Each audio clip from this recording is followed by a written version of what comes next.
The history of the Peloponnesian War is a masterpiece by Thucydides, a work that is not merely a record of the brutal conflict between Athens and Sparta in the 5th century BCE, but a profound examination of human nature, power, and morality in warfare.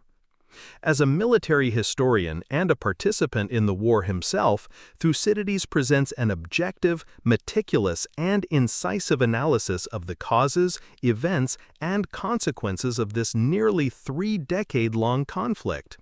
He delves into the political motivations, military strategies, and social psychology of both sides, revealing timeless lessons about hubris, ambition, and the decline of civilizations. This book is more than just a historical document. It is a foundational text in political science and international relations. Reading the history of the Peloponnesian War offers a clearer understanding of the complex mechanisms of power, the rise and fall of empires, and the eternal challenges humanity faces in maintaining peace and order. Without further ado, let's dive into the contents of the book. Chapter 1. The state of Greece from the earliest times to the commencement of the Peloponnesian War. Thucydides, an Athenian, wrote the history of the war between the Peloponnesians and the Athenians, beginning at the moment that it broke out and believing that it would be a great war and more worthy of relation than any that had preceded it. This belief was not without its grounds. The preparations of both the combatants were in every department in the last state of perfection, and he could see the rest of the Hellenic race taking sides in the quarrel, those who delayed doing so at once having it in contemplation. Indeed, this was the greatest movement yet known in history, not only of the Hellenes, but of a large part of the barbarian world, I had almost said of mankind. For though the events of remote antiquity, and even those that more immediately preceded the war, could not from lapse of time be clearly ascertained, yet the evidences which an inquiry carried as far back as was practicable leads me to trust, all point to the conclusion that there was nothing on a great scale either in war or in other matters. For instance, it is evident that the country now called Hellas had in ancient times no settled population. On the contrary, migrations were of frequent occurrence, the several tribes readily abandoning their homes under the pressure of superior numbers. Without commerce, without freedom of communication either by land or sea, cultivating no more of their territory than the exigencies of life required, destitute of capital, never planting their land, for they could not tell when an invader might not come and take it all away, and when he did come, they had no walls to stop him, thinking that the necessities of daily sustenance could be supplied at one place as well as another, they cared little for shifting their habitation, and consequently neither built large cities nor attained to any other form of greatness. The richest soils were always most subject to this change of masters, such as the district now called Thessaly, Boeotia, most of the Peloponnese, Arcadia excepted, and the most fertile parts of the rest of Hellas. The goodness of the land favored the aggrandizement of particular individuals, and thus created faction, which proved a fertile source of ruin. It also invited invasion. Accordingly, Attica, from the poverty of its soil enjoying from a very remote period freedom from faction, never changed its inhabitants. And here is no inconsiderable exemplification of my assertion that the migrations were the cause of there being no correspondent growth in other parts. The most powerful victims of war or faction from the rest of Hellas took refuge with the Athenians as a safe retreat, and at an early period, becoming naturalized, swelled the already large population of the city to such a height that Attica became at last too small to hold them, and they had to send out colonies to Ionia. There is also another circumstance that contributes not a little to my conviction of the weakness of ancient times. Before the Trojan War, there is no indication of any common action in Hellas, nor indeed of the universal prevalence of the name. On the contrary, before the time of Hellen, son of Deucalion, no such appellation existed, but the country went by the names of the different tribes, in particular of the Pelasgian. It was not till Hellen and his sons grew strong in Phthiotis and were invited as allies into the other cities that one by one they gradually acquired from the connection the name of Hellenes, though a long time elapsed before that name could fasten itself upon all. The best proof of this is furnished by Homer. Born long after the Trojan War, he nowhere calls all of them by that name, nor indeed any of them except the followers of Achilles from Phthiotis, who were the original Hellenes. In his poems, they are called Danaans, Argives, and Achaeans. He does not even use the term barbarian, probably because the Hellenes had not yet been marked off from the rest of the world by one distinctive appellation. It appears, therefore, that the several Hellenic communities, comprising not only those who first acquired the name, city by city, as they came to understand each other, but also those who assumed it afterwards as the name of the whole people, were before the Trojan War prevented by their want of strength and the absence of mutual intercourse from displaying any collective action. Indeed, they could not unite for this expedition till they had gained increased familiarity with the sea. And the first person known to us by tradition as having established a navy is Minos. He made himself master of what is now called the Hellenic Sea, and ruled over the Cyclades, into most of which he sent the first colonies, expelling the Carians and appointing his own sons governors, and thus did his best to put down piracy in those waters, a necessary step to secure the revenues for his own use. For in early times the Hellenes and the barbarians of the coast and islands, as communication by sea became more common, were tempted to turn pirates, under the conduct of their most powerful men, the motives being to serve their own cupidity and to support the needy. They would fall upon a town unprotected by walls and consisting of a mere collection of villages, and would plunder it. Indeed, this came to be the main source of their livelihood. No disgrace being yet attached to such an achievement, but even some glory.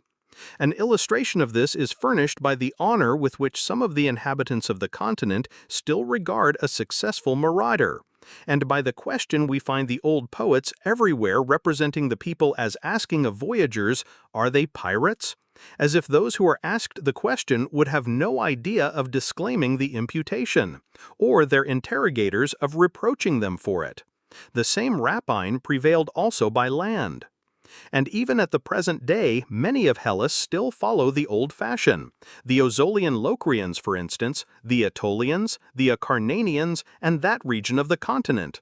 And the custom of carrying arms is still kept up among these continentals, from the old piratical habits. The whole of Hellas used to wear arms, their habitations being unprotected, and their communication with each other unsafe.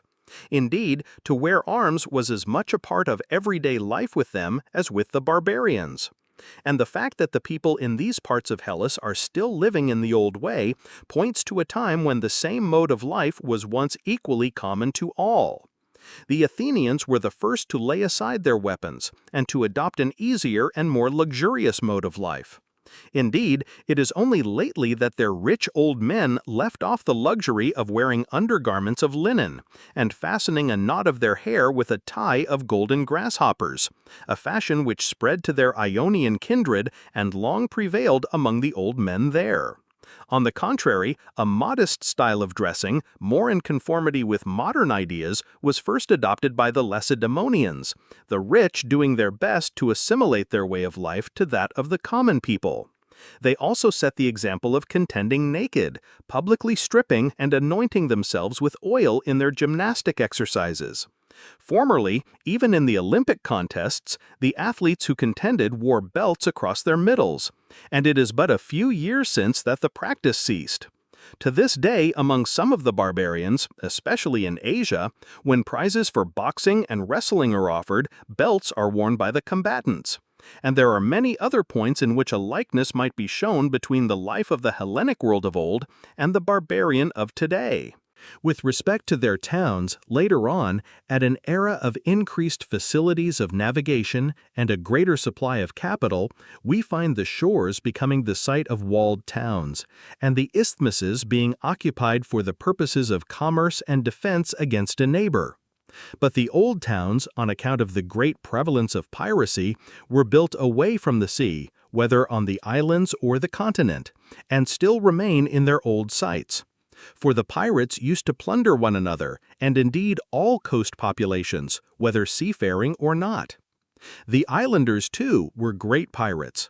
These islanders were Carians and Phoenicians, by whom most of the islands were colonized, as was proved by the following fact.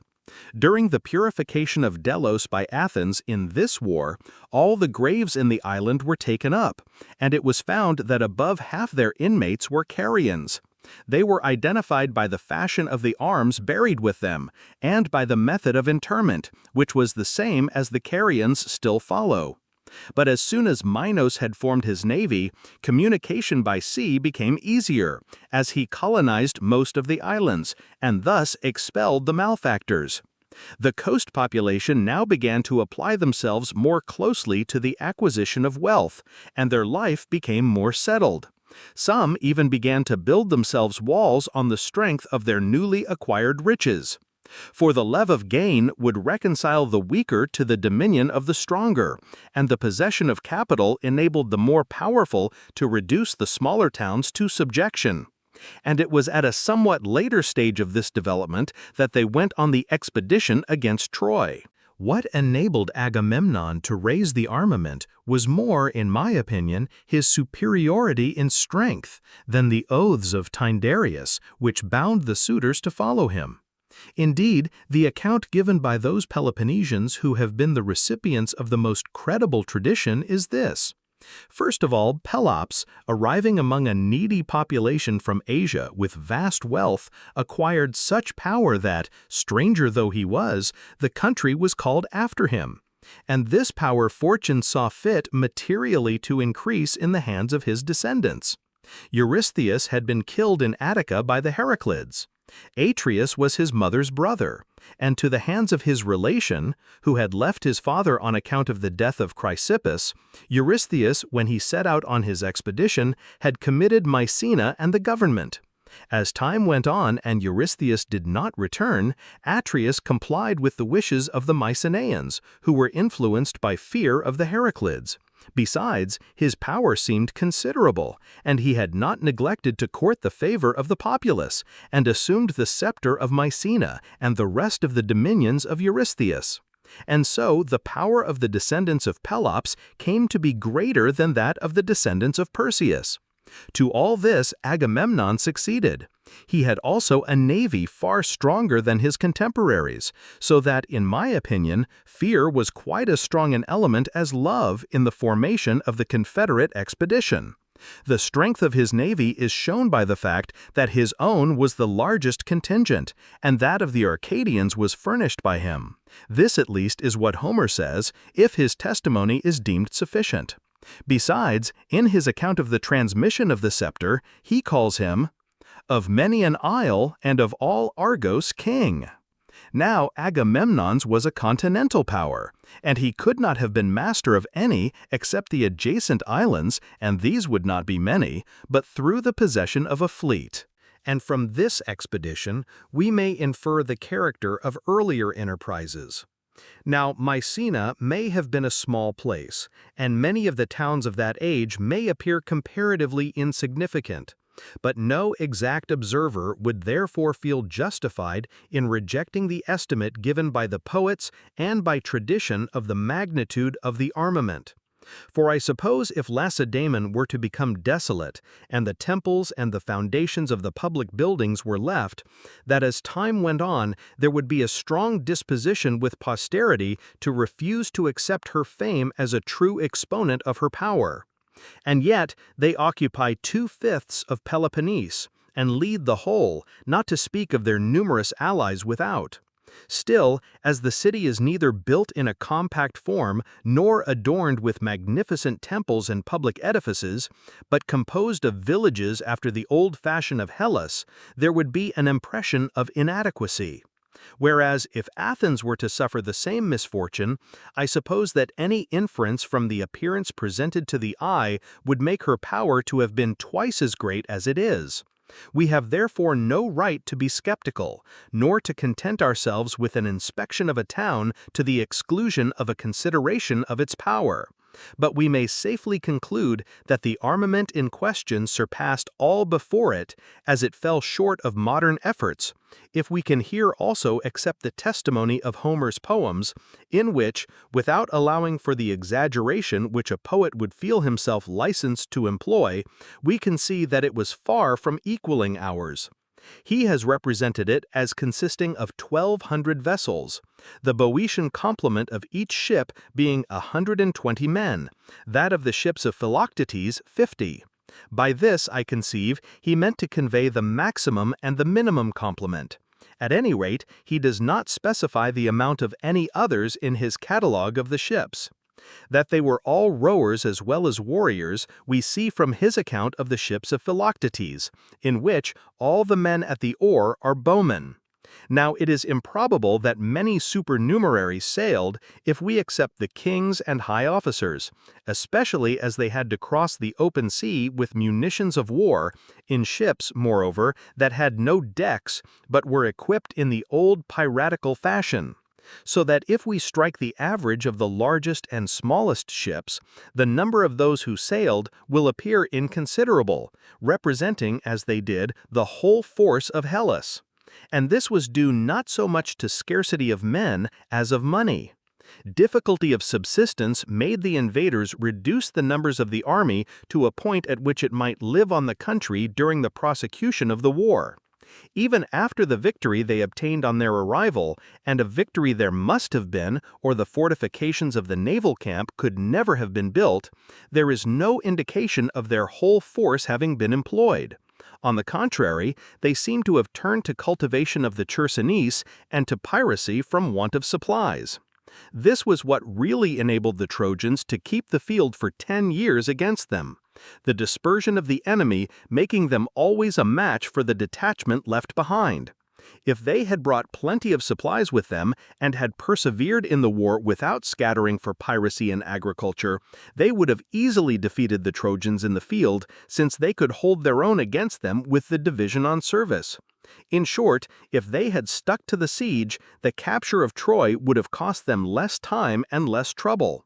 But as want of money proved the weakness of earlier expeditions, so from the same cause, even the one in question, more famous than its predecessors, may be pronounced on the evidence of what it effected to have been inferior to its renown, and to the current opinion about it formed under the tuition of the poets. Even after the Trojan War, Hellas was still engaged in removing and settling, and thus could not attain to the quiet which must precede growth. The late return of the Hellenes from Ilium caused many revolutions, and factions ensued almost everywhere. And it was the citizens thus driven into exile who founded the cities. 60 years after the capture of Ilium, the modern Boeotians were driven out of Arne by the Thessalians and settled in the present Boeotia, the former Cadmes, though there was a division of them there before, some of whom joined the expedition to Ilium. 20 years later, the Dorians and the Heraclids became masters of Peloponnese, so that much had to be done and many years had to elapse before Hellas could attain to a durable tranquility undisturbed by removals, and could begin to send out colonies, as Athens did to Ionia and most of the islands, and the Peloponnesians to most of Italy and Sicily and some places in the rest of Hellas. All these places were founded subsequently to the war with Troy. But as the power of Hellas grew and the acquisition of wealth became more an object, the revenues of the states increasing, tyrannies were by their means established almost everywhere, the old form of government being hereditary monarchy with definite prerogatives, and Hellas began to fit out fleets and apply herself more closely to the sea. It is said that the Corinthians were the first to approach the modern style of naval architecture, and that Corinth was the first place in Hellas where galleys were built. And we have Amenocles, a Corinthian shipwright, making 4 ships for the Samians. Dating from the end of this war, it is nearly 300 years ago that Amenocles went to Samos. Again, the earliest sea fight in history was between the Corinthians and Corcyraeans. This was about 260 years ago, dating from the same time. Planted on an isthmus, Corinth had from time out of mind been a commercial emporium. As formerly almost all communication between the Hellenes within and without Peloponnese was carried on overland, and the Corinthian territory was the highway through which it traveled. She had consequently great money resources, as is shown by the epithet wealthy bestowed by the old poets on the place, and this enabled her, when traffic by sea became more common, to procure her navy and put down piracy. And as she could offer a mart for both branches of the trade, she acquired for herself all the power which a large revenue affords. Subsequently, the Ionians attained to great naval strength in the reign of Cyrus, the first king of the Persians, and of his son Cambyses, and while they were at war with the former, commanded for a while the Ionian Sea. Polycrates also, the tyrant of Samos, had a powerful navy in the reign of Cambyses, with which he reduced many of the islands, and among them Rhenea, which he consecrated to the Delian Apollo. About this time also, the Phocaeans, while they were founding Marseille, defeated the Carthaginians in a sea fight. These were the most powerful navies. And even these, although so many generations had elapsed since the Trojan War, seem to have been principally composed of the old 50 oars and longboats, and to have counted few galleys among their ranks. Indeed, it was only shortly the Persian War and the death of Darius, the successor of Cambyses, that the Sicilian tyrants and the Corcyraeans acquired any large number of galleys. For after these, there were no navies of any account in Hellas till the expedition of Xerxes. Aegina, Athens, and others may have possessed a few vessels, but they were principally 50 oars. It was quite at the end of this period that the war with Aegina and the prospect of the barbarian invasion enabled Themistocles to persuade the Athenians to build the fleet with which they fought at Salamis, and even these vessels had not complete decks. The navies, then, of the Hellenes during the period we have traversed were what I have described. All their insignificance did not prevent their being an element of the greatest power to those who cultivated them, alike in revenue and in dominion. They were the means by which the islands were reached and reduced, those of the smallest area falling the easiest prey. Wars by land there were none at least by which power was acquired. We have the usual border contests, but of distant expeditions with conquest for object, we hear nothing among the Hellenes. There was no union of subject cities round a great state, no spontaneous combination of equals for confederate expeditions. What fighting there was consisted merely of local warfare between rival neighbors. The nearest approach to a coalition took place in the old war between Chalcis and Eretria. This was a quarrel in which the rest of the Hellenic name did to some extent take sides. Various, too, were the obstacles which the national growth encountered in various localities. The power of the Ionians was advancing with rapid strides when it came into collision with Persia under King Cyrus, who, after having dethroned Croesus and overrun everything between the Halys and the sea, stopped not till he had reduced the cities of the coast, the islands being only left to be subdued by Darius and the Phoenician navy.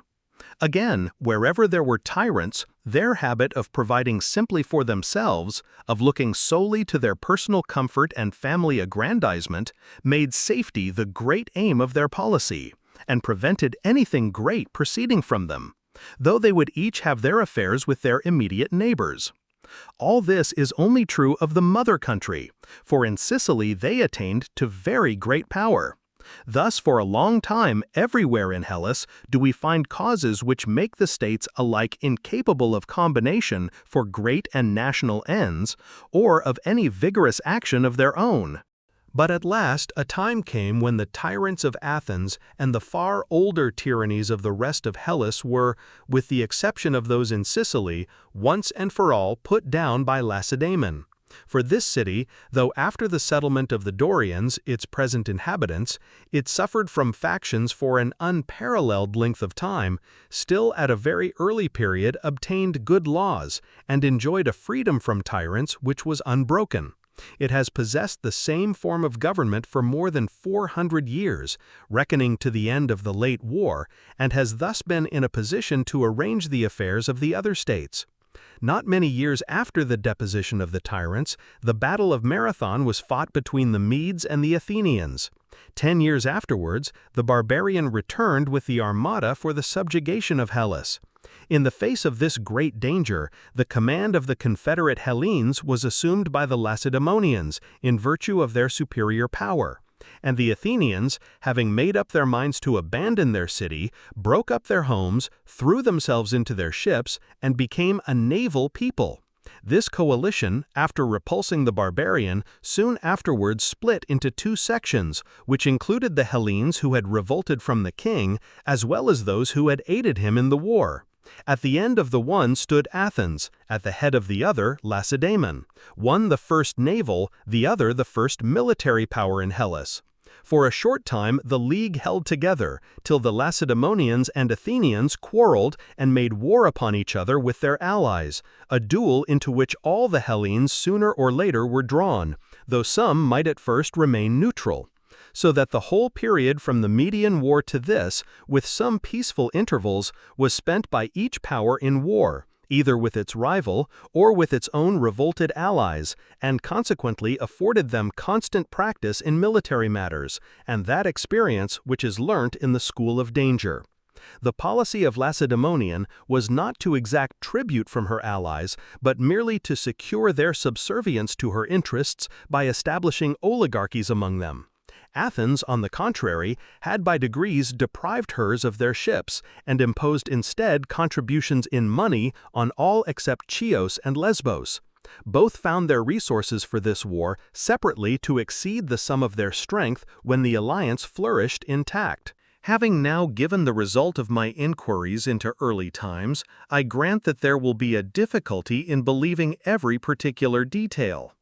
The way that most men deal with traditions, even traditions of their own country, is to receive them all alike as they are delivered, without applying any critical test whatever.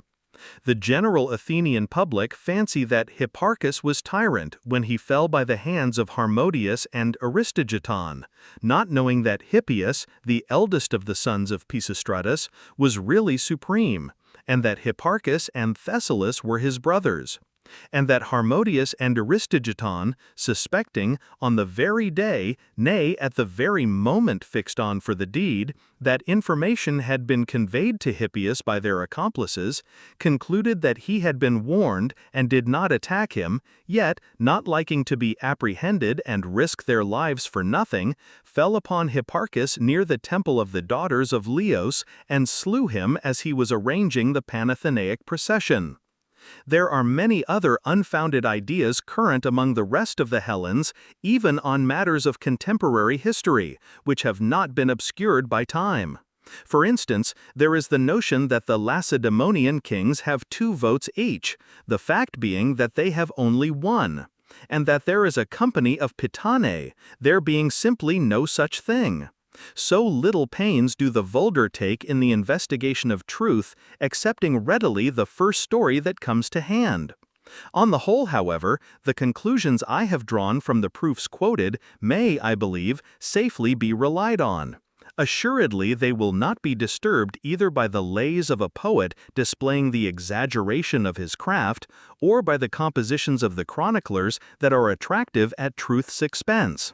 The subjects they treat of being out of the reach of evidence, and time having robbed most of them of historical value by enthroning them in the region of legend. Turning from these, we can rest satisfied with having proceeded upon the clearest data and having arrived at conclusions as exact as can be expected in matters of such antiquity. To come to this war, despite the known disposition of the actors in a struggle to overrate its importance, and when it is over to return to their admiration of earlier events, yet an examination of the facts will show that it was much greater than the wars which preceded it. With reference to the speeches in this history, some were delivered before the war began, others while it was going on. Some I heard myself, others I got from various quarters. It was in all cases difficult to carry them word for word in one's memory, so my habit has been to make the speakers say what was, in my opinion, demanded of them by the various occasions, of course adhering as closely as possible to the general sense of what they really said. And with reference to the narrative of events, far from permitting myself to derive it from the first source that came to hand, I did not even trust my own impressions, but it rests partly on what I saw myself, partly on what others saw for me, the accuracy of the report being always tried by the most severe and detailed tests possible. My conclusions have cost me some labor from the want of coincidence between accounts of the same occurrences by different eyewitnesses, arising sometimes from imperfect memory, sometimes from undue partiality for one side or the other. The absence of romance in my history will, I fear, detract somewhat from its interest. But if it be judged useful by those inquirers who desire an exact knowledge of the past as an aid to the interpretation of the future, which in the course of human things must resemble, if it does not reflect it, I shall be content. In fine, I have written my work not as an essay, which is to win the applause of the moment, but as a possession for all time. The Median War, the greatest achievement of past times, yet found a speedy decision in 2 actions by sea and 2 by land. The Peloponnesian War was prolonged to an immense length, and, long as it was short without parallel for the misfortunes that it brought upon Hellas. Never had so many cities been taken and laid desolate, here by the barbarians, here by the parties contending, the old inhabitants being sometimes removed to make room for others. Never was there so much banishing and bloodshedding, now on the field of battle, now in the strife of faction. Old stories of occurrences handed down by tradition, but scantily confirmed by experience, suddenly ceased to be incredible. There were earthquakes of unparalleled extent and violence. Eclipses of the sun occurred with a frequency unrecorded in previous history. There were great droughts in sundry places and consequent famines, and that most calamitous and awfully fatal visitation, the plague. All this came upon them with the late war, which was begun by the Athenians and Peloponnesians by the dissolution of the 30 years' truce made after the conquest of Euboea. To the question why they broke the treaty, I answer by placing first an account of their grounds of complaint and points of difference, that no one may ever have to ask the immediate cause which plunged the Hellenes into a war of such magnitude. The real cause I consider to be the one which was formerly most kept out of sight. The growth of the power of Athens and the alarm which this inspired in Lacedaemon made war inevitable. Still, it is well to give the grounds alleged by either side which led to the dissolution of the treaty and the breaking out of the war. Chapter 2. Causes of the War. The affair of Epidamnus. The affair of Potidaea. The city of Epidamnus stands on the right of the entrance of the Ionic Gulf. Its vicinity is inhabited by the Taulantians, an Illyrian people. The place is a colony from Corcyra, founded by Phallius, son of Eratocleides, of the family of the Heraclids, who had, according to ancient usage, been summoned for the purpose from Corinth, the mother country. The colonists were joined by some Corinthians and others of the Dorian race. Now, as time went on, the city of Epidamnus became great and populous, but falling a prey to factions arising, it is said, from a war with her neighbors, the barbarians, she became much enfeebled and lost a considerable amount of her power. The last act before the war was the expulsion of the nobles by the people. The exiled party joined the barbarians and proceeded to plunder those in the city by sea and land. And the Epidamnians, finding themselves hard-pressed, sent ambassadors to Corcyra, beseeching their mother country not to allow them to perish, but to make up matters between them and the exiles, and to rid them of the war with the barbarians. The ambassadors seated themselves in the temple of Hera as suppliants, and made the above requests to the Corcyraeans. But the Corcyraeans refused to accept their supplication, and they were dismissed without having effected anything. When the Epidamnians found that no help could be expected from Corcyra, they were in a strait what to do next. So they sent to Delphi and inquired of the god whether they should deliver their city to the Corinthians and endeavor to obtain some assistance from their founders. The answer he gave them was to deliver the city and place themselves under Corinthian protection. So the Epidamnians went to Corinth and delivered over the colony in obedience to the commands of the oracle. They showed that their founder came from Corinth and revealed the answer of the god, and they begged them not to allow them to perish, but to assist them. This the Corinthians consented to do. Believing the colony to belong as much to themselves as to the Corcyraeans, they felt it to be a kind of duty to undertake their protection. Besides, they hated the Corcyraeans for their contempt of the mother country. Instead of meeting with the usual honors accorded to the parent city by every other colony at public assemblies, such as precedence at sacrifices, Corinth found herself treated with contempt by a power which in point of wealth could stand comparison with any, even of the richest communities in Hellas, which possessed great military strength, and which sometimes could not repress a pride in the high naval position of an island whose nautical renown dated from the days of its old inhabitants, the Phaeacians. This was one reason of the care that they lavished on their fleet, which became very efficient. Indeed, they began the war with a force of 120 galleys. All these grievances made Corinth eager to send the promised aid to Epidamnus. Advertisement was made for volunteer settlers, and a force of Ambraciots, Leucadians, and Corinthians was dispatched.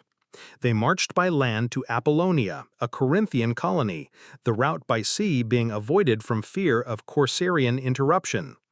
When the Corcyraeans heard of the arrival of the settlers and troops in Epidamnus and the surrender of the colony to Corinth, they took fire.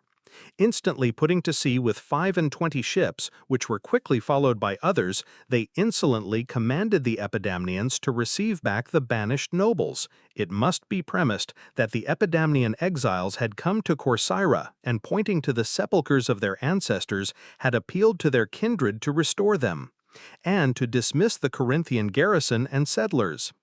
But to all this the Epidamnians turned a deaf ear. Upon this, the Corcyraeans commenced operations against them with a fleet of 40 sail. They took with them the exiles with a view to their restoration, and also secured the services of the Illyrians. Sitting down before the city, they issued a proclamation to the effect that any of the natives that chose, and the foreigners, might depart unharmed, with the alternative of being treated as enemies. On their refusal, the Corcyraeans proceeded to besiege the city, which stands on an isthmus, and the Corinthians, receiving intelligence of the investment of Epidamnus, got together an armament and proclaimed a colony to Epidamnus, perfect political equality being guaranteed to all who chose to go. Any who were not prepared to sail at once might, by paying down the sum of 50 Corinthian drachmae, have a share in the colony without leaving Corinth. Great numbers took advantage of this proclamation, some being ready to start directly, others paying the requisite forfeit. In case of their passage being disputed by the Corcyraeans, several cities were asked to lend them a convoy. Megara prepared to accompany them with 8 ships, Pale in Cephalonia with 4, Epidaurus furnished 5, Hermione 1, Troezen 2, Leucas 10, and Ambracia 8. The Thebans and Phlacians were asked for money, the Eleans for hulls as well, while Corinth herself furnished 30 ships and 3,000 heavy infantry. When the Corcyraeans heard of their preparations, they came to Corinth with envoys from Lacedaemon and Scion, whom they persuaded to accompany them, and bade her recall the garrison and settlers, as she had nothing to do with Epidamnus. If, however, she had any claims to make, they were willing to submit the matter to the arbitration of such of the cities in Peloponnese as should be chosen by mutual agreement, and that the colony should remain with the city to whom the arbitrators might assign it. They were also willing to refer the matter to the oracle at Delphi. If, in defiance of their protestations, war was appealed to, they should be themselves compelled by this violence to seek friends in quarters where they had no desire to seek them, and to make even old ties give way to the necessity of assistance. The answer they got from Corinth was that, if they would withdraw their fleet and the barbarians from Epidamnus, negotiation might be possible. But while the town was still being besieged, going before arbitrators was out of the question. The Corcyraeans retorted that if Corinth would withdraw her troops from Epidamnus, they would withdraw theirs, or they were ready to let both parties remain in statu quo, an armistice being concluded till judgment could be given. Turning a deaf ear to all these proposals, when their ships were manned and their allies had come in, the Corinthians sent a herald before them to declare war, and, getting under way with 75 ships and 2,000 heavy infantry, sailed for Epidamnus to give battle to the Corcyraeans. The fleet was under the command of Aristeus, son of Pelochus, Callicrates, son of Callias, and Timanor, son of Timonthus. The troops under that of Archetimus, son of Eurytimus, and Isarchidus, son of Isarchus. When they had reached Actium in the territory of Anactorium, at the mouth of the Gulf of Ambrasia, where the temple of Apollo stands, the Corcyraeans sent on a herald in a light boat to warn them not to sail against them. Meanwhile, they proceeded to man their ships, all of which had been equipped for action, the old vessels being undergirded to make them seaworthy. On the return of the herald without any peaceful answer from the Corinthians, their ships being now manned, they put out to sea to meet the enemy with a fleet of 80 sail. 40 were engaged in the siege of Epidamnus, formed line and went into action, and gained a decisive victory, and destroyed 15 of the Corinthian vessels. The same day had seen Epidamnus compelled by its besiegers to capitulate, the conditions being that the foreigners should be sold, and the Corinthians kept as prisoners of war, till their fate should be otherwise decided. After the engagement, the Corcyraeans set up a trophy on Leukimae, a headland of Corcyra, and slew all their captives except the Corinthians, whom they kept as prisoners of war. Defeated at sea, the Corinthians and their allies repaired home, and left the Corcyraeans masters of all the sea about those parts. Sailing to Leucas, a Corinthian colony, they ravaged their territory, and burnt Selene, the harbor of the Aelians, because they had furnished ships and money to Corinth. For almost the whole of the period that followed the battle, they remained masters of the sea, and the allies of Corinth were harassed by Corcyraean cruisers. At last, Corinth, roused by the sufferings of her allies, sent out ships and troops in the fall of the summer, who formed an encampment at Actium and about Chimerium in Thesprotis, for the protection of Leucas and the rest of the friendly cities. The Corcyraeans, on their part, formed a similar station on Leukimae.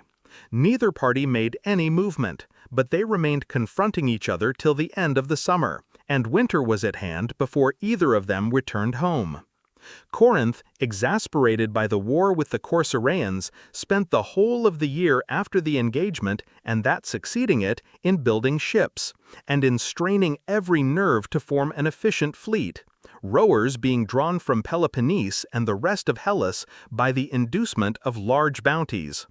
The Corcyraeans, alarmed at the news of their preparations, being without a single ally in Hellas, for they had not enrolled themselves either in the Athenian or in the Lacedaemonian confederacy, decided to repair to Athens in order to enter into alliance, and to endeavor to procure support from her.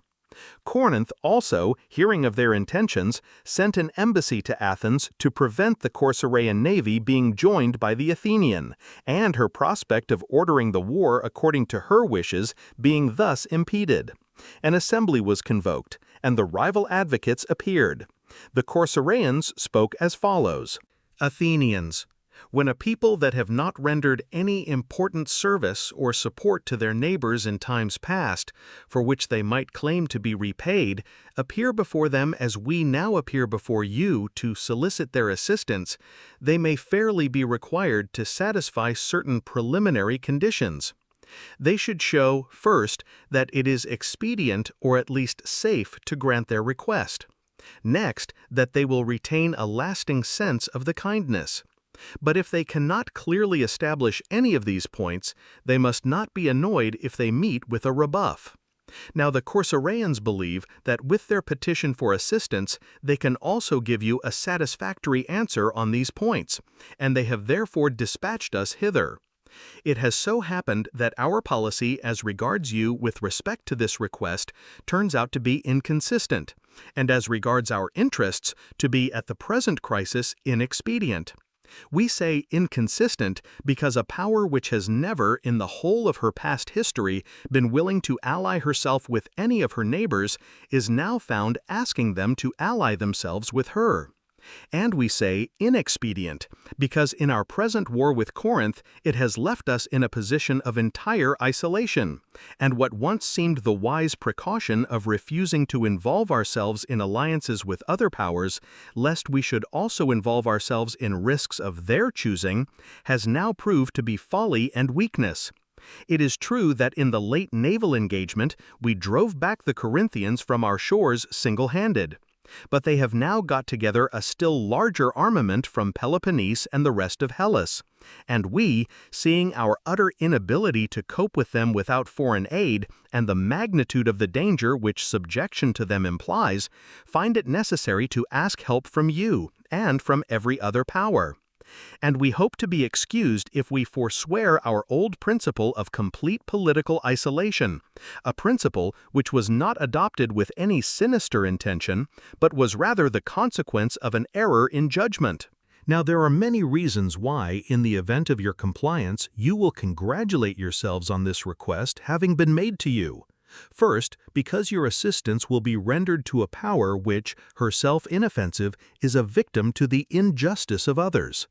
Secondly, because all that we most value is at stake in the present contest, and your welcome of us under these circumstances will be a proof of goodwill which will ever keep alive the gratitude you will lay up in our hearts. Thirdly, yourselves excepted, we are the greatest naval power in Hellas. Moreover, can you conceive a stroke of good fortune more rare in itself, or more disheartening to your enemies, than that the power whose adhesion you would have valued above much material and moral strength should present herself self-invited? Should deliver herself into your hands without danger and without expense, and should lastly put you in the way of gaining a high character in the eyes of the world, the gratitude of those whom you shall assist, and a great accession of strength for yourselves? You may search all history without finding many instances of a people gaining all these advantages at once, or many instances of a power that comes in quest of assistance being in a position to give to the people whose alliance she solicits as much safety and honor as she will receive. But it will be urged that it is only in the case of a war that we shall be found useful. To this we answer that if any of you imagine that that war is far off, he is grievously mistaken, and is blind to the fact that Lacedaemon regards you with jealousy and desires war, and that Corinth is powerful there. The same, remember, that is your enemy, and is even now trying to subdue us as a preliminary to attacking you. And this she does to prevent our becoming united by a common enmity, and her having us both on her hands, and also to ensure getting the start of you in one of two ways, either by crippling our power or by making its strength her own. Now it is our policy to be beforehand with her, that is, for Corcyra to make an offer of alliance and for you to accept it. In fact, we ought to form plans against her instead of waiting to defeat the plans she forms against us. And this she does to prevent our becoming united by a common enmity, and her having us both on her hands, and also to ensure getting the start of you in one of two ways, either by crippling our power or by making its strength her own. Now it is our policy to be beforehand with her, that is, for Corcyra to make an offer of alliance and for you to accept it. In fact, we ought to form plans against her instead of waiting to defeat the plans she forms against us. If she asserts that for you to receive a colony of hers into alliance is not right, let her know that every colony that is well treated honors its parent state, but becomes estranged from it by injustice. For colonists are not sent forth on the understanding that they are to be the slaves of those that remain behind, but that they are to be their equals. And that Corinth was injuring us is clear. Invited to refer the dispute about Epidamnus to arbitration, they chose to prosecute their complaints war rather than by a fair trial. And let their conduct towards us, who are their kindred, be a warning to you, not to be misled by their deceit, nor to yield to their direct requests. Concessions to adversaries only end in self-reproach, and the more strictly they are avoided, the greater will be the chance of security. If it be urged that your reception of us will be a breach of the treaty existing between you and Lacedaemon, the answer is that we are a neutral state, and that one of the express provisions of that treaty is that it shall be competent for any Hellenic state that is neutral to join whichever side it pleases. And it is intolerable for Corinth to be allowed to obtain men for her navy not only from her allies, but also from the rest of Hellas, no small number being furnished by your own subjects. While we are to be excluded both from the alliance left open to us by treaty and from any assistance that we might get from other quarters. And you are to be accused of political immorality if you comply with our request. On the other hand, we shall have much greater cause to complain of you if you do not comply with it. If we, who are in peril and are no enemies of yours, meet with a repulse at your hands, while Corinth, who is the aggressor and your enemy, not only meets with no hindrance from you, but is even allowed to draw material for war from your dependencies. This ought not to be, but you should either forbid her enlisting men in your dominions, or you should lend us too what help you may think advisable. But your real policy is to afford us avowed countenance and support. The advantages of this course, as we premised in the beginning of our speech, are many. We mention one that is perhaps the chief. Could there be a clearer guarantee of our good faith than is offered by the fact that the power, which is at enmity with you, is also at enmity with us, and that that power is fully able to punish defection? And there is a wide difference between declining the alliance of an inland and of a maritime power. For your first endeavor should be to prevent, if possible, the existence of any naval power except your own. Failing this, to secure the friendship of the strongest that does exist. And if any of you believe that what we urge is expedient, but fear to act upon this belief, lest it should lead to a breach of the treaty, you must remember that, on the one hand, whatever your fears, your strength will be formidable to your antagonists. On the other, whatever the confidence you derive from refusing to receive us, your weakness will have no terrors for a strong enemy.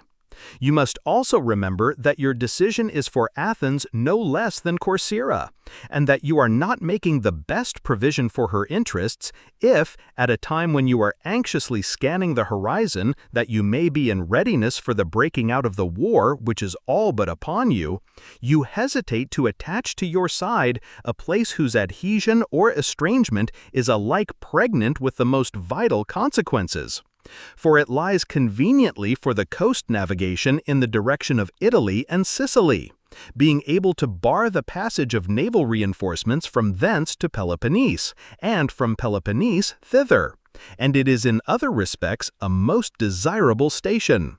To sum up as shortly as possible, embracing both general and particular considerations, let this show you the folly of sacrificing us. Remember that there are but three considerable naval powers in Hellas, Athens, Corcyra, and Corinth, and that if you allow two of these three to become one, and Corinth to secure us for herself, you will have to hold the sea against the united fleets of Corcyra and Peloponnese. But if you receive us, you will have our ships to reinforce you in the struggle. Such were the words of the Corcyraeans. After they had finished, the Corinthians spoke as follows. These Corsairians, in the speech we have just heard, do not confine themselves to the question of their reception into your alliance. They also talk of our being guilty of injustice, and their being the victims of an unjustifiable war. It becomes necessary for us to touch upon both these points before we proceed to the rest of what we have to say, that you may have a more correct idea of the grounds of our claim, and have good cause to reject their petition. According to them, their old policy of refusing all offers of alliance was a policy of moderation. It was in fact adopted for bad ends, not for good. Indeed, their conduct is such as to make them by no means desirous of having allies present to witness it, or of having the shame of asking their concurrence. Besides, their geographical situation makes them independent of others, and consequently, the decision in cases where they injure any lies not with judges appointed by mutual agreement, but with themselves. Because while they seldom make voyages to their neighbors, they are constantly being visited by foreign vessels, which are compelled to put into Corcyra. In short, the object that they propose to themselves, in their specious policy of complete isolation, is not to avoid sharing in the crimes of others, but to secure monopoly of crime to themselves, the license of outrage wherever they can compel, of fraud wherever they can elude, and the enjoyment of their gains without shame. And yet, if they were the honest men they pretend to be, the less hold that others had upon them, the stronger would be the light in which they might have put their honesty by giving and taking what was just. But such has not been their conduct either towards others or towards us. The attitude of our colony towards us has always been one of estrangement, and is now one of hostility. For, say they, we were not sent out to be ill-treated. We rejoin that we did not found the colony to be insulted by them, but to be their head, and to be regarded with a proper respect. At any rate, our other colonies honor us, and we are much beloved by our colonists. And clearly, if the majority are satisfied with us, these can have no good reason for a dissatisfaction in which they stand alone, and we are not acting improperly in making war against them, nor are we making war against them without having received signal provocation. Besides, if we were in the wrong, it would be honorable in them to give way to our wishes, and disgraceful for us to trample on their moderation. But in the pride and license of wealth they have sinned again and again against us, and never more deeply than when Epidamnus, our dependency, which they took no steps to claim in its distress upon our coming to relieve it, was by them seized, and is now held by force of arms. As to their allegation that they wished the question to be first submitted to arbitration, it is obvious that a challenge coming from the party who is safe in a commanding position cannot gain the credit due only to him who, before appealing to arms, in deeds as well as words, places himself on a level with his adversary. In their case, it was not before they laid siege to the place, but after they at length understood that we should not tamely suffer it, that they thought of the specious word arbitration. And not satisfied with their own misconduct there, they appear here now requiring you to join with them, not in alliance, but in crime, and to receive them in spite of their being at enmity with us. But it was when they stood firmest that they should have made overtures to you, and not at a time when we have been wronged and they are in peril. Nor yet at a time when you will be admitting to a share in your protection those who never admitted you to a share in their power, and will be incurring an equal amount of blame from us with those in whose offenses you had no hand. No, they should have shared their power with you before they asked you to share your fortunes with them. So then the reality of the grievances we come to complain of and the violence and rapacity of our opponents have both been proved. But that you cannot equitably receive them, this you have still to learn. It may be true that one of the provisions of the treaty is that it shall be competent for any state, whose name was not down on the list, to join whichever side it pleases. But this agreement is not meant for those whose object in joining is the injury of other powers, but for those whose need of support does not arise from the fact of defection, and whose adhesion will not bring to the power that is mad enough to receive them war instead of peace, which will be the case with you if you refuse to listen to us. For you cannot become their auxiliary and remain our friend. If you join in their attack, you must share the punishment which the defenders inflict on them. And yet you have the best possible right to be neutral, or, failing this, you should, on the contrary, join us against them. Corinth is at least in treaty with you. With Corcyra you were never even in truce. But do not lay down the principle that defection is to be patronized. Did we, on the defection of the Samians, record our vote against you, when the rest of the Peloponnesian powers were equally divided on the question whether they should assist them? No. We told them to their face that every power has a right to punish its own allies.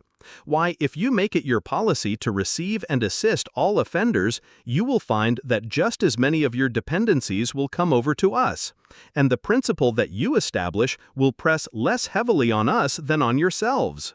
This, then, is what Hellenic law entitles us to demand as a right.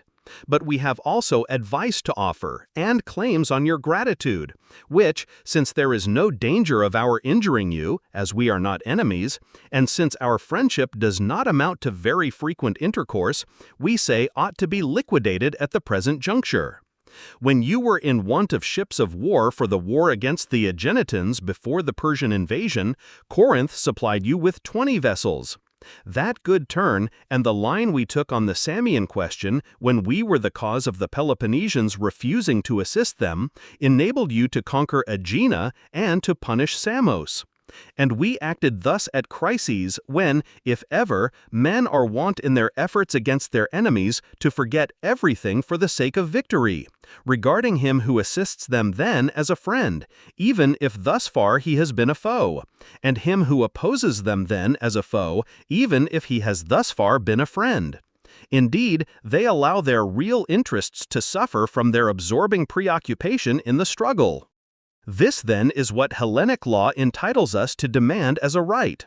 But we have also advice to offer and claims on your gratitude, which, since there is no danger of our injuring you, as we are not enemies, and since our friendship does not amount to very frequent intercourse, we say ought to be liquidated at the present juncture. When you were in want of ships of war for the war against the Aeginetans before the Persian invasion, Corinth supplied you with 20 vessels. That good turn, and the line we took on the Samian question when we were the cause of the Peloponnesians refusing to assist them, enabled you to conquer Aegina and to punish Samos. And we acted thus at crises when, if ever, men are wont in their efforts against their enemies to forget everything for the sake of victory, regarding him who assists them then as a friend, even if thus far he has been a foe, and him who opposes them then as a foe, even if he has thus far been a friend. Indeed, they allow their real interests to suffer from their absorbing preoccupation in the struggle. Weigh well these considerations, and let your youth learn what they are from their elders, and let them determine to do unto us as we have done unto you. And let them not acknowledge the justice of what we say, but dispute its wisdom in the contingency of war. Not only is the straightest path generally speaking the wisest, but the coming of the war, which the Corcyraeans have used as a bugbear to persuade you to do wrong, is still uncertain, and it is not worth while to be carried away by it into gaining the instant and declared enmity of Corinth. It were rather wise to try and counteract the unfavorable impression which your conduct to Megara has created. For kindness opportunely shown has a greater power of removing old grievances than the facts of the case may warrant. And do not be seduced by the prospect of a great naval alliance. Abstinence from all injustice to other first-rate powers is a greater tower of strength than anything that can be gained by the sacrifice of permanent tranquility for an apparent temporary advantage. It is now our turn to benefit by the principle that we laid down at Lacedaemon, that every power has a right to punish her own allies. We now claim to receive the same from you, and protest against your rewarding us for benefiting you by our vote, by injuring us by yours. On the contrary, return us like for like, remembering that this is that very crisis in which he who lends aid is most a friend, and he who opposes is most a foe. And for these Corcyraeans, neither receive them into alliance in our despite, nor be their abettors in crime. So do, and you will act as we have a right to expect of you, and at the same time best consult your own interests. Such were the words of the Corinthians. When the Athenians had heard both out, 2 assemblies were held. In the first there was a manifest disposition to listen to the representations of Corinth. In the second, public feeling had changed, and an alliance with Corcyra was decided on, with certain reservations. It was to be a defensive, not an offensive alliance. It did not involve a breach of the treaty with Peloponnese. Athens could not be required to join Corcyra in any attack upon Corinth. But each of the contracting parties had a right to the other's assistance against invasion, whether of his own territory or that of an ally. For it began now to be felt that the coming of the Peloponnesian War was only a question of time, and no one was willing to see a naval power of such magnitude as Corcyra sacrificed to Corinth, though if they could let them weaken each other by mutual conflict, it would be no bad preparation for the struggle which Athens might one day have to wage with Corinth and the other naval powers. At the same time, the island seemed to lie conveniently on the coasting passage to Italy and Sicily. With these views, Athens received Corcyra into alliance and, on the departure of the Corinthians not long afterwards, sent 10 ships to their assistance. They were commanded by Lacedaemonius, the son of Cimon, Diotimus, the son of Strombichus, and Proteus, the son of Epicles. Their instructions were to avoid collision with the Corinthian fleet except under certain circumstances. If it sailed to Corcyra and threatened a landing on her coast, or in any of her possessions, they were to do their utmost to prevent it. These instructions were prompted by an anxiety to avoid a breach of the treaty. It was now our turn to benefit by the principle that we laid down at Lacedaemon, that every power has a right to punish her own allies. We now claim to receive the same from you, and protest against your rewarding us for benefiting you by our vote, by injuring us by yours. On the contrary, return us like for like, remembering that this is that very crisis in which he who lends aid is most a friend, and he who opposes is most a foe. And for these Corcyraeans, neither receive them into alliance in our despite, nor be their abettors in crime. So do, and you will act as we have a right to expect of you, and at the same time best consult your own interests. Such were the words of the Corinthians. When the Athenians had heard both out, 2 assemblies were held. In the first there was a manifest disposition to listen to the representations of Corinth. In the second, public feeling had changed, and an alliance with Corcyra was decided on, with certain reservations. It was to be a defensive, not an offensive alliance. It did not involve a breach of the treaty with Peloponnese. Athens could not be required to join Corcyra in any attack upon Corinth. But each of the contracting parties had a right to the other's assistance against invasion, whether of his own territory or that of an ally. For it began now to be felt that the coming of the Peloponnesian War was only a question of time, and no one was willing to see a naval power of such magnitude as Corcyra sacrificed to Corinth, though if they could let them weaken each other by mutual conflict, it would be no bad preparation for the struggle which Athens might one day have to wage with Corinth and the other naval powers. At the same time, the island seemed to lie conveniently on the coasting passage to Italy and Sicily.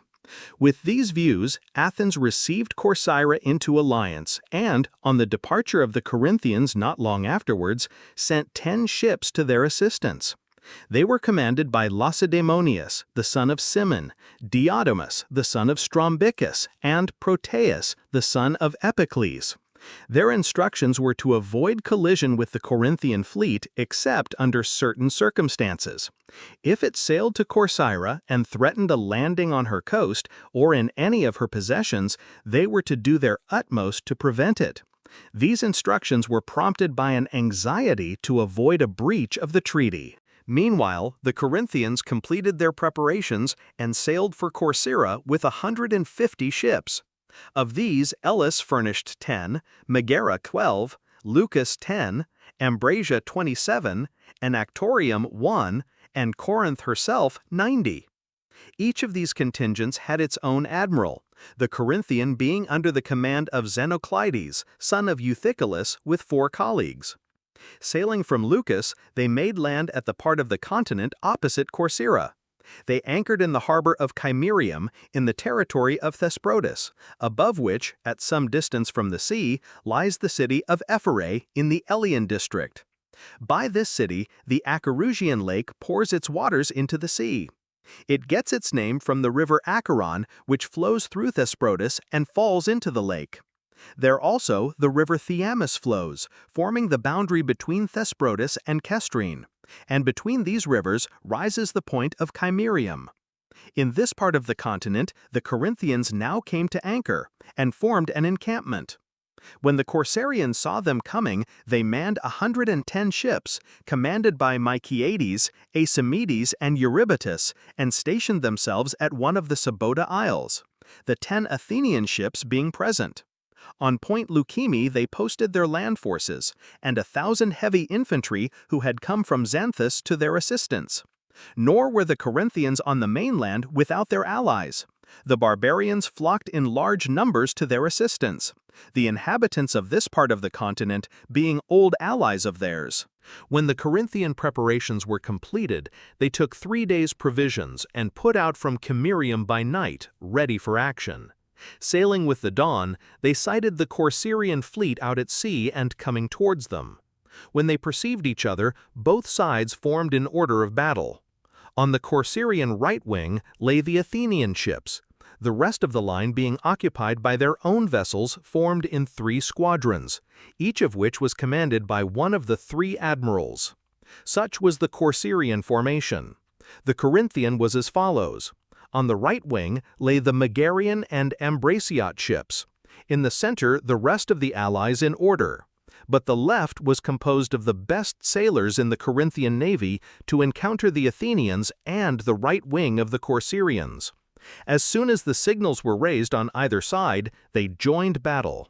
Both sides had a large number of heavy infantry on their decks and a large number of archers and darters, the old imperfect armament still prevailing. The sea fight was an obstinate one, though not remarkable for its science. Indeed, it was more like a battle by land. Whenever they charged each other, the multitude and crush of the vessels made it by no means easy to get loose. Besides, their hopes of victory lay principally in the heavy infantry on the decks, who stood and fought in order, the ships remaining stationary. The maneuver of breaking the line was not tried. In short, strength and pluck had more share in the fight than science. Everywhere tumult reigned, the battle being one scene of confusion. Meanwhile, the Athenian ships, by coming up to the Corcyrians whenever they were pressed, served to alarm the enemy, though their commanders could not join in the battle from fear of their instructions. The right wing of the Corinthians suffered most. The Corcyrians routed it and chased them in disorder to the continent with 20 ships, sailed up to their camp, and burnt the tents which they found empty, and plundered the stuff. So in this quarter the Corinthians and their allies were defeated, and the Corcyrians were victorious. But where the Corinthians themselves were, on the left, they gained a decided success, the scanty forces of the Corcyrians being further weakened by the want of the 20 ships absent on the pursuit. Seeing the Corcyrians hard pressed, the Athenians began at length to assist them more unequivocally. At first, it is true, they refrained from charging any ships, but when the rout was becoming patent and the Corinthians were pressing on, the time at last came when everyone set to, and all distinction was laid aside, and it came to this point that the Corinthians and Athenians raised their hands against each other. After the rout, The Corinthians, instead of employing themselves in lashing fast and hauling after them the hulls of the vessels which they had disabled, turned their attention to the men, whom they butchered as they sailed through, not caring so much to make prisoners. Some even of their own friends were slain by them by mistake in their ignorance of the defeat of the right wing. For the number of the ships on both sides and the distance to which they covered the sea made it difficult, after they had once joined, to distinguish between the conquering and the conquered, this battle proving far greater than any before it, any at least between Hellenes, for the number of vessels engaged. After the Corinthians had chased the Corcyraeans to the land, they turned to the wrecks and their dead, most of whom they succeeded in getting hold of and conveying to Sabota, the rendezvous of the land forces furnished by their barbarian allies. Sabota, it must be known, is a desert harbor of Thesprotis. This task over, they mustered anew and sailed against the Corcyraeans, who on their part advanced to meet them with all their ships that were fit for service and remaining to them, accompanied by the Athenian vessels, fearing that they might attempt a landing in their territory. It was now getting late, and the paean had been sung for the attack, when the Corinthians suddenly began to backwater.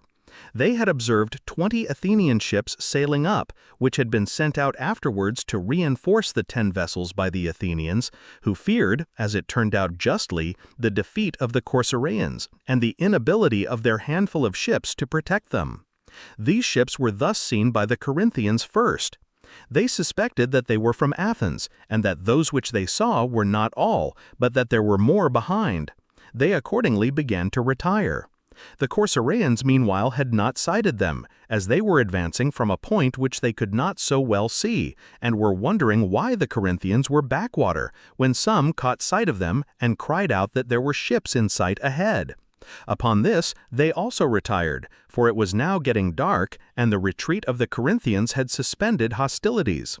Thus they parted from each other, and the battle ceased with night. The Corcyraeans were in their camp at Leukimme, when these 20 ships from Athens, under the command of Glaucon, the son of Ligris, and Andocides, son of Leogoras, bore on through the corpses and the wrecks, and sailed up to the camp not long after they were sighted. It was now night, and the Corcyraeans feared that they might be hostile vessels, but they soon knew them, and the ships came to anchor.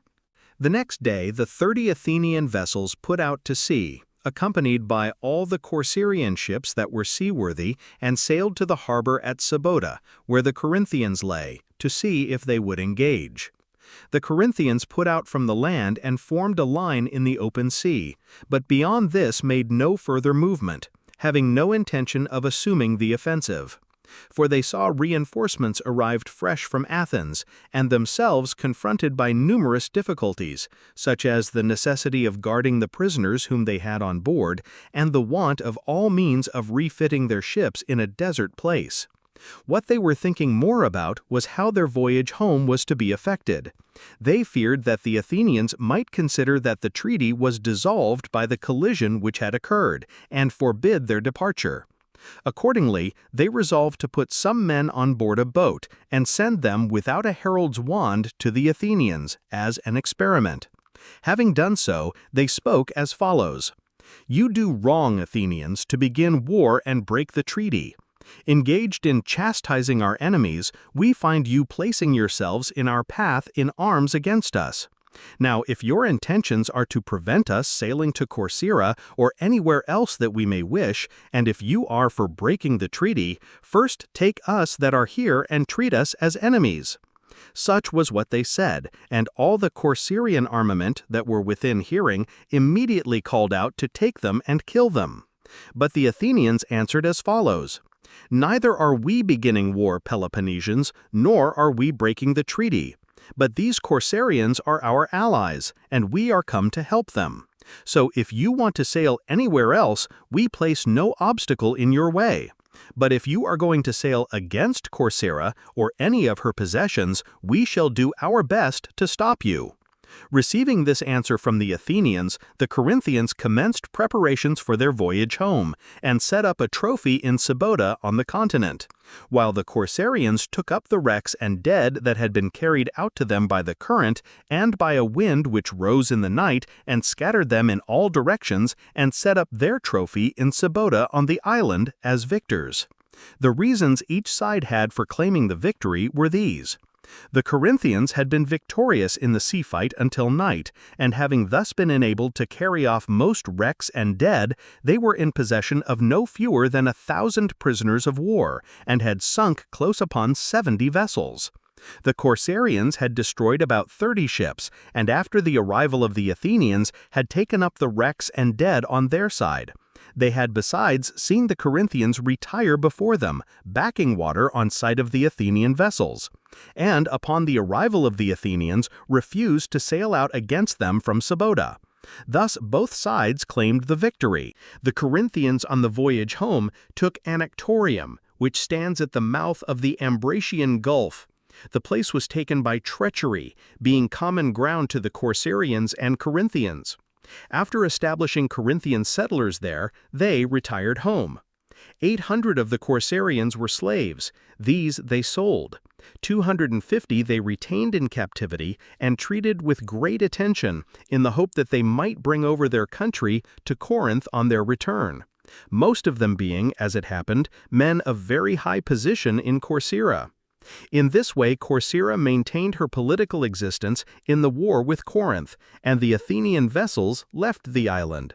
This was the first cause of the war that Corinth had against the Athenians, viz., that they had fought against them with the Corsarians in time of treaty. Almost immediately after this, fresh differences arose between the Athenians and Peloponnesians, and contributed their share to the war. Corinth was forming schemes for retaliation, and Athens suspected her hostility. The Potidæans, who inhabit the Isthmus of Pallene, being a Corinthian colony but tributary allies of Athens, were ordered to raise the wall looking towards Pallene, to give hostages, to dismiss the Corinthian magistrates, and in future not to receive the persons sent from Corinth annually to succeed them. It was feared that they might be persuaded by Perdiccas and the Corinthians to revolt, and might draw the rest of the allies in the direction of Thrace to revolt with them. These precautions against the Potidæans were taken by the Athenians immediately after the battle at Corcyra. Not only was Corinth at length openly hostile, but Perdiccas, son of Alexander, king of the Macedonians, had from an old friend and ally been made an enemy. He had been made an enemy by the Athenians entering into alliance with his brother Philip and Derdas, who were in league against him. In his alarm he had sent to Lacedaemon to try and involve the Athenians in a war with the Peloponnesians, and was endeavoring to win over Corinth in order to bring about the revolt of Potidæa. He also made overtures to the Chalcidians in the direction of Thrace, and to the Bottiaeans to persuade them to join in the revolt, for he thought that if these places on the border could be made his allies, it would be easier to carry on the war with their cooperation. Alive to all this, and wishing to anticipate the revolt of the cities, the Athenians acted as follows. They were just then sending off 30 ships and 1,000 heavy infantry for his country, under the command of Archestratus, son of Lycomedes, with 4 colleagues. They instructed the captains to take hostages of the Potidæans, to raise the wall, and to be on their guard against the revolt of the neighboring cities. Meanwhile, the Potidæans sent envoys to Athens on the chance of persuading them to take no new steps in their matters. They also went to Lacedaemon with the Corinthians to secure support in case of need.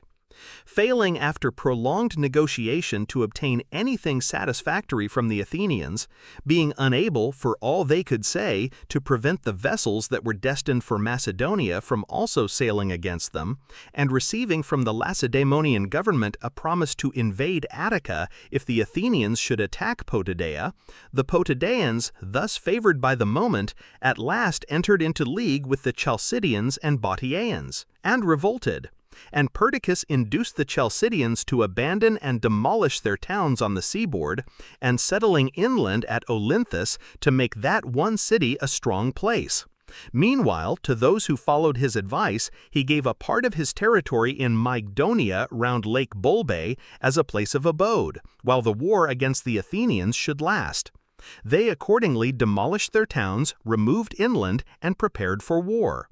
The 30 ships of the Athenians, arriving before the Thracian places, found Potidaea and the rest in revolt.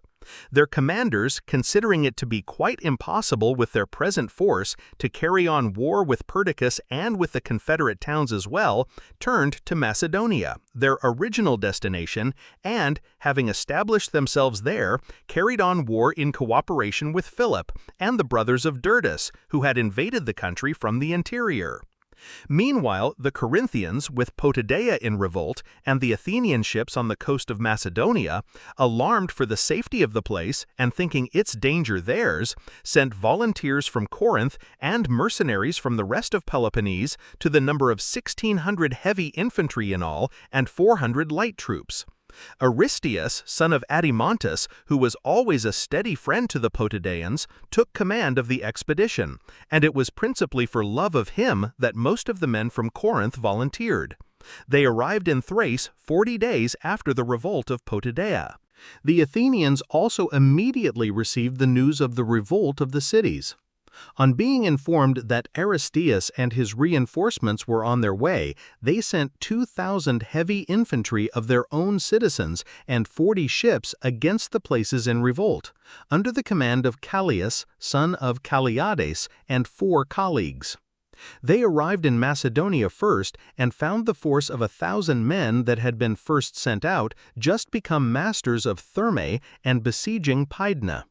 Accordingly, they also joined in the investment and besieged Pydna for a while.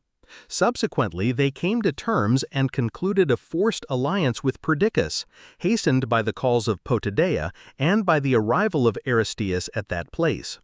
They withdrew from Macedonia, going to Beroea and thence to Strepsa, and after a futile attempt on the latter place, they pursued by land their march to Potidaea with 3,000 heavy infantry of their own citizens, besides a number of their allies, and 600 Macedonian horsemen, the followers of Philip and Pausanias. With these sailed 70 ships along the coast. Advancing by short marches, on the 3rd day they arrived at Gigonus, where they encamped. Meanwhile, the Potidaeans and the Peloponnesians with Aristeus were encamped on the side looking towards Olynthus on the isthmus, in expectation of the Athenians, and had established their market outside the city. The allies had chosen Aristeus general of all the infantry, while the command of the cavalry was given to Perdiccas, who had at once left the alliance of the Athenians and gone back to that of the Potidaeans, having deputed Aeolus as his general. The plan of Aristeus was to keep his own force on the isthmus and await the attack of the Athenians, leaving the Chalcidians and the allies outside the isthmus and the 200 cavalry from Perdiccas in Olynthus to act upon the Athenian rear, on the occasion of their advancing against him, and thus to place the enemy between 2 fires. While Callias, the Athenian general, and his colleagues dispatched the Macedonian horse and a few of the allies to Olynthus, to prevent any movement being made from that quarter. The Athenians themselves broke up their camp and marched against Potidaea. After they had arrived at the isthmus and saw the enemy preparing for battle, they formed against him, and soon afterwards engaged. The wing of Aristeus, with the Corinthians and other picked troops around him, routed the wing opposed to it and followed for a considerable distance in pursuit. But the rest of the army of the Potidaeans and of the Peloponnesians was defeated by the Athenians and took refuge within the fortifications. Returning from the pursuit, Aristeus perceived the defeat of the rest of the army. Being at a loss which of the 2 risks to choose, whether to go to Olynthus or to Potidaea, he at last determined to draw his men into as small a space as possible and force his way with a run into Potidaea. Not without difficulty, through a storm of missiles, he passed along by the breakwater through the sea and brought off most of his men safe, though a few were lost. Meanwhile, the auxiliaries of the Potidaeans from Olynthus, which is about 7 miles off and in sight of Potidaea, when the battle began and the signals were raised, advanced a little way to render assistance. And the Macedonian horse formed against them to prevent it. But on victory speedily declaring for the Athenians and the signals being taken down, they retired back within the wall, and the Macedonians returned to the Athenians. Thus, there were no cavalry present on either side. After the battle, the Athenians set up a trophy and gave back their dead to the Potidaeans under truce. The Potidaeans and their allies had close upon 300 killed, the Athenians 150 of their own citizens, and Callias their general. The wall on the side of the isthmus had now works at once raised against it, and manned by the Athenians. That on the side of Pallene had no works raised against it. They did not think themselves strong enough at once to keep a garrison in the isthmus and to cross over to Pallene and raise works there. They were afraid that the Potidaeans and their allies might take advantage of their division to attack them. Meanwhile, the Athenians at home, learning that there were no works at Pallene, sometime afterwards sent off 1,600 heavy infantry of their own citizens under the command of Phormio, son of Asclepius. Arrived at Pallene, he fixed his headquarters at Aphidus, and led his army against Potidaea by short marches, ravaging the country as he advanced. No one venturing to meet him in the field, he raised works against the wall on the side of Pallene. So at length Potidaea was strongly invested on either side, and from the sea by the ships cooperating in the blockade. Aristeus, seeing its investment complete and having no hope of its salvation, except in the event of some movement from the Peloponnese or of some other improbable contingency, advised all except 500 to watch for a wind and sail out of the place in order that their provisions might last the longer. He was willing to be himself one of those who remained. Unable to persuade them, and desirous of acting on the next alternative and of having things outside in the best posture possible, he eluded the guardships of the Athenians and sailed out. Remaining among the Chalcidians, he continued to carry on the war. In particular, he laid an ambuscade near the city of the Sermylians and cut off many of them. He also communicated with Peloponnese, and tried to contrive some method by which help might be brought. Meanwhile, after the completion of the investment of Potidaea, Phormio next employed his 1,600 men in ravaging Chalcidice and Boeotia. Some of the towns also were taken by him. Chapter 3. Congress of the Peloponnesian Confederacy at Lacedaemon. The Athenians and Peloponnesians had these antecedent grounds of complaint against each other. The complaint of Corinth was that her colony of Potidaea and Corinthian and Peloponnesian citizens within it were being besieged. That of Athens against the Peloponnesians, that they had incited a town of hers, a member of her alliance and a contributor to her revenue, to revolt, and had come and were openly fighting against her on the side of the Potidaeans. For all this, war had not yet broken out. There was still truce for a while, for this was a private enterprise on the part of Corinth. But the siege of Potidaea put an end to her inaction. She had men inside it. Besides, she feared for the place. Immediately summoning the allies to Lacedaemon, she came and loudly accused Athens of breach of the treaty and aggression on the rights of Peloponnese. With her, the Aeginetans, formerly unrepresented from fear of Athens, in secret proved not the least urgent of the advocates for war, asserting that they had not the independence guaranteed to them by the treaty. After extending the summons to any of their allies and others who might have complaints to make of Athenian aggression, the Lacedaemonians held their ordinary assembly and invited them to speak. There were many who came forward and made their several accusations. Among them, the Megarians, in a long list of grievances, called special attention to the fact of their exclusion from the ports of the Athenian Empire and the market of Athens, in defiance of the treaty. Last of all, the Corinthians came forward, and having let those who preceded them inflame the Lacedaemonians, now followed with a speech to this effect: Lacedaemonians, the confidence which you feel in your constitution and social order inclines you to receive any reflections of ours on other powers with a certain skepticism. Hence springs your moderation, but hence also the rather limited knowledge which you betray in dealing with foreign politics. Time after time was our voice raised to warn you of the blows about to be dealt us by Athens, and time after time, instead of taking the trouble to ascertain the worth of our communications, you contented yourselves with suspecting the speakers of being inspired by private interest. And so, instead of calling these allies together before the blow fell, you have delayed to do so till we are smarting under it. Allies among whom we have not the worst title to speak, as having the greatest complaints to make, complaints of Athenian outrage and Lacedaemonian neglect. Now, if these assaults on the rights of Hellas had been made in the dark, you might be unacquainted with the facts, and it would be our duty to enlighten you. As it is, long speeches are not needed where you see servitude accomplished for some of us, meditated for others, in particular for our allies, and prolonged preparations and the aggressor against the hour of war. Or what, pray, is the meaning of their reception of Corcyra by fraud, and their holding it against us by force? What of the siege of Potidæa, places one of which lies most conveniently for any action against the Thracian towns, while the other would have contributed a very large navy to the Peloponnesians? For all this you are responsible. You it was who first allowed them to fortify their city after the Median War, and afterwards to erect the long walls. You who, then and now, are always depriving of freedom not only those whom they have enslaved, but also those who have as yet been your allies. For the true author of the subjugation of a people is not so much the immediate agent as the power which permits it, having the means to prevent it, particularly if that power aspires to the glory of being the liberator of Hellas. We are at last assembled.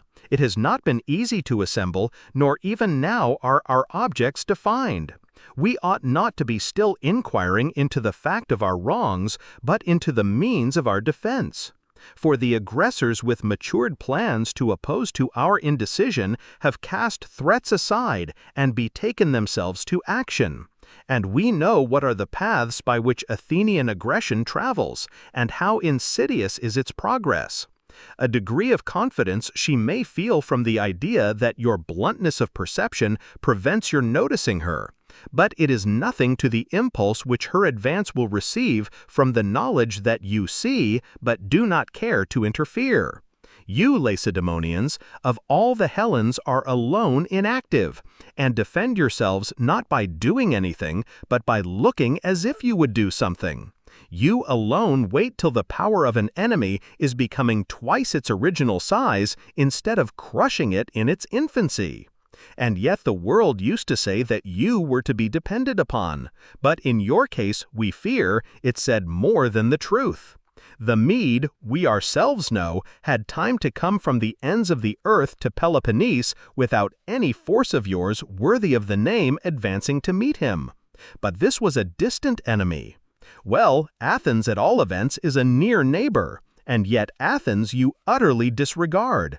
Against Athens you prefer to act on the defensive instead of on the offensive, and to make it an affair of chances by deferring the struggle till she has grown far stronger than at first. And yet you know that on the whole, the rock on which the barbarian was wrecked was himself, and that if our present enemy Athens has not again and again annihilated us, we owe it more to her blunders than to your protection. Indeed, expectations from you have before now been the ruin of some, whose faith induced them to omit preparation. We hope that none of you will consider these words of remonstrance to be rather words of hostility. Men remonstrate with friends who are in error. Accusations they reserve for enemies who have wronged them. Besides, we consider that we have as good a right as anyone to point out a neighbor's faults, particularly when we contemplate the great contrast between the two national characters, a contrast of which, as far as we can see, you have little perception, having never yet considered what sort of antagonists you will encounter in the Athenians, how widely, how absolutely different from yourselves. The Athenians are addicted to innovation, and their designs are characterized by swiftness alike in conception and execution.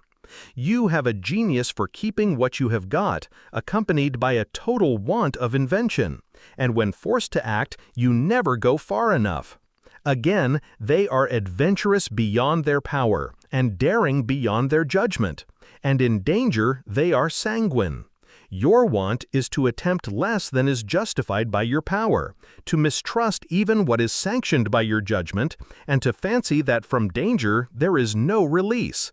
Further, there is promptitude on their side against procrastination on yours. They are never at home, you are never from it. For they hope by their absence to extend their acquisitions, you fear by your advance to endanger what you have left behind. They are swift to follow up a success, and slow to recoil from a reverse. Their bodies they spend ungrudgingly in their country's cause. Their intellect they jealously husband to be employed in her service. A scheme unexecuted is with them a positive loss, a successful enterprise a comparative failure. The deficiency created by the miscarriage of an undertaking is soon filled up by fresh hopes. For they alone are enabled to call a thing hoped for a thing got, by the speed with which they act upon their resolutions. Thus they toil on in trouble and danger all the days of their life, with little opportunity for enjoying, being ever engaged in getting. Their only idea of a holiday is to do what the occasion demands, and to them laborious occupation is less of a misfortune than the peace of a quiet life. To describe their character in a word, one might truly say that they were born into the world to take no rest themselves and to give none to others. Such is Athens, your antagonist. And yet, Lacedaemonians, you still delay, and fail to see that peace stays longest with those who are not more careful to use their power justly than to show their determination not to submit to injustice. On the contrary, your ideal of fair dealing is based on the principle that, if you do not injure others, you need not risk your own fortunes in preventing others from injuring you. Now you could scarcely have succeeded in such a policy even with a neighbor like yourselves. But in the present instance, as we have just shown, your habits are old-fashioned as compared with theirs. It is the law as in art, so in politics, that improvements ever prevail, and though fixed usages may be best for undisturbed communities, constant necessities of action must be accompanied by the constant improvement of methods. Thus it happens that the vast experience of Athens has carried her further than you on the path of innovation. Here at least let your procrastination end. For the present, assist your allies, and Potidea in particular, as you promised, by a speedy invasion of Attica, and do not sacrifice friends and kindred to their bitterest enemies, and drive the rest of us in despair to some other alliance. Such a step would not be condemned either by the gods who received our oaths, or by the men who witnessed them. The breach of a treaty cannot be laid to the people whom desertion compels to seek new relations, but to the power that fails to assist its confederate. But if you will only act, we will stand by you. It would be unnatural for us to change, and never should we meet with such a congenial ally. For these reasons, choose the right course, and endeavor not to let Peloponnese under your supremacy degenerate from the prestige that it enjoyed under that of your ancestors. Such were the words of the Corinthians. There happened to be Athenian envoys present at Lacedaemon on other business. On hearing the speeches, they thought themselves called upon to come before the Lacedaemonians. Their intention was not to offer a defense on any of the charges which the cities brought against them, but to show on a comprehensive view that it was not a matter to be hastily decided on, but one that demanded further consideration. There was also a wish to call attention to the great power of Athens, and to refresh the memory of the old and enlighten the ignorance of the young, from a notion that their words might have the effect of inducing them to prefer tranquility to war. So they came to the Lacedaemonians and said that they too, if there was no objection, wished to speak to their assembly. They replied by inviting them to come forward.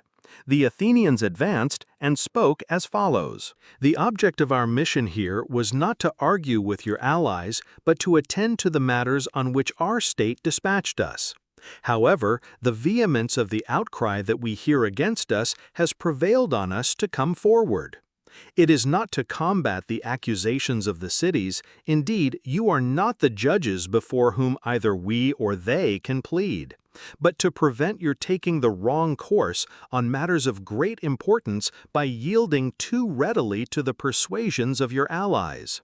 We also wish to show, on a review of the whole indictment, that we have a fair title to our possessions, and that our country has claims to consideration. We need not refer to remote antiquity. There we could appeal to the voice of tradition, but not to the experience of our audience. But to the Median War and contemporary history we must refer, although we are rather tired of continually bringing this subject forward. In our action during that war, we ran great risk to obtain certain advantages. You had your share in the solid results. Do not try to rob us of all share in the good that the glory may do us.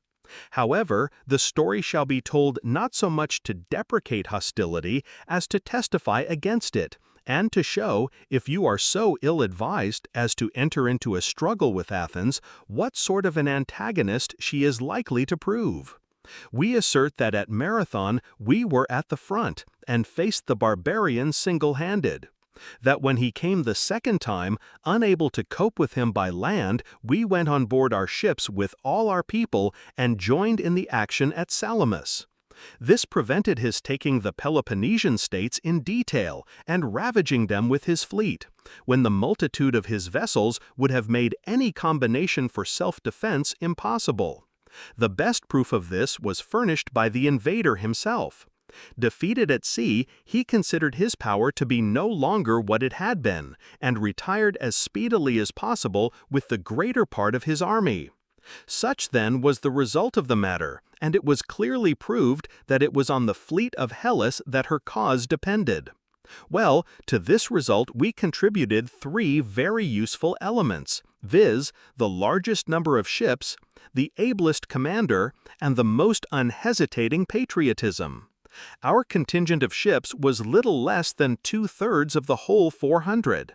The commander was Themistocles, through whom chiefly it was that the battle took place in the straits, the acknowledged salvation of our cause. Indeed, this was the reason of your receiving him with honors such as had never been accorded to any foreign visitor. While for daring patriotism we had no competitors.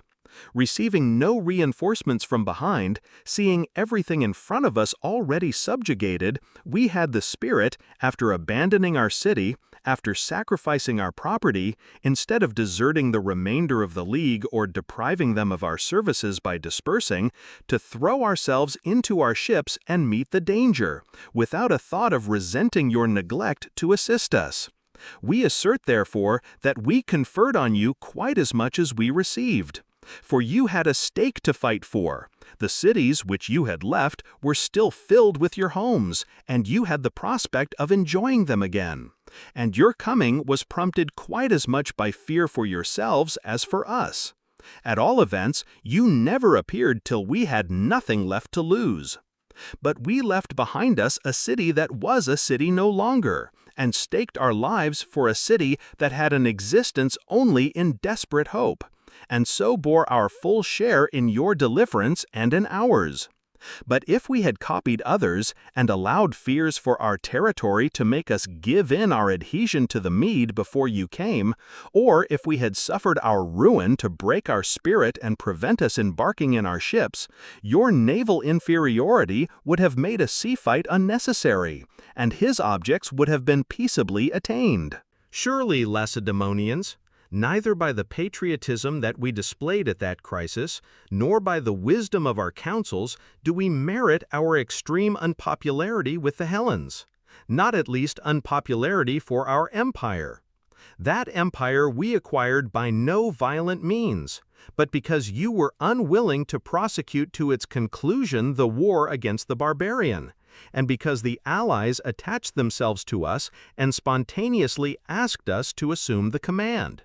and the nature of the case first compelled us to advance our empire to its present height, fear being our principal motive, though honor and interest afterwards came in. And at last, when almost all hated us, when some had already revolted and had been subdued, when you had ceased to be the friends that you once were and had become objects of suspicion and dislike, it appeared no longer safe to give up our empire, especially as all who left us would fall to you. And no one can quarrel with a people for making, in matters of tremendous risk, the best provision that it can for its interest. You, at all events, Lacedaemonians, have used your supremacy to settle the states in Peloponnese as is agreeable to you. And if at the period of which we were speaking you had persevered to the end of the matter and had incurred hatred in your command, we are sure that you would have made yourselves just as galling to the allies, and would have been forced to choose between a strong government and danger to yourselves. It follows that it was not a very wonderful action, or contrary to the common practice of mankind, if we did accept an empire that was offered to us, and refused to give it up under the pressure of three of the strongest motives: fear, honor, and interest. And it was not we who set the example, for it has always been law that the weaker should be subject to the stronger. Besides, we believed ourselves to be worthy of our position, and so you thought us till now, when calculations of interest have made you take up the cry of justice, a consideration which no one ever yet brought forward to hinder his ambition when he had a chance of gaining anything by might. And praise is due to all who, if not so superior to human nature as to refuse dominion, yet respect justice more than their position compels them to do. We imagine that our moderation would be best demonstrated by the conduct of others who should be placed in our position. But even our equity has very unreasonably subjected us to condemnation instead of approval. Our abatement of our rights in the contract trials with our allies and our causing them to be decided by impartial laws at Athens have gained us the character of being litigious. And none care to inquire why this reproach is not brought against other imperial powers, who treat their subjects with less moderation than we do. The secret being that where force can be used, law is not needed. But our subjects are so habituated to associate with us as equals that any defeat whatever that clashes with their notions of justice, whether it proceeds from a legal judgment or from the power which our empire gives us, makes them forget to be grateful for being allowed to retain most of their possessions, and more vexed at a part being taken than if we had from the first cast law aside and openly gratified our covetousness. If we had done so, not even would they have disputed that the weaker must give way to the stronger. Men's indignation, it seems, is more excited by legal wrong than by violent wrong. The first looks like being cheated by an equal, the second like being compelled by a superior. At all events, they contrive to put up with much worse treatment than this from the Mede, yet they think our rule severe. And this is to be expected, for the present always weighs heavy on the conquered. This at least is certain. If you were to succeed in overthrowing us and in taking our place, you would speedily lose the popularity with which fear of us has invested you, if your policy of today is at all to tally with the sample that you gave of it during the brief period of your command against the Mede. Not only is your life at home regulated by rules and institutions incompatible with those of others, but your citizens abroad act neither on these rules nor on those which are recognized by the rest of Hellas. Not only is your life at home regulated by rules and institutions incompatible with those of others, but your citizens abroad act neither on these rules nor on those which are recognized by the rest of Hellas. Take time, then, in forming your resolution, as the matter is of great importance, and do not be persuaded by the opinions and complaints of others to bring trouble on yourselves, but consider the vast influence of accident in war before you are engaged in it. As it continues, it generally becomes an affair of chances from which neither of us is exempt, and whose event we must risk in the dark. It is a common mistake in going to war to begin at the wrong end, to act first and wait for disaster to discuss the matter. But we are not yet by any means so misguided, nor, so far as we can see, are you. Accordingly, while it is still open to us both to choose a right, we bid you not to dissolve the treaty or to break your oaths, but to have our differences settled by arbitration according to our agreement. Or else we take the gods who heard the oaths to witness, and if you begin hostilities, whatever line of action you choose, we will try not to be behindhand in repelling you." Such were the words of the Athenians. After the Lacedaemonians had heard the complaints of the allies against the Athenians and the observations of the latter, they made all withdraw and consulted by themselves on the question before them. The opinions of the majority all led to the same conclusion. The Athenians were open aggressors, and war must be declared at once. But Archidamus, the Lacedaemonian king, came forward, who had the reputation of being at once a wise and a moderate man, and made the following speech. "I have not lived so long, Lacedaemonians, without having had the experience of many wars. And I see those among you of the same age as myself, who will not fall into the common misfortune of longing for war from inexperience, or from a belief in its advantage and its safety. This, the war on which you are now debating, would be one of the greatest magnitude, on a sober consideration of the matter.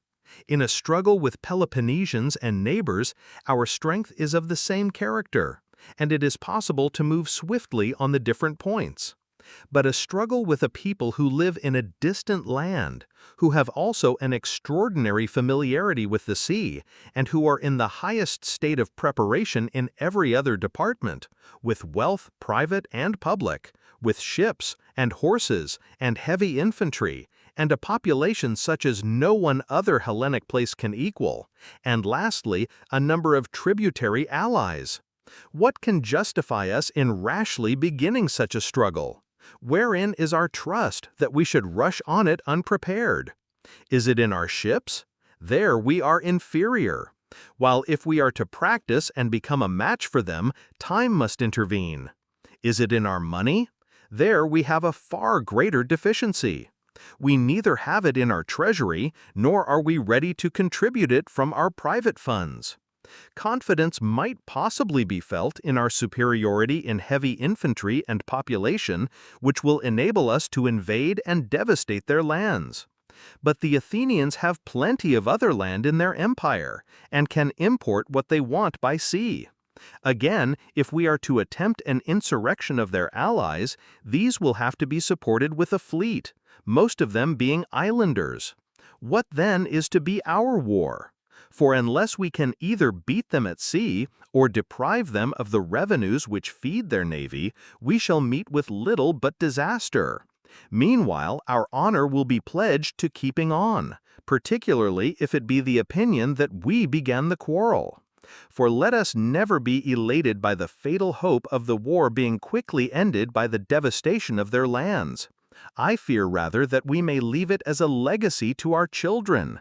So improbable is it that the Athenian spirit will be the slave of their land, or Athenian experience be cowed by war. Not that I would bid you be so unfeeling as to suffer them to injure your allies, and to refrain from unmasking their intrigues, but I do bid you not to take up arms at once, but to send and remonstrate with them in a tone not too suggestive of war, nor again too suggestive of submission, and to employ the interval in perfecting our own preparations. The means will be, first, the acquisition of allies, Hellenic or barbarian, it matters not, so long as they are an accession to our strength, naval or pecuniary. I say Hellenic or barbarian because the odium of such an accession, to all who like us are the objects of the designs of the Athenians, is taken away by the law of self-preservation. And secondly, the development of our home resources. If they listen to our embassy, so much the better. But if not, after the lapse of 2 or 3 years, our position will have become materially strengthened, and we can then attack them if we think proper. Perhaps by that time, the sight of our preparations, backed by language equally significant, will have disposed them to submission, while their land is still untouched, and while their counsels may be directed to the retention of advantages as yet undestroyed. For the only light in which you can view their land is that of a hostage in your hands, a hostage the more valuable the better it is cultivated. This you ought to spare as long as possible, and not make them desperate, and so increase the difficulty of dealing with them. For if, while still unprepared, hurried away by the complaints of our allies, we are induced to lay it waste, have a care that we do not bring deep disgrace and deep perplexity upon Peloponnese. Complaints, whether of communities or individuals, it is possible to adjust, but war undertaken by a coalition for sectional interests, whose progress there is no means of foreseeing, does not easily admit of creditable settlement. And none need think it cowardice for a number of confederates to pause before they attack a single city. The Athenians have allies as numerous as our own, and allies that pay tribute. And war is a matter not so much of arms as of money, which makes arms of use. And this is more than ever true in a struggle between a continental and a maritime power. First, then, let us provide money, and not allow ourselves to be carried away by the talk of our allies before we have done so. As we shall have the largest share of responsibility for the consequences, be they good or bad, we have also a right to a tranquil inquiry respecting them.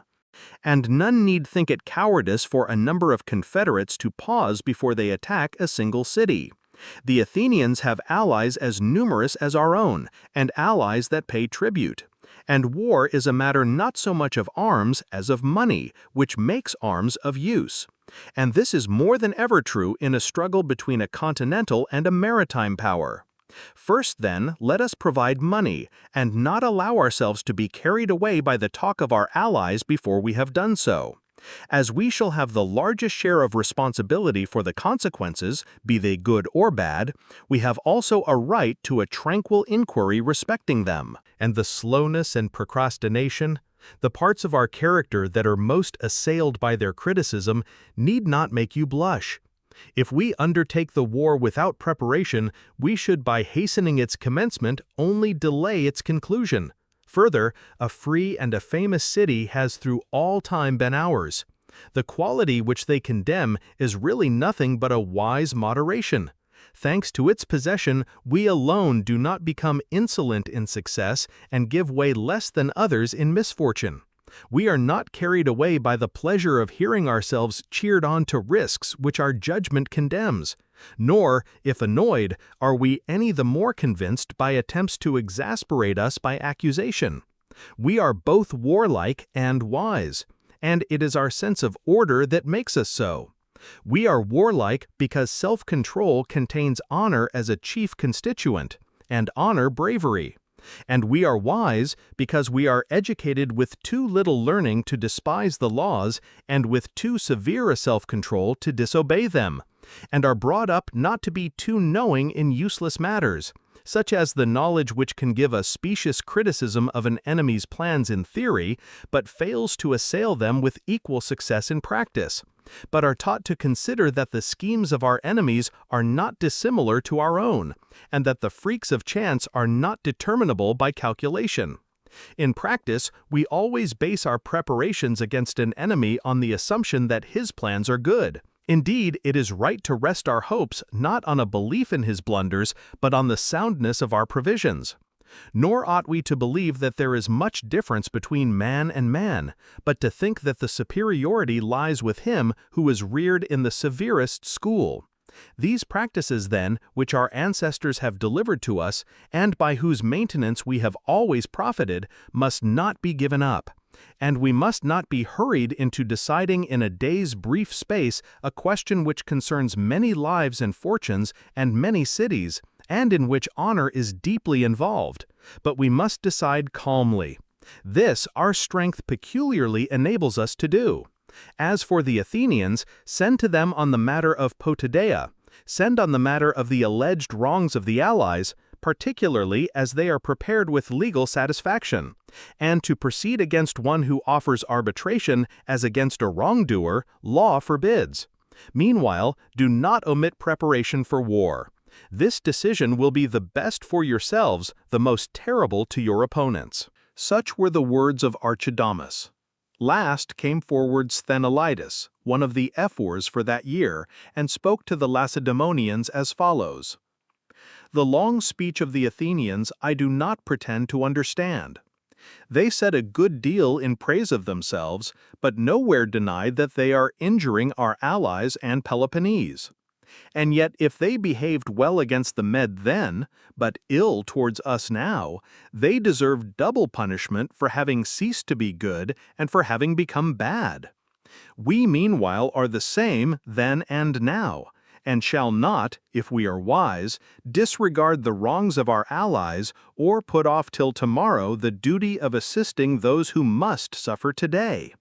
Others have much money and ships and horses, but we have good allies whom we must not give up to the Athenians, nor by lawsuits and words decide the matter, as it is anything but in word that we are harmed, but render instant and powerful help.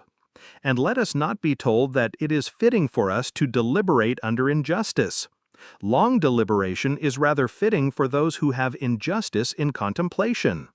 Vote therefore, Lacedaemonians, for war, as the honor of Sparta demands, and neither allow the further aggrandizement of Athens, nor betray our allies to ruin, but with the gods let us advance against the aggressors."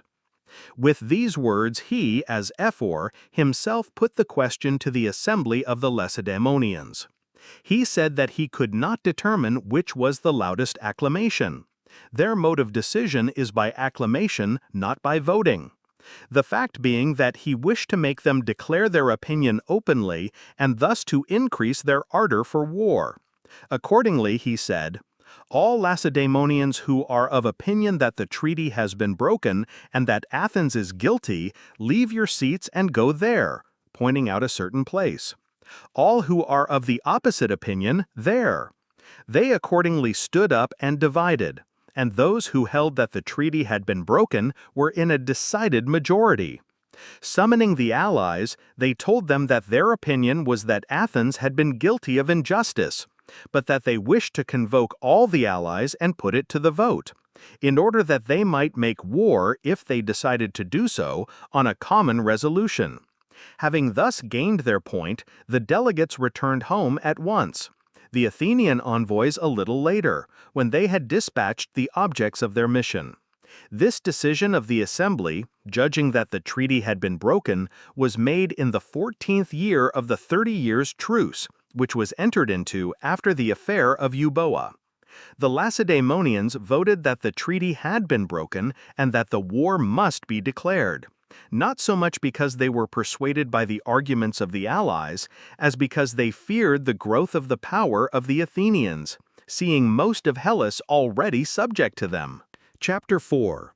From the end of the Persian to the beginning of the Peloponnesian War, the progress from supremacy to empire. The way in which Athens came to be placed in the circumstances under which her power grew was this. After the Medes had returned from Europe, defeated by sea and land by the Hellens, and after those of them who had fled with their ships to Mycale had been destroyed, Leotychides, king of the Lacedaemonians, the commander of the Hellens at Mycale, departed home with the allies from Peloponnese. But the Athenians and the allies from Ionia and Hellespont, who had now revolted from the king, remained and laid siege to Sestos, which was still held by the Medes. After wintering before it, they became masters of the place on its evacuation by the barbarians, and after this they sailed away from Hellespont to their respective cities. Meanwhile, the Athenian people, after the departure of the barbarian from their country, at once proceeded to carry over their children and wives and such property as they had left from the places where they had deposited them, and prepared to rebuild their city and their walls. For only isolated portions of the circumference had been left standing, and most of the houses were in ruins, though a few remained in which the Persian grandees had taken up their quarters. Perceiving what they were going to do, the Lacedaemonians sent an embassy to Athens. They would have themselves preferred to see neither her nor any other city in possession of a wall, though here they acted principally at the instigation of their allies, who were alarmed at the strength of her newly acquired navy and the valor which she had displayed in the war with the Medes. They begged her not only to abstain from building walls for herself, but also to join them in throwing down the walls that still held together of the ultra-Peloponnesian cities. The real meaning of their advice, the suspicion that it contained against the Athenians, was not proclaimed. It was urged that so the barbarian, in the event of a third invasion, would not have any strong place, such as he now had in Thebes, for his base of operations, and that Peloponnese would suffice for all as a base both for retreat and offense. After the Lacedaemonians had thus spoken, they were, on the advice of Themistocles, immediately dismissed by the Athenians, with the answer that ambassadors should be sent to Sparta to discuss the question. Themistocles told the Athenians to send him off with all speed to Lacedaemon, but not to dispatch his colleagues as soon as they had selected them, but to wait until they had raised their wall to the height from which defense was possible. Meanwhile, the whole population in the city was to labor at the wall, the Athenians, their wives, and their children, sparing no edifice, private or public, which might be of any use to the work, but throwing all down. After giving these instructions, and adding that he would be responsible for all other matters there, he departed. Arrived at Lacedaemon, he did not seek an audience with the authorities, but tried to gain time and made excuses. When any of the government asked him why he did not appear in the assembly, he would say that he was waiting for his colleagues, who had been detained in Athens by some engagement. However, that he expected their speedy arrival and wondered that they were not yet there. At first the Lacedaemonians trusted the words of Themistocles through their friendship for him. But when others arrived, all distinctly declaring that the work was going on and already attaining some elevation, they did not know how to disbelieve it. Aware of this, he told them that rumors are deceptive and should not be trusted. They should send some reputable persons from Sparta to inspect, whose report might be trusted. They dispatched them accordingly. Concerning these, Themistocles secretly sent word to the Athenians to detain them as far as possible without putting them under open constraint, and not to let them go until they had themselves returned. For his colleagues had now joined him, Abronichus, son of Lysicles, and Aristides, son of Lysimachus, with the news that the wall was sufficiently advanced, and he feared that when the Lacedaemonians heard the facts, they might refuse to let them go. So the Athenians detained the envoys according to his message, and Themistocles had an audience with the Lacedaemonians, and at last openly told them that Athens was now fortified sufficiently to protect its inhabitants, that any embassy which the Lacedaemonians or their allies might wish to send to them should in future proceed on the assumption that the people to whom they were going was able to distinguish both its own and the general interests. That when the Athenians thought fit to abandon their city and to embark in their ships, they ventured on that perilous step without consulting them, and that on the other hand, wherever they had deliberated with the Lacedaemonians, they had proved themselves to be in judgment second to none. That they now thought it fit that their city should have a wall, and that this would be more for the advantage of both the citizens of Athens and the Hellenic Confederacy. For without equal military strength, it was impossible to contribute equal or fair counsel to the common interest. It followed, he observed, either that all the members of the Confederation should be without walls, or that the present step should be considered a right one. The Lacedaemonians did not betray any open signs of anger against the Athenians at what they heard. The embassy, it seems, was prompted not by a desire to obstruct, but to guide the counsels of their government. Besides, Spartan feeling was at that time very friendly towards Athens on account of the patriotism which she had displayed in the struggle with the Mede. Still, the defeat of their wishes could not but cause them secret annoyance. The envoys of each state departed home without complaint. In this way, the Athenians walled their city in a little while. To this day, the building shows signs of the haste of its execution. The foundations are laid of stones of all kinds, and in some places not wrought or fitted, but placed just in the order in which they were brought by the different hands. And many columns, too, from tombs and sculptured stones, were put in with the rest. For the bounds of the city were extended at every point of the circumference, and so they laid hands on everything without exception in their haste. Themistocles also persuaded them to finish the walls of Piraeus, which had been begun before, in his year of office as archon. Being influenced alike by the fineness of a locality that has 3 natural harbors, and by the great start which the Athenians would gain in the acquisition of power by becoming a naval people. For he first ventured to tell them to stick to the sea, and forthwith began to lay the foundations of the empire. It was by his advice, too, that they built the walls of that thickness which can still be discerned round Piraeus, the stones being brought up by 2 wagons meeting each other. Between the walls thus formed there was neither rubble nor mortar, but great stones hewn square and fitted together, cramped to each other on the outside with iron and lead. About half the height that he intended was finished. His idea was by their size and thickness to keep off the attacks of an enemy. He thought that they might be adequately defended by a small garrison of invalids, and the rest be freed for service in the fleet. For the fleet claimed most of his attention. He saw, as I think, that the approach by sea was easier for the king's army than that by land. He also thought Piraeus more valuable than the upper city.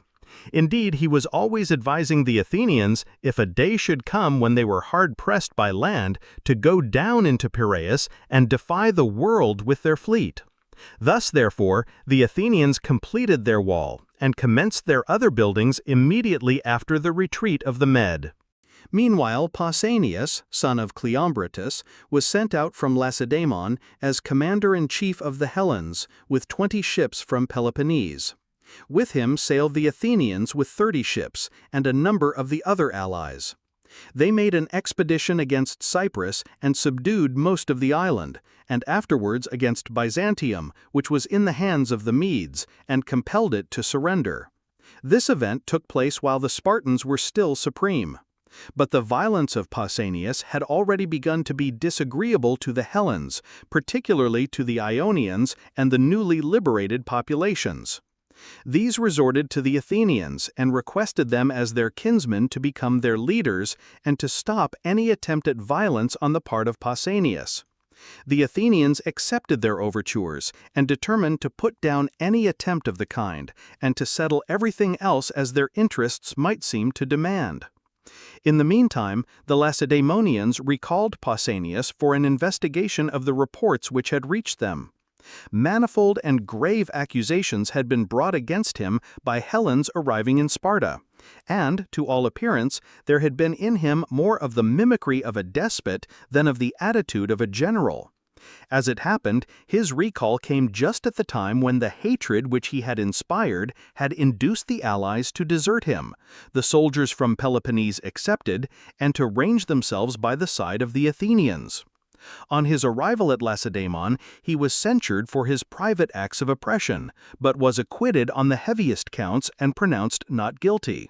It must be known that the charge of Medism formed one of the principal, and, to all appearance, one of the best-founded articles against him. The Lacedaemonians did not, however, restore him to his command, but sent out Dorcas and certain others with a small force, who found the allies no longer inclined to concede to them the supremacy. Perceiving this, they departed, and the Lacedaemonians did not send out any to succeed them. They feared for those who went out a deterioration similar to that observable in Pausanias. Besides, they desired to be rid of the Median War, and were satisfied of the competency of the Athenians for the position, and of their friendship at the time towards themselves. The Athenians, having thus succeeded to the supremacy by the voluntary act of the allies through their hatred of Pausanias, fixed which cities were to contribute money against the barbarian, which ships, their professed object being to retaliate for their sufferings by ravaging the king's country. Now was the time that the office of treasurers for Hellas was first instituted by the Athenians. These officers received the tribute, as the money contributed was called. The tribute was first fixed at 460 talents. The common treasury was at Delos, and the congresses were held in the temple. Their supremacy commenced with independent allies who acted on the resolutions of a common congress. It was marked by the following undertakings in war and in administration during the interval between the Median and the present war, against the barbarian, against their own rebel allies, and against the Peloponnesian powers which would come in contact with them on various occasions. My excuse for relating these events, and for venturing on this digression, is that this passage of history has been omitted by all my predecessors, who have confined themselves either to Hellenic history before the Median War or the Median War itself. Hellenicus, it is true, did touch on these events in his Athenian history, but he is somewhat concise and not accurate in his dates. Besides, the history of these events contains an explanation of the growth of the Athenian Empire. First, the Athenians besieged and captured Eion on the Strymon from the Medes, and made slaves of the inhabitants, being under the command of Cimon, son of Miltiades. Next, they enslaved Syros, the island in the Aegean, containing a Dolopian population, and colonized it themselves. This was followed by a war against Carystus, in which the rest of Euboea remained neutral, and which was ended by surrender on conditions. After this, Naxos left the Confederacy, and a war ensued, and she had to return after a siege. This was the first instance of the engagement being broken by the subjugation of an allied city, a precedent which was followed by that of the rest in the order which circumstances prescribed. Of all the causes of defection, that connected with arrears of tribute and vessels, and with failure of service, was the chief. For the Athenians were very severe and exacting, and made themselves offensive by applying the screw of necessity to men who were not used to, and, in fact, not disposed for any continuous labor. In some other respects, the Athenians were not the old popular rulers they had been at first, and if they had more than their fair share of service, it was correspondingly easy for them to reduce any that tried to leave the Confederacy. For this, the allies had themselves to blame, the wish to get off service making most of them arrange to pay their share of the expense in money instead of in ships, and so to avoid having to leave their homes. Thus, while Athens was increasing her navy with the funds which they contributed, a revolt always found them without resources or experience for war. Next we come to the actions by land and by sea at the river Eurymedon, between the Athenians with their allies and the Medes, when the Athenians won both battles on the same day under the conduct of Cimon, son of Miltiades, and captured and destroyed the whole Phoenician fleet consisting of 200 vessels. Sometime afterwards occurred the defection of the Thocians, caused by disagreements about the marts on the opposite coast of Thrace, and about the mine in their possession. Sailing with a fleet to Thassos, the Athenians defeated them at sea and effected a landing on the island. About the same time they sent 10,000 settlers of their own citizens and the allies to settle the place then called Eneahodai, or 9 Ways, now Amphipolis. They succeeded in gaining possession of Eneahodai from the Edonians, but on advancing into the interior of Thrace were cut off in Drabescus, a town of the Edonians, by the assembled Thracians, who regarded the settlement of the place Eneahodai as an act of hostility. Meanwhile, the Thocians, being defeated in the field and suffering siege, appealed to Lacedaemon, and desired her to assist them by an invasion of Attica. Without informing Athens, she promised and intended to do so, but was prevented by the occurrence of the earthquake, accompanied by the secession of the Helots and the Thuriots and Ithians of the Perioeci to Ithame. Most of the Helots were the descendants of the old Messenians that were enslaved in the famous war, and so all of them came to be called Messenians. So the Lacedaemonians, being engaged in a war with the rebels in Ithame, the Thocians in the 3rd year of the siege obtained terms from the Athenians by razing their walls, delivering up their ships, and arranging to pay the moneys demanded at once and tribute in future, giving up their possessions on the continent together with the mine. The Lacedaemonians, meanwhile, finding the war against the rebels in Ithome likely to last, invoked the aid of their allies, and especially of the Athenians, who came in some force under the command of Cimon. The reason for this pressing summons lay in their reputed skill in siege operations. A long siege had taught the Lacedaemonians their own deficiency in this art, else they would have taken the place by assault. The first open quarrel between the Lacedaemonians and Athenians arose out of this expedition. The Lacedaemonians, when assault failed to take the place, apprehensive of the enterprising and revolutionary character of the Athenians, and further looking upon them as of alien extraction, began to fear that, if they remained, they might be tempted by the besieged in Ithome to attempt some political changes. They accordingly dismissed them alone of the allies, without declaring their suspicions, but merely saying that they had now no need of them. But the Athenians, aware that their dismissal did not proceed from the more honorable reason of the two, but from suspicions which had been conceived, went away deeply offended, and conscious of having done nothing to merit such treatment from the Lacedaemonians.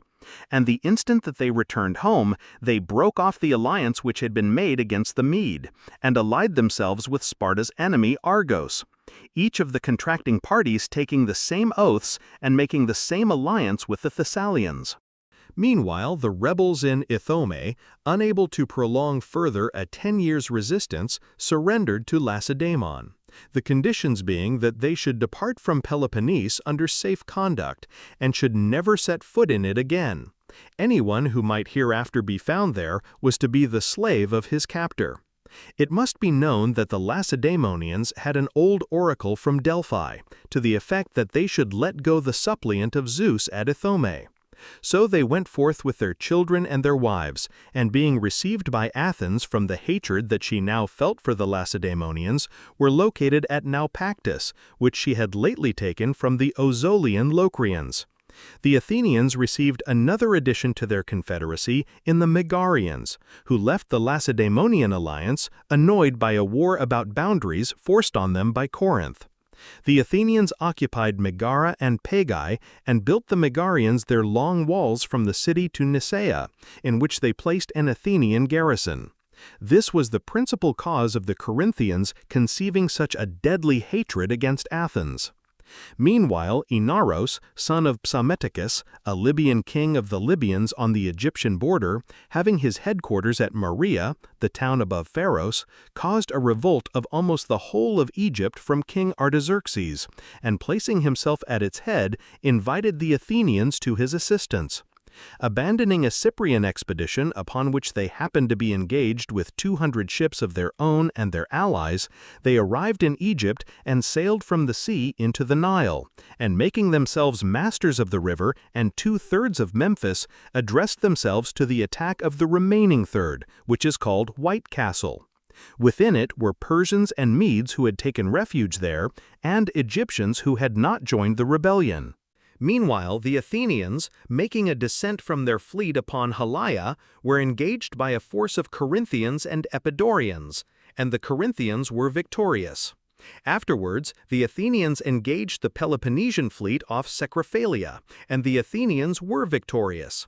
Subsequently, the Athenians broke out between Aegina and Athens, and there was a great battle at sea off Aegina between the Athenians and Aeginetans, each being aided by their allies, in which victory remained with the Athenians, who took 70 of the enemy's ships, and landed in the country and commenced a siege under the command of Leocrates, son of Strobus.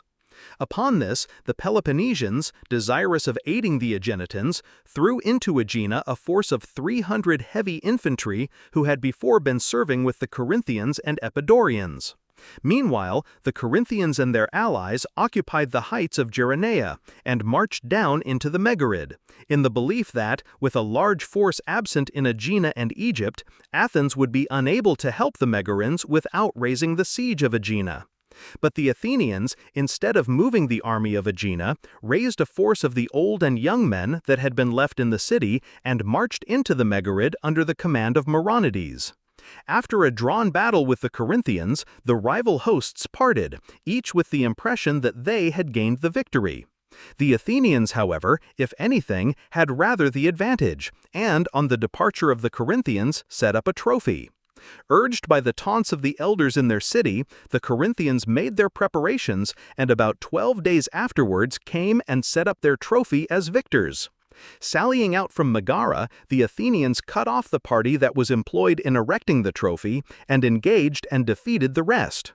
In the retreat of the vanquished army, a considerable division, pressed by the pursuers and mistaking the road, dashed into a field on some private property, with a deep trench all around it and no way out. Being acquainted with the place, the Athenians hemmed their front with heavy infantry, and placing the light troops round in a circle, stoned all who had gone in. Corinth here suffered a severe blow.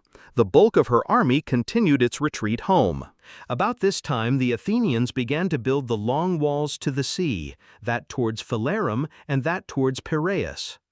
Meanwhile the Phocians made an expedition against Doris, the old home of the Lacedaemonians, containing the towns of Boum, Kitinium, and Irenaeum. They had taken one of these towns when the Lacedaemonians under Nicomedes, son of Cleombrotus, commanding for King Pleistoanax, son of Pausanias, who was still a minor, came to the aid of the Dorians with 1,500 heavy infantry of their own and 10,000 of their allies. After compelling the Phocians to restore the town on conditions, they began their retreat.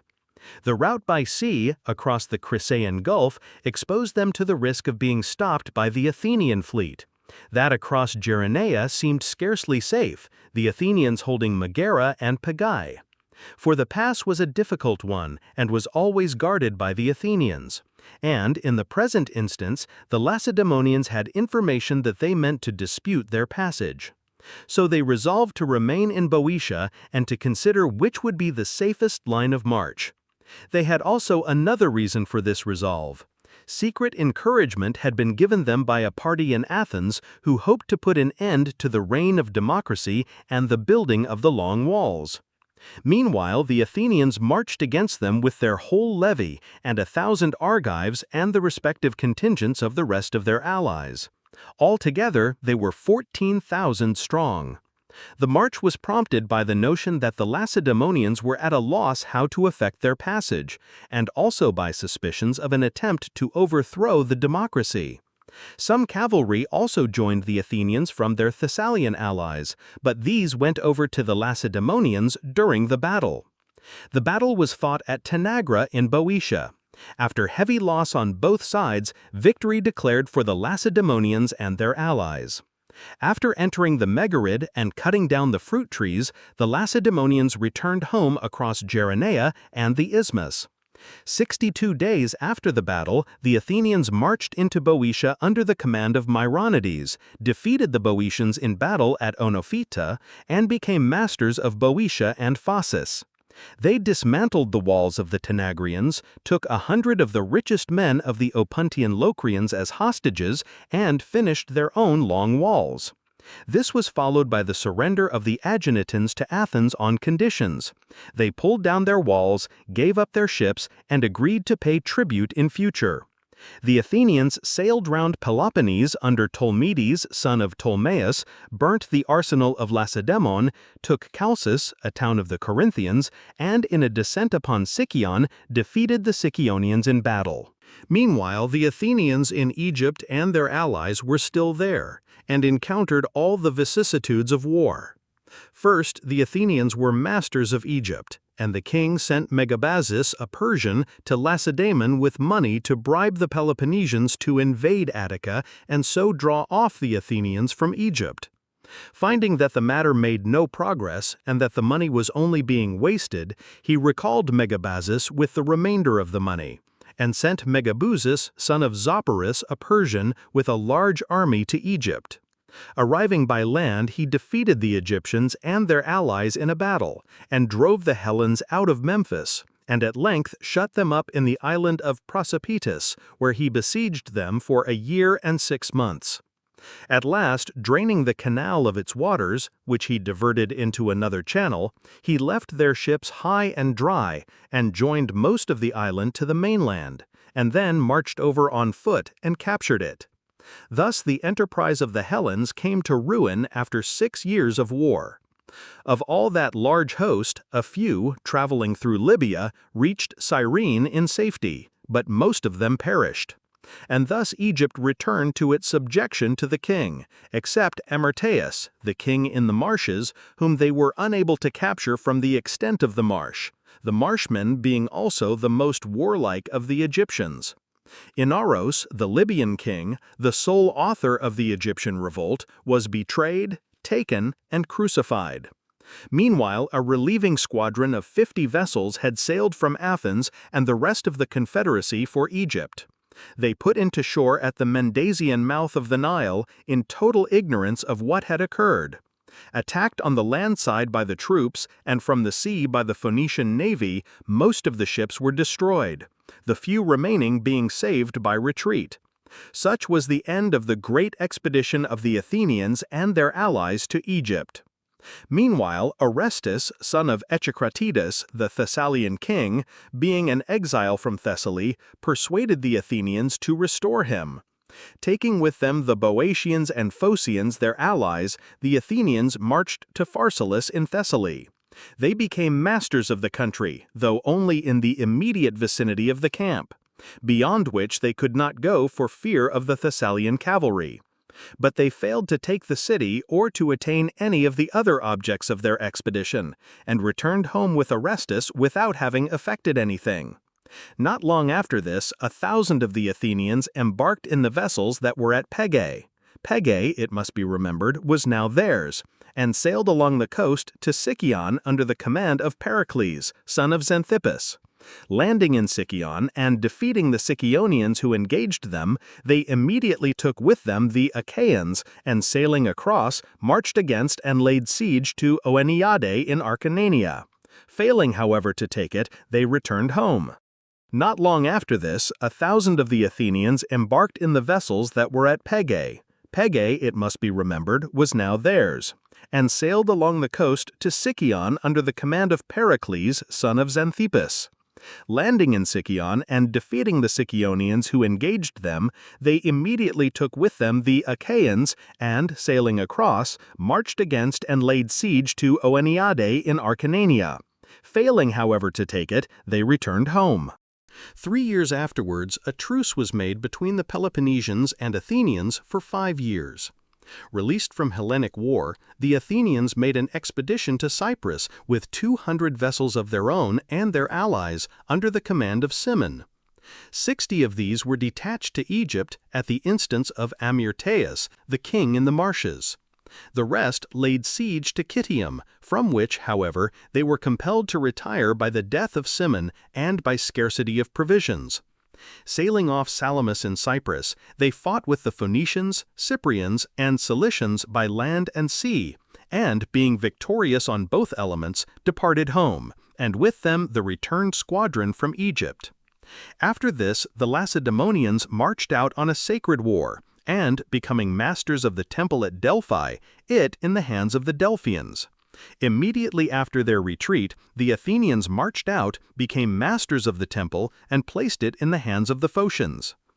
Some time after this, Orchomenus, Chaeronea, and some other places in Boeotia, being in the hands of the Boeotian exiles, the Athenians marched against the above-mentioned hostile places with 1,000 Athenian heavy infantry and the allied contingents, under the command of Tolmedes, son of Ptolemaeus. They took Chaeronea, and made slaves of the inhabitants, and, leaving a garrison, commenced their return.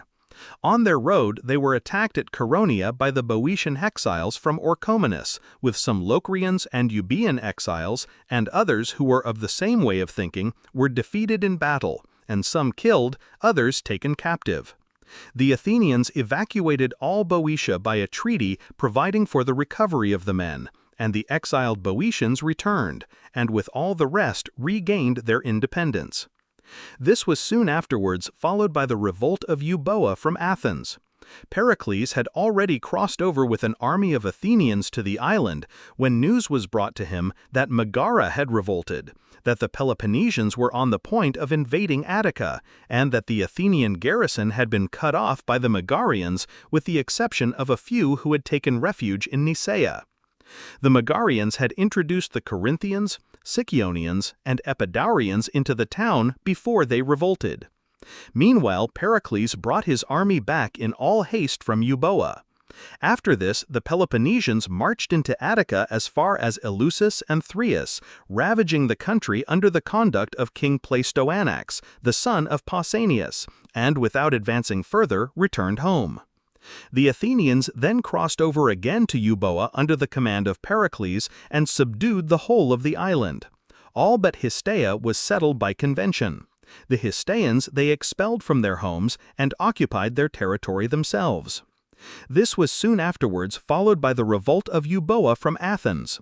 Pericles had already crossed over with an army of Athenians to the island when news was brought to him that Megara had revolted, that the Peloponnesians were on the point of invading Attica, and that the Athenian garrison had been cut off by the Megarians, with the exception of a few who had taken refuge in Nicaea. The Megarians had introduced the Corinthians, Sicyonians, and Epidaurians into the town before they revolted. Meanwhile, Pericles brought his army back in all haste from Euboea. After this, the Peloponnesians marched into Attica as far as Eleusis and Thraeus, ravaging the country under the conduct of King Pleistoanax, the son of Pausanias, and without advancing further, returned home. The Athenians then crossed over again to Euboea under the command of Pericles and subdued the whole of the island. All but Histiaea was settled by convention. The Histiaeans they expelled from their homes and occupied their territory themselves. Not long after their return from Euboea, they made a truce with the Lacedaemonians and their allies for 30 years, giving up the posts which they occupied in Peloponnese, Nicaea, Pegae, Troezen, and Achaia. In the 6th year of the truce, war broke out between the Samians and Milesians about Priene. Worsted in the war, the Milesians came to Athens with loud complaints against the Samians. In this, they were joined by certain private persons from Samos itself, who wished to revolutionize the government. Accordingly, the Athenians sailed to Samos with 40 ships and set up a democracy, took hostages from the Samians, 50 boys and as many men, lodged them in Lemnos, and after leaving a garrison in the island, returned home. But some of the Samians had not remained in the island, but had fled to the continent.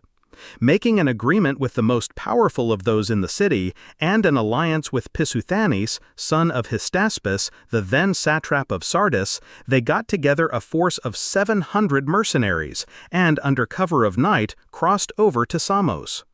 Their first step was to rise on the commons, most of whom they secured.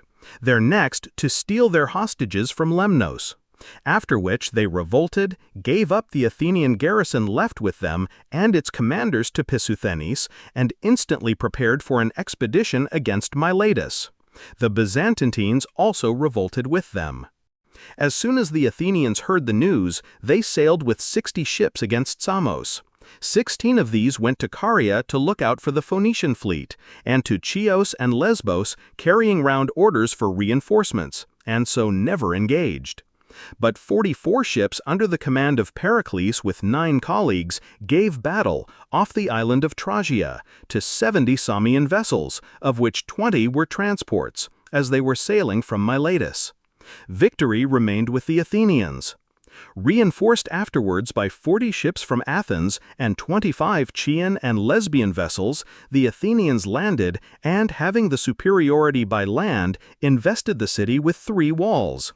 It was also invested from the sea. Meanwhile, Pericles took 60 ships from the blockading squadron and departed in haste for Caunus and Caria, intelligence having been brought in of the approach of the Phoenician fleet to the aid of the Samians. Indeed, Stesagoras and others had left the island with 5 ships to bring them. But in the meantime, the Samians made a sudden sally and fell on the camp, which they found unfortified. Destroying the lookout vessels and engaging and defeating such as were being launched to meet them, they remained masters of their own seas for 14 days and carried in and carried out what they pleased. But on the arrival of Pericles, they were once more shut up. Fresh reinforcements afterwards arrived, 40 ships from Athens with Thucydides, Hagnon, and Phormio. 20 with Tlepolemus and Anticlus, and 30 vessels from Chios and Lesbos. After a brief attempt at fighting, the Samians, unable to hold out, were reduced after a 9-month siege and surrendered on conditions. They razed their walls, gave hostages, delivered up their ships, and arranged to pay the expenses of the war by installments. The Byzantines also agreed to be subject as before. Chapter 5. Second Congress at Lacedaemon. Preparations for War and Diplomatic Skirmishes. Cylon, Pausanias, Themistocles. After this, though not many years later, we at length come to what has been already related, the affairs of Corcyra and Potidaea, and the events that served as a pretext for the present war. All these actions of the Hellenes against each other and the barbarian occurred in the 50 years interval between the retreat of Xerxes and the beginning of the present war. During this interval, the Athenians succeeded in placing their empire on a firmer basis and advanced their own home power to a very great height. The Lacedaemonians, though fully aware of it, opposed it only for a little while, but remained inactive during most of the period, being of old slow to go to war except under the pressure of necessity, and, in the present instance, being hampered by wars at home, until the growth of the Athenian power could be no longer ignored, and their own confederacy became the object of its encroachments. They then felt that they could endure it no longer, but that the time had come for them to throw themselves heart and soul upon the hostile power, and break it, if they could, by commencing the present war. And though the Lacedaemonians had made up their own minds on the fact of the breach of the treaty and the guilt of the Athenians, yet they sent to Delphi and inquired of the god whether it would be well with them if they went to war, and, as it is reported, received from him the answer that if they put their whole strength into the war, victory would be theirs, and the promise that he himself would be with them, whether invoked or uninvoked. Still, they wished to summon their allies again, and to take their vote on the propriety of making war. After the ambassadors from the Confederates had arrived and a congress had been convened, they all spoke their minds, most of them denouncing the Athenians and demanding that the war should begin. In particular, the Corinthians. They had before, on their own account, canvassed the cities in detail to induce them to vote for the war, in the fear that it might come too late to save Potidaea. They were present also on this occasion, and came forward the last, and made the following speech. Fellow allies, we can no longer accuse the Lacedaemonians of having failed in their duty. They have not only voted for war themselves, but have assembled us here for that purpose. We say their duty, for supremacy has its duties. Besides equitably administering private interests, leaders are required to show a special care for the common welfare in return for the special honors accorded to them by all in other ways. For ourselves, all who have already had dealings with the Athenians require no warning to be on their guard against them. The states more inland and out of the highway of communication should understand that if they omit to support the coast powers, the result will be to injure the transit of their produce for exportation and the reception in exchange of their imports from the sea. And they must not be careless judges of what is now said, as if it had nothing to do with them, but must expect that the sacrifice of the powers on the coast will one day be followed by the extension of the danger to the interior, and must recognize that their own interests are deeply involved in this discussion. For these reasons, they should not hesitate to exchange peace for war. If wise men remain quiet while they are not injured, brave men abandon peace for war when they are injured, returning to an understanding on a favorable opportunity. In fact, they are neither intoxicated by their success in war, nor disposed to take an injury for the sake of the delightful tranquility of peace. Indeed, to falter for the sake of such delights is, if you remain inactive, the quickest way of losing the sweets of repose to which you cling, while to conceive extravagant pretensions from success in war is to forget how hollow is the confidence by which you are elated. For if many ill-conceived plans have succeeded through the still greater fatuity of an opponent, many more, apparently well laid, have on the contrary ended in disgrace. The confidence with which we form our schemes is never completely justified in their execution. Speculation is carried on in safety, but when it comes to action, fear causes failure. To apply these rules to ourselves, if we are now kindling war, it is under the pressure of injury, with adequate grounds of complaint. And after we have chastised the Athenians, we will, in season, desist. We have many reasons to expect success. First, superiority in numbers and in military experience. And secondly, our general and unvarying obedience in the execution of orders. The naval strength which they possess shall be raised by us from our respective antecedent resources, and from the moneys at Olympia and Delphi. A loan from these enables us to seduce their foreign sailors by the offer of higher pay. For the power of Athens is more mercenary than national, while ours will not be exposed to the same risk, as its strength lies more in men than in money. A single defeat at sea is in all likelihood their ruin. Should they hold out, in that case there will be the more time for us to exercise ourselves in naval matters. And as soon as we have arrived at an equality in science, we need scarcely ask whether we shall be their superiors in courage. For the advantages that we have by nature, they cannot acquire by education, while their superiority in science must be removed by our practice. The money required for these objects shall be provided by our contributions. Nothing indeed could be more monstrous than the suggestion that, while their allies never tire of contributing for their own servitude, we should refuse to spend for vengeance and self-preservation the treasure which by such refusal we shall forfeit to Athenian rapacity and see employed for our own ruin. We have also other ways of carrying on the war, such as revolt of their allies, the surest method of depriving them of their revenues, which are the source of their strength, and establishment of fortified positions in their country, and various operations which cannot be foreseen at present. For war of all things proceeds least upon definite rules, but draws principally upon itself for contrivances to meet an emergency. And in such cases, the party who faces the struggle and keeps his temper best meets with most security, and he who loses his temper about it with correspondent disaster. Let us also reflect that if it was merely a number of disputes of territory between rival neighbors, it might be borne. But here we have an enemy in Athens that is a match for our whole coalition, and more than a match for any of its members.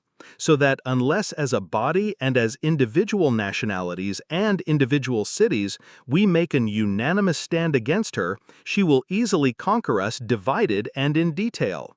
That conquest, terrible as it may sound, would, it must be known, have no other end than slavery pure and simple. A word which Peloponnese cannot even hear whispered without disgrace, or without disgrace see so many states abused by one. Meanwhile, the opinion would be either that we were justly so used, or that we put up with it from cowardice, and were proving degenerate sons in not even securing for ourselves the freedom which our fathers gave to Hellas, and in allowing the establishment in Hellas of a tyrant state, though in individual states we think it our duty to put down sole rulers. And we do not know how this conduct can be held free from three of the gravest failings: want of sense, of courage, or of vigilance. For we do not suppose that you have taken refuge in that contempt of an enemy which has proved so fatal in so many instances, a feeling which from the numbers that it has ruined has come to be called not contemptuous but contemptible. There is, however, no advantage in reflections on the past further than may be of service to the present. For the future we must provide by maintaining what the present gives us and redoubling our efforts. It is hereditary to us to win virtue as the fruit of labor, and you must not change the habit, even though you should have a slight advantage in wealth and resources. For it is not right that what was won in want should be lost in plenty, No, we must boldly advance to the war for many reasons. The god has commanded it and promised to be with us, and the rest of Hellas will all join in the struggle, part from fear, part from interest. You will be the first to break a treaty which the god, in advising us to go to war, judges to be violated already, but rather to support a treaty that has been outraged. Indeed, treaties are broken not by resistance but by aggression. There is, however, no advantage in reflections on the past further than may be of service to the present. For the future, we must provide by maintaining what the present gives us and redoubling our efforts. It is hereditary to us to win virtue as the fruit of labor, and you must not change the habit, even though you should have a slight advantage in wealth and resources. For it is not right that what was won in want should be lost in plenty. No, we must boldly advance to the war for many reasons. The god has commanded it and promised to be with us, and the rest of Hellas will all join in the struggle, part from fear, part from interest. You will be the first to break a treaty which the god, in advising us to go to war, judges to be violated already, but rather to support a treaty that has been outraged. Indeed, treaties are broken not by resistance but by aggression. Your position, therefore, from whatever quarter you may view it, will amply justify you in going to war. And this step we recommend in the interests of all, bearing in mind that identity of interest is the surest of bonds, whether between states or individuals. Delay not, therefore, to assist Potidaea, a Dorian city besieged by Ionians, which is quite a reversal of the order of things, nor to assert the freedom of the rest. It is impossible for us to wait any longer when waiting can only mean immediate disaster for some of us, and, if it comes to be known that we have conferred but do not venture to protect ourselves, like disaster in the near future for the rest. Delay not, fellow allies, but, convinced of the necessity of the crisis and the wisdom of this council, vote for the war, undeterred by its immediate terrors, but looking beyond to the lasting peace by which it will be succeeded. Out of war, peace gains fresh stability, but to refuse to abandon repose for war is not so sure a method of avoiding danger. We must believe that the tyrant city that has been established in Hellas has been established against all alike, with a program of universal empire, part fulfilled, part in contemplation. Let us then attack and reduce it, and win future security for ourselves and freedom for the Hellens who are now enslaved. Such were the words of the Corinthians.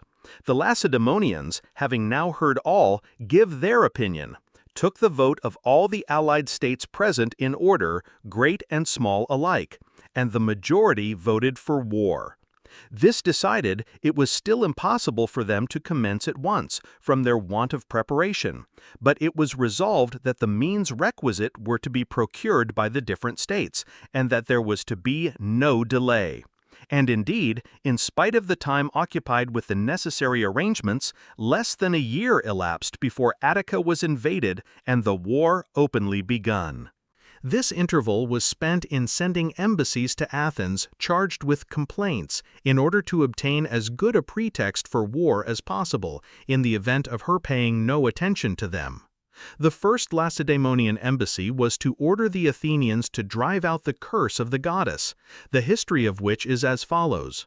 In former generations, there was an Athenian of the name of Cylon, a victor at the Olympic Games, of good birth and powerful position, who had married a daughter of Theagenes, a Megarian at that time tyrant of Megara. Now this Cylon was inquiring at Delphi, when he was told by the god to seize the Acropolis of Athens on the grand festival of Zeus. Accordingly, procuring a force from Theagenes and persuading his friends to join him, when the Olympic festival in Peloponnese came, he seized the Acropolis, with the intention of making himself tyrant, thinking that this was the grand festival of Zeus, and also an occasion appropriate for a victor at the Olympic Games. Whether the grand festival that was meant was in Attica or elsewhere was a question which he never thought of, and which the oracle did not offer to solve. For the Athenians also have a festival which is called the Grand Festival of Zeus Melikios, or Gracious, viz. the Diasia. It is celebrated outside the city, and the whole people sacrifice not real victims but a number of bloodless offerings peculiar to the country. However, fancying he had chosen the right time, he made the attempt. As soon as the Athenians perceived it, they flocked in, one and all from the country, and sat down and laid siege to the citadel. But as time went on, weary of the labor of blockade, most of them departed, the responsibility of keeping guard being left to the 9 archons, with plenary powers to arrange everything according to their good judgment. It must be known that at that time most political functions were discharged by the 9 archons. Meanwhile, Cylon and his besieged companions were distressed for want of food and water. Accordingly, Cylon and his brother made their escape, but the rest, being hard-pressed, and some even dying of famine, seated themselves as suppliants at the altar in the Acropolis. The Athenians, who were charged with the duty of keeping guard, when they saw them at the point of death in the temple, raised them up on the understanding that no harm should be done to them, led them out, and slew them. Some who, as they passed by, took refuge at the altars of the awful goddesses, were dispatched on the spot. From this deed, the men who killed them were called accursed, and guilty against the goddess, they and their descendants.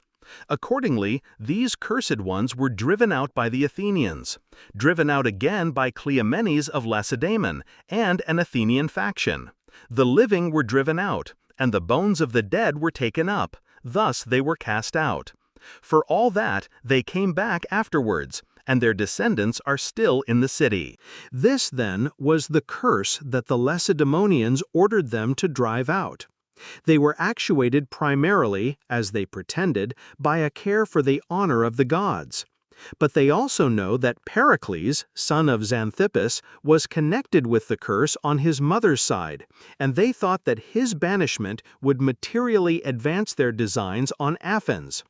Not that they really hoped to succeed in procuring this, they rather thought to create a prejudice against him in the eyes of his countrymen from the feeling that the war would be partly caused by his misfortune.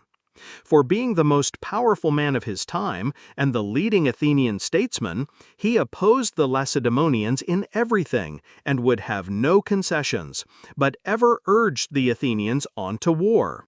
The Athenians retorted by ordering the Lacedaemonians to drive out the curse of Taenarus. The Lacedaemonians had once raised up some Helot suppliants from the temple of Poseidon at Taenarus, led them away and slain them, for which they believe the great earthquake at Sparta to have been a retribution. The Athenians also ordered them to drive out the curse of the goddess of the brazen house, the history of which is as follows. After Pausanias, the Lacedaemonian, had been recalled by the Spartans from his command in the Hellespont, this is his first recall, and had been tried by them and acquitted, not being again sent out in a public capacity, he took a galley of Hermione on his own responsibility, without the authority of the Lacedaemonians, and arrived as a private person in the Hellespont. He came ostensibly for the Hellenic War, really to carry on his intrigues with the king, which he had begun before his recall, being ambitious of reigning over Hellas.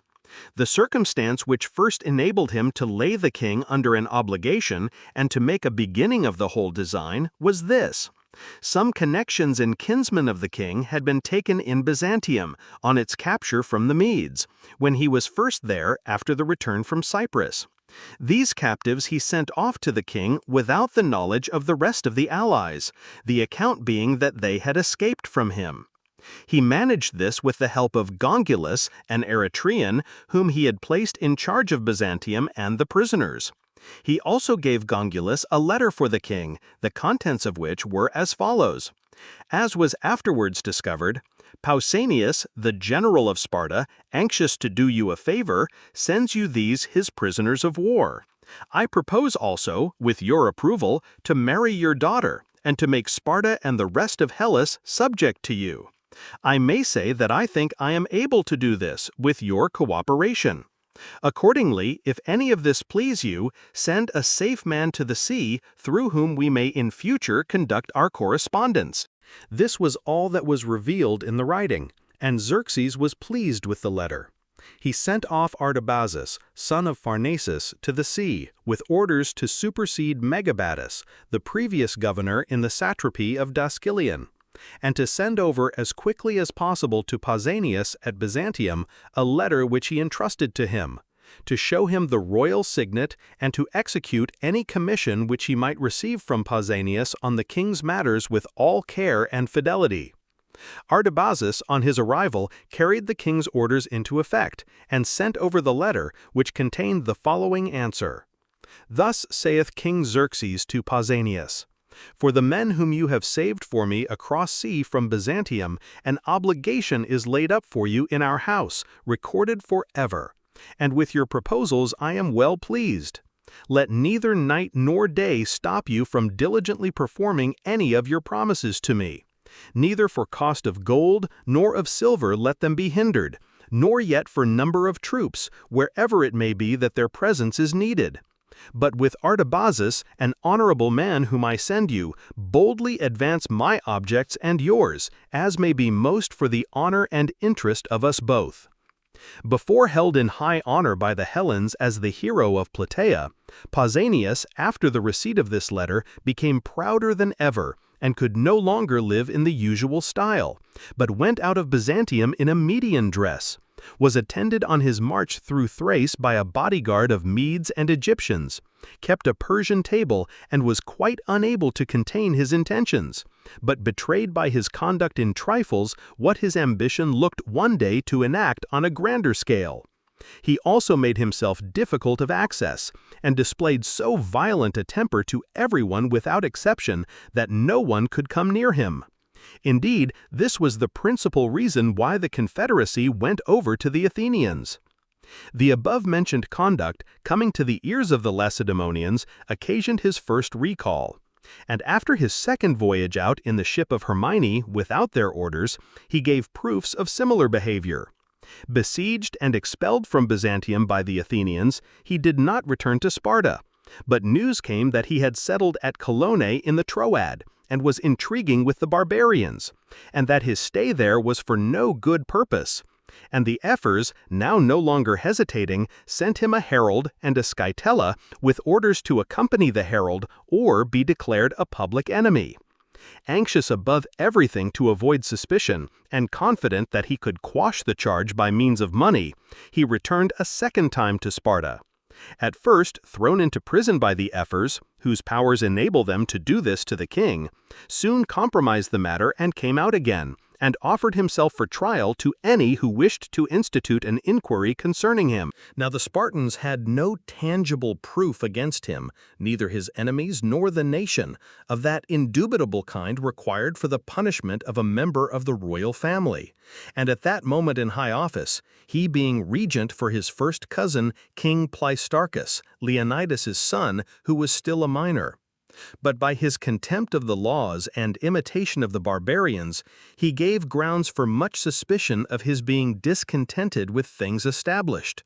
All the occasions on which he had in any way departed from the regular customs were passed in review, and it was remembered that he had taken upon himself to have inscribed on the tripod at Delphi, which was dedicated by the Hellens as the first fruits of the spoil of the Medes, the following couplet.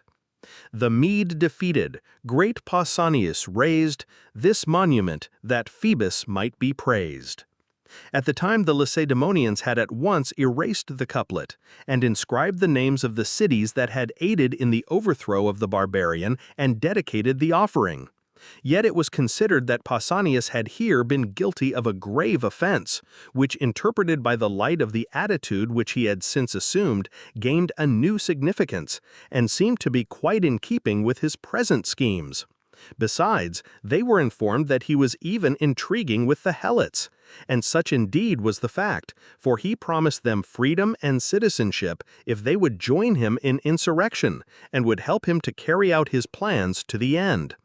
Even now, mistrusting the evidence even of the Helots themselves, the Ephors would not consent to take any decided step against him, in accordance with their regular custom towards themselves, namely, to be slow in taking any irrevocable resolve in the matter of a Spartan citizen without indisputable proof. At last, it is said, the person who was going to carry to Artabazus the last letter for the king, a man of Argilaus, once the favorite and most trusty servant of Pausanias, turned informer. Alarmed by the reflection that none of the previous messengers had ever returned, having counterfeited the seal, in order that if he found himself mistaken in his surmises, or if Pausanias should ask to make some correction, he might not be discovered, he undid the letter and found the postscript that he had suspected, viz., an order to put him to death. On being shown the letter, the ephors now felt more certain. Still, they wished to hear Pausanias commit himself with their own ears. Accordingly, the man went by appointment to Taenarus as a suppliant, and there built himself a hut divided into two by a partition, within which he concealed some of the ephors and let them hear the whole matter plainly. For Pausanias came to him and asked him the reason of his suppliant position.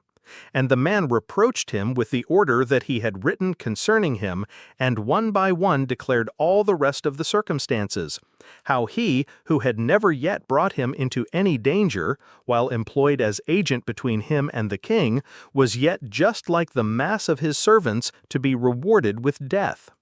Admitting all this, and telling him not to be angry about the matter, Pausanias gave him the pledge of raising him up from the temple, and begged him to set off as quickly as possible, and not to hinder the business in hand. The ephors listened carefully, and then departed, taking no action for the moment, but having at last attained to certainty, were preparing to arrest him in the city. It is reported that, as he was about to be arrested in the street, he saw from the face of one of the ephors what he was coming for. Another, too, made him a secret signal and betrayed it to him from kindness. Setting off with a run for the temple of the goddess of the brazen house, the enclosure of which was near at hand, he succeeded in taking sanctuary before they took him, and entering into a small chamber which formed part of the temple, to avoid being exposed to the weather, lay still there. The ephors, for the moment distanced in the pursuit, afterwards took off the roof of the chamber, and having made sure that he was inside, shut him in, barricaded the doors, and staying before the place, reduced him by starvation. When they found that he was on the point of expiring, just as he was in the chamber, they brought him out of the temple while the breath was still in him, and as soon as he was brought out, he died. They were going to throw him into the Kaiatus, where they cast criminals, but finally decided to inter him somewhere near. But the god at Delphi afterwards ordered the Lacedaemonians to remove the tomb to the place of his death, where he now lies in the consecrated ground, as an inscription on a monument declares. And, as what had been done was a curse to them, to give back 2 bodies instead of 1 to the goddess of the brazen house. So they had 2 brazen statues made and dedicated them as a substitute for Pausanias. The Athenians retorted by telling the Lacedaemonians to drive out what the god himself had pronounced to be a curse. To return to the medism of Pausanias, matter was found in the course of the inquiry to implicate Themistocles, and the Lacedaemonians accordingly sent envoys to the Athenians and required them to punish him as they had punished Pausanias. The Athenians consented to do so, but he had, as it happened, been ostracized, and, with a residence at Argos, was in the habit of visiting other parts of Peloponnese. So they sent with the Lacedaemonians, who were ready to join in the pursuit, persons with instructions to take him wherever they found him. But Themistocles got scent of their intentions and fled from Peloponnese to Corcyra, which was under obligations towards him. But the Corcyrians alleged that they could not venture to shelter him at the cost of offending Athens and Lacedaemon, and they conveyed him over to the continent opposite. Pursued by the officers who hung on the report of his movements, at a loss where to turn, he was compelled to stop at the house of Admetus, the Molossian king, though they were not on friendly terms. Admetus happened not to be indoors, but his wife, to whom he made himself a suppliant, instructed him to take their child in his arms and sit down by the hearth. Soon afterwards Admetus came in, and Themistocles told him who he was and begged him not to revenge on Themistocles in exile any opposition which his requests might have experienced from Themistocles at Athens. Indeed, he was now far too low for his revenge. Retaliation was only honorable between equals. Besides, his opposition to the king had only affected the success of a request, not the safety of his person. If the king were to give him up to the pursuers that he mentioned and the fate which they intended for him, he would just be consigning him to certain death. The king listened to him and raised him up with his son, as he was sitting with him in his arms after the most effectual method of supplication. And on the arrival of the Lacedaemonians, not long afterwards, refused to give him up for anything they could say, but sent him off by land to the other sea to Pydna, in Alexander's dominions, as he wished to go to the Persian king. There he met with a merchantman on the point of starting for Ionia. Going on board, he was carried by a storm to the Athenian squadron which was blockading Naxos. In his alarm, he was luckily unknown to the people in the vessel. He told the master who he was and what he was flying for, and said that if he refused to save him, he would declare that he was taking him for a bribe. Meanwhile, their safety consisted in letting no one leave the ship until a favorable time for sailing should arise. If he complied with his wishes, he promised him a proper recompense. The master acted as he desired, and, after lying to for a day and a night out of reach of the squadron, at length arrived at Ephesus. After having rewarded him with a present of money, as soon as he received some from his friends at Athens and from his secret hoards at Argos, Themistocles started inland with one of the coast Persians, and sent a letter to King Artaxerxes, Xerxes' son, who had just come to the throne. Its contents were as follows. I, Themistocles, am come to you, who did your house more harm than any of the Hellenes, when I was compelled to defend myself against your father's invasion. Harm, however, far surpassed by the good that I did him during his retreat, which brought no danger for me, but much for him. For the past, you are a good turn in my debt. Here he mentioned the warning sent to Xerxes from Salamis to retreat, as well as his finding the bridges unbroken, which, as he falsely pretended, was due to him.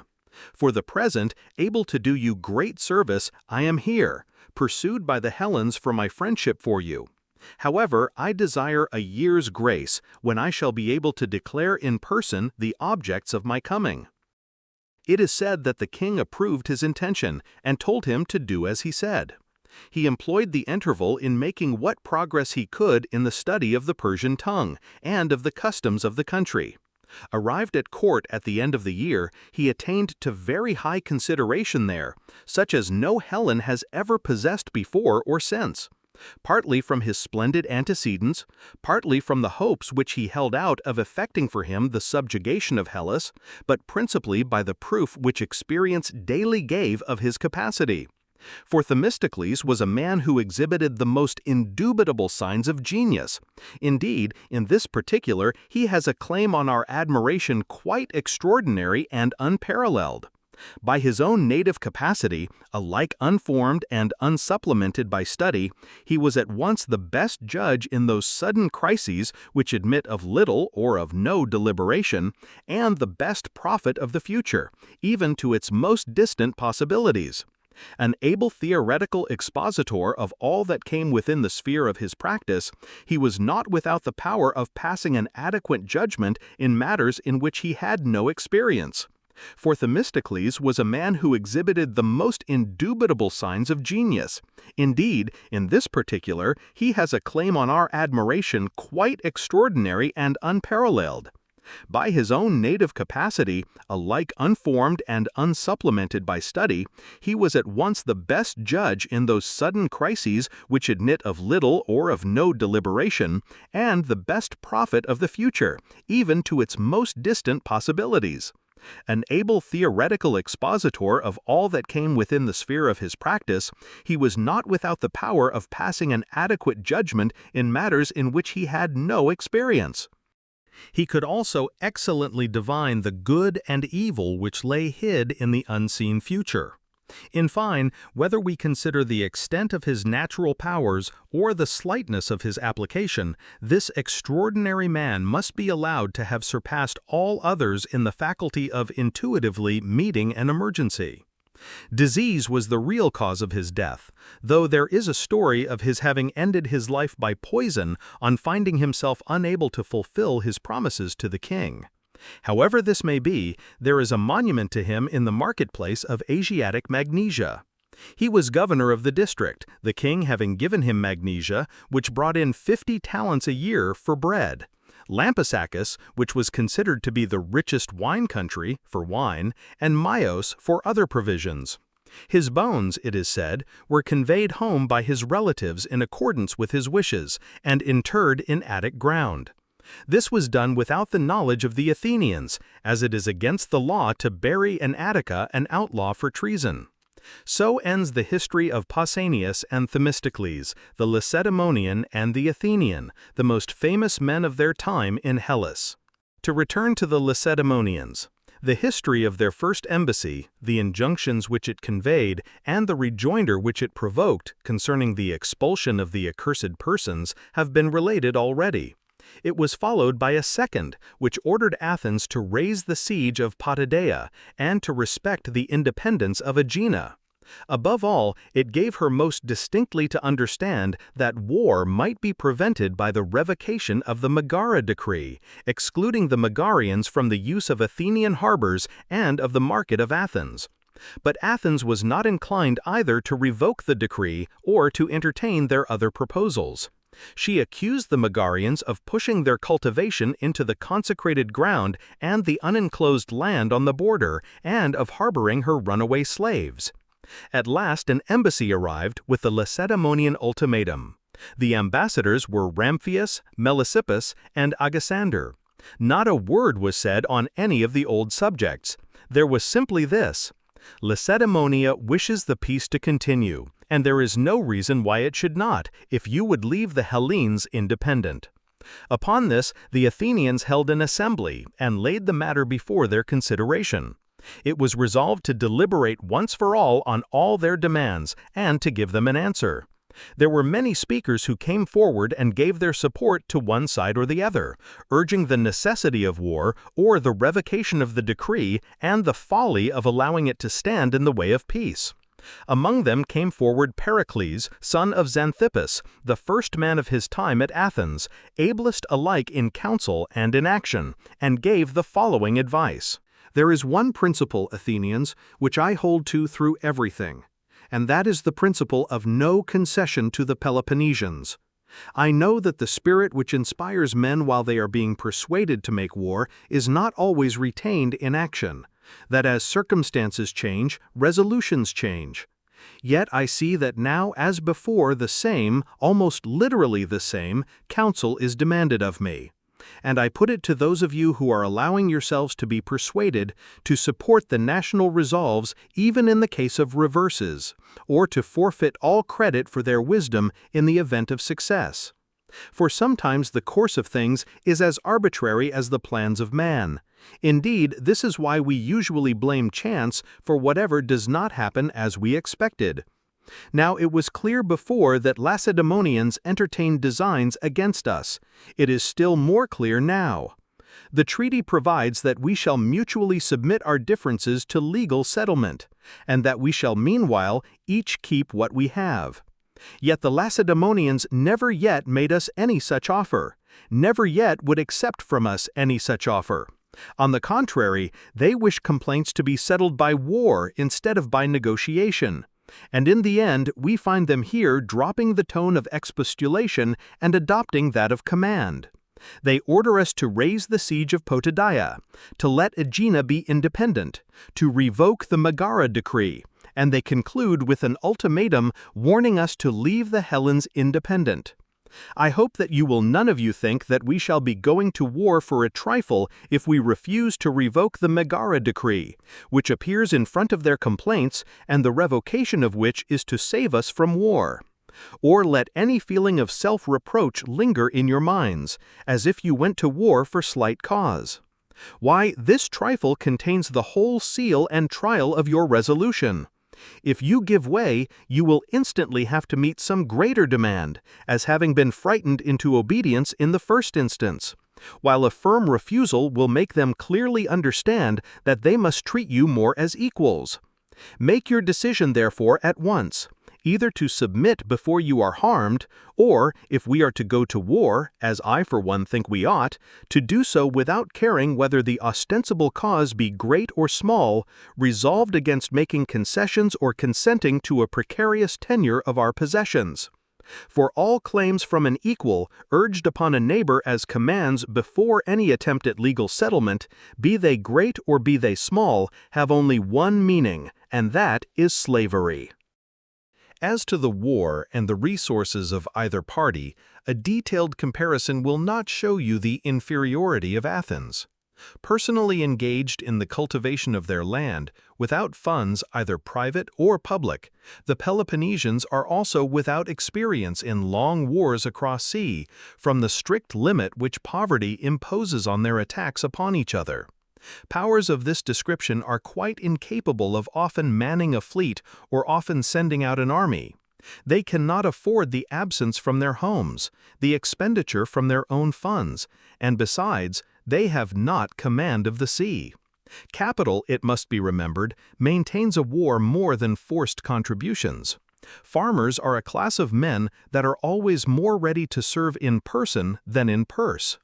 Confident that the former will survive the dangers, they are by no means so sure that the latter will not be prematurely exhausted, especially if the war lasts longer than they expect, which it very likely will. In a single battle, the Peloponnesians and their allies may be able to defy all Hellas, but they are incapacitated from carrying on a war against a power different in character from their own by the want of the single council chamber requisite to prompt and vigorous action, and the substitution of a diet composed of various races, in which every state possesses an equal vote, and each presses its own ends, a condition of things which generally results in no action at all. The great wish of some is to avenge themselves on some particular enemy, the great wish of others to save their own pocket. Slow in assembling, they devote a very small fraction of the time to the consideration of any public object, most of it to the prosecution of their own objects. Meanwhile, each fancies that no harm will come of his neglect, that it is the business of somebody else to look after this or that for him. And so, by the same notion being entertained by all separately, the common cause imperceptibly decays. But the principal point is the hindrance that they will experience from want of money. The slowness with which it comes in will cause delay, but the opportunities of war wait for no man. Again, we need not be alarmed either at the possibility of their raising fortifications in Attica or at their navy. It would be difficult for any system of fortifications to establish a rival city, even in time of peace, much more surely in an enemy's country, with Athens just as much fortified against it as it against Athens. While a mere post might be able to do some harm to the country by incursions and by the facilities which it would afford for desertion, but can never prevent our sailing into their country and raising fortifications there, and making reprisals with our powerful fleet. For our naval skill is of more use to us for service on land than their military skill for service at sea. Familiarity with the sea they will not find an easy acquisition. If you, who have been practicing at it ever since the Median invasion, have not yet brought it to perfection, is there any chance of anything considerable being effected by an agricultural, unseafaring population, who will besides be prevented from practicing by the constant presence of strong squadrons of observation from Athens? With a small squadron, they might hazard an engagement, encouraging their ignorance by numbers. But the restraint of a strong force will prevent their moving, and through want of practice they will grow more clumsy and consequently more timid. It must be kept in mind that seamanship, just like anything else, is a matter of art, and will not admit of being taken up occasionally as an occupation for times of leisure. On the contrary, it is so exacting as to leave leisure for nothing else. Even if they were to touch the moneys at Olympia or Delphi and try to seduce our foreign sailors by the temptation of higher pay, that would only be a serious danger if we could not still be a match for them by embarking our own citizens and the aliens resident among us. But in fact, by this means we are always a match for them, and, best of all, we have a larger and higher class of native coxswains and sailors among our own citizens than all the rest of Hellas. And to say nothing of the danger of such a step, none of our foreign sailors would consent to become an outlaw from his country, and to take service with them and their hopes for the sake of a few days' high pay. This, I think, is a tolerably fair account of the position of the Peloponnesians. That of Athens is free from the defects that I have criticized in them, and has other advantages of its own, which they can show nothing to equal. If they march against our country, we will sail against theirs, and it will then be found that the desolation of the whole of Attica is not the same as that of even a fraction of Peloponnese, for they will not be able to supply the deficiency except by a battle, while we have plenty of land both on the islands and the continent. The rule of the sea is indeed a great matter. Consider for a moment. Suppose that we were islanders. Can you conceive a more impregnable position? Well, this in future should, as far as possible, be our conception of our position. Dismissing all thought of our land and houses, we must vigilantly guard the sea and the city. No irritation that we may feel for the former must provoke us to a battle with the numerical superiority of the Peloponnesians. A victory would only be succeeded by another battle against the same superiority. A reverse involves the loss of our allies, the source of our strength, who will not remain quiet a day after we become unable to march against them. We must cry not over the loss of houses and land, but of men's lives, since houses and land do not gain men, but mend them. And if I had thought that I could persuade you, I would have bid you go out and lay them waste with your own hands, and show the Peloponnesians that this, at any rate, will not make you submit. I have many other reasons to hope for a favorable issue, if you can consent not to combine schemes of fresh conquest with the conduct of the war, and will abstain from willfully involving yourselves in other dangers. Indeed, I am more afraid of our own blunders than of the enemy's devices. But these matters shall be explained in another speech, as events require. For the present, dismiss these men with the answer that we will allow Megara the use of our market and harbors when the Lacedaemonians suspend their alien acts in favor of us and our allies, there being nothing in the treaty to prevent either one or the other. That we will leave the cities independent, if independent we found them when we made the treaty, and when the Lacedaemonians grant to their cities an independence not involving subservience to Lacedaemonian interests, but such as each severally may desire. That we are willing to give the legal satisfaction which our agreements specify, and that we shall not commence hostilities, but shall resist those who do commence them. This is an answer agreeable at once to the rights and the dignity of Athens. It must be thoroughly understood that war is a necessity, but that the more readily we accept it, the less will be the ardor of our opponents, and that out of the greatest dangers communities and individuals acquire the greatest glory. Did not our fathers resist the Medes not only with resources far different from ours, but even when those resources had been abandoned? And more by wisdom than by fortune, more by daring than by strength, did not they beat off the barbarian and advance their affairs to their present height? We must not fall behind them, but must resist our enemies in any way and in every way, and attempt to hand down our power to our posterity unimpaired. Such were the words of Pericles. The Athenians, persuaded of the wisdom of his advice, voted as he desired, and answered the Lacedaemonians as he recommended, both on the separate points and in the general. They would do nothing on dictation, but were ready to have the complaints settled in a fair and impartial manner by the legal method, which the terms of the truce prescribed. So the envoys departed home and did not return again. These were the charges and differences existing between the rival powers before the war, arising immediately from the affair at Epidamnus and Corcyra. Still, intercourse continued in spite of them, and mutual communication. It was carried on without heralds, but not without suspicion, as events were occurring which were equivalent to a breach of the treaty and matter for war. Thus, the envoys departed home and did not return again. These were the charges and differences existing between the rival powers before the war, arising immediately from the affair at Epidamnus and Corcyra. Still, intercourse continued, in spite of them, and mutual communication. It was carried on without heralds, but not without suspicion, as events were occurring which were equivalent to a breach of the treaty and matter for war. So the envoys departed home and did not return again. Chapter 6. Beginning of the Peloponnesian War, First Invasion of Attica, Funeral Oration of Pericles. The war between the Athenians and Peloponnesians and the allies on either side now really begins. For now all intercourse except through the medium of heralds ceased, and hostilities were commenced and prosecuted without intermission. The history follows the chronological order of events by summers and winters. The 30 years' truce which was entered into after the conquest of Euboea lasted 14 years.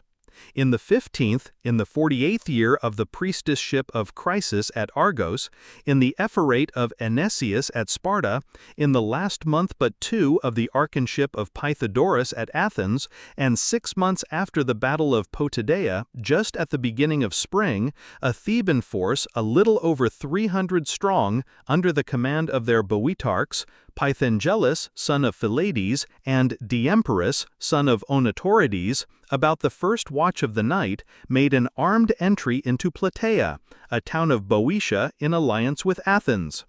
The gates were opened to them by a Plataean called Nauclades, who, with his party, had invited them in, meaning to put to death the citizens of the opposite party, bring over the city to Thebes, and thus obtain power for themselves.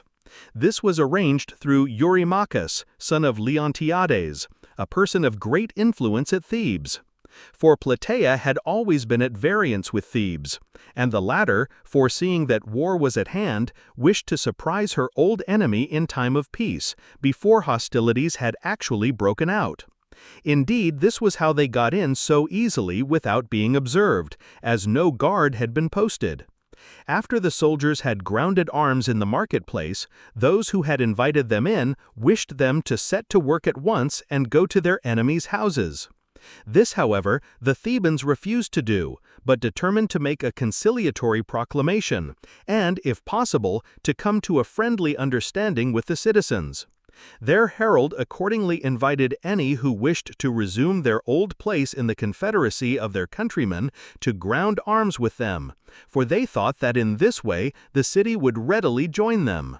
On becoming aware of the presence of the Thebans within their gates, and of the sudden occupation of the town, the Plataeans concluded in their alarm that more had entered than was really the case, the night preventing their seeing them.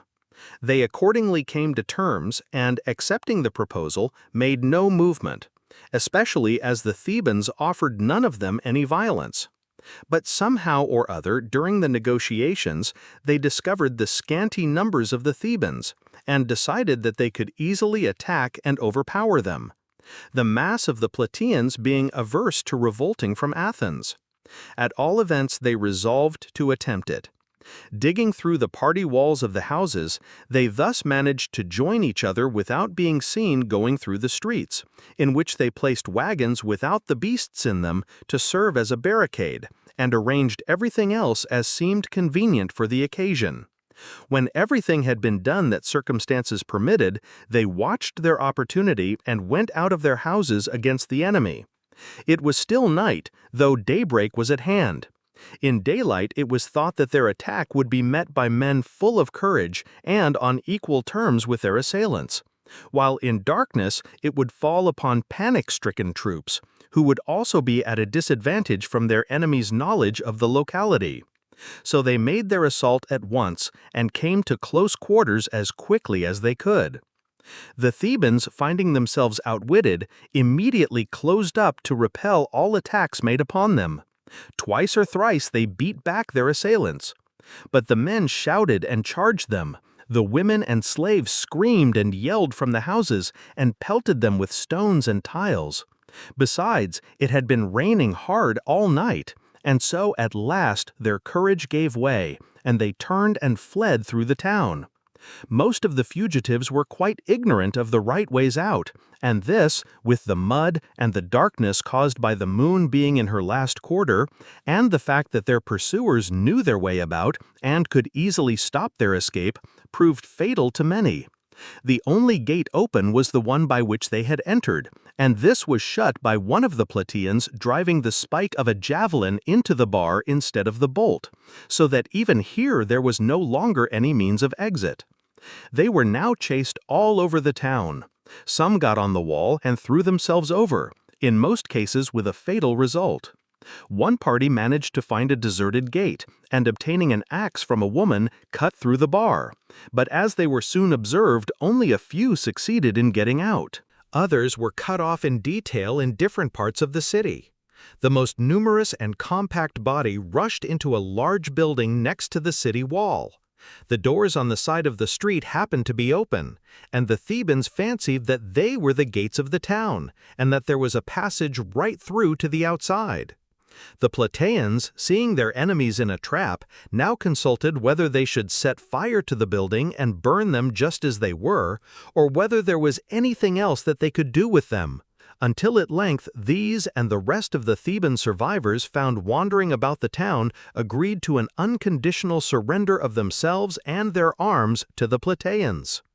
While such was the fate of the party in Plataea, the rest of the Thebans who were to have joined them with all their forces before daybreak, in case of anything miscarrying with the body that had entered, received the news of the affair on the road, and pressed forward to their succor.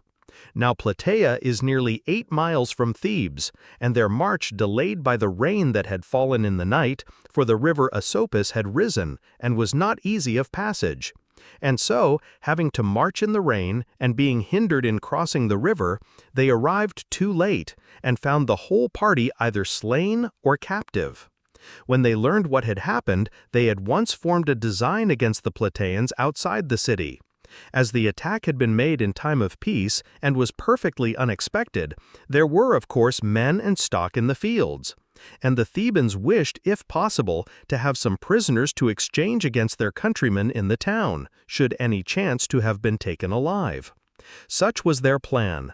But the Plataeans suspected their intention almost before it was formed, and becoming alarmed for their fellow citizens outside the town, sent a herald to the Thebans, reproaching them for their unscrupulous attempt to seize their city in time of peace, and warning them against any outrage on those outside.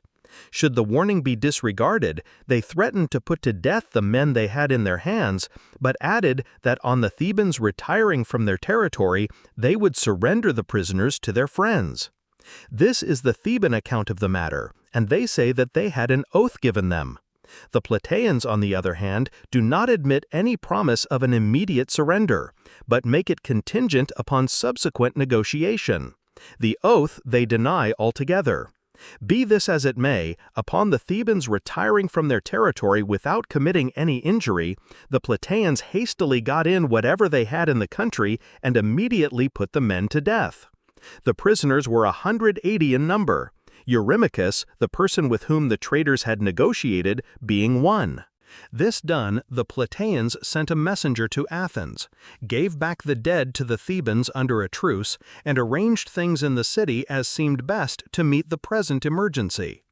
The Athenians, meanwhile, having had word of the affair sent them immediately after its occurrence, had instantly seized all the Boeotians in Attica, and sent a herald to the Plataeans to forbid their proceeding to extremities with their Theban prisoners without instructions from Athens. The news of the men's death had of course not arrived. The first messenger having left Plataea just when the Thebans entered it, the second just after their defeat and capture. So there was no later news. Thus the Athenians sent orders in ignorance of the facts, and the herald on his arrival found the men slain. After this, the Athenians marched to Plataea and brought in provisions, and left a garrison in the place, also taking away the women and children and such of the men as were least efficient. After the affair at Plataea, the treaty had been broken by an overt act, and Athens at once prepared for war, as did also Lacedaemon and her allies. They resolved to send embassies to the king and to such other of the barbarian powers as either party could look to for assistance, and tried to ally themselves with the independent states at home. Lacedaemon, in addition to the existing marine, gave orders to the states that had declared for her in Italy and Sicily to build vessels up to a grand total of 500, the quota of each city being determined by its size, and also to provide a specified sum of money. Till these were ready, they were to remain neutral and to admit single Athenian ships into their harbors. Athens, on her part, reviewed her existing confederacy and sent embassies to the places more immediately round Peloponnese: Corcyra, Kephallania, Acarnania, and Zacynthus, perceiving that if these could be relied on, she could carry the war all round Peloponnese. And if both sides nourished the boldest hopes and put forth their utmost strength for the war, this was only natural. Zeal is always at its height at the commencement of an undertaking, and on this particular occasion Peloponnese and Athens were both full of young men whose inexperience made them eager to take up arms, while the rest of Hellas stood straining with excitement at the conflict of its leading cities. Everywhere predictions were being recited and oracles being chanted by such persons as collect them, and this not only in the contending cities. Further, some while before this, there was an earthquake at Delos, for the first time in the memory of the Hellenes. This was said and thought to be ominous of the events impending. Indeed, nothing of the kind that happened was allowed to pass without remark. The good wishes of men made greatly for the Lacedaemonians, especially as they proclaimed themselves the liberators of Hellas. No private or public effort that could help them in speech or action was omitted, each thinking that the cause suffered wherever he could not himself see to it. So general was the indignation felt against Athens, whether by those who wished to escape from her empire or were apprehensive of being absorbed by it. Such were the preparations and such the feelings with which the contest opened.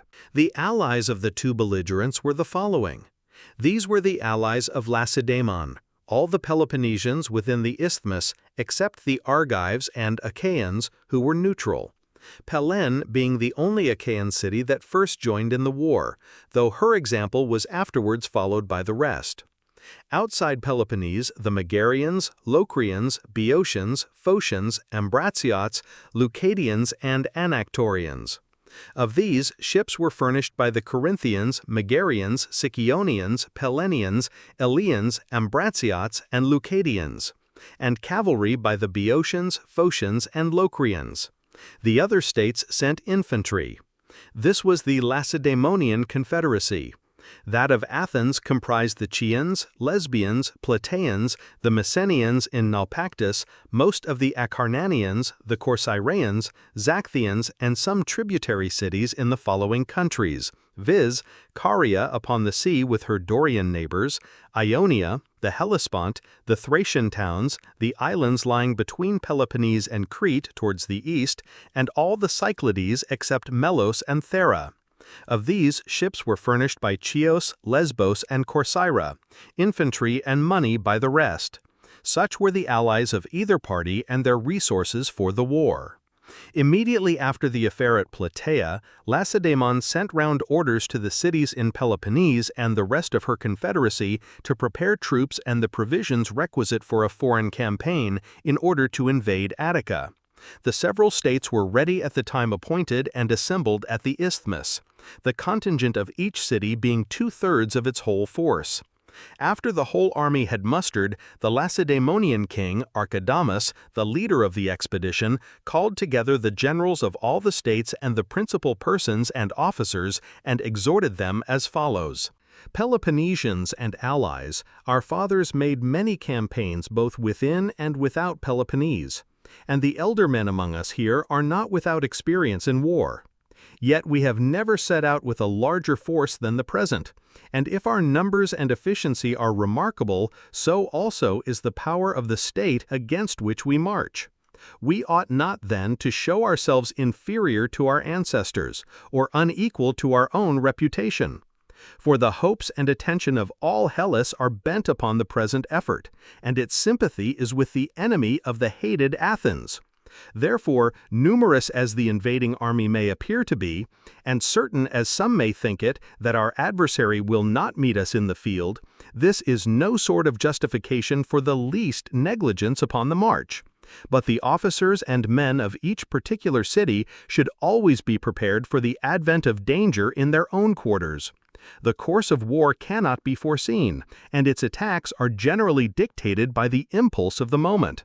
And where overweening self-confidence has despised preparation, a wise apprehension often been able to make head against superior numbers. Not that confidence is out of place in an army of invasion, but in an enemy's country it should also be accompanied by the precautions of apprehension. Troops will by this combination be best inspired for dealing a blow, and best secured against receiving one. In the present instance, the city against which we are going, far from being so impotent for defense, is on the contrary most excellently equipped at all points, so that we have every reason to expect that they will take the field against us, and that if they have not set out already before we are there, they will certainly do so when they see us in their territory wasting and destroying their property. For men are always exasperated at suffering injuries to which they are not accustomed, and on seeing them inflicted before their very eyes, and where least inclined for reflection, rush with the greatest heat to action. The Athenians are the very people of all others to do this, as they aspire to rule the rest of the world, and are more in the habit of invading and ravaging their neighbors' territory than of seeing their own treated in the like fashion.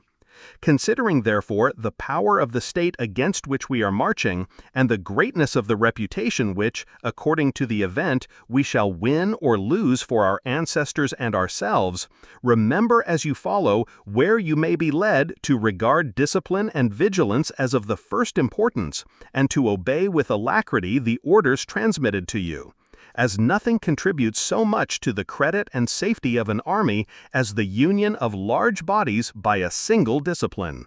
With this brief speech dismissing the assembly, Archidamus first sent off Melesippus, son of Diacritus, a Spartan, to Athens, in case she should be more inclined to submit on seeing the Peloponnesians actually on the march. But the Athenians did not admit into the city or to their assembly, Pericles having already carried a motion against admitting either herald or embassy from the Lacedaemonians after they had once marched out. The herald was accordingly sent away without an audience, and ordered to be beyond the frontier that same day. In future, if those who sent him had a proposition to make, they must retire to their own territory before they dispatched embassies to Athens. An escort was sent with Melesippus to prevent his holding communication with anyone. When he reached the frontier and was just going to be dismissed, he departed with these words, "This day will be the beginning of great misfortunes to the Hellens." As soon as he arrived at the camp, and Archidamus learned that the Athenians had still no thoughts of submitting, he at length began his march, and advanced with his army into their territory. Meanwhile, the Boeotians, sending their contingent and cavalry to join the Peloponnesian expedition, went to Plataea with the remainder and laid waste the country. While the Peloponnesians were still mustering at the isthmus, or on the march before they invaded Attica, Pericles, son of Xanthippus, one of the 10 generals of the Athenians, finding that the invasion was to take place, conceived the idea that Archidamus, who happened to be his friend, might possibly pass by his estate without ravaging it. This he might do either from a personal wish to oblige him, or acting under instructions from Lacedaemon for the purpose of creating a prejudice against him, as had been before attempted in the demand for the accursed family. He accordingly took the precaution of announcing to the Athenians in the assembly that, although Archidamus was his friend, yet this friendship should not extend to the detriment of the state, and that in case the enemy should make his houses and lands an exception to the rest and not pillage them, he at once gave them up to be public property, so that they should not bring him into suspicion. He also gave the citizens some advice on their present affairs in the same strain as before. They were to prepare for the war and to carry in their property from the country. They were not to go out to battle, but to come into the city and guard it and get ready their fleet, in which their real strength lay. They were also to keep a tight rein on their allies, the strength of Athens being derived from the money brought in by their payments, and success in war depending principally upon conduct and capital, had no reason to despond. Apart from other sources of income, an average revenue of 600 talents of silver was drawn from the tribute of the allies, and there were still 6,000 talents of coined silver in the Acropolis out of 9,700 that had once been there, from which the money had been taken for the porch of the Acropolis, the other public buildings, and for Potidea.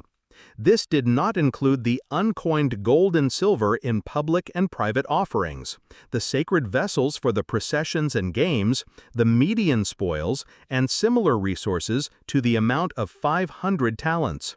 To this he added the treasures of the other temples. These were by no means inconsiderable, and might fairly be used. Nay, if they were ever absolutely driven to it, they might take even the gold ornaments of Athena herself, for the statue contained 40 talents of pure gold, and it was all removable. This might be used for self-preservation, and must every penny of it be restored. Such was their financial position, surely a satisfactory one.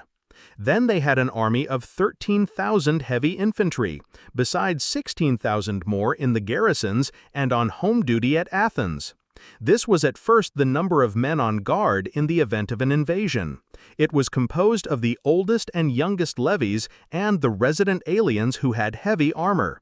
The Phaleric wall ran for 4 miles before it joined that round the city, and of this last, nearly 5 had a guard, although part of it was left without one, viz., that between the Long Wall and the Phaleric. Then there were the long walls to Piraeus, a distance of some 4 miles and a half, the outer of which was manned. Lastly, the circumference of Piraeus with Munichia was nearly 7 miles and a half. Only half of this, however, was guarded. Pericles also showed them that they had 1,200 horse including mounted archers, with 1,600 archers unmounted, and 300 galleys fit for service.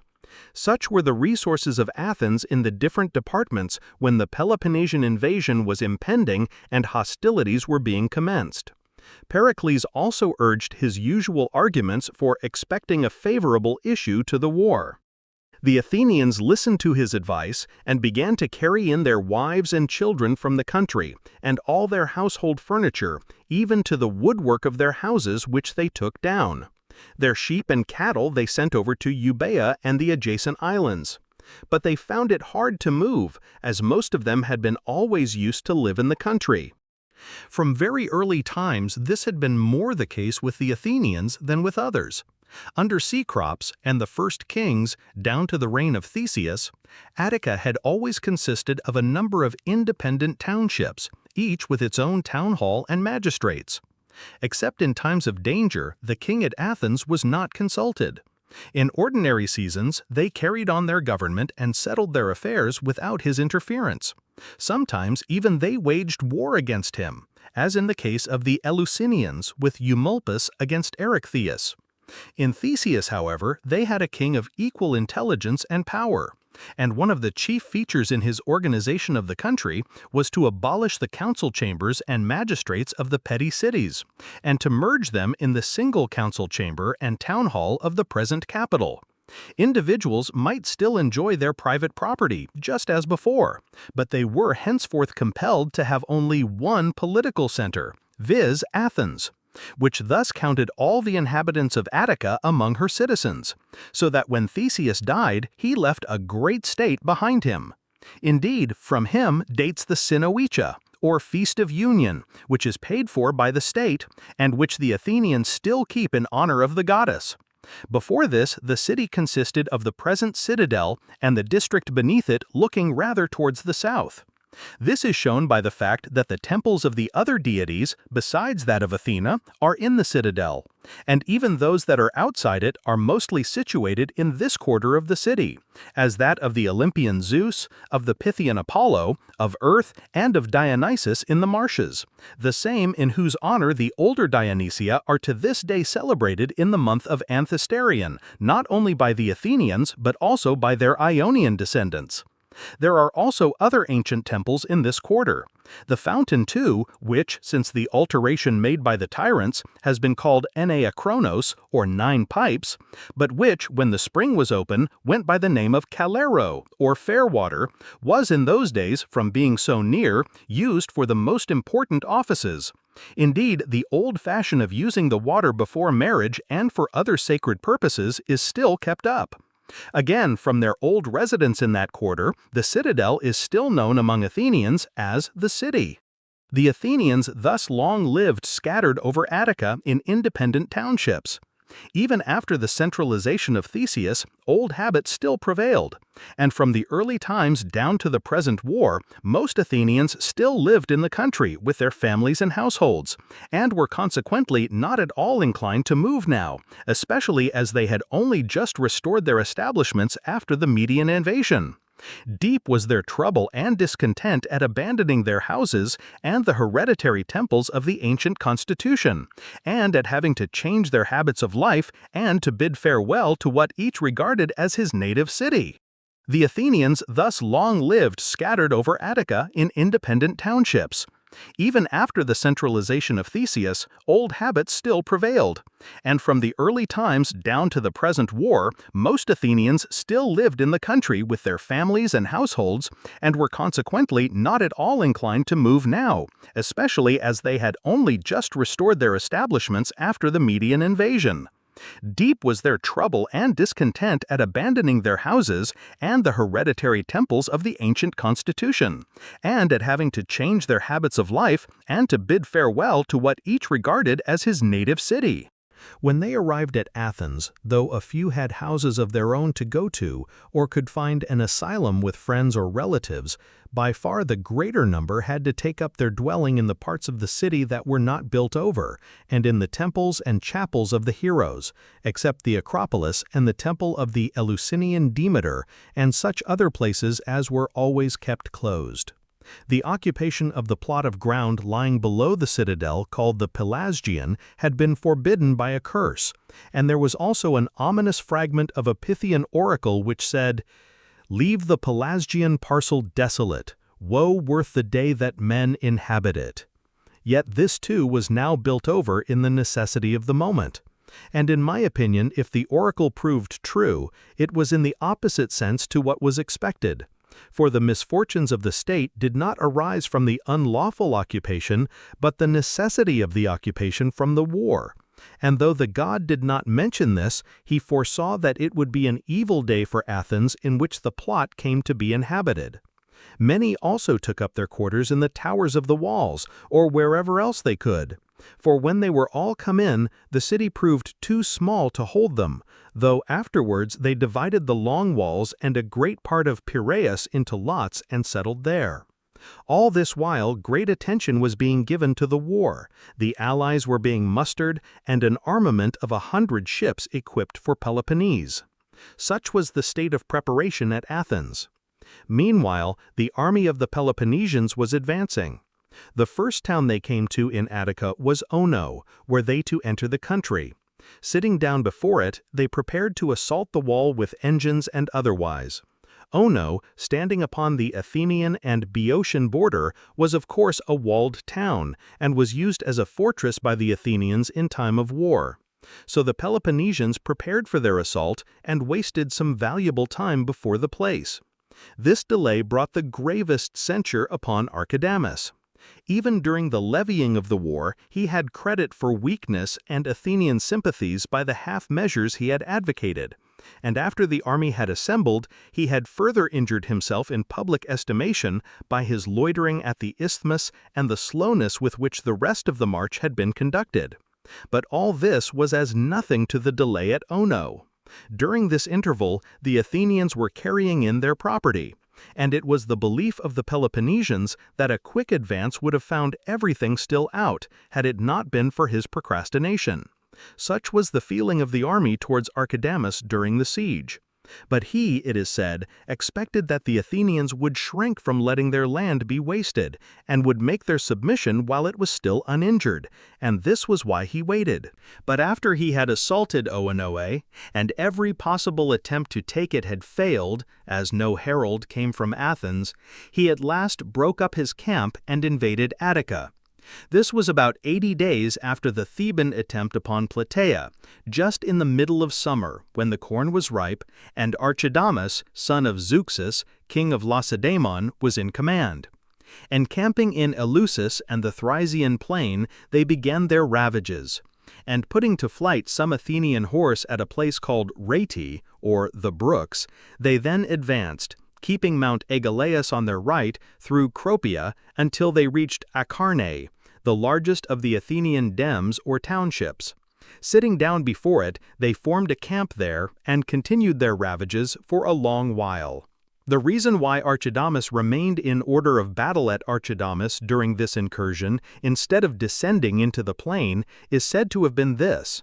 He hoped that the Athenians might possibly be tempted by the multitude of their youth and the unprecedented efficiency of their service to come out to battle and attempt to stop the devastation of their lands.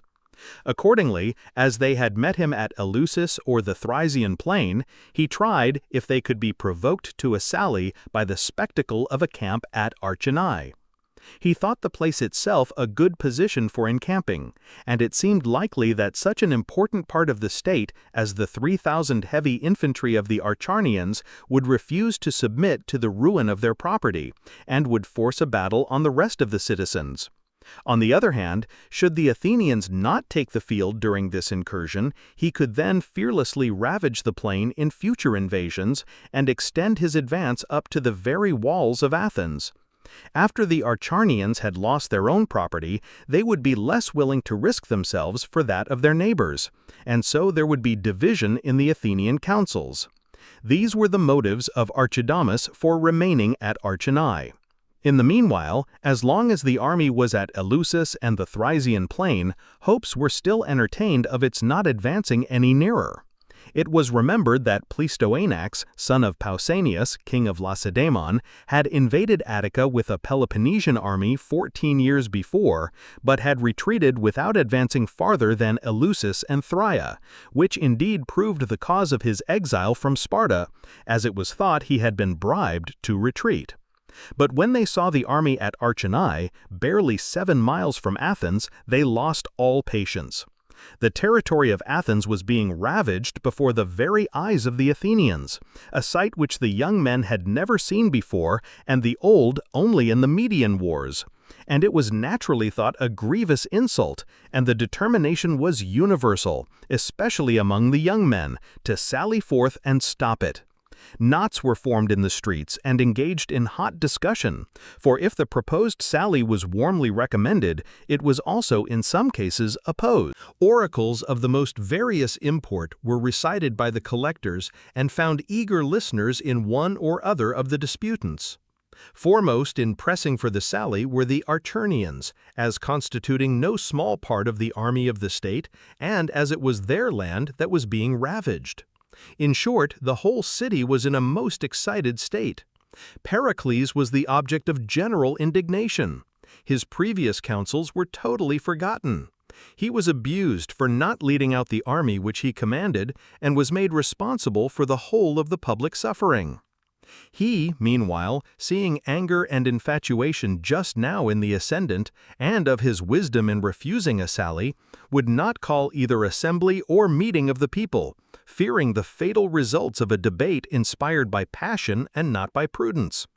Accordingly, he addressed himself to the defense of the city, and kept it as quiet as possible, though he constantly sent out cavalry to prevent raids on the lands near the city from flying parties of the enemy.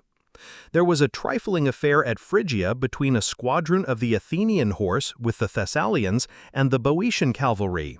in which the former had rather the best of it, until the heavy infantry advanced to the support of the Boeotians, when the Thessalians and Athenians were routed and lost a few men, whose bodies, however, were recovered the same day without a truce. The next day the Peloponnesians set up a trophy. Ancient alliance brought the Thessalians to the aid of Athens, those who came being the Larissaeans, Pharsalians, Cranonians, Pyrasians, Gertonians, and Pheraeans. The Larissaean commanders were Polymedes and Aristonus, two party leaders in Larissa. The Pharsalian general was Menon. Each of the other cities had also its own commander. In the meantime, the Peloponnesians, as the Athenians did not come out to engage them, broke up from Archerne and ravaged some of the dames between Mount Parnes and Brylacis. While they were in Attica, the Athenians sent off the 100 ships which they had been preparing round Peloponnese, with 1,000 heavy infantry and 400 archers on board, under the command of Carcinus, son of Xenotamus, Proteus, son of Epicles, and Socrates, son of Antigenes. This armament weighed anchor and started on its cruise, and the Peloponnesians, after remaining in Attica as long as their provisions lasted, retired through Boeotia by a different road to that by which they had entered. As they passed Oropus, they ravaged the territory of Graea, which is held by the Oropians from Athens, and, reaching Peloponnese, broke up to their respective cities. After they had retired, the Athenians set guards by land and sea at the points at which they intended to have regular stations during the war. They also resolved to set apart a special fund of 1,000 talents from the moneys in the Acropolis. This was not to be spent, but the current expenses of the war were to be otherwise provided for. If anyone should move or put to the vote a proposition for using the money for any purpose whatever, except that of defending the city in the event of the enemy bringing a fleet to make an attack by sea, it should be a capital offense. With this sum of money, they also set aside a special fleet of 100 galleys, the best ships of each year, with their captains. None of these were to be used except with the money and against the same peril, should such peril arise. Meanwhile, the Athenians in the 100 ships round Peloponnese, reinforced by a Corcyraean squadron of 50 vessels and some others of the allies in those parts, cruised about the coasts and ravaged the country. Among other places, they landed in Laconia and made an assault upon Methone, there being no garrison in the place and the wall being weak. But it so happened that Brasidas, son of Tellus, a Spartan, was in command of a guard for the defense of the district. Hearing of the attack, he hurried with 100 heavy infantry to the assistance of the besieged, and dashing through the army of the Athenians, which was scattered over the country and had its attention turned to the wall, threw himself into Methone. He lost a few men in making good his entrance, but saved the place and won the thanks of Sparta by his exploit, being thus the first officer who obtained this notice during the war. The Athenians at once weighed anchor and continued their cruise. Touching at Phaia in Elis, they ravaged the country for 2 days and defeated a picked force of 300 men that had come from the Vale of Elis and the immediate neighborhood to the rescue. But a stiff squall came down upon them, and, not liking to face it in a place where there was no harbor, most of them got on board their ships, and doubling Point Ichthus, sailed into the port of Phaia. In the meantime, the Messenians, and some others who could not get on board, marched over by land and took Phaia. The fleet afterwards sailed round and picked them up, and then put to sea, Phaia being evacuated, as the main army of the Elans had now come up. The Athenians continued their cruise and ravaged other places on the coast. About the same time, the Athenians sent 30 ships to cruise round Locris, and also to guard Euboea, Cleopompus, son of Cleinias, being in command.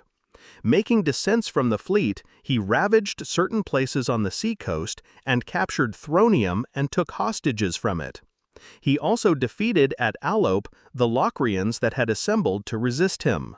During the summer, the Athenians also expelled the Aeginetans with their wives and children from Aegina on the ground of their having been the chief agents in bringing the war upon them.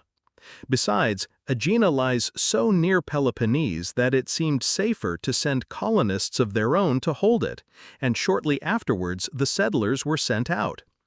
The banished Aeginetans found an asylum in Thera, which was given to them by Lacedaemon, not only on account of her quarrel with Athens, but also because the Aeginetans had laid her under obligations at the time of the earthquake and the revolt of the Helots. The territory of Thera is on the frontier of Argolis and Laconia, reaching down to the sea. Those of the Aeginetans who did not settle here were scattered over the rest of Hellas. The same summer, at the beginning of a new lunar month, the only time, by the way, at which it appears possible, the sun was eclipsed after noon. After it had assumed the form of a crescent and some of the stars had come out, it returned to its natural shape. During the same summer, Nymphodorus, son of Pythes, an Abderite, whose sister Sitalces had married, was made their proxenus by the Athenians, and sent for to Athens. They had hitherto considered him their enemy, but he had great influence with Sitalces, and they wished this prince to become their ally. Sitalces was the son of Teres and king of the Thracians. Teres, the father of Sitalces, was the first to establish the great kingdom of the Odrysians on a scale quite unknown to the rest of Thrace, a large portion of the Thracians being independent. This Teres is in no way related to Tereus, who married Pandion's daughter Procne from Athens, nor indeed did they belong to the same part of Thrace. Teres lived in Daulis, part of what is now called Phocis, but which at that time was inhabited by Thracians. It was in this land that the women perpetrated the outrage upon Itys, and many of the poets, when they mention the nightingale, call it the Daulian bird. Besides, Pandion, in contracting an alliance for his daughter, would consider the advantages of mutual assistance, and would naturally prefer a match at the above moderate distance to the journey of many days which separates Athens from the Odrysians. Again, the names are different, and this Teres was king of the Odrysians, the first, by the way, who attained to any power. Sitalces, his son, was now sought as an ally by the Athenians, who desired his aid in the reduction of the Thracian towns and of Perdiccas.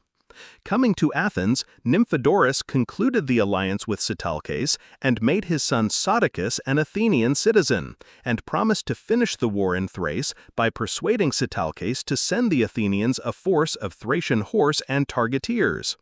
He also reconciled them with Perdiccas and induced them to restore Thermae to him, upon which Perdiccas at once joined the Athenians and Phormio in an expedition against the Chalcedonians.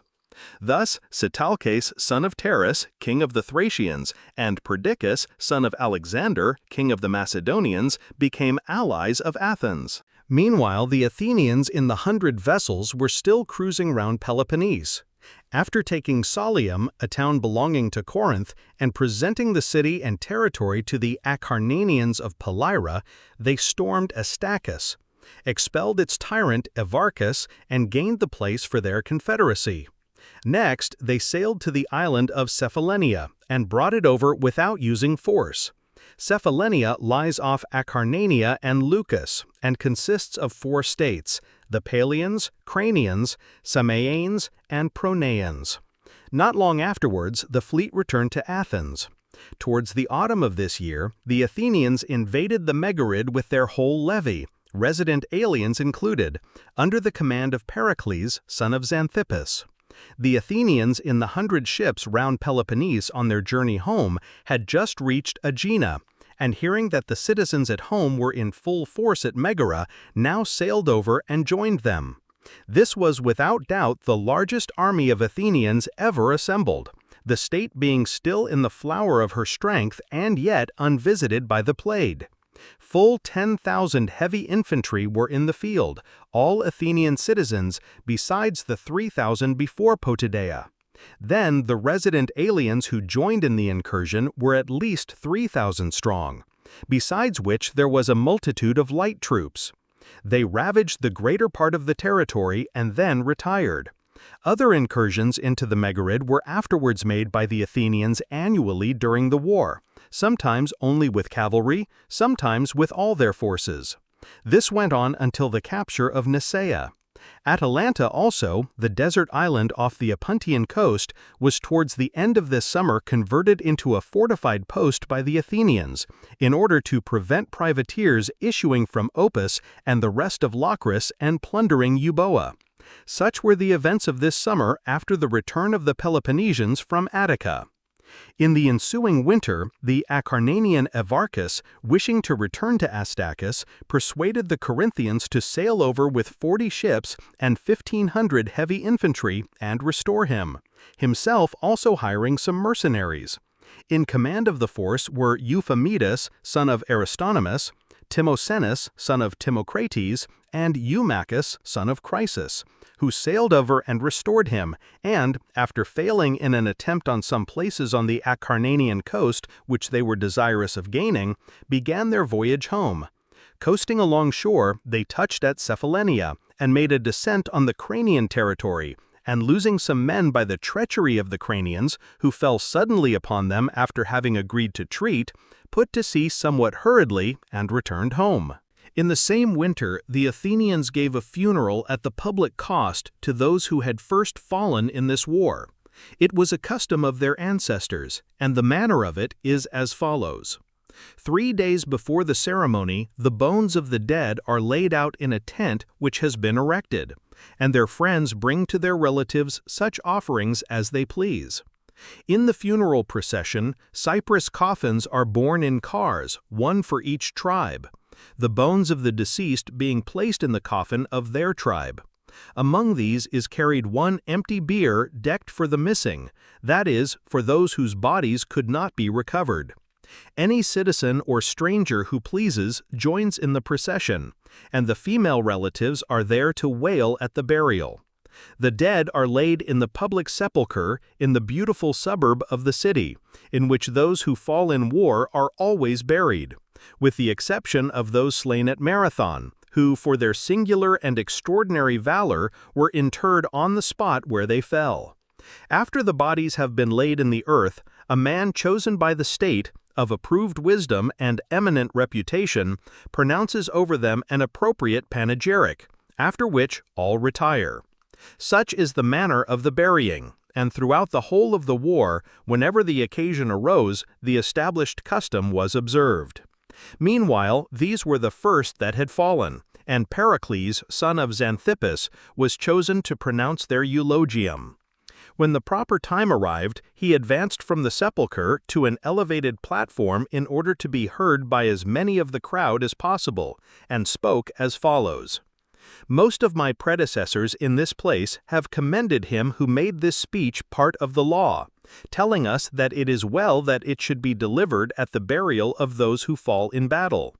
For myself, I should have thought that the worth which had displayed itself in deeds would be sufficiently rewarded by honors also shown by deeds, such as you now see in this funeral prepared at the people's cost. And I could have wished that the reputations of many brave men were not to be imperiled in the mouth of a single individual, to stand or fall according as he spoke well or ill.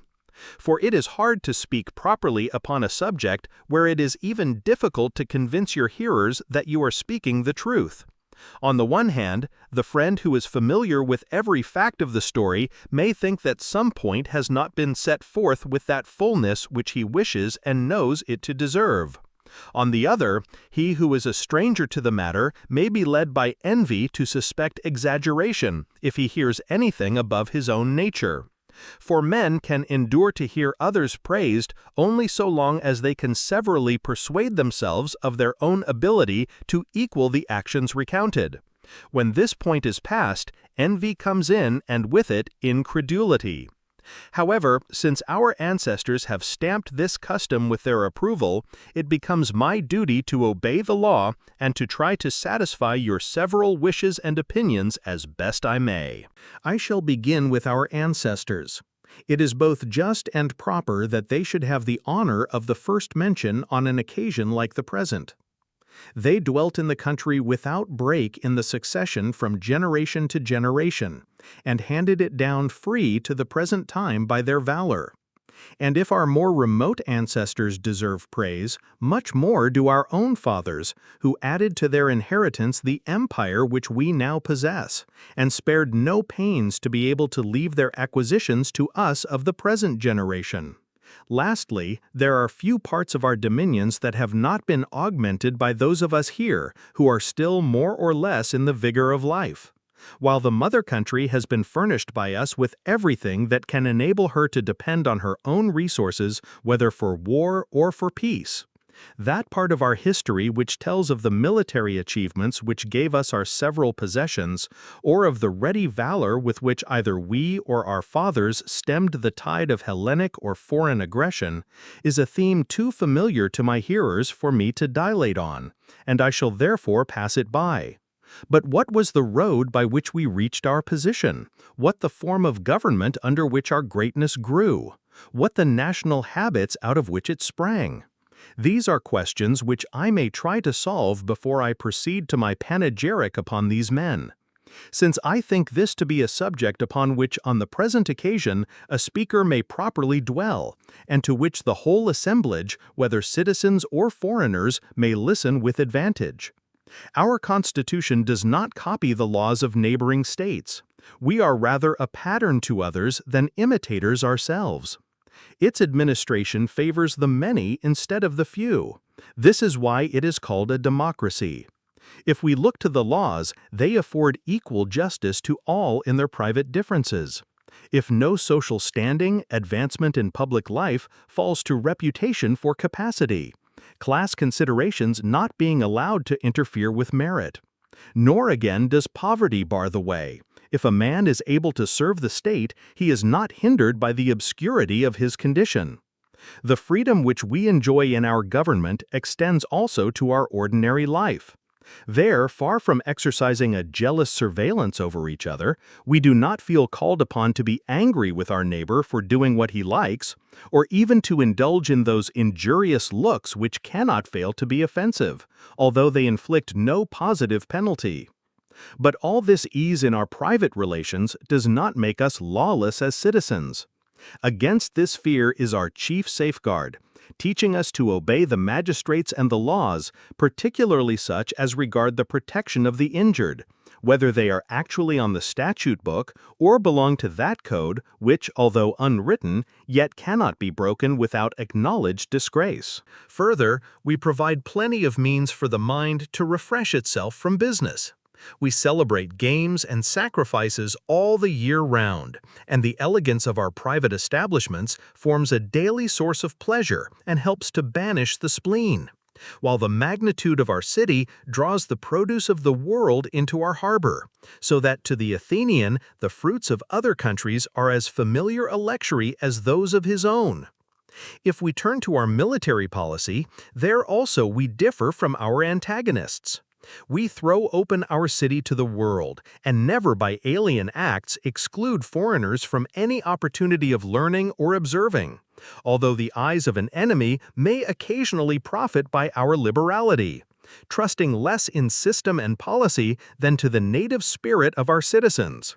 While in education, where our rivals from their very cradles by a painful discipline seek after manliness, at Athens we live exactly as we please, and yet are just as ready to encounter every legitimate danger. In proof of this, it may be noticed that the Lacedaemonians do not invade our country alone, but bring with them all their confederates, while we Athenians advance unsupported into the territory of a neighbor, and fighting upon a foreign soil usually vanquish with ease men who are defending their homes.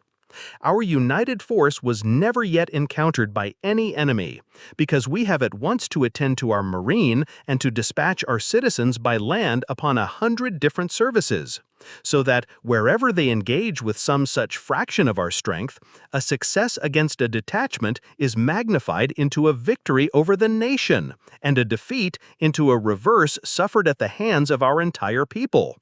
And yet, if with habits not of labor but of ease, and courage not of art but of nature, we are still willing to encounter danger, we have the double advantage of escaping the experience of hardships in anticipation and of facing them in the hour of need as fearlessly as those who are never free from them. Nor are these the only points in which our city is worthy of admiration. We cultivate refinement without extravagance, and knowledge without effeminacy. Wealth we employ more for use than for show, and place the real disgrace of poverty not in owning to the fact, but in declining the struggle against it. Our public men have, besides politics, their private affairs to attend to, and our ordinary citizens, though occupied with the pursuits of industry, are still fair judges of public matters. For, unlike any other nation, regarding him who takes no part in these duties not as unambitious but as useless, we Athenians are able to judge at all events if we cannot originate. And, instead of looking on discussion as a stumbling block in the way of action, we think it an indispensable preliminary to any wise action at all. Again, in our enterprises, we present the singular spectacle of daring and deliberation, each carried to its highest point, and both united in the same persons. Although usually decision is the fruit of ignorance, hesitation of reflection. But the palm of courage will surely be adjudged most justly to those who best know the difference between hardship and pleasure, and yet are never tempted to shrink from danger. In generosity, we are equally singular, acquiring our friends by conferring, not by receiving favors. Yet, of course, the doer of the favor is the firmer friend of the two, in order by continued kindness to keep the recipient in his debt, while the debtor feels less keenly from the very consciousness that the return he makes will be a payment, not a free gift. And it is only the Athenians who, fearless of consequences, confer their benefits not from calculations of expediency, but in the confidence of liberality. In short, I say that as a city we are the school of Hellas, while I doubt if the world can produce a man who, where he has only himself to depend upon, is equal to so many emergencies, and graced by so happy a versatility as the Athenian. And that this is no mere boast thrown out for the occasion, but plain matter of fact, the power of the state acquired by these habits proves. For Athens alone of her contemporaries is found when tested to be greater than her reputation, and alone gives no occasion to her assailants to blush at the antagonist by whom they have been worsted, or to her subjects to question her title by merit to rule. Rather, the admiration of the present and succeeding ages will be ours, since we have not left our power without witness, but have shown it by mighty proofs. And far from needing a Homer for our panegyrist, or other of his craft whose verses might charm for the moment only, for the impression which they gave to melt at the touch of fact, we have forced every sea and land to be the highway of our daring, and everywhere, whether for evil or for good, have left imperishable monuments behind us. Such is the Athens for which these men, in the assertion of their resolve not to lose her, nobly fought and died. And well may every one of their survivors be ready to suffer in her cause. Indeed, if I have dwelt at some length upon the character of our country, it has been to show that our stake in the struggle is not the same as theirs, who have no such blessings to lose, and also that the panegyric of the men over whom I am now speaking might be by definite proofs established. That panegyric is now in a great measure complete, for the Athens that I have celebrated is only what the heroism of these and their like have made her, men whose fame, unlike that of most Hellenes, will be found to be only commensurate with their deserts. And if a test of worth be wanted, it is to be found in their closing scene, and this not only in cases in which it set the final seal upon their merit, but also in those in which it gave the first intimation of their having any. For there is justice in the claim that steadfastness in his country's battles should be as a cloak to cover a man's other imperfections, since the good action has blotted out the bad, and his merit as a citizen more than outweighed his demerits as an individual. But none of these allowed either wealth with its prospect of future enjoyment to unnerve his spirit, or poverty with its hope of a day of freedom and riches to tempt him to shrink from danger.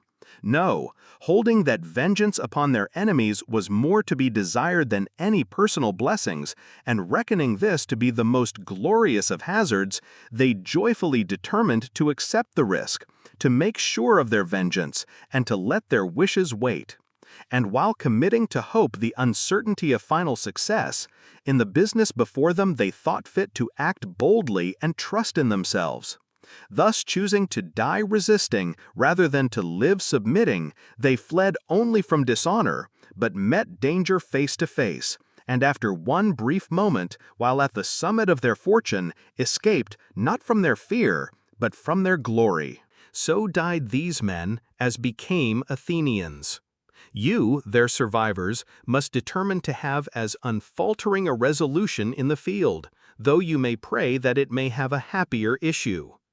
And not contented with ideas derived only from words of the advantages which are bound up with the defense of your country, though these would furnish a valuable text to a speaker even before an audience so alive to them as the present, you must yourselves realize the power of Athens and feed your eyes upon her from day to day till love of her fills your hearts. And then, when all her greatness shall break upon you, you must reflect that it was by courage, sense of duty, and a keen feeling of honor in action that men were enabled to win all this, and that no personal failure in an enterprise could make them consent to deprive their country of their valor, but they laid it at her feet as the most glorious contribution that they could offer.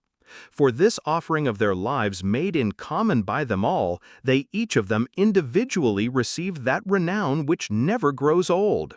And for a sepulchre, not so much that in which their bones have been deposited, but that noblest of shrines wherein their glory is laid up to be eternally remembered upon every occasion on which deed or story shall call for its commemoration.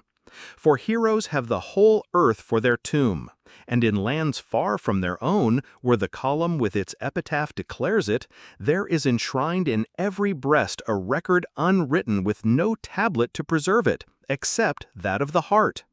These take as your model, and, judging happiness to be the fruit of freedom and freedom of valor, never decline the dangers of war. For it is not the miserable that would most justly be unsparing of their lives. These have nothing to hope for. It is rather they to whom continued life may bring reverses as yet unknown, and to whom a fall, if it came, would be most tremendous in its consequences. And surely, to a man of spirit, the degradation of cowardice must be immeasurably more grievous than the unfelt death which strikes him in the midst of his strength and patriotism. Comfort, therefore, not condolence, is what I have to offer to the parents of the dead who may be here. Numberless are the chances to which, as they know, the life of man is subject. But fortunate indeed are they who draw for their lot a death so glorious as that which has caused your mourning, and to whom life has been so exactly measured as to terminate in the happiness in which it has been passed. Still, I know that this is a hard saying, especially when those are in question of whom you will constantly be reminded by seeing in the homes of others blessings of which once you also boasted. For grief is felt not so much for the want of what we have never known, as for the loss of that to which we have been long accustomed. Yet you who are still of an age to beget children must bear up in the hope of having others in their stead. Not only will they help you to forget those whom you have lost, but will be to the state at once a reinforcement and a security. For never can a fair or just policy be expected of the citizen who does not, like his fellows, bring to the decision the interests and apprehensions of a father. While those of you who have passed your prime must congratulate yourselves with the thought that the best part of your life was fortunate, and that the brief span that remains will be cheered by the fame of the departed. For it is only the love of honor that never grows old. And honor it is, not gain, as some would have it, that rejoices the heart of age and helplessness. Turning to the sons or brothers of the dead, I see an arduous struggle before you. When a man is gone, all are wont to praise him. And should your merit be ever so transcendent, you will still find it difficult not merely to overtake, but even to approach their renown. The living have envy to contend with, while those who are no longer in our path are honored with a good will into which rivalry does not enter. On the other hand, if I must say anything on the subject of female excellence to those of you who will now be in widowhood, it will be all comprised in this brief exhortation. Great will be your glory in not falling short of your natural character, and greatest will be hers who is least talked of among the men, whether for good or for bad. My task is now finished.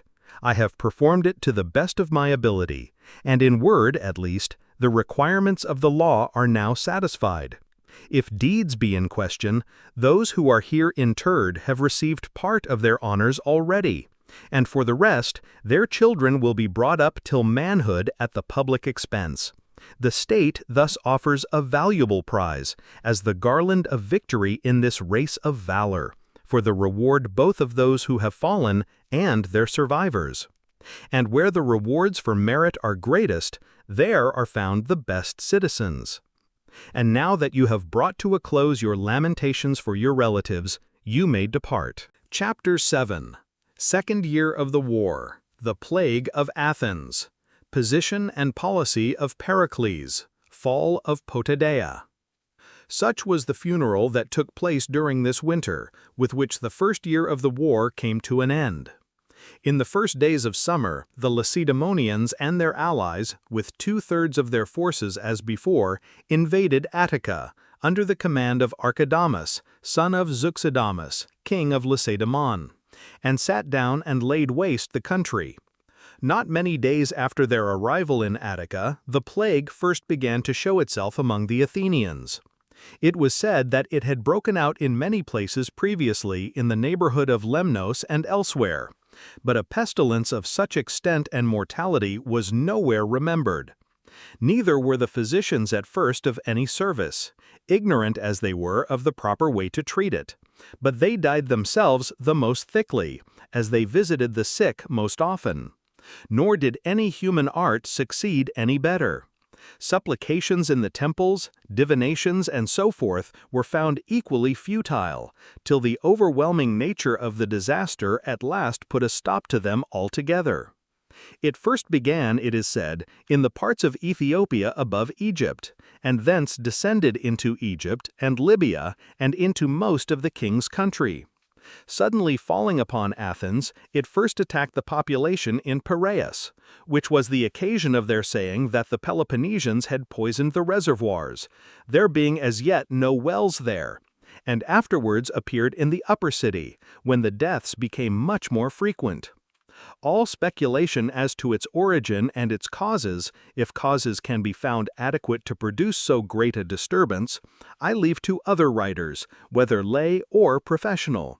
For myself, I shall simply set down its nature, and explain the symptoms by which perhaps it may be recognized by the student if it should ever break out again.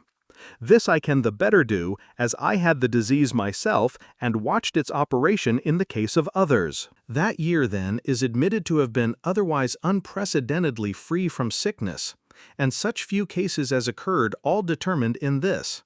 As a rule, however, there was no ostensible cause, but people in good health were all of a sudden attacked by violent heats in the head, and redness and inflammation in the eyes, the inward parts, such as the throat or tongue, becoming bloody and emitting an unnatural and fetid breath. These symptoms were followed by sneezing and hoarseness, after which the pain soon reached the chest and produced a hard cough. When it fixed in the stomach, it upset it, and discharges of bile of every kind named by physicians ensued, accompanied by very great distress. In most cases also an ineffectual retching followed, producing violent spasms, which in some cases ceased soon after, in others much later. Externally the body was not very hot to the touch, nor pale in its appearance, but reddish, livid, and breaking out into small pustules and ulcers. but internally it burned so that the patient could not bear to have on him clothing or linen even of the very lightest description, or indeed to be otherwise than stark naked. What they would have liked best would have been to throw themselves into cold water, as indeed was done by some of the neglected sick, who plunged into the rain tanks in their agonies of unquenchable thirst, though it made no difference whether they drank little or much. Besides this, the miserable feeling of not being able to rest or sleep never ceased to torment them. The body, meanwhile, did not waste away so long as the distemper was at its height, but held out to a marvel against its ravages, so that when they succumbed, as in most cases on the 7th or 8th day, to the internal inflammation, they had still some strength in them. But if they passed this stage, and the disease descended further into the bowels, inducing a violent ulceration there accompanied by severe diarrhea, this brought on a weakness which was generally fatal. For the disorder first settled in the head, ran its course from thence through the whole of the body, and even where it did not prove mortal, it still left its mark on the extremities. For it settled in the privy parts, the fingers and the toes, and many escaped with the loss of these, some, too, with that of their eyes. Others again were seized with an entire loss of memory on their first recovery, and did not know either themselves or their friends. But while the nature of the distemper was such as to baffle all description, and its attacks almost too grievous for human nature to endure, it was still in the following circumstance that its difference from all ordinary disorders was most clearly shown. All the birds and beasts that prey upon human bodies either abstained from touching them, though there were many lying unburied, or died after tasting them. In proof of this, it was noticed that birds of this kind actually disappeared. They were not about the bodies, or indeed to be seen at all. But of course the effects which I have mentioned could best be studied in a domestic animal like the dog. Such then, if we pass over the varieties of particular cases, which were many and peculiar, were the general features of the distemper. Meanwhile, the town enjoyed an immunity from all the ordinary disorders, or if any case occurred, it ended in this. Some died in neglect, others in the midst of every attention. No remedy was found that could be used as a specific, for what did good in one case did harm in another. Strong and weak constitutions proved equally incapable of resistance, all alike being swept away, although dieted with the utmost precaution. By far the most terrible feature in the malady was the dejection which ensued when anyone felt himself sickening, for the despair into which they instantly fell took away their power of resistance and left them a much easier prey to the disorder. Besides which, there was the awful spectacle of men dying like sheep through having caught the infection in nursing each other. This caused the greatest mortality. On the one hand, if they were afraid to visit each other, they perished from neglect. Indeed, many houses were emptied of their inmates for want of a nurse. On the other, if they ventured to do so, death was the consequence. This was especially the case with such as made any pretensions to goodness. Honor made them unsparing of themselves in their attendance in their friends' houses, where even the members of the family were at last worn out by the moans of the dying, and succumbed to the force of the disaster. Yet it was with those who had recovered from the disease that the sick and the dying found most compassion. These knew what it was from experience, and had now no fear for themselves. For the same man was never attacked twice, never at least fatally. And such persons not only received the congratulations of others, but themselves also, in the elation of the moment, half entertained the vain hope that they were for the future safe from any disease whatsoever. An aggravation of the existing calamity was the influx from the country into the city, and this was especially felt by the new arrivals.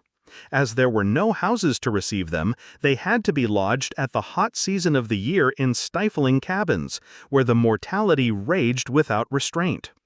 The bodies of dying men lay one upon another, and half-dead creatures reeled about the streets and gathered round all the fountains in their longing for water.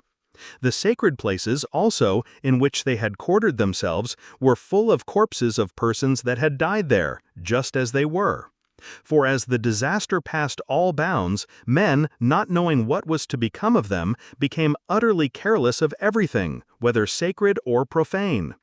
All the burial rites before in use were entirely upset, and they buried the bodies as best they could. Many, from want of the proper appliances, through so many of their friends having died already, had recourse to the most shameless sepultures. Sometimes getting the start of those who had raised a pile, they threw their own dead body upon the stranger's pyre and ignited it. Sometimes they tossed the corpse which they were carrying on top of another that was burning, and so went off.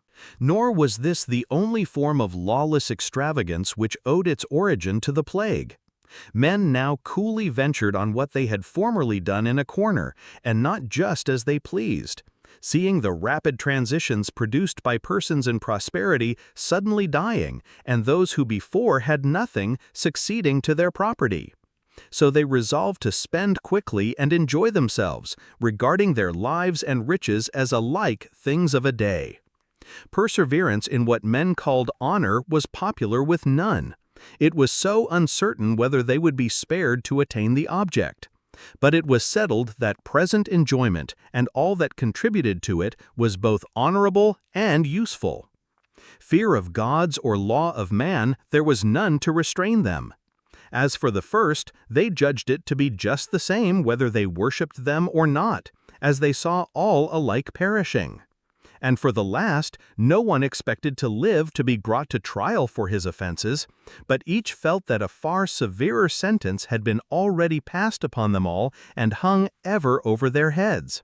And before this fell, it was only reasonable to enjoy life a little. Such was the nature of the calamity, and heavily did it weigh on the Athenians. Death raging within the city, and devastation without. Among other things which they remembered in their distress was, very naturally, the following verse, which the old men said had long ago been uttered. "A Dorian war shall come, and with it death." So a dispute arose as to whether dearth and not death had not been the word in the verse. But at the present juncture it was of course decided in favor of the latter, for the people made their recollection fit in with their sufferings. I fancy, however, that if another Dorian war should ever afterwards come upon us, and a dearth should happen to accompany it, the verse will probably be read accordingly. The oracle also, which had been given to the Lacedæmonians, was now remembered by those who knew of it. When the god was asked whether they should go to war, he answered that if they put their might into it, victory would be theirs, and that he would himself be with them. With this oracle events were supposed to tally, for the plague broke out as soon as the Peloponnesians invaded Attica, and never entering Peloponnese, not at least to an extent worth noticing, committed its worst ravages at Athens, and next to Athens at the most populous of the other towns. Such was the history of the plague. After the second invasion of the Peloponnesians, a change came over the spirit of the Athenians. Their land had now been twice laid waste, and war and pestilence at once pressed heavy upon them. They began to find fault with Pericles as the author of the war and the cause of all their misfortunes, and became eager to come to terms with Lacedaemon, and actually sent ambassadors thither, who did not, however, succeed in their mission. Their despair was now complete, and all vented itself upon Pericles. When he saw them exasperated at the present turn of affairs and acting exactly as he had anticipated, he called an assembly, being, it must be remembered, still general, with the double object of restoring confidence and of leading them from these angry feelings to a calmer and more hopeful state of mind. He accordingly came forward and spoke as follows. I was not unprepared for the indignation of which I have been the object, as I know its causes, and I have called an assembly for the purpose of reminding you upon certain points, and of protesting against your being unreasonably irritated with me or cowed by your sufferings. I am of opinion that national greatness is more for the advantage of private citizens than any individual well-being coupled with public humiliation. A man may be personally ever so well off, and yet, if his country be ruined, he must be ruined with it. Whereas a flourishing commonwealth always affords chances of salvation to unfortunate individuals. Since then, a state can support the misfortunes of private citizens while they cannot support hers, it is surely the duty of everyone to be forward in her defense, and not like you to be so confounded with your domestic afflictions as to give up all thoughts of the common safety, and to blame me for having counseled war and yourselves for having voted it. And yet, if you are angry with me, it is with one who, as I believe, is second to no man either in knowledge of the proper policy or in the ability to expound it, and who is moreover not only a patriot but an honest one. A man possessing that knowledge without that faculty of exposition might as well have no idea at all on the matter. If he had both these gifts, but no love for his country, he would be but a cold advocate for her interests. While, were his patriotism not proof against bribery, everything would go for a price. So that if you thought that I was even moderately distinguished for these qualities when you took my advice and went to war, there is certainly no reason now why I should be charged with having done wrong. For those, of course, who have a free choice in the matter and whose fortunes are not at stake, war is the greatest of follies. But if the only choice was between submission with loss of independence and danger with the hope of preserving that independence, in such a case it is he who will not accept the risk that deserves blame, not he who will. I am the same man and do not alter. It is you who change, since in fact you took my advice while unhurt and waited for misfortune to repent of it. And the apparent error of my policy lies in the infirmity of your resolution, since the suffering that it entails is being felt by every one among you, while its advantage is still remote and obscure to all. And a great and sudden reverse having befallen you, your mind is too much depressed to persevere in your resolves. For before what is sudden, unexpected, and least within calculation, the spirit quails. And putting all else aside, the plague has certainly been an emergency of this kind. Born, however, as you are, citizens of a great state, and brought up, as you have been, with habits equal to your birth, you should be ready to face the greatest disasters and still to keep unimpaired the luster of your name. For the judgment of mankind is as relentless to the weakness that falls short of a recognized renown as it is jealous of the arrogance that aspires higher than its due. Cease then to grieve for your private afflictions, and address yourselves instead to the safety of the commonwealth. If you shrink before the exertions which the war makes necessary, and fear that after all they may not have a happy result, you know the reasons by which I have often demonstrated to you the groundlessness of your apprehensions. If those are not enough, I will now reveal an advantage arising from the greatness of your dominion, which I think has never yet suggested itself to you, which I never mentioned in my previous speeches, and which has so bold a sound that I should scarce adventure it now, were it not for the unnatural depression which I see around me. You perhaps think that your empire extends only over your allies. I will declare to you the truth. The visible field of action has two parts, land and sea. In the whole of one of these you are completely supreme, not merely as far as you use it at present, but also to what further extent you may think fit. In fine, your naval resources are such that your vessels may go where they please without the king or any other nation on earth being able to stop them. So that although you may think it a great privation to lose the use of your land and houses, still you must see that this power is something widely different. And instead of fretting on their account, you should really regard them in the light of the gardens and other accessories that embellish a great fortune, and as, in comparison, of little moment. You should know, too, that liberty preserved by your efforts will easily recover for us what we have lost, while the knee once bowed, even what you have will pass from you. Your fathers, receiving these possessions not from others but from themselves, did not let slip what their labor had acquired, but delivered them safe to you. And in this respect at least, you must prove yourselves their equals. remembering that to lose what one has got is more disgraceful than to be balked in getting, and you must confront your enemies not merely with spirit, but with disdain. Confidence indeed, a blissful ignorance can impart, aye, even to a coward's breast. But disdain is the privilege of those who, like us, have been assured by reflection of their superiority to their adversary.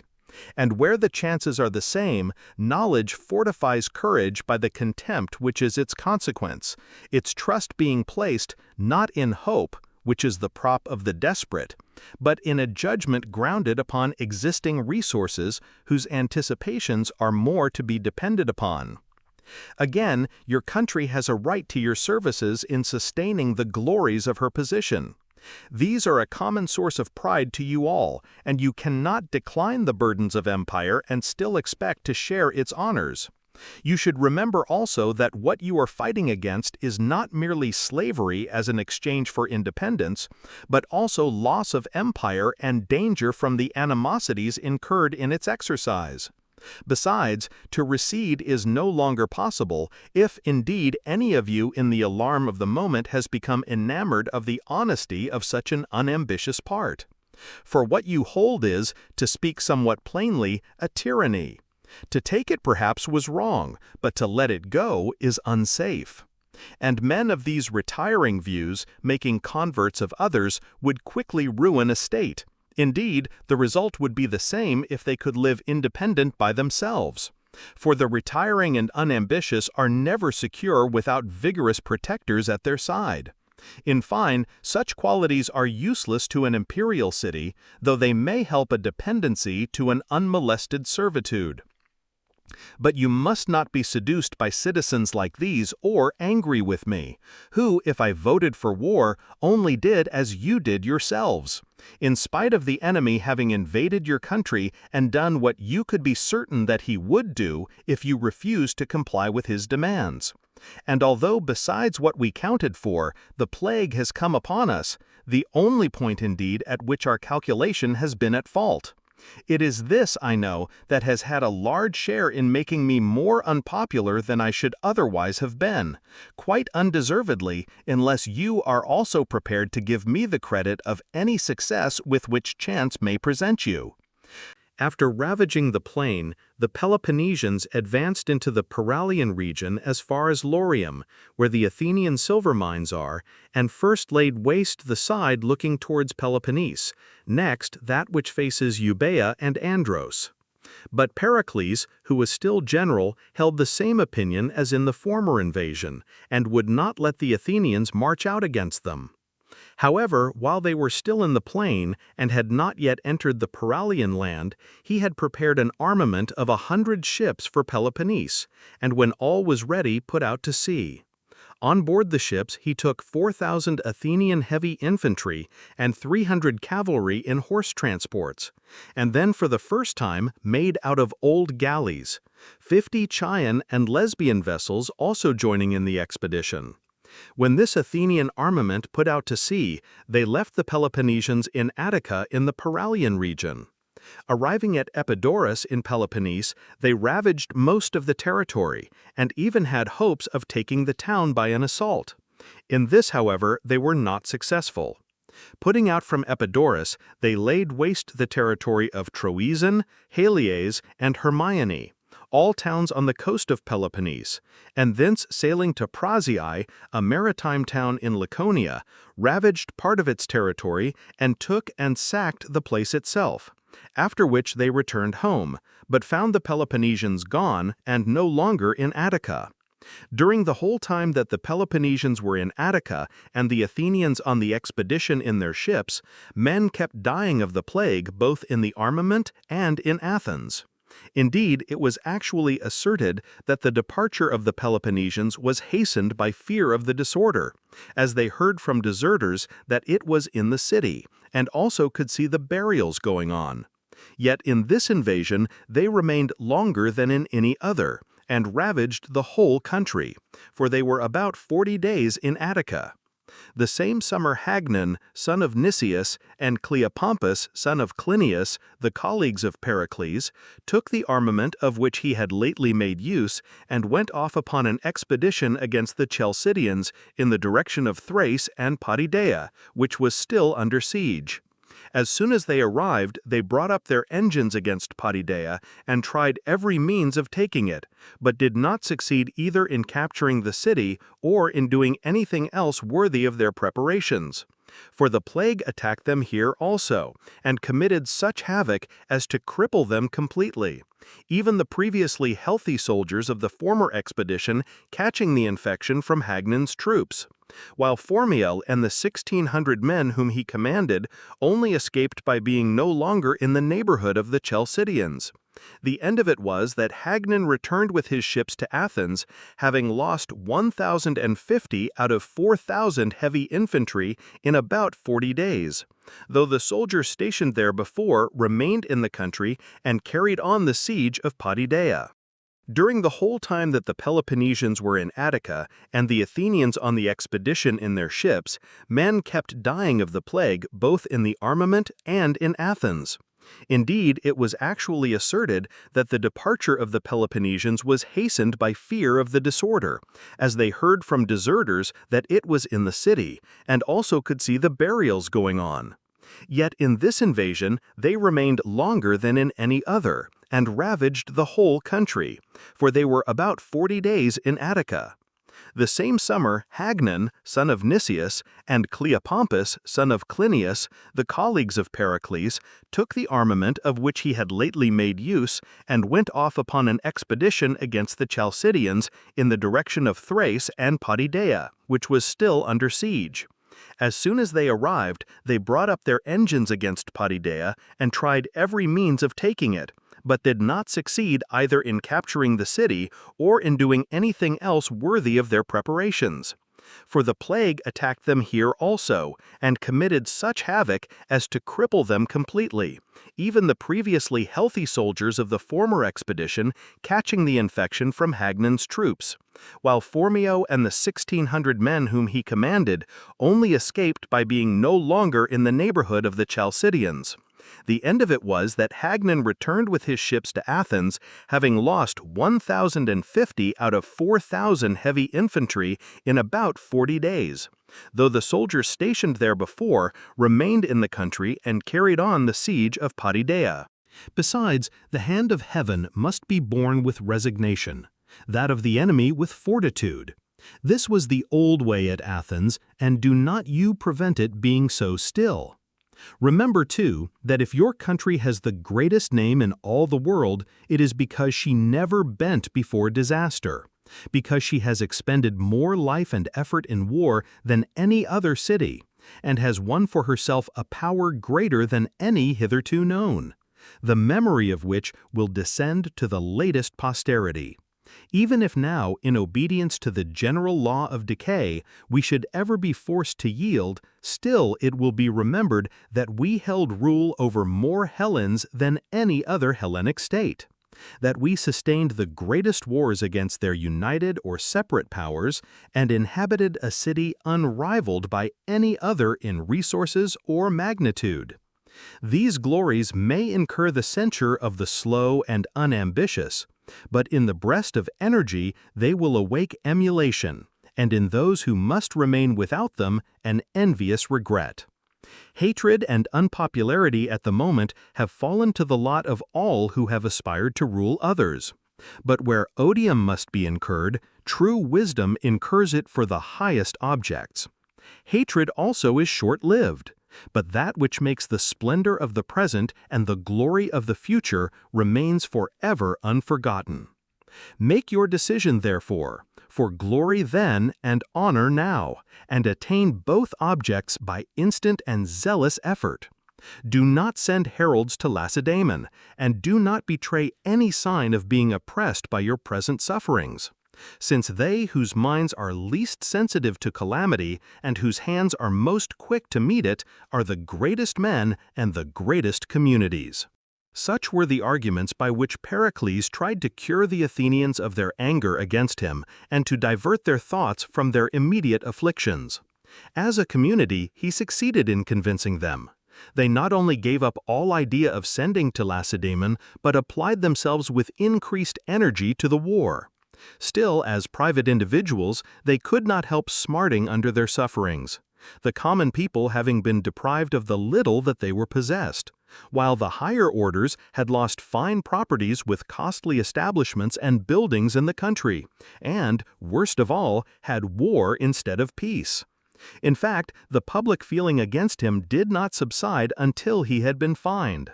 Not long afterwards, however, according to the way of the multitude, they again elected him general and committed all their affairs to his hands, having now become less sensitive to their private and domestic afflictions and understanding that he was the best man of all for the public necessities. For as long as he was at the head of the state during the peace, he pursued a moderate and conservative policy, and in his time its greatness was at its height. When the war broke out, here also he seems to have rightly gauged the power of his country. He outlived its commencement 2 years and 6 months, and the correctness of his provisions respecting it became better known by his death. He told them to wait quietly, to pay attention to their marine, to attempt no new conquests, and to expose the city to no hazards during the war, and doing this promised them a favorable result.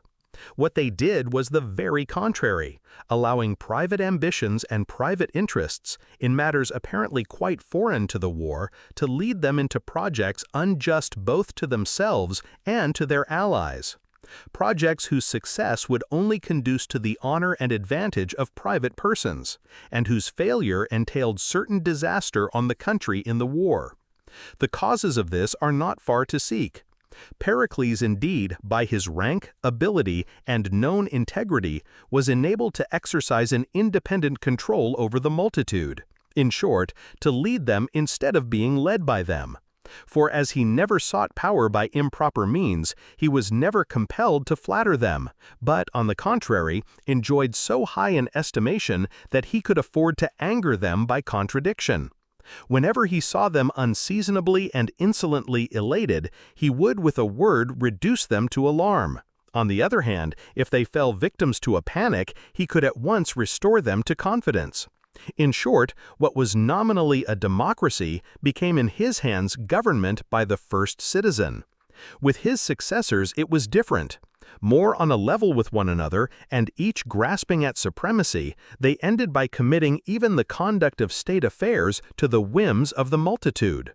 This, as might have been expected in a great and sovereign state, produced a host of blunders, and amongst them the Sicilian expedition, though this failed not so much through a miscalculation of the power of those against whom it was sent, as through a fault in the senders in not taking the best measures afterwards to assist those who had gone out, but choosing rather to occupy themselves with private cabals for the leadership of the commons, by which they not only paralyzed operations in the field, but also first introduced civil discord at home.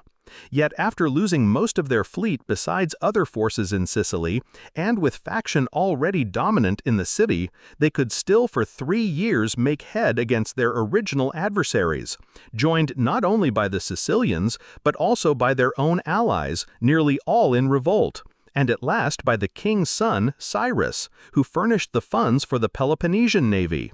Nor did they finally succumb till they fell the victims of their own intestine disorders. So superfluously abundant were the resources from which the genius of Pericles foresaw an easy triumph in the war over the unaided forces of the Peloponnesians. During the same summer, the Lacedaemonians and their allies made an expedition with 100 ships against Xanthus, an island lying off the coast of Elis, peopled by a colony of Aeacians from Peloponnese, and in alliance with Athens. There were 1,000 Lacedaemonian heavy infantry on board, and Cnemus, a Spartan, as admiral. They made a descent from their ships and ravaged most of the country. But as the inhabitants would not submit, they sailed back home.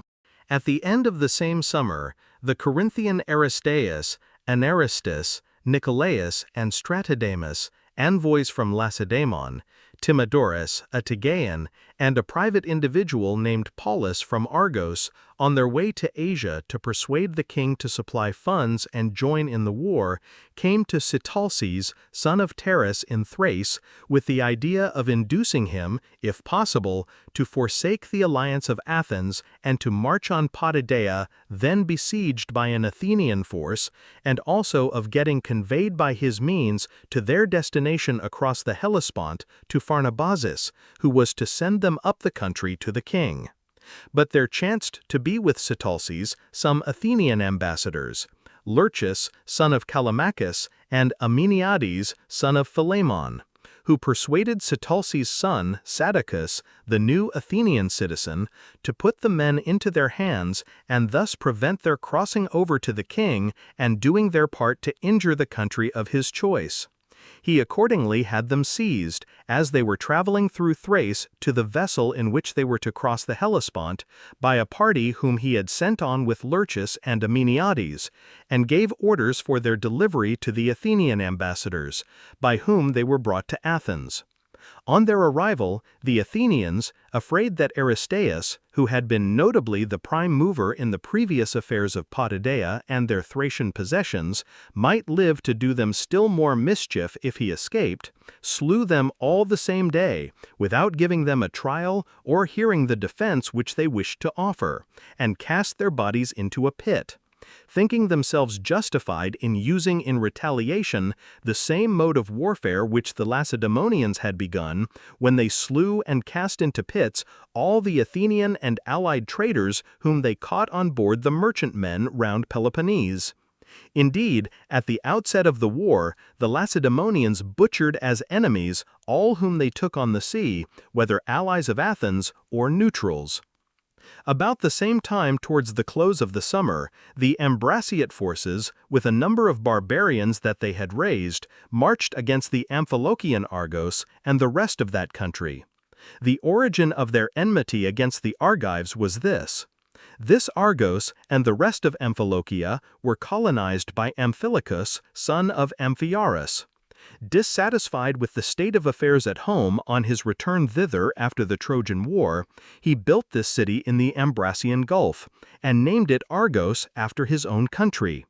This was the largest town in Amphilochia, and its inhabitants the most powerful. Under the pressure of misfortune many generations afterwards, they called in the Ambraciots, their neighbors on the Amphilochian border, to join their colony. And it was by this union with the Ambraciots that they learned their present Hellenic speech, the rest of the Amphilochians being barbarians. After a time, the Ambraciots expelled the Argives and held the city themselves. Upon this, the Amphilochians gave themselves over to the Acarnanians, and the two together called the Athenians, who sent them Phormio as general and 30 ships. Upon whose arrival they took Argos by storm and made slaves of the Ambraciots, and the Amphilochians and Acarnanians inhabited the town in common. After this began the alliance between the Athenians and Acarnanians. The enmity of the Ambraciots against the Argives thus commenced with the enslavement of their citizens. And afterwards, during the war, they collected this armament among themselves and the Chaonians, and other of the neighboring barbarians. Arrived before Argos, they became masters of the country, but not being successful in their attacks upon the town, returned home and dispersed among their different peoples. Such were the events of the summer. The ensuing winter the Athenians sent 20 ships round Peloponnese under the command of Phormio, who stationed himself at Naupactus and kept watch against anyone sailing in or out of Corinth and the Chrysaean Gulf. 6 others went to Caria and Lycia under Melissander, to collect tribute in those parts, and also to prevent the Peloponnesian privateers from taking up their station in those waters and molesting the passage of the merchantmen from Phasaelis and Phoenicia and the adjoining continent. However, Melissander, going up the country into Lycia with a force of Athenians from the ships and the allies, was defeated and killed in battle, with the loss of a number of his troops. The same winter the Potidæans at length found themselves no longer able to hold out against their besiegers. The inroads of the Peloponnesians into Attica had not had the desired effect of making the Athenians raise the siege. Provisions there were none left, and so far had distress for food gone in Potidaea that, besides a number of other horrors, incidences had even occurred of the people having eaten one another. In this extremity, they at last made proposals for capitulating to the Athenian generals in command against them: Xenophon, son of Euripides, Hestiodorus, son of Aristocleides, and Phanomachus, son of Callimachus. The generals accepted their proposals, seeing the sufferings of the army in so exposed a position, besides which the state had already spent 2,000 talents upon the siege. The terms of the capitulation were as follows: a free passage out for themselves, their children, wives, and auxiliaries, with 1 garment apiece, the women with 2, and a fixed sum of money for their journey. Under this treaty they went out to Chalcidice and other places, according as was their power. The Athenians, however, blamed the generals for granting terms without instructions from home, being of opinion that the place would have had to surrender at discretion. They afterwards sent settlers of their own to Potidaea, and colonized it. Such were the events of the winter, and so ended the 2nd year of this war of which Thucydides was the historian. Chapter 8. 3rd year of the war, investment of Plataea, naval victories of Phormio, Thracian irruption into Macedonia under Sitalces. The next summer the Peloponnesians and their allies, instead of invading Attica, marched against Plataea, under the command of Archidamus, son of Zeuxidamus, king of the Lacedaemonians. He had encamped his army and was about to lay waste the country, when the Plataeans hastened to send envoys to him, and spoke as follows: Archidamus and Lacedaemonians, in invading the Plataean territory, you do what is wrong in itself, and worthy neither of yourselves nor of the fathers who begot you. Pausanias, son of Cleombrothus, your countryman, after freeing Hellas from the Medes with the help of those Hellenes who were willing to undertake the risk of the battle fought near our city, offered sacrifice to Zeus the Liberator in the marketplace of Plataea, and calling all the allies together, restored to the Plataeans their city and territory, and declared it independent and inviolate against aggression or conquest. Should any such be attempted, the allies present were to help according to their power. Your fathers rewarded us thus for the courage and patriotism that we displayed at that perilous epoch. But you do just the contrary, coming with our bitterest enemies, the Thebans, to enslave us. We appeal therefore to the gods to whom the oaths were then made, to the gods of your ancestors, and lastly to those of our country, and call upon you to refrain from violating our territory or transgressing the oaths, and to let us live independent as Pausanias decreed. The Plataeans had got thus far when they were cut short by Archidamus, saying, There is justice, Plataeans, in what you say, if you act up to your words. According to the grant of Pausanias, continue to be independent yourselves, and join in freeing those of your fellow countrymen, who, after sharing in the perils of that period, joined in the oaths to you, and are now subject to the Athenians. For it is to free them and the rest that all this provision and war has been made. I could wish that you would share our labors and abide by the oaths yourselves. If this is impossible, do what we have already required of you. Remain neutral, enjoying your own. Join neither side, but receive both as friends, neither as allies for the war. With this we shall be satisfied. Such were the words of Archidamus. The Plataeans, after hearing what he had to say, went into the city and acquainted the people with what had passed, and presently returned for answer that it was impossible for them to do what he proposed without consulting the Athenians, with whom their children and wives now were, besides which they had their fears for the town. After his departure, what was to prevent the Athenians from coming and taking it out of their hands, or the Thebans, who would be included in the oaths, from taking advantage of the proposed neutrality to make a second attempt to seize the city? Upon these points he tried to reassure them by saying, "You have only to deliver over the city and houses to us Lacedaemonians, to point out the boundaries of your land, the number of your fruit trees, and whatever else can be numerically stated, and yourselves to withdraw wherever you like as long as the war shall last. When it is over, we will restore to you whatever we received, and in the interim hold it in trust and keep it in cultivation, paying you a sufficient allowance." When they had heard what he had to say, they re-entered the city, and after consulting with the people said that they wished first to acquaint the Athenians with this proposal, and in the event of their approving, to accede to it. In the meantime, they asked him to grant them a truce and not to lay waste their territory. He accordingly granted a truce for the number of days requisite for the journey, and meanwhile abstained from ravaging their territory. The Plataean envoys went to Athens and consulted with the Athenians, and returned with the following message to those in the city. The Athenians say, Plataeans, that they never hitherto, since we became their allies, on any occasion abandoned us to an enemy, nor will they now neglect us, but will help us according to their ability. And they adjure you by the oaths which your fathers swore to keep the alliance unaltered. On the delivery of this message by the envoys, the Plataeans resolved not to be unfaithful to the Athenians, but to endure, if it must be, seeing their lands laid waste and any other trials that might come to them, and not to send out again, but to answer from the wall that it was impossible for them to do as the Lacedaemonians proposed. As soon as he had received this answer, King Archidamus proceeded first to make a solemn appeal to the gods and heroes of the country in words following. "Ye gods and heroes of the Plataean territory, be my witnesses that not as aggressors originally, nor until these had first departed from the common oath, did we invade this land, in which our fathers offered you their prayers before defeating the Medes, and which you made auspicious to the Hellenic arms. Nor shall we be aggressors in the measures to which we may now resort, since we have made many fair proposals but have not been successful. Graciously accord that those who were the first to offend may be punished for it, and that vengeance may be attained by those who would righteously inflict it."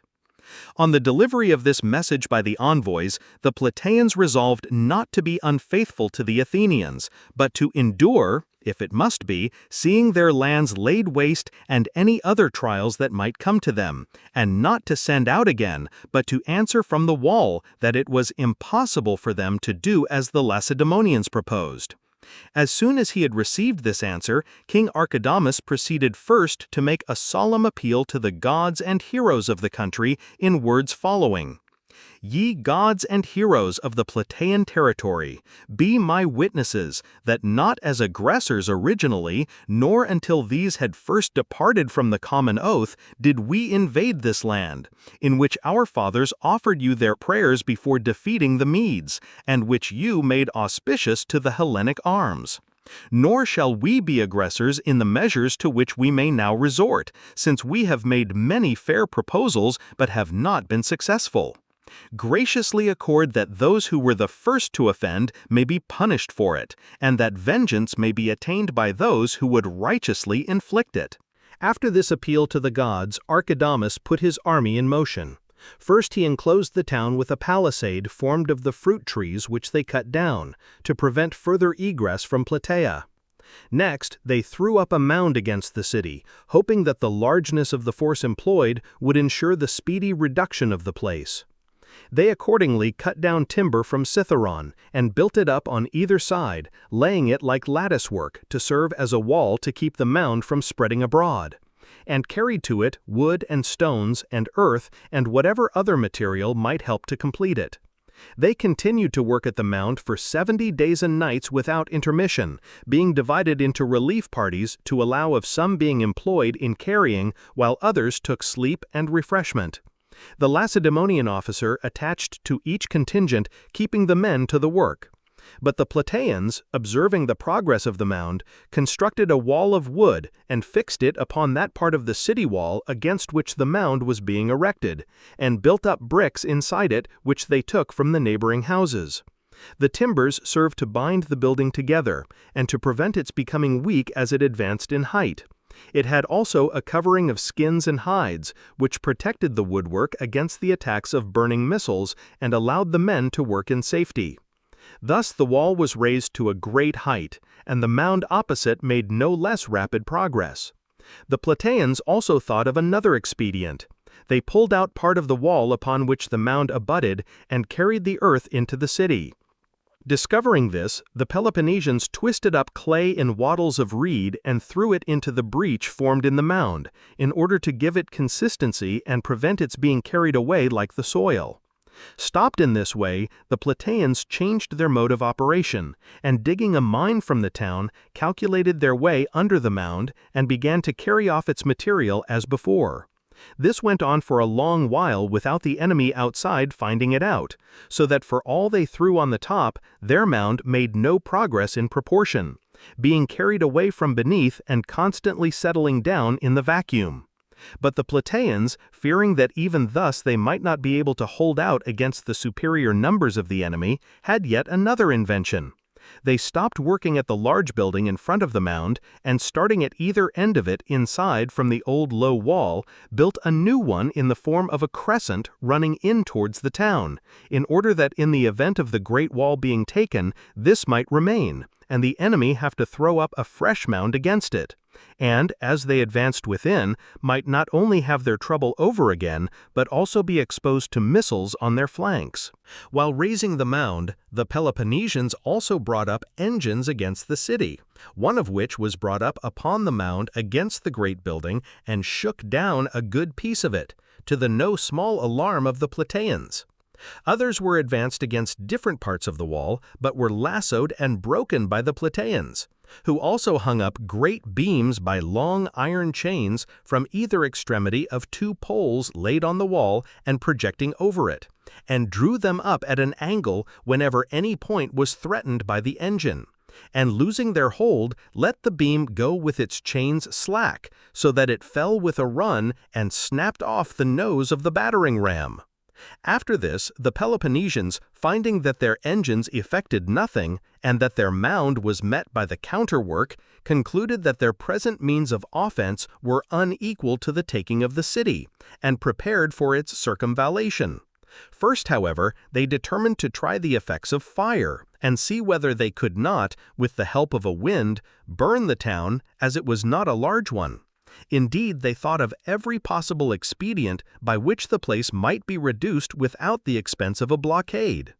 They accordingly brought faggots of brushwood and threw them from the mound, first into the space between it and the wall, and this soon becoming full from the number of hands at work, they next heaped the faggots up as far into the town as they could reach from the top, and then lighted the wood by setting fire to it with sulfur and pitch.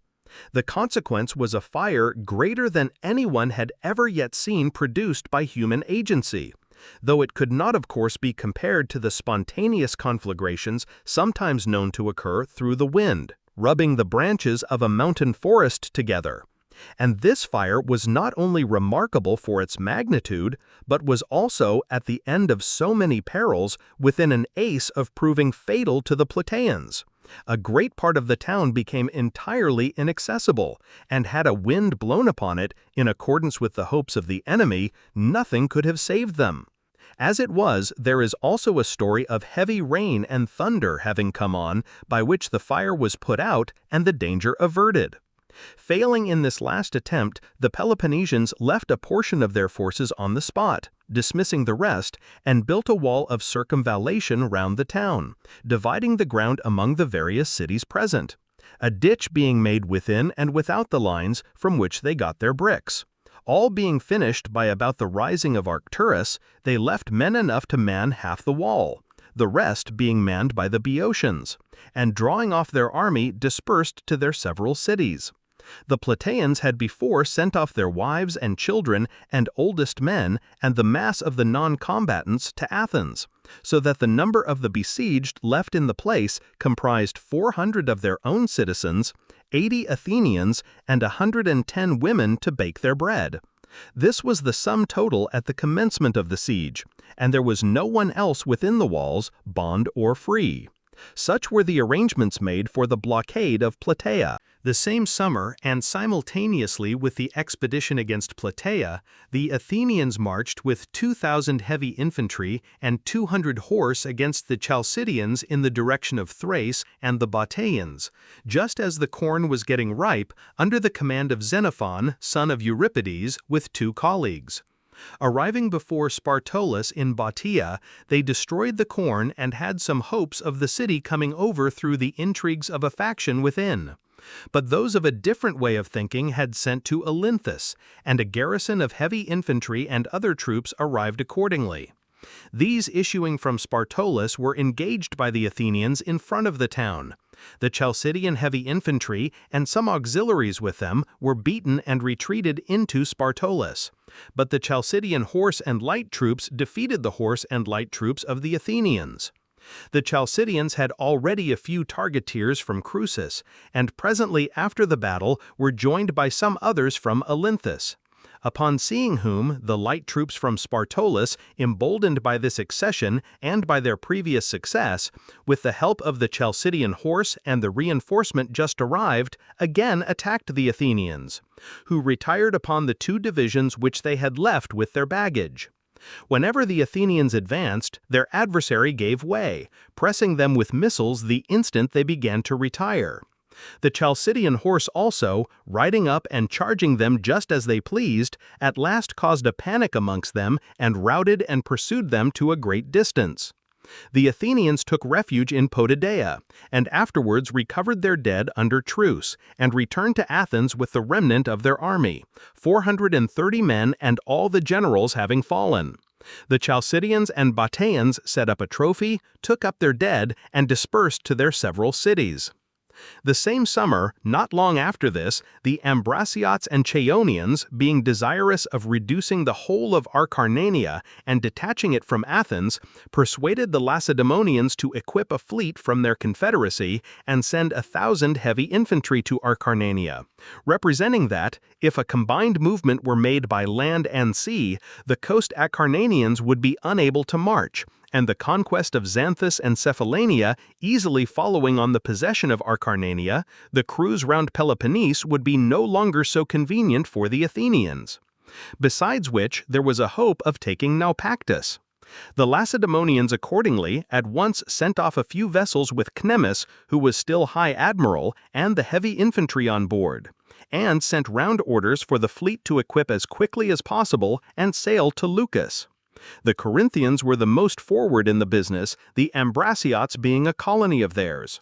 While the ships from Corinth, Sicyon, and the neighborhood were getting ready, and those from Leucas, Anactorium, and Ambracia, which had arrived before, were waiting for them at Leucas, Cnemus and his 1,000 heavy infantry had run into the Gulf, giving the slip to Phormio, the commander of the Athenian squadron stationed off Naupactus, and began at once to prepare for the land expedition. The Hellenic troops with him consisted of the Ambraciots, Leucadians, and Anactorians, and the 1,000 Peloponnesians with whom he came. The barbarian of 1,000 Chaonians, who, belonging to a nation that has no king, were led by Phatis and Nicanor, the 2 members of the royal family to whom the chieftainship for that year had been confided. With the Chaonians came also some Thesprotians, like them without a king, some Molossians and Atintanians led by Subilynthus, the guardian of King Tharips, who was still a minor, and some Paravaeans, under their king Orotus, accompanied by 1,000 Arestians, subjects of King Antiochus, and placed by him under the command of Orotus. There were also 1,000 Macedonians sent by Perdiccas without the knowledge of the Athenians, but they arrived too late. With this force, Cnemus set out, without waiting for the fleet from Corinth. Passing through the territory of Amphilochian Argos and sacking the open village of Limnia, they advanced to Stratus, the Acarnanian capital. This once taken, the rest of the country, they felt convinced, would speedily follow. The Acarnanians, finding themselves invaded by a large army by land and from the sea threatened by a hostile fleet, made no combined attempt at resistance, but remained to defend their homes and sent for help to Phormio, who replied that, when a fleet was on the point of sailing from Corinth, it was impossible for him to leave Naupactus unprotected. The Peloponnesians, meanwhile, and their allies advanced upon Stratus in 3 divisions, with the intention of encamping near it and attempting the wall by force if they failed to succeed by negotiation. The order of march was as follows. The center was occupied by the Chaonians and the rest of the barbarians, with the Leucadians and Anactorians and their followers on the right, and Cnemus with the Peloponnesians and Ambraciots on the left, each division being a long way off from, and sometimes even out of sight of, the others. The Hellens advanced in good order, keeping a lookout till they encamped in a good position. But the Chaonians, filled with self-confidence and having the highest character for courage among the tribes of that part of the continent, without waiting to occupy their camp, rushed on with the rest of the barbarians, in the idea that they should take the town by assault and obtain the sole glory of the enterprise. While they were coming on, the Stratians, becoming aware how things stood, and thinking that the defeat of this division would considerably dishearten the Hellens behind it, occupied the environs of the town with ambuscades, and as soon as they approached, engaged them at close quarters from the city and the ambuscades. A panic seizing the Chaonians, great numbers of them were slain, and as soon as they were seen to give way, the rest of the barbarians turned and fled. Owing to the distance by which their allies had preceded them, neither of the Hellenic divisions knew anything of the battle, but fancied they were hastening on to encamp. However, when the flying barbarians broke in upon them, they opened their ranks to receive them, brought their divisions together, and stopped quiet where they were for the day, the Stratians not offering to engage them, as the rest of the Acarnanians had not yet arrived, but contenting themselves with slinging at them from a distance, which distressed them greatly, as there was no stirring without their armor. The Acarnanians would seem to excel in this mode of warfare. As soon as night fell, Cnemus hastily drew off his army to the river Anapus, about 9 miles from Stratus, recovering his dead next day under truce, and being there joined by the friendly Oeniadae, fell back upon their city before the enemy's reinforcements came up. From hence each returned home, and the Stratians set up a trophy for the battle with the barbarians. Meanwhile, the fleet from Corinth and the rest of the Confederates in the Chrysaean Gulf, which was to have cooperated with Clemus and prevented the coast Acarnanians from joining their countrymen in the interior, was disabled from doing so by being compelled about the same time as the battle at Stratus to fight with Phormio and the 20 Athenian vessels stationed at Naupactus. For they were watched as they coasted along out of the Gulf by Phormio, who wished to attack in the open sea. But the Corinthians and allies had started for Acarnania without any idea of fighting at sea, and with vessels more like transports for carrying soldiers. Besides which, they never dreamed of the 20 Athenian ships venturing to engage their 47. However, while they were coasting along their own shore, there were the Athenians sailing along in line with them. And when they tried to cross over from Patrae in Achaia to the mainland on the other side, on their way to Acarnania, they saw them again coming out from Chalcis and the river Evanus to meet them. They slipped from their moorings in the night, but were observed, and were at length compelled to fight in mid-passage. Each state that contributed to the armament had its own general. The Corinthian commanders were Machaon, Isocrates, and Agatharchidas. The Peloponnesians ranged their vessels in as large a circle as possible without leaving an opening, with the prows outside and the sterns in, and placed within all the small craft in company, and their 5 best sailors to issue out at a moment's notice and strengthen any point threatened by the enemy. The Athenians, formed in line, sailed round and round them, and forced them to contract their circle by continually brushing past and making as though they would attack at once, having been previously cautioned by Phormio not to do so till he gave the signal. His hope was that the Peloponnesians would not retain their order like a force on shore, but that the ships would fall foul of one another and the small craft cause confusion. And if the wind should blow from the Gulf, in expectation of which he kept sailing round them, and which usually rose towards morning, they would not, he felt sure, remain steady an instant.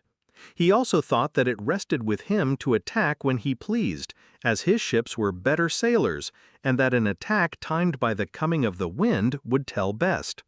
When the wind came down, the enemy's ships were now in a narrow space, and what with the wind and the small craft dashing against them, at once fell into confusion.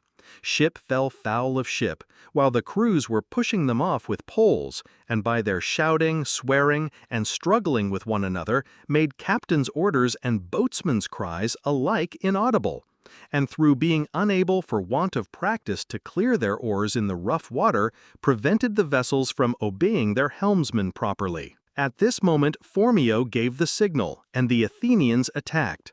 Sinking first one of the admirals, they then disabled all they came across, so that no one thought of resistance for the confusion, but fled for Patrae and Dyme in Achaia.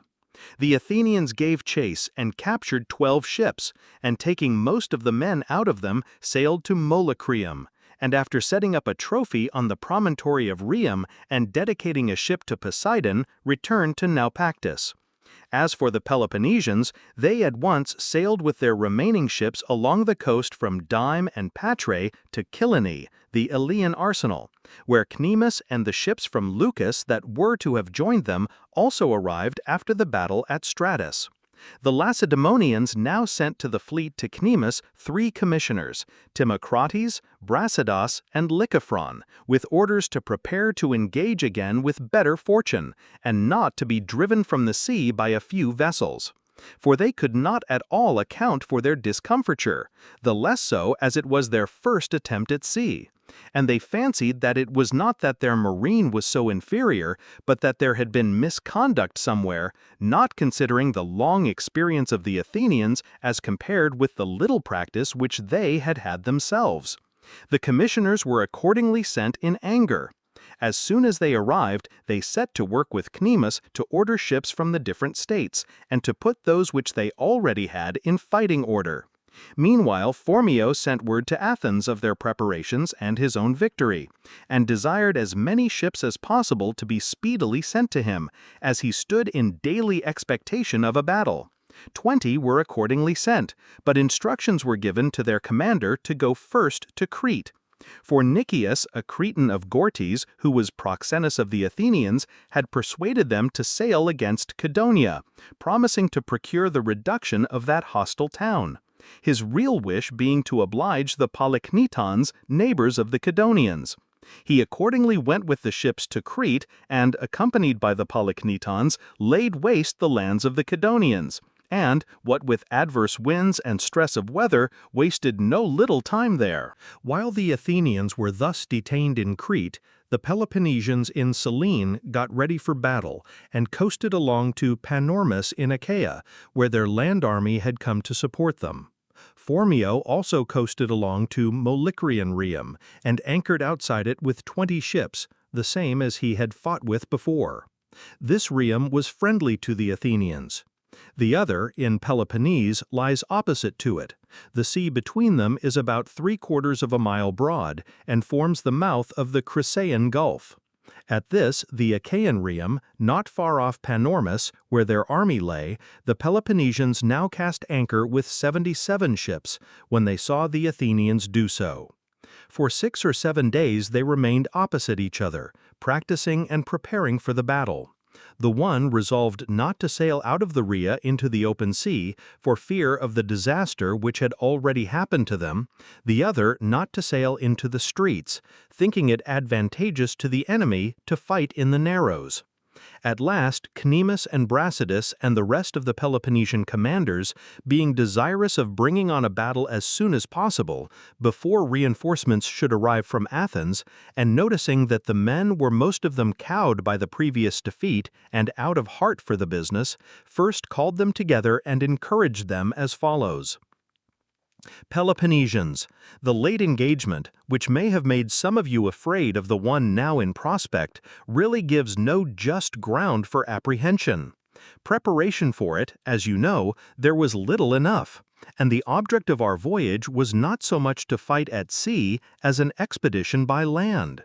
Besides this, the chances of war were largely against us, and perhaps also inexperience had something to do with our failure in our first naval action.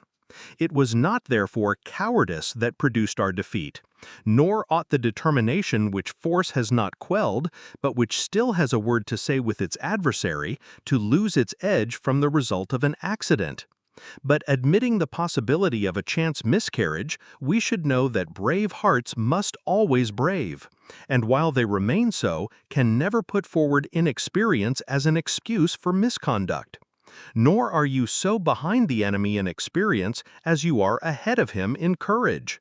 And although the science of your opponents would, if valor accompanied it, have also the presence of mind to carry it out in an emergency the lesson it has learnt, yet a faint heart will make all art powerless in the face of danger. For fear takes away presence of mind, and without valor, art is useless. Against their superior experience said your superior daring, and against the fear induced by defeat, the fact of your having been then unprepared. Remember, too, that you have always the advantage of superior numbers, and of engaging off your own coast, supported by your heavy infantry, and as a rule, numbers and equipment give victory. At no point, therefore, is defeat likely, and as for our previous mistakes, the very fact of their occurrence will teach us better for the future. Steersmen and sailors may therefore confidently attend to their several duties, none quitting the station assigned to them. As for ourselves, we promise to prepare for the engagement at least as well as your previous commanders, and to give no excuse for anyone misconducting himself. Should any insist on doing so, he shall meet with the punishment he deserves, while the brave shall be honored with the appropriate rewards of valor. The Peloponnesian commanders encouraged their men after this fashion. Phormio, meanwhile, being himself not without fears for the courage of his men, and noticing that they were forming in groups among themselves, and were alarmed at the odds against them, desired to call them together and give them confidence and counsel in the present emergency. He had before continually told them, and had accustomed their minds to the idea, that there was no numerical superiority that they could not face, and the men themselves had long been persuaded that Athenians need never retire before any quantity of Peloponnesian vessels. At the moment, however, he saw that they were dispirited by the sight before them, and wishing to refresh their confidence, called them together and spoke as follows. I see, my men, that you are frightened by the number of the enemy, and I have accordingly called you together, not liking you to be afraid of what is not really terrible. In the first place, the Peloponnesians, already defeated, and not even themselves thinking that they are a match for us, have not ventured to meet us on equal terms, but have equipped this multitude of ships against us. Next, as to that upon which they most rely, the courage which they suppose constitutional to them, their confidence here only arises from the success which their experience in land service usually gives them, and which they fancy will do the same for them at sea. But this advantage will in all justice belong to us on this element, if to them on that. As they are not superior to us in courage, but we are each of us more confident according to our experience in our particular department. Besides, as the Lacedaemonians use their supremacy over their allies to promote their own glory, they are most of them being brought into danger against their will, or they would never, after such a decided defeat, have ventured upon a fresh engagement. You need not, therefore, be afraid of their dash. You, on the contrary, inspire a much greater and better founded alarm, both because of your late victory and also of their belief that we should not face them unless about to do something worthy of a success so signal. An adversary numerically superior, like the one before us, comes into action trusting more to strength than to resolution, while he who voluntarily confronts tremendous odds must have very great internal resources to draw upon. For these reasons, the Peloponnesians fear our irrational audacity more than they would ever have done a more commensurate preparation. Besides, many armaments have before now succumbed to an inferior through want of skill or sometimes of courage, neither of which defects certainly are ours. As to the battle, it shall not be, if I can help it, in the strait, nor will I sail in there at all, seeing that in a contest between a number of clumsily managed vessels and a small, fast, well-handled squadron, want of sea room is an undoubted disadvantage. One cannot run down an enemy properly without having a sight of him a good way off, nor can one retire at need when pressed. One can neither break the line nor return upon his rear, the proper tactics for a fast sailor, but the naval action necessarily becomes a land one, in which numbers must decide the matter. For all this I will provide as far as can be. Do you stay at your posts by your ships, and be sharp at catching the word of command, the more so as we are observing one another from so short a distance. And in action think order and silence all important, qualities useful in war generally and in naval engagements in particular, and behave before the enemy in a manner worthy of your past exploits. The issues you will fight for are great, to destroy the naval hopes of the Peloponnesians or to bring nearer to the Athenians their fears for the sea. And I may once more remind you that you have defeated most of them already, and beaten men do not face a danger twice with the same determination. Such was the exhortation of Phormio. The Peloponnesians, finding that the Athenians did not sail into the Gulf and the Narrows in order to lead them in whether they wished it or not, put out at dawn, and forming 4 abreast, sailed inside the Gulf in the direction of their own country, the right wing leading as they had lain at anchor. In this wing were placed 20 of their best sailors, so that in the event of Phormio thinking that their object was Naupactus and coasting along thither to save the place, the Athenians might not be able to escape their onset by getting outside their wing, but might be cut off by the vessels in question.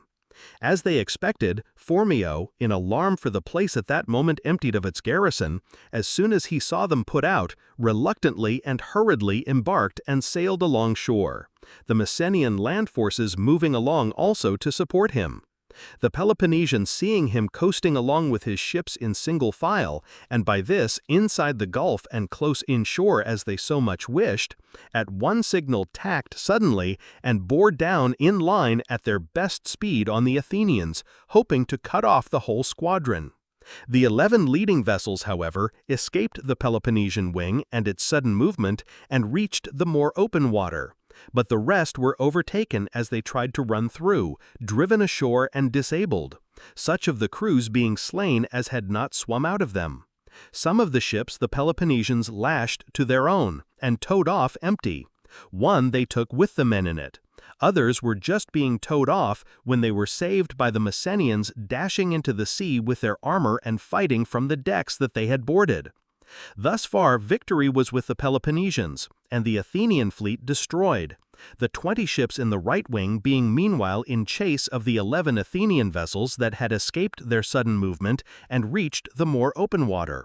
These, with the exception of one ship, all outsailed them and got safe into Naupactus, and forming close inshore opposite the temple of Apollo, with their prows facing the enemy, prepared to defend themselves in case the Peloponnesians should sail inshore against them.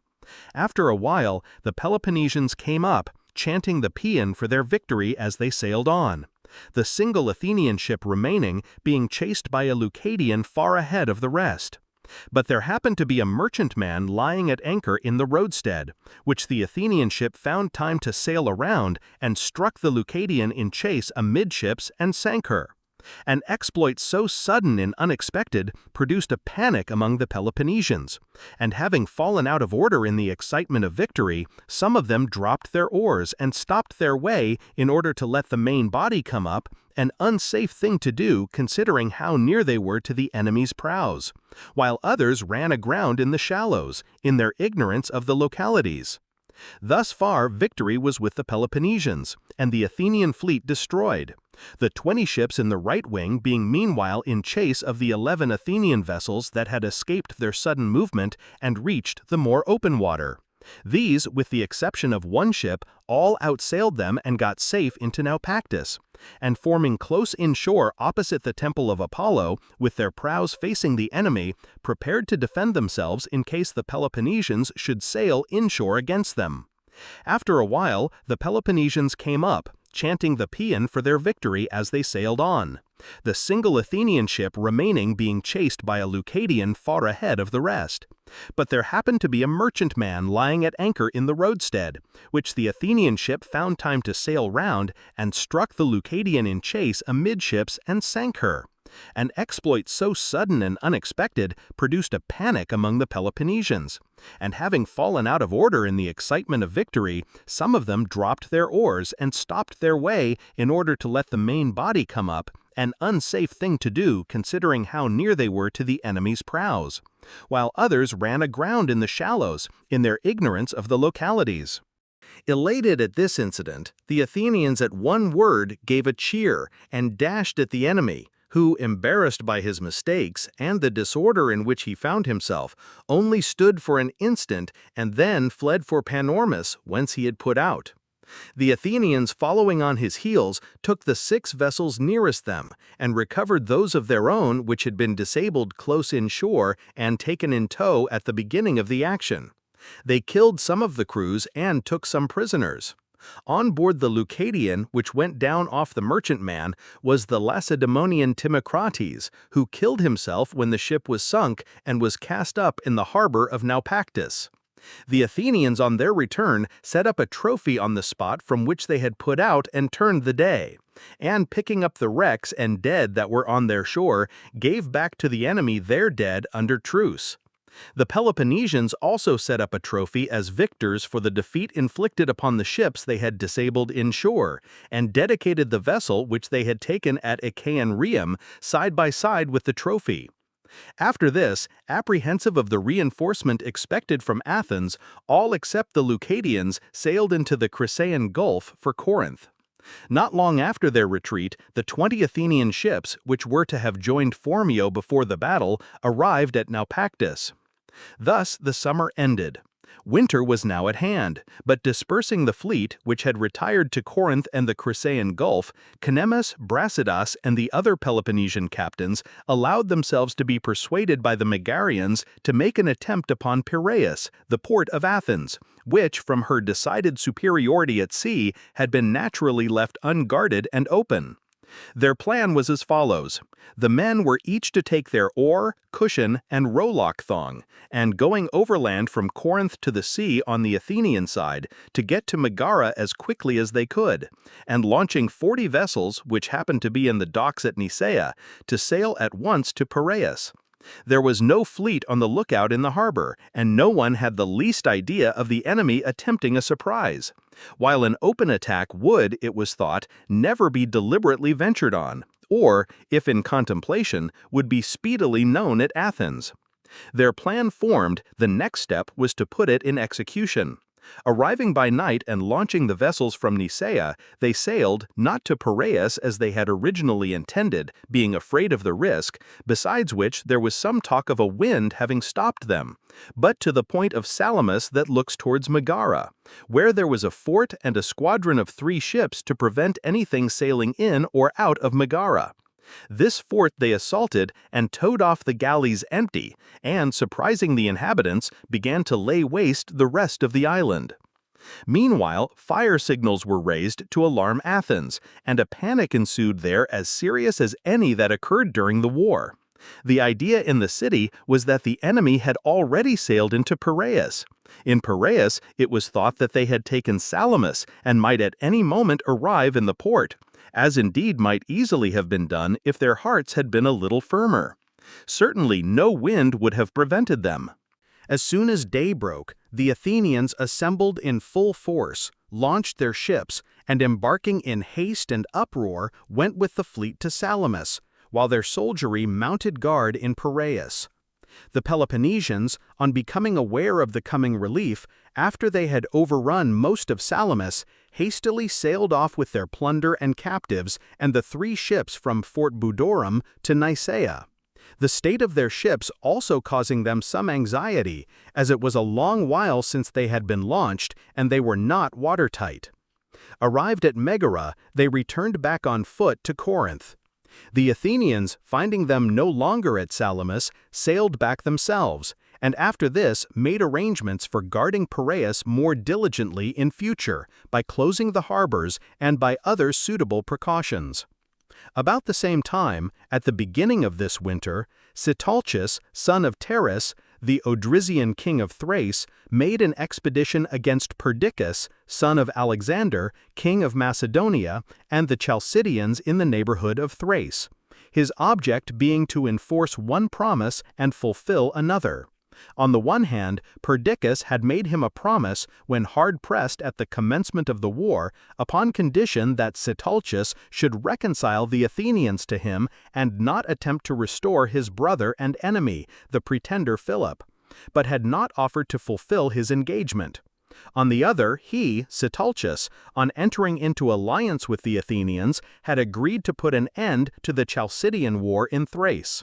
These were the 2 objects of his invasion. With him he brought Amyntas, the son of Philip, whom he destined for the throne of Macedonia, and some Athenian envoys then at his court on this business, and Hognon as general, for the Athenians were to join him against the Chalcidians with a fleet and as many soldiers as they could get together. Beginning with the Odrysians, he first called out the Thracian tribes subject to him between Mounts Haemus and Rhodope and the Euxine and Hellespont. Next, the Getae beyond Haemus, and the other hordes settled south of the Danube in the neighborhood of the Euxine, who, like the Getae, border on the Scythians, and are armed in the same manner, being all mounted archers. Besides these, he summoned many of the hill Thracian independent swordsmen called D, and mostly inhabiting Mount Rhodope, some of whom came as mercenaries, others as volunteers. Also the Agrianes and Lyaeans, and the rest of the Paeonian tribes in his empire, at the confines of which these lay, extending up to the Lyaean Paeonians and the river Strymon, which flows from Mount Sconbris through the country of the Agrianes and Lyaeans. There the empire of Sitalchus ends, and the territory of the independent Paeonians begins. Bordering on the Triballi, also independent, were the Treres and Tillataeans, who dwell to the north of Mount Scombris and extend towards the setting sun as far as the river Oscius. This river rises in the same mountains as the Nestus and Hebrus, a wild and extensive range connected with Rhodope. The empire of the Odrysians extended along the seaboard from Abdera to the mouth of the Danube in the Euxine. The navigation of this coast by the shortest route takes a merchantman 4 days and 4 nights with a wind astern the whole way. By land, an active man, traveling by the shortest road, can get from Abdera to the Danube in 11 days. Such was the length of its coastline. Inland from Byzantium to the Lycians and the Strymon, the farthest limit of its extension into the interior, it is a journey of 13 days for an active man. The tribute from all the barbarian districts and the Helletic cities, taking what they brought in under Xuthus, the successor of Sitalchus, who raised it to its greatest height, amounted to about 400 talents in gold and silver.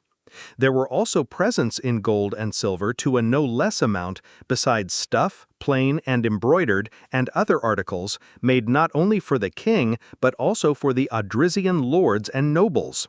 For there was here established a custom opposite to that prevailing in the Persian kingdom, namely, of taking rather than giving, more disgrace being attached to not giving when asked than to asking and being refused. And although this prevailed elsewhere in Thrace, it was practiced most extensively among the powerful Odrysians, it being impossible to get anything done without a present.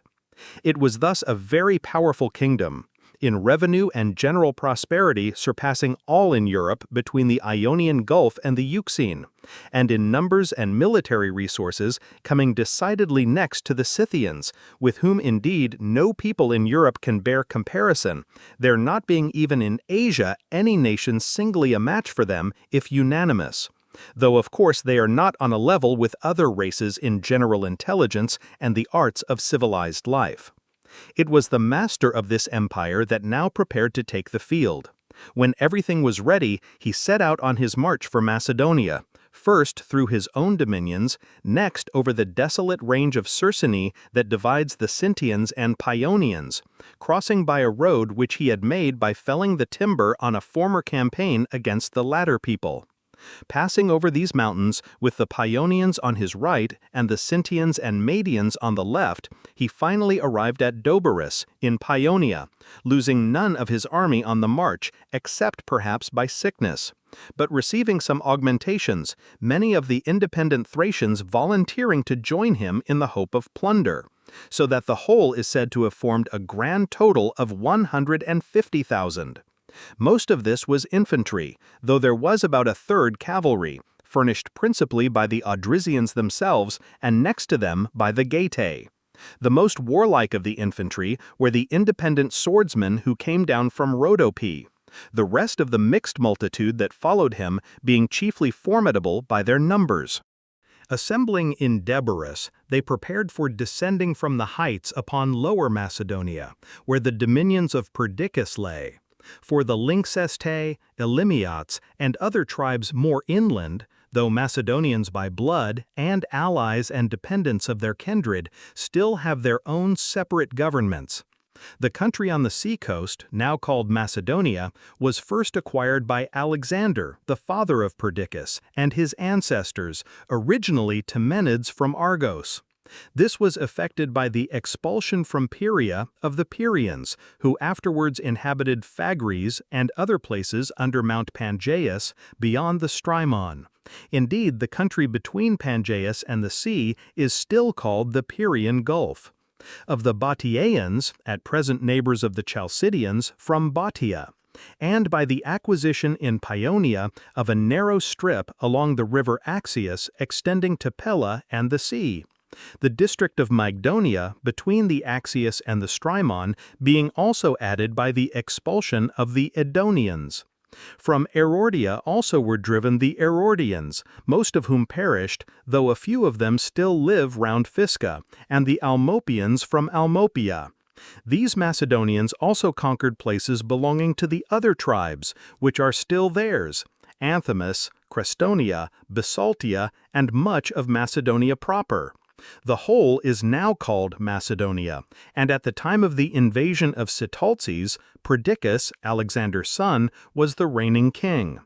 These Macedonians, unable to take the field against so numerous an invader, shut themselves up in such strong places and fortresses as the country possessed.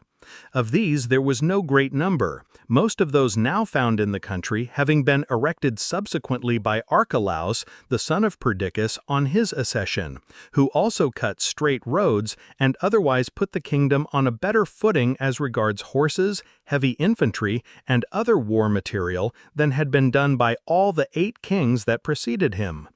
Advancing from Deborus, the Thracian host first invaded what had been once Philip's government, and took Idomene by assault, Gortynia, Atalanta, and some other places by negotiation. These last coming over for love of Philip's son, Amyntas, then with Sitalces. Laying siege to Euripus and failing to take it, he next advanced into the rest of Macedonia to the left of Pella and Cyrrhus, not proceeding beyond this into Bottiaea and Pieria, but staying to lay waste Mygdonia, Crestonia, and Anthimus. The Macedonians never even thought of meeting him with infantry, but the Thracian host was, as opportunity offered, attacked by handfuls of their horse, which had been reinforced from their allies in the interior. Armed with cuirasses and excellent horsemen, wherever they charged, they overthrew all before them, but ran considerable risk in entangling themselves in the masses of the enemy, and so finally desisted from these efforts, deciding that they were not strong enough to venture against numbers so superior.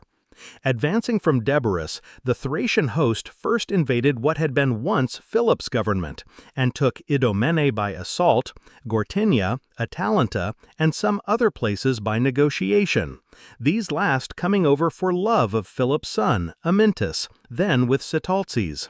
Laying siege to Euripus and failing to take it, he next advanced into the rest of Macedonia to the left of Pella and Cyrrhus, not proceeding beyond this into Bataea and Pieria, but staying to lay waste Mygdonia, Cristonia, and Anthemus. The Macedonians never even thought of meeting him with infantry, but the Thracian host was, as opportunity offered, attacked by handfuls of their horse, which had been reinforced from their allies in the interior. Armed with cuirasses and excellent horsemen, wherever these charged, they overthrew all before them, but ran considerable risk in entangling themselves in the masses of the enemy, and so finally desisted from these efforts, deciding that they were not strong enough to venture against numbers so superior. Meanwhile, Sitalces opened negotiations with Perdiccas on the objects of his expedition, and finding that the Athenians, not believing that he would come, did not appear with their fleet, though they sent presents and envoys, dispatched a large part of his army against the Chalcidians and Bataeans, and shutting them up inside their walls, laid waste their country. While he remained in these parts, the people farther south, such as the Thessalians, Magnetes, and the other tribes subject to the Thessalians, and the Hellenes as far as Thermopylae, all feared that the army might advance against them, and prepared accordingly. These fears were shared by the Thracians beyond the Strymon to the north, who inhabited the plains, such as the Paneans, the Odomonti, the Droi, and the Dersaeans, all of whom are independent. It was even matter of conversation among the Hellenes who were enemies of Athens, whether he might not be invited by his ally to advance also against them. Meanwhile, he held Chalcidius, Batius, and Macedonia, and was ravaging them all. But finding that he was not succeeding in any of the objects of his invasion, and that his army was without provisions and was suffering from the severity of the season, he listened to the advice of Seuthes, son of Spartacus, his nephew and highest officer, and decided to retreat without delay. This Seuthes had been secretly gained by Perdiccas by the promise of his sister in marriage with a rich dowry. In accordance with this advice, and after a stay of 30 days in all, 8 of which were spent in Chalcidius, he retired home as quickly as he could. And Perdiccas afterwards gave his sister Stratonice to Seuthes as he had promised. Such was the history of the expedition of Sitalces. In the course of this winter, after the dispersion of the Peloponnesian fleet, the Athenians in Naupactus, under Phormio, coasted along to Astacus and disembarked and marched into the interior of Acarnania, with 400 Athenian heavy infantry and 400 Messenians. After expelling some suspected persons from Stratus, Caranta, and other places, and restoring Cines, son of Theolytus, to Caranta, they returned to their ships, deciding that it was impossible in the winter season to march against Oniade, a place which, unlike the rest of Acarnania, had been always hostile to them. For the river Aculus, flowing from Mount Pindus through Dolopia and the country of the Agraeans and Amphilopians and the plain of Acarnania, past the town of Stratus in the upper part of its course, forms lakes where it falls into the sea round Oniade, and thus makes it impracticable for an army in winter by reason of the water. Opposite to Oeniade lie most of the islands called Echinades, so close to the mouths of the Achelous that powerful stream is constantly forming deposits against them, and has already joined some of the islands to the continent, and seems likely in no long while to do the same with the rest. For the current is strong, deep, and turbid, and the islands are so thick together that they serve to imprison the alluvial deposit and prevent its dispersing, lying as they do not in one line, but irregularly, so as to leave no direct passage for the water into the open sea. The islands in question are uninhabited and of no great size. There is also a story that Alcmaeon, son of Amphiaraus, during his wanderings after the murder of his mother, was bidden by Apollo to inhabit this spot, through an oracle which intimated that he would have no release from his terrors until he should find a country to dwell in which had not been seen by the sun, or existed as land at the time he slew his mother, all else being to him polluted ground. Perplexed at this, the story goes on to say he at last observed this deposit of the Achelous and considered that a place sufficient to support life upon might have been thrown up during the long interval that had elapsed since the death of his mother and the beginning of his wanderings. Settling therefore in the district round Oeniade, he founded a dominion and left the country its name from his son Acarnan. Such is the story we have received concerning Alcmaeon. The Athenians and Phormio, putting back from Acarnania and arriving at Naupactus, sailed home to Athens in the spring, taking with them the ships that they had captured and such of the prisoners made in the late actions as were freemen, who were exchanged man for man. And so ended this winter and the third year of this war, of which Thucydides was the historian. Chapter 9. Fourth and Fifth Years of the War. Revolt of Mytilene. The next summer, just as the corn was getting ripe, the Peloponnesians and their allies invaded Attica under the command of Archidamus, son of Zeuxidamus, king of the Lacedaemonians, and sat down and ravaged the land. The Athenian horse, as usual, attacking them wherever it was practicable, and preventing the mass of the light troops from advancing from their camp and wasting the parts near the city. After staying the time for which they had taken provisions, the invaders retired and dispersed to their several cities. Immediately after the invasion of the Peloponnesians, all Lesbos, except Mythna, revolted from the Athenians. The Lesbians had wished to revolt even before the war, but the Lacedaemonians would not receive them, and yet now, when they did revolt, they were compelled to do so sooner than they had intended. While they were waiting until the moles for their harbors and the ships and walls that they had in building should be finished, and for the arrival of archers and corn and other things that they were engaged in fetching from the Pontus, the Tenedians, with whom they were at enmity, and the Mithnians, and some factious persons in Mytilene itself, who were proxeni of Athens, informed the Athenians that the Mytileneans were forcibly uniting the island under their sovereignty, and that the preparations about which they were so active were all concerted with the Boeotians, their kindred, and the Lacedaemonians, with a view to a revolt, and that unless they were immediately prevented, Athens would lose Lesbos.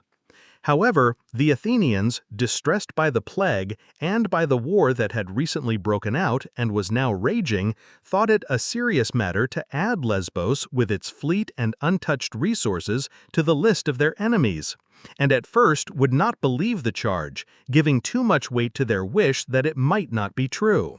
But when an embassy which they sent had failed to persuade the Mytileneans to give up the union and preparations complained of, they became alarmed and resolved to strike the first blow. They accordingly suddenly sent off 40 ships that had been got ready to sail round Peloponnese under the command of Cleopides, son of Dinius, and 2 others. Word having been brought them of a festival in honor of the Malian Apollo outside the town, which is kept by the whole people of Mytilene, and at which, if haste were made, they might hope to take them by surprise. If this plan succeeded, well and good. If not, they were to order the Mytileneans to deliver up their ships and to pull down their walls, and, if they did not obey, to declare war. The ships accordingly set out, the 10 galleys, forming the contingent of the Mytileneans present with the fleet according to the terms of the alliance, being detained by the Athenians, and their crews placed in custody. However, the Mytileneans were informed of the expedition by a man who crossed from Athens to Euboea, and going overland to Gariestus, sailed from thence by a merchantman which he found on the point of putting to sea, and so arrived at Mytilene the 3rd day after leaving Athens. The Mytileneans accordingly refrained from going out to the temple at Malea, and moreover barricaded and kept guard round the half-finished parts of their walls and harbors. When the Athenians sailed in not long after and saw how things stood, the generals delivered their orders, and upon the Mytileneans refusing to obey, commenced hostilities. The Mytileneans, thus compelled to go to war without notice and unprepared, at first sailed out with their fleet and made some show of fighting, a little in front of the harbor. But being driven back by the Athenian ships, immediately offered to treat with the commanders, wishing, if possible, to get the ships away for the present upon any tolerable terms. The Athenian commanders accepted their offers, being themselves fearful that they might not be able to cope with the whole of Lesbos, and an armistice having been concluded, the Mytileneans sent to Athens one of the informers, already repentant of his conduct, and others with him, to try to persuade the Athenians of the innocence of their intentions, and to get the fleet recalled. In the meantime, having no great hope of a favorable answer from Athens, they also sent off a galley with envoys to Lacedaemon, unobserved by the Athenian fleet, which was anchored at Malea to the north of the town. While these envoys, reaching Lacedaemon after a difficult journey across the open sea, were negotiating for succors being sent them, the ambassadors from Athens returned without having effected anything, and hostilities were at once begun by the Mytileneans and the rest of Lesbos, with the exception of the Methymnians, who came to the aid of the Athenians with the Imbrians and Lemnians and some few of the other allies. The Mytileneans made a sortie with all their forces against the Athenian camp, and a battle ensued in which they gained some slight advantage but retired notwithstanding, not feeling sufficient confidence in themselves to spend the night upon the field. After this they kept quiet, wishing to wait for the chance of reinforcements arriving from Peloponnese before making a second venture, being encouraged by the arrival of Meleus, a Laconian, and Hermeondus, a Theban, who had been sent off before the insurrection but had been unable to reach Lesbos before the Athenian expedition, and who now stole in a galley after the battle and advised them to send another galley and envoys back with them, which the Mytileneans accordingly did. Meanwhile, the Athenians, greatly encouraged by the inaction of the Mytileneans, summoned allies to their aid, who came in all the quicker from seeing so little vigor displayed by the Lesbians, and bringing round their ships to a new station to the south of the town, fortified 2 camps, one on each side of the city, and instituted a blockade of both the harbors. The sea was thus closed against the Mytileneans, who, however, commanded the whole country, with the rest of the Lesbians who had now joined them. The Athenians only holding a limited area round their camps, and using Malea more as the station for their ships and their market. While the war went on in this way at Mytilene, the Athenians, about the same time in this summer, also sent 30 ships to Peloponnese under Asopius, son of Phormio, the Acarnanians insisting that the commander sent should be some son or relative of Phormio. As the ships coasted along shore, they ravaged the seaboard of Laconia, after which Asopius sent most of the fleet home, and himself went on with 12 vessels to Naupactus, and afterwards, raising the whole Acarnanian population, made an expedition against Oniade, the fleet sailing along the Achelous, while the army laid waste the country. The inhabitants, however, showing no signs of submitting, he dismissed the land forces and himself sailed to Leucas, and making a descent upon Nericus was cut off during his retreat, and most of his troops with him by the people in those parts, aided by some coast guards. After which the Athenians sailed away, recovering their dead from the Leucadians under truce. Meanwhile, the envoys of the Mytileneans, sent out in the first ship, were told by the Lacedaemonians to come to Olympia, in order that the rest of the allies might hear them and decide upon their matter, and so they journeyed thither. It was the Olympiad in which the Rhodian Dorius gained his second victory, and the envoys, having been introduced to make their speech after the festival, spoke as follows. Lacedaemonians and allies, the rule established among the Hellenes is not unknown to us. Those who revolt in war and forsake their former confederacy are favorably regarded by those who receive them, insofar as they are of use to them, but otherwise are thought less well of through being considered traitors to their former friends. Nor is this an unfair way of judging, where the rebels and the power from whom they secede are at one in policy and sympathy, and a match for each other in resources and power, and where no reasonable ground exists for the rebellion. But with us and the Athenians, this was not the case, and no one need think the worse of us for revolting from them in danger after having been honored by them in time of peace. Justice and honesty will be the first topics of our speech, especially as we are asking for alliance, because we know that there can never be any solid friendship between individuals or union between communities that is worth the name unless the parties be persuaded of each other's honesty and be generally congenial the one to the other, since from difference in feeling springs also difference in conduct. Between ourselves and the Athenians alliance began, when you withdrew from the Median War and they remained to finish the business. But we did not become allies of the Athenians for the subjugation of the Hellenes, but allies of the Hellenes for their liberation from the Mede. And as long as the Athenians led us fairly, we followed them loyally. But when we saw them relax their hostility to the Mede to try to compass the subjection of the allies, then our apprehensions began. Unable, however, to unite and defend themselves, on account of the number of confederates that had votes, all the allies were enslaved, except ourselves and the Chians, who continue to send our contingents as independent and nominally free. Trust in Athens as a leader, however, we could no longer feel, judging by the examples already given, it being unlikely that she would reduce our fellow confederates and not do the same by us who were left if ever she had the power. Had we all been still independent, we could have had more faith in their not attempting any change.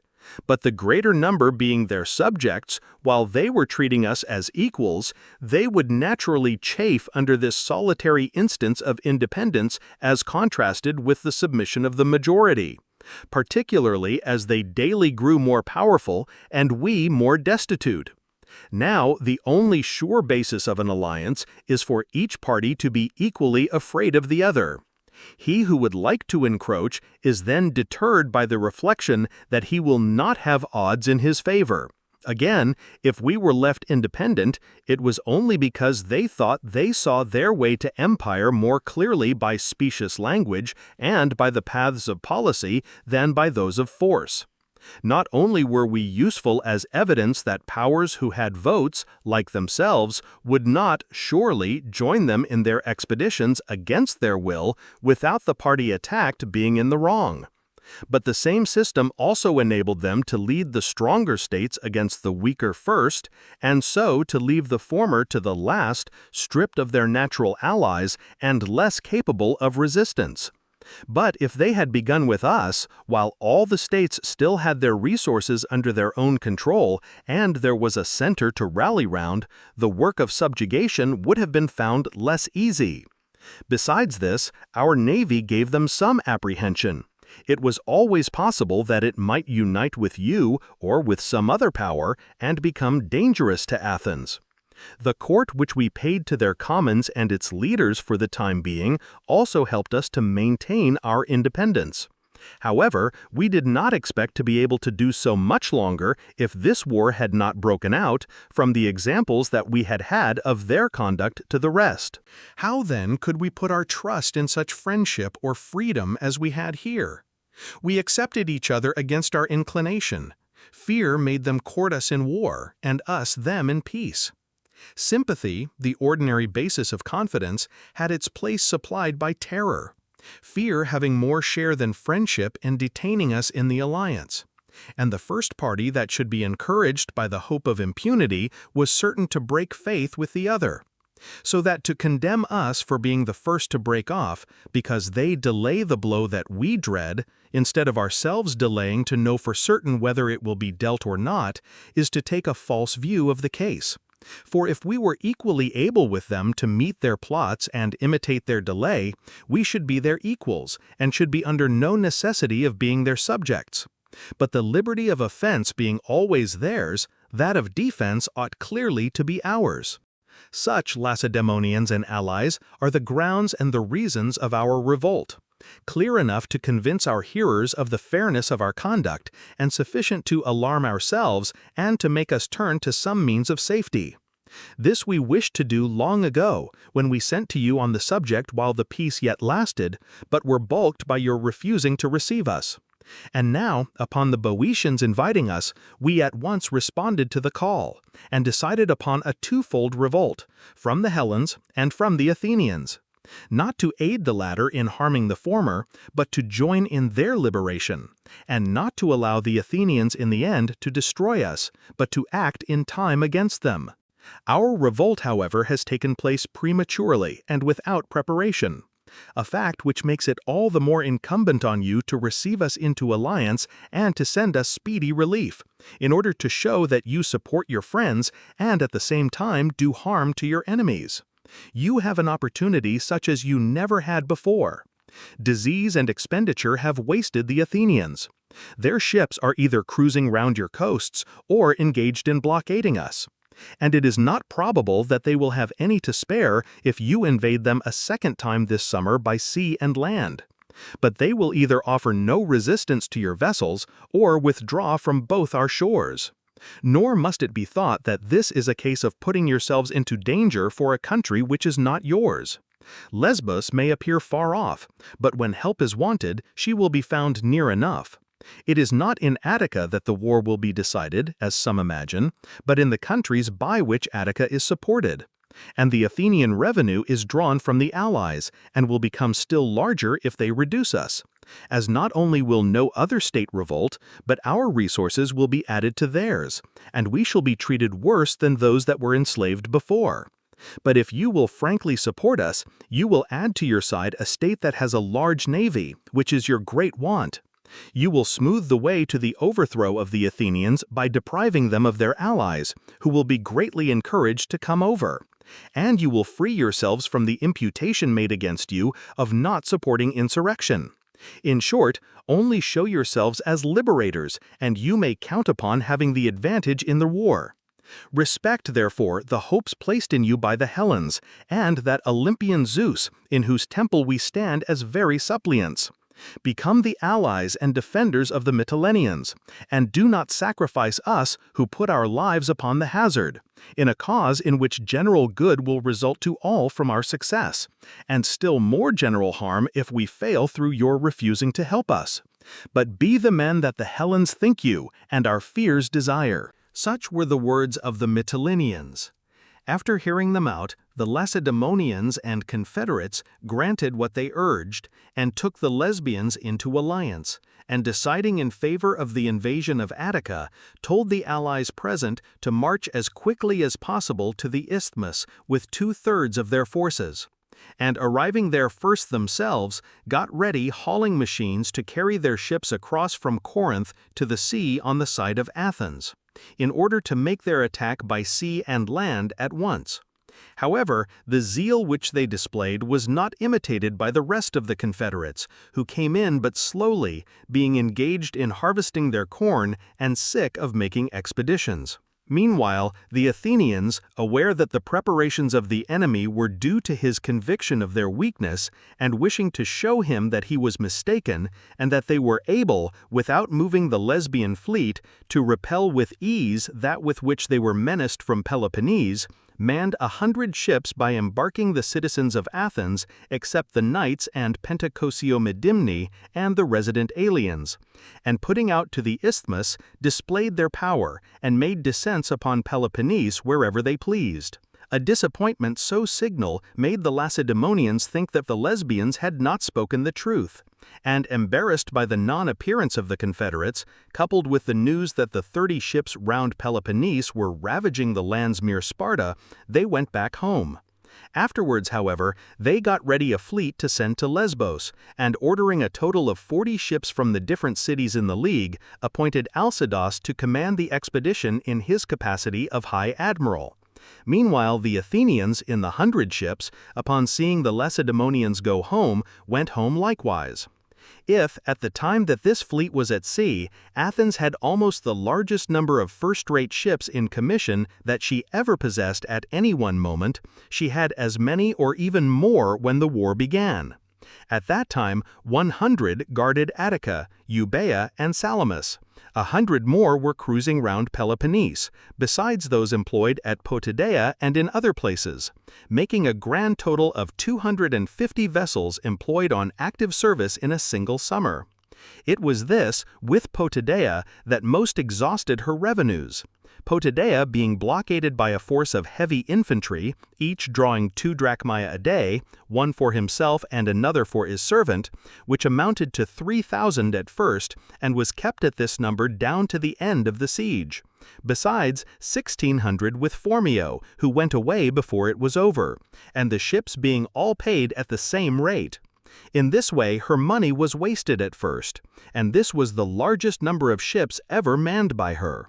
About the same time that the Lacedaemonians were at the isthmus, the Mytileneans marched by land with their mercenaries against Methymna, which they thought to gain by treachery. After assaulting the town and not meeting with the success that they anticipated, they withdrew to Antissa, Pyrrha, and Eresus, and taking measures for the better security of these towns and strengthening their walls, hastily returned home. After their departure, the Methymnians marched against Antissa, but were defeated in a sortie by the Antissians and their mercenaries, and retreated in haste after losing many of their number. Word of this reaching Athens, and the Athenians learning that the Mytileneans were masters of the country, and their own soldiers unable to hold them in check, they sent out about the beginning of autumn Paches, son of Epicurus, to take the command, and 1,000 Athenian heavy infantry, who worked their own passage and, arriving at Mytilene, built a single wall all round it, forts being erected at some of the strongest points. Mytilene was thus blockaded strictly on both sides, by land and by sea, and winter now drew near. The Athenians, needing money for the siege, although they had for the first time raised a contribution of 200 talents from their own citizens, now sent out 12 ships to levy subsidies from their allies, with Lysicles and 4 others in command. After cruising to different places and laying them under contribution, Lysicles went up the country from Meus, in Caria, across the plain of the Meander, as far as the hill of Sandius, and being attacked by the Carians and the people of Anaia, was slain with many of his soldiers. The same winter the Plataeans, who were still being besieged by the Peloponnesians and Boeotians, distressed by the failure of their provisions, and seeing no hope of relief from Athens, nor any other means of safety, formed a scheme with the Athenians besieged with them for escaping, if possible, by forcing their way over the enemy's walls. The attempt having been suggested by Theonidas, son of Tolmides, a soothsayer, and Eupompides, son of Dimachus, one of their generals. At first all were to join. Afterwards, half hung back, thinking the risk great. About 220, however, voluntarily persevered in the attempt, which was carried out in the following way. Ladders were made to match the height of the enemy's wall, which they measured by the layers of bricks, the side turned towards them not being thoroughly whitewashed. These were counted by many persons at once, and though some might miss the right calculation, most would hit upon it, particularly as they counted over and over again, and were no great way from the wall, but could see it easily enough for their purpose. The length required for the ladders was thus obtained, being calculated from the breadth of the brick. Now the wall of the Peloponnesians was constructed as follows. It consisted of 2 lines drawn round the place, one against the Plataeans, the other against any attack on the outside from Athens, about 16 feet apart. The intermediate space of 16 feet was occupied by huts portioned out among the soldiers on guard, and built in one block, so as to give the impression of a single thick wall with battlements on either side. At intervals of every 10 battlements were towers of considerable size, and the same breadth as the wall, reaching right across from its inner to its outer face, with no means of passing except through the middle. Accordingly, on stormy and wet nights, the battlements were deserted, and guard kept from the towers, which were not far apart and roofed in above. Such being the structure of the wall by which the Plataeans were blockaded, when their preparations were completed, they waited for a stormy night of wind and rain, and without any moon, and then set out, guided by the authors of the enterprise. Crossing first the ditch that ran round the town, they next gained the wall of the enemy unperceived by the sentinels, who did not see them in the darkness or hear them, as the wind drowned with its roar the noise of their approach. Besides which, they kept a good way off from each other, that they might not be betrayed by the clash of their weapons. They were also lightly equipped, and had only the left foot shod to preserve them from slipping in the mire. They came up to the battlements at one of the intermediate spaces where they knew them to be unguarded. Those who carried the ladders went first and planted them.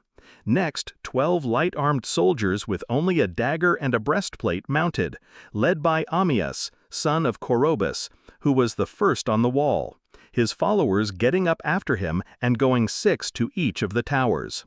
After these came another party of light troops armed with spears, whose shields, that they might advance the easier, were carried by men behind, who were to hand them to them when they found themselves in presence of the enemy. After a good many had mounted, they were discovered by the sentinels in the towers, by the noise made by a tile which was knocked down by one of the Plataeans as he was laying hold of the battlements. The alarm was instantly given, and the troops rushed to the wall, not knowing the nature of the danger, owing to the dark night and stormy weather. The Plataeans in the town having also chosen that moment to make a sortie against the wall of the Peloponnesians upon the side opposite to that on which their men were getting over, in order to divert the attention of the besiegers. Accordingly, they remained distracted at their several posts, without any venturing to stir to give help from his own station, and at a loss to guess what was going on. Meanwhile, the 300 set aside for service on emergencies went outside the wall in the direction of the alarm. Fire signals of an attack were also raised towards Thebes, but the Plataeans in the town at once displayed a number of others, prepared beforehand for this very purpose, in order to render the enemy's signals unintelligible, and to prevent his friends getting a true idea of what was passing and coming to his aid, before their comrades who had gone out should have made good their escape and be in safety. Meanwhile, the first of the scaling party that had got up, after carrying both the towers and putting the sentinels to the sword, posted themselves inside to prevent anyone coming through against them, and rearing ladders from the wall, sent several men up on the towers, and from their summit and base kept in check all of the enemy that came up with their missiles, while their main body planted a number of ladders against the wall, and knocking down the battlements, passed over between the towers, each, as soon as he had got over, taking up his station at the edge of the ditch, and plying from thence with arrows and darts any who came along the wall to stop the passage of his comrades. When all were over, the party on the towers came down, the last of them not without difficulty, and proceeded to the ditch just as the 300 came up carrying torches. The Plataeans, standing on the edge of the ditch in the dark, had a good view of their opponents, and discharged their arrows and darts upon the unarmed parts of their bodies, while they themselves could not be so well seen in the obscurity for the torches.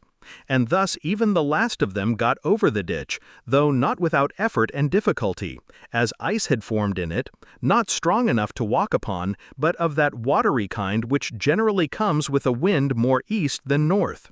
And the snow which this wind had caused to fall during the night had made the water in the ditch rise, so that they could scarcely breast it as they crossed. However, it was mainly the violence of the storm that enabled them to effect their escape at all.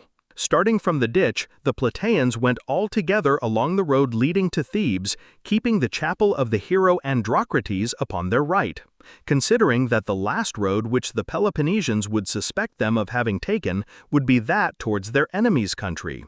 Indeed, they could see them pursuing with torches upon the Athens road towards Cithaeron and Driocephali, or Oakheads.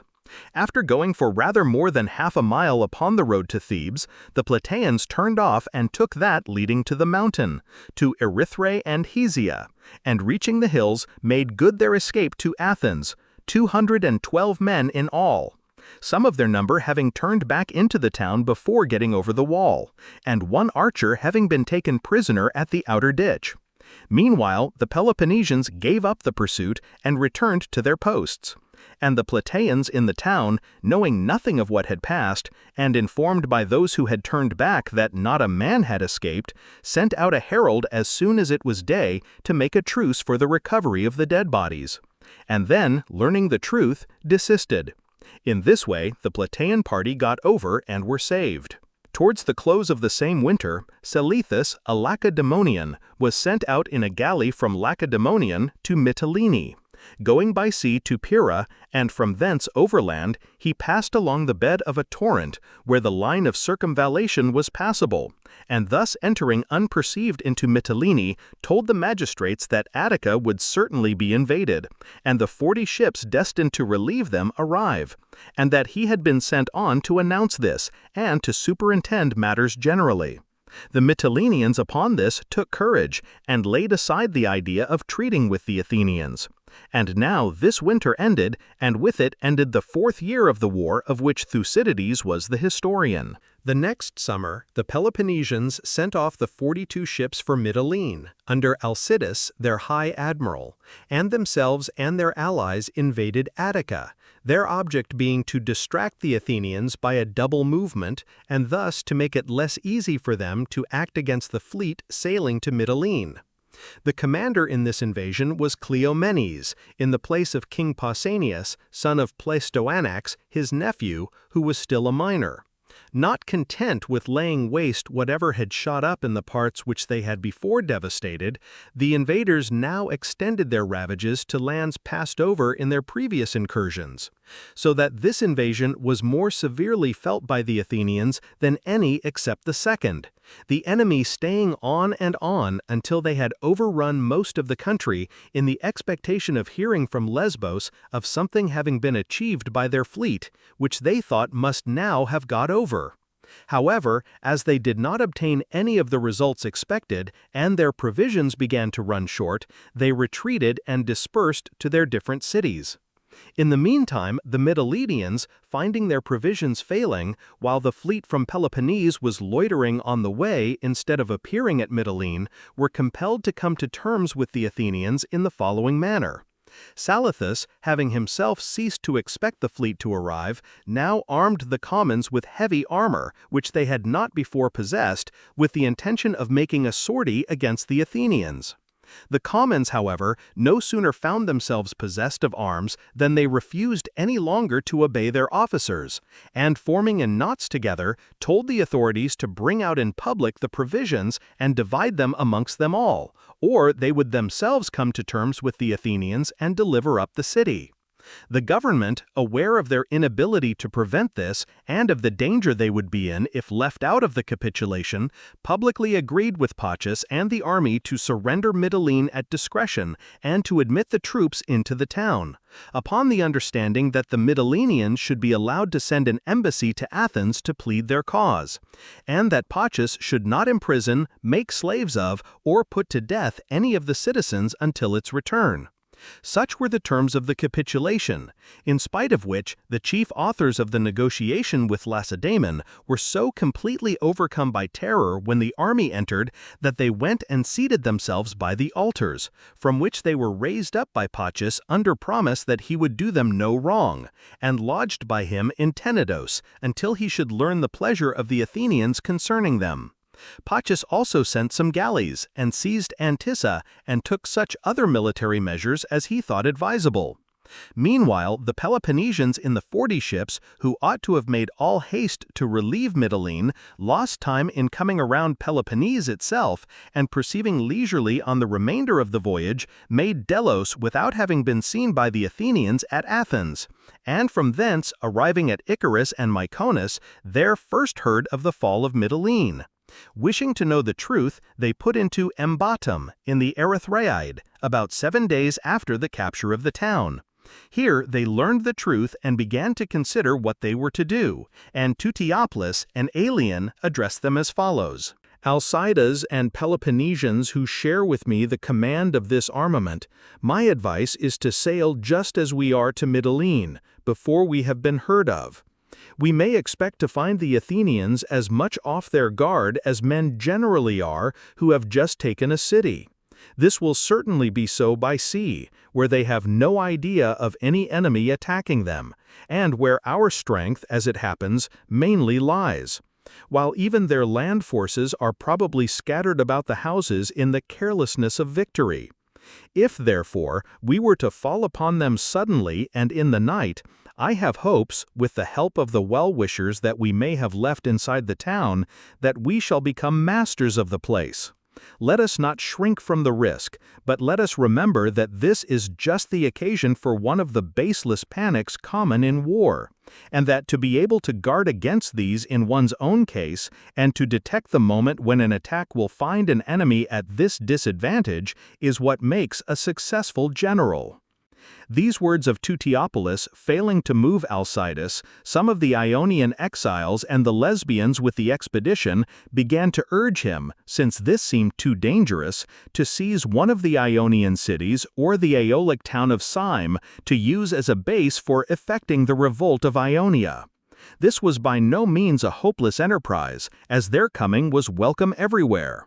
Their object would be by this move to deprive Athens of her chief source of revenue, and at the same time to saddle her with expense if she chose to blockade them, and they would probably induce Pissuthnes to join them in the war. However, Alcidas gave this proposal as bad a reception as the other, being eager, since he had come too late for Mytilene, to find himself back in Peloponnese as soon as possible. Accordingly, he put out from Embatum and proceeded along shore, and touching at the Teian town, Myonesus, there butchered most of the prisoners that he had taken on his passage. Upon his coming to Ephesus, envoys came to him from the Samians at Anaia and told him that he was not going the right way to free Hellas in massacring men who had never raised a hand against him, and who were not enemies of his, but allies of Athens against their will, and that if he did not stop, he would turn many more friends into enemies than enemies into friends. Alcidas agreed to this, and let go all the Chians still in his hands and some of the others that he had taken. The inhabitants, instead of flying at the sight of his vessels, rather coming up to them, taking them for Athenian, having no sort of expectation that while the Athenians commanded the sea, Peloponnesian ships would venture over to Ionia. From Ephesus, Alcidas set sail in haste and fled. He had been seen by the Salaminian and Paralian galleys, which happened to be sailing from Athens while still at anchor off Claris, and fearing pursuit, he now made across the open sea, fully determined to touch nowhere, if he could help it, until he got to Peloponnese. Meanwhile, news of him had come in to Paches from the Erythraeid, and indeed from all quarters. As Ionia was unfortified, great fears were felt that the Peloponnesians coasting along shore, even if they did not intend to stay, might make descents in passing and plunder the towns. And now the Paralian and Salaminian, having seen him at Claris, themselves brought intelligence of the fact. Paches accordingly gave hot chase, and continued the pursuit as far as the Isle of Patmos, and then, finding that Alcidas had got on too far to be overtaken, came back again. Meanwhile, he thought it fortunate that, as he had not fallen in with them out at sea, he had not overtaken them anywhere where they would have been forced to encamp and so give him the trouble of blockading them.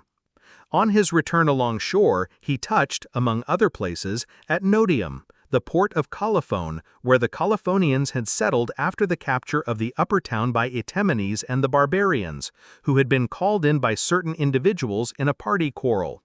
The capture of the town took place about the time of the Second Peloponnesian invasion of Attica.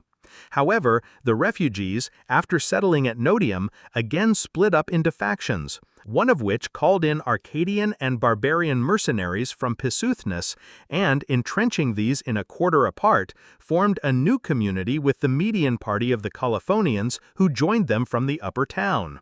Their opponents had retired into exile, and now called in Paches, who invited Hippias, the commander of the Arcadians in the fortified quarter, to a parley, upon condition that, if they could not agree, he was to be put back safe and sound in the fortification. However, upon his coming out to him, he put him into custody, though not in chains, and attacked suddenly and took by surprise the fortification, and putting the Arcadians and the barbarians found in it to the sword, afterwards took Hippias into it as he had promised, and, as soon as he was inside, seized him and shot him down. Pacius then gave up Notium to the Colophonians not of the Median party, and settlers were afterwards sent out from Athens, and the place colonized according to Athenian laws after collecting all the Colophonians found in any of the cities. Arrived at Mytilene, Pacius reduced Pyrrha and Eresus, and finding the Lacedaemonian, Salathus, in hiding in the town, sent him off to Athens, together with the Mytileneans that he had placed in Tenedos, and any other persons that he thought concerned in the revolt. He also sent back the greater part of his forces, remaining with the rest to settle Mytilene and the rest of Lesbos as he thought best. Upon the arrival of the prisoners with Salathus, the Athenians at once put the latter to death, although he offered, among other things, to procure the withdrawal of the Peloponnesians from Plataea, which was still under siege. And after deliberating as to what they should do with the former, in the fury of the moment, determined to put to death not only the prisoners at Athens, but the whole adult male population of Mytilene, and to make slaves of the women and children. It was remarked that Mytilene had revolted without being, like the rest, subjected to the empire. And what above all swelled the wrath of the Athenians was the fact of the Peloponnesian fleet having ventured over to Ionia to her support, a fact which was held to argue a long-meditated rebellion. They accordingly sent a galley to communicate the decree to Pacius, commanding him to lose no time in dispatching the Mytileneans. The morrow brought repentance with it, and reflection on the horrid cruelty of a decree, which condemned a whole city to the fate merited only by the guilty. This was no sooner perceived by the Mytilenean ambassadors at Athens and their Athenian supporters than they moved the authorities to put the question again to the vote, which they the more easily consented to do, as they themselves plainly saw that most of the citizens wished someone to give them an opportunity for reconsidering the matter. An assembly was therefore at once called, and after much expression of opinion upon both sides, Cleon, son of Cleonidas, the same who had carried the former motion of putting the Mytileneans to death, the most violent man at Athens, and, at that time, by far the most powerful with the commons, came forward again and spoke as follows. I have often before now been convinced that a democracy is incapable of empire, and never more so than by your present change of mind in the matter of Mytilene. Fears or plots being unknown to you in your daily relations with each other, you feel just the same with regard to your allies, and never reflect that the mistakes into which you may be led by listening to their appeals, or by giving way to your own compassion, are full of danger to yourselves, and bring you no thanks for your weakness from your allies, entirely forgetting that your empire is a despotism, and your subjects disaffected conspirators, whose obedience is ensured not by your suicidal concessions, but by the superiority given you by your own strength and not their loyalty. The most alarming feature in the case is the constant change of measures with which we appear to be threatened, and our seeming ignorance of the fact that bad laws which are never changed are better for a city than good ones that have no authority. That unlearned loyalty is more serviceable than quick-witted insubordination, and that ordinary men usually manage public affairs better than their more gifted fellows. The latter are always wanting to appear wiser than the laws, and to overrule every proposition brought forward, thinking that they cannot show their wit in more important matters, and by such behavior too often ruin their country, while those who mistrust their own cleverness are content to be less learned than the laws, and less able to pick holes in the speech of a good speaker, and, being fair judges rather than rival athletes, generally conduct affairs successfully. These we ought to imitate, instead of being led on by cleverness and intellectual rivalry to advise your people against our real opinions. For myself, I adhere to my former opinion and wonder at those who have proposed to reopen the case of the Mytileneans, and who are thus causing a delay which is all in favor of the guilty, by making the sufferer proceed against the offender with the edge of his anger blunted, although where vengeance follows most closely upon the wrong, it best equals it and most amply requites it. I wonder also who will be the man who will maintain the contrary, and will pretend to show that the crimes of the Mytileneans are of service to us, and our misfortunes injurious to the allies. Such a man must plainly either have such confidence in his rhetoric as to adventure to prove that what has been once for all decided is still undetermined, or be bribed to try to delude us by elaborate sophisms. In such contests, the state gives the rewards to others and takes the dangers for herself. The persons to blame are you who are so foolish as to institute these contests, who go to see an oration as you would to see a sight, take your facts on hearsay, judge of the practicability of a project by the wit of its advocates, and trust for the truth as to past events, not to the fact which you saw, more to the clever strictures which you heard. The easy victims of newfangled arguments, unwilling to follow received conclusions, slaves to every new paradox, despisers of the commonplace. The first wish of every man being that he could speak himself, the next to rival those who can speak by seeming to be quite up with their ideas, by applauding every hit almost before it is made, and by being as quick in catching an argument as you are slow in foreseeing its consequences. Asking, if I may so say, for something different from the conditions under which we live, and yet comprehending inadequately those very conditions. Very slaves to the pleasure of the ear, and more like the audience of a rhetorician than the council of a city. To keep you from this, I proceed to show that no one state has ever injured you as much as Mytilene. I can make allowance for those who revolt because they cannot bear our empire, or who have been forced to do so by the enemy. But for those who possessed an island with fortifications, who could fear our enemies only by sea, and there had their own force of galleys to protect them, who were independent and held in the highest honor by you, to act as these have done, this is not revolt. Revolt implies oppression.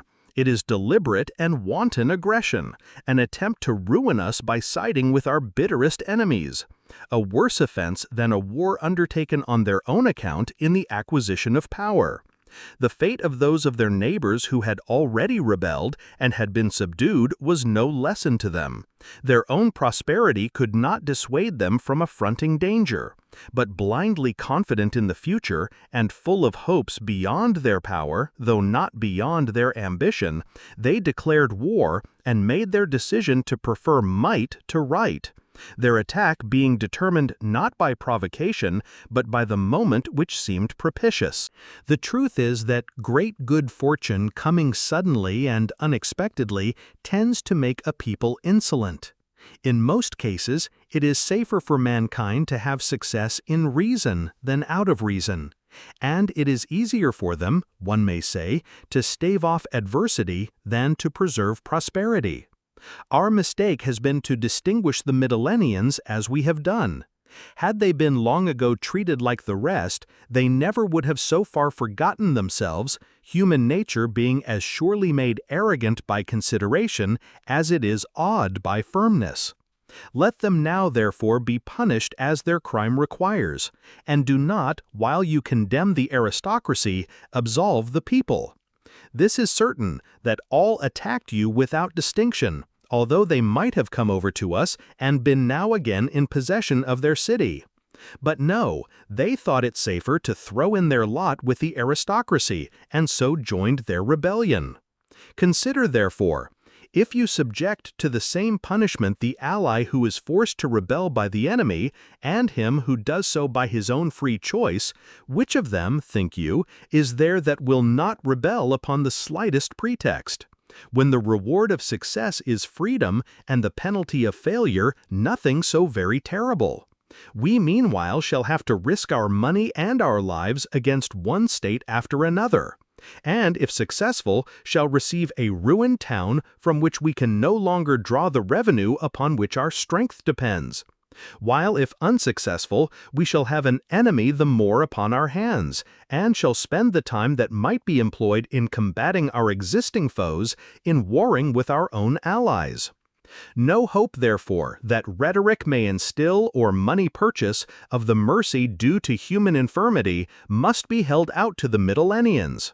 Their offense was not involuntary, but of malice and deliberate, and mercy is only for unwilling offenders.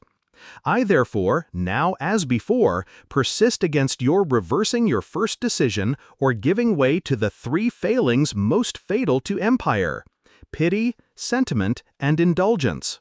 Compassion is due to those who can reciprocate the feeling, not to those who will never pity us in return, but are our natural and necessary foes. The orators who charm us with sentiment may find other less important arenas for their talents, in the place of one where the city pays a heavy penalty for a momentary pleasure, themselves receiving fine acknowledgments for their fine phrases. While indulgence should be shown towards those who will be our friends in future, instead of towards men who will remain just what they were and as much our enemies as before. To sum up shortly, I say that if you follow my advice, you will do what is just towards the Mityleneans, and at the same time expedient, while by a different decision you will not oblige them so much as pass sentence upon yourselves. For if they were right in rebelling, you must be wrong in ruling. However, if, right or wrong, you determine to rule, you must carry out your principle and punish the Mityleneans as your interest requires. Or else you must give up your empire and cultivate honesty without danger. Make up your minds, therefore, to give them like for like, and do not let the victims who escape the plot be more insensible than the conspirators who hatched it, but reflect what they would have done if victorious over you, especially they were the aggressors. It is they who wrong their neighbor without a cause, that pursue their victim to the death on account of the danger which they foresee in letting their enemy survive. Since the object of a wanton wrong is more dangerous if he escapes than an enemy who has not this to complain of. Do not therefore be traitors to yourselves, but recall as nearly as possible the moment of suffering and the supreme importance which you then attached to their reduction, and now pay them back in their turn, without yielding to present weakness or forgetting the peril that once hung over you. Punish them as they deserve, and teach your other allies by a striking example that the penalty of rebellion is death. Let them once understand this, and you will not have so often to neglect your enemies while you are fighting with your own confederates. No hope, therefore, that rhetoric may instill or money purchase of the mercy due to human infirmity must be held out to the Mityleneans. Their offense was not involuntary, but of malice and deliberate, and mercy is only for unwilling offenders. I therefore, now as before, persist against your reversing your first decision or giving way to the three failings most fatal to empire: pity, sentiment, and indulgence. Compassion is due to those who can reciprocate the feeling, not to those who will never pity us in return, but are our natural and necessary foes. The orators who Such were the words of Cleon. After him, Diodotus, son of Eucrates, who had also in the previous assembly spoken most strongly against putting the Mityleneans to death, came forward and spoke as follows. I do not blame the persons who have reopened the case of the Mityleneans, nor do I approve the protests which we have heard against important questions being frequently debated. I think the two things most opposed to good counsel are haste and passion. Haste usually goes hand in hand with folly, passion with coarseness and narrowness of mind. As for the argument that speech ought not to be the exponent of action, the man who uses it must be either senseless or interested. Senseless if he believes it possible to treat of the uncertain future through any other medium. Interested if, wishing to carry a disgraceful measure and doubting his ability to speak well in a bad cause, He thinks to frighten opponents and hearers by well-aimed calumny. What is still more intolerable is to accuse a speaker of making a display in order to be paid for it. If ignorance only were imputed, an unsuccessful speaker might retire with a reputation for honesty, if not for wisdom, while the charge of dishonesty makes him suspected, if successful, and thought, if defeated, not only a fool, but a rogue. The city is no gainer by such a system, since fear deprives it of its advisers. Although, in truth, if our speakers are to make such assertions, it would be better for the country if they could not speak at all, as we should then make fewer blunders. The good citizen ought to triumph not by frightening his opponents, but by beating them fairly in argument. And a wise city, without over-distinguishing its best advisers, will nevertheless not deprive them of their due, and, far from punishing an unlucky counselor, will not even regard him as disgraced. In this way, successful orators would be least tempted to sacrifice their convictions to popularity, in the hope of still higher honors, and unsuccessful speakers to resort to the same popular arts in order to win over the multitude. This is not our way, and, besides, the moment that a man is suspected of giving advice, however good, from corrupt motives, we feel such a grudge against him for the gain, which after all we are not certain he will receive, that we deprive the city of its certain benefit. Plain good advice has thus come to be no less suspected than bad, and the advocate of the most monstrous measures is not more obliged to use deceit to gain the people than the best counselor is to lie in order to be believed. The city and the city only, owing to these refinements, can never be served openly and without disguise. He who does serve it openly, being always suspected of serving himself in some secret way in return. Still, considering the magnitude of the interests involved and the position of affairs, we orators must make it our business to look a little farther than you who judge offhand, especially as we, your advisers, are responsible, while you, our audience, are not so. For if those who gave the advice and those who took it suffered equally, you would judge more calmly. As it is, you visit the disasters into which the whim of the moment may have led you upon the single person of your adviser, not upon yourselves, his numerous companions in error. However, I have not come forward either to oppose or to accuse in the matter of Mitylene. Indeed, the question before us as sensible men is not their guilt, but our interests. Though I prove them ever so guilty, I shall not therefore advise their death, unless it be expedient. Nor, though they should have claims to indulgence, shall I recommend it, unless it be dearly for the good of the country. I consider that we are deliberating for the future more than for the present, and where Cleon is so positive as to the useful deterrent effects that will follow from making rebellion capital, I, who consider the interests of the future quite as much as he, as positively maintain the contrary. And I require you not to reject my useful considerations for his specious ones. His speech may have the attraction of seeming the more just in your present temper against Mitylene. But we are not in a court of justice, but in a political assembly, and the question is not justice, but how to make the Mytileneans useful to Athens. Now, of course, communities have enacted the penalty of death for many offenses far lighter than this. Still, hope leads men to venture, and no one ever yet put himself in peril without the inward conviction that he would succeed in his design. Again, was there ever city rebelling that did not believe that it possessed, either in itself or in its alliances, resources adequate to the enterprise? All, states and individuals, are alike prone to err, and there is no law that will prevent them. Or why should men have exhausted the list of punishments in search of enactments to protect them from evildoers? It is probable that in early times the penalties for the greatest offenses were less severe, and that, as these were disregarded, the penalty of death has been by degrees in most cases arrived at, which is itself disregarded in like manner.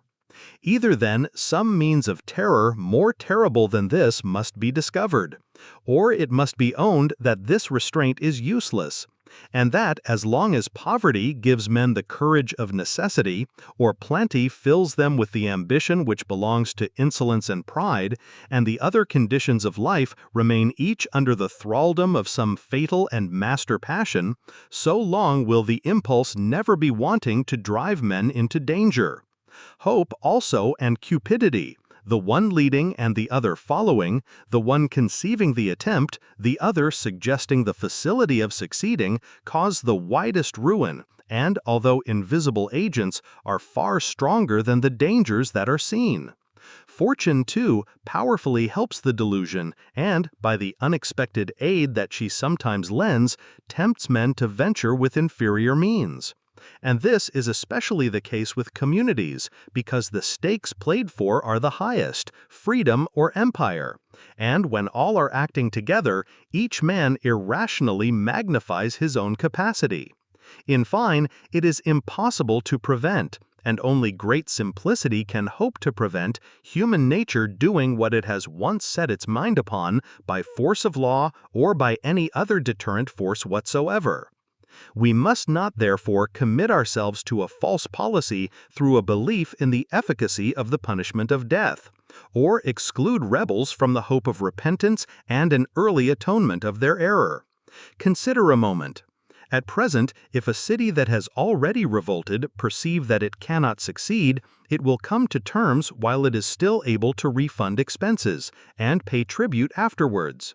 In the other case, what city, think you, would not prepare better than is now done, and hold out to the last against its besiegers, if it is all one whether it surrender late or soon? And how can it be otherwise than hurtful to us to be put to the expense of a siege, because surrender is out of the question? And if we take the city, to receive a ruined town from which we can no longer draw the revenue which forms our real strength against the enemy? We must not, therefore, sit as strict judges of the offenders to our own prejudice, but rather see how by moderate chastisements we may be enabled to benefit in future by the revenue-producing powers of our dependencies. And we must make up our minds to look for our protection not to legal terrors, but to careful administration. At present, we do exactly the opposite.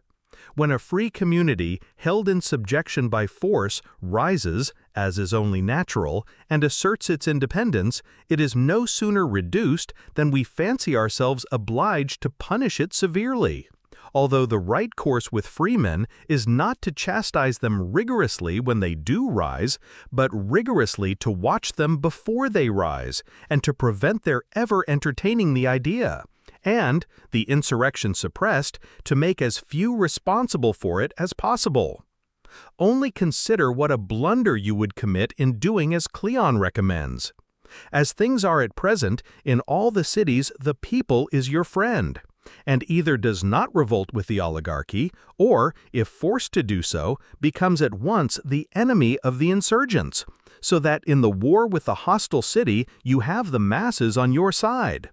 But if you butcher the people of Mytilene, who had nothing to do with the revolt, and who, as soon as they got arms, of their own motion surrendered the town, first you will commit the crime of killing your benefactors, and next you will play directly into the hands of the higher classes, who, when they induce their cities to rise, will immediately have the people on their side, through your having announced in advance the same punishment for those who are guilty and for those who are not. On the contrary, even if they were guilty, you ought to seem not to notice it, in order to avoid alienating the only class still friendly to us. In short, I consider it far more useful for the preservation of our empire voluntarily to put up with injustice than to put to death, however justly, those whom it is our interest to keep alive. As for Cleon's idea that in punishment the claims of justice and expediency can both be satisfied, facts do not confirm the possibility of such a combination. Confess, therefore, that this is the wisest course, and, without conceding too much either to pity or to indulgence, by neither of which motives do I any more than Cleon wish you to be influenced, Upon the plain merits of the case before you, be persuaded by me to try calmly those of the Mytileneans whom Paches sent off as guilty, and to leave the rest undisturbed.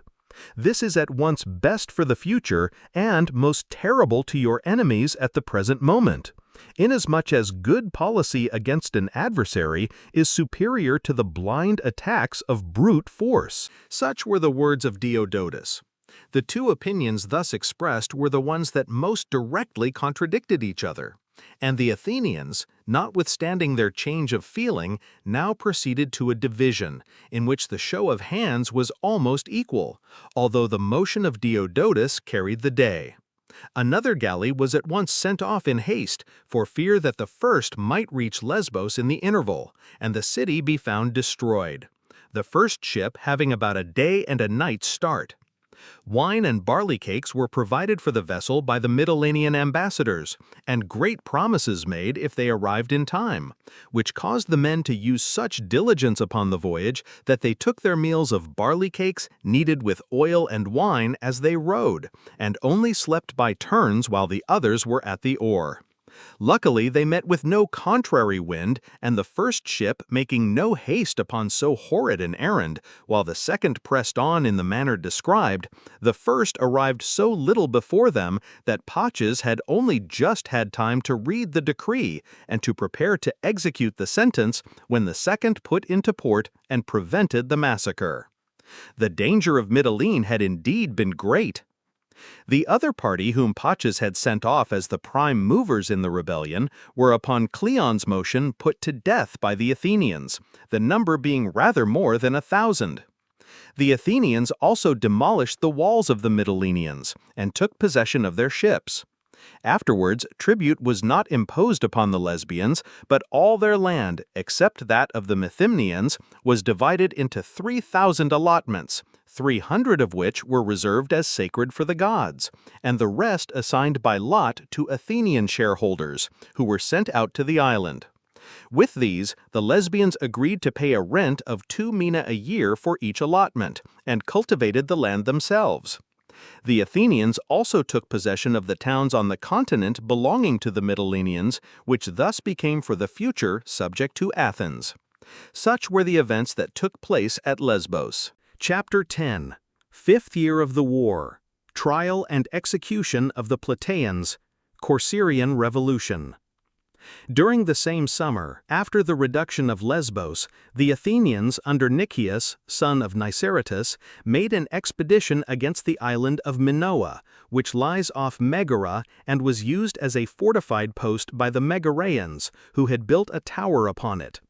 Nicias wished to enable the Athenians to maintain their blockade from this nearer station instead of from Budorum and Salamis, to stop the Peloponnesian galleys and privateers sailing out unobserved from the island, as they had been in the habit of doing, and at the same time prevent anything from coming into Megara. Accordingly, after taking 2 towers projecting on the side of Nisaea by engines from the sea, and clearing the entrance into the channel between the island and the shore, he next proceeded to cut off all communication by building a wall on the mainland at the point where a bridge across a morass enabled succors to be thrown into the island, which was not far off from the continent. A few days sufficing to accomplish this, he afterwards raised some works in the island also, and leaving a garrison there, departed with his forces. About the same time in this summer, the Plataeans, being now without provisions and unable to support the siege, surrendered to the Peloponnesians in the following manner. An assault had been made upon the wall, which the Plataeans were unable to repel. The Lacedaemonian commander, perceiving their weakness, wished to avoid taking the place by storm, his instructions from Lacedaemon having been so conceived, in order that, if at any future time peace should be made with Athens, and they should agree each to restore the places that they had taken in the war, Plataea might be held to have come over voluntarily, and not be included in the list.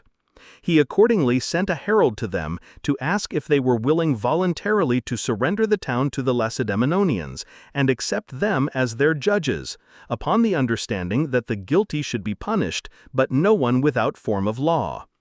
The Plataeans were now in the last state of weakness, and the herald had no sooner delivered his message than they surrendered the town. The Peloponnesians fed them for some days until the judges from Lacedaemon, who were 5 in number, arrived. Upon their arrival, no charge was preferred. They simply called up the Plataeans and asked them whether they had done the Lacedaemonians and allies any service in the war then raging.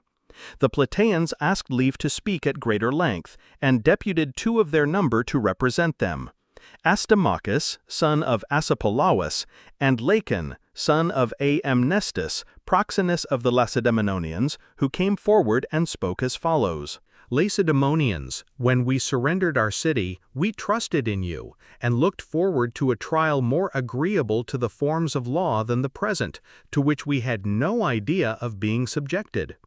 The judges also, in whose hands we consented to place ourselves, were you, and you only, from whom we thought we were most likely to obtain justice, and not other persons, as is now the case. As matters stand, we are afraid that we have been doubly deceived. We have good reason to suspect not only that the issue to be tried is the most terrible of all, but that you will not prove impartial. If we may argue from the fact that no accusation was first brought forward for us to answer, but we had ourselves to ask leave to speak, and from the question being put so shortly that a true answer to it tells against us, while a false one can be contradicted. In this dilemma, our safest and indeed our only course seems to be to say something at all risks. Placed as we are, we could scarcely be silent without being tormented by the damning thought that speaking might have saved us. Another difficulty that we have to encounter is the difficulty of convincing you. Were we unknown to each other, we might profit by bringing forward new matter with which you were unacquainted. As it is, we can tell you nothing that you do not know already, and we fear, not that you have condemned us in your own minds of having failed in our duty towards you, and make this our crime, but that to please a third party, we have to submit to a trial the result of which is already decided. Nevertheless, we will place before you what we can justly urge, not only on the question of the quarrel which the Thebans have against us, but also as addressing you and the rest of the Hellenes. And we will remind you of our good services, and endeavor to prevail with you. To your short question, whether we have done the Lacedaemonians and allies any service in this war, we say, if you ask us as enemies, that to refrain from serving you was not to do you injury. If as friends, that you are more in fault for having marched against us. During the peace and against the Mede, we acted well. We have not now been the first to break the peace, and we were the only Boeotians who then joined in defending against the Mede the liberty of Hellas. Although an inland people, we were present at the action at Artemisium. In the battle that took place in our territory, we fought by the side of yourselves and Pausanias. And in all the other Hellenic exploits of the time, we took a part quite out of proportion to our strength. Besides, you, as Lacedaemonians, ought not to forget that at the time of the great panic at Sparta, after the earthquake caused by the secession of the Helots to Ithome, we sent the third part of our citizens to assist you. On these great and historical occasions, such was the part that we chose, although afterwards we became your enemies. For this you were to blame. When we asked for your alliance against our Theban oppressors, you rejected our petition and told us to go to the Athenians, who were our neighbors, as you lived too far off. In the war, we never have done to you, and never should have done to you, anything unreasonable. If we refused to desert the Athenians when you asked us, we did no wrong. They had helped us against the Thebans when you drew back, and we could no longer give them up with honor, especially as we had obtained their alliance and had been admitted to their citizenship at our own request, and after receiving benefits at their hands. But it was plainly our duty loyally to obey their orders. Besides, the faults that either of you may commit in your supremacy must be laid not upon the followers, but on the chiefs that lead them astray. With regard to the Thebans, they have wronged us repeatedly, and their last aggression, which has been the means of bringing us into our present position, is within your own knowledge. In seizing our city in time of peace, and what is more at a holy time in the month, they justly encountered our vengeance, in accordance with the universal law which sanctions resistance to an invader. And it cannot now be right that we should suffer on their account. By taking your own immediate interest and their animosity as the test of justice, you will prove yourselves to be rather waiters on expediency than judges of right. Although if they seem useful to you now, we and the rest of the Hellenes gave you much more valuable help at a time of greater need. Now you are the assailants, and others fear you. But at the crisis to which we allude, when the barbarian threatened all with slavery, the Thebans were on his side. It is just, therefore, to put our patriotism then against our error now, if error there has been. And you will find the merit outweighing the fault, and displayed at a junction when there were few Hellenes who would set their valor against the strength of Xerxes, and when greater praise was theirs who preferred the dangerous path of honor to the safe course of consulting their own interest with respect to the invasion. To these few we belonged, and highly were we honored for it. And yet we now fear to perish by having again acted on the same principles, and chosen to act well with Athens sooner than wisely with Sparta. Yet in justice the same cases should be decided in the same way, and policy should not mean anything else than lasting gratitude for the service of good ally combined with a proper attention to one's own immediate interest. Consider also that at present the Hellenes generally regard you as a pattern of worth and honor, and if you pass an unjust sentence upon us in this, which is no obscure cause, but one in which you, the judges, are as illustrious as we, the prisoners, are blameless, take care that displeasure be not felt at an unworthy decision in the matter of honorable men, made by men yet more honorable than they, and at the consecration in the national temples of spoils taken from the Plataeans, the benefactors of Hellas. To these few we belonged, and highly were we honored for it. And yet we now fear to perish by having again acted on the same principles, and chosen to act well with Athens sooner than wisely with Sparta. Yet in justice the same cases should be decided in the same way, and policy should not mean anything else than lasting gratitude for the service of good ally combined with a proper attention to one's own immediate interest.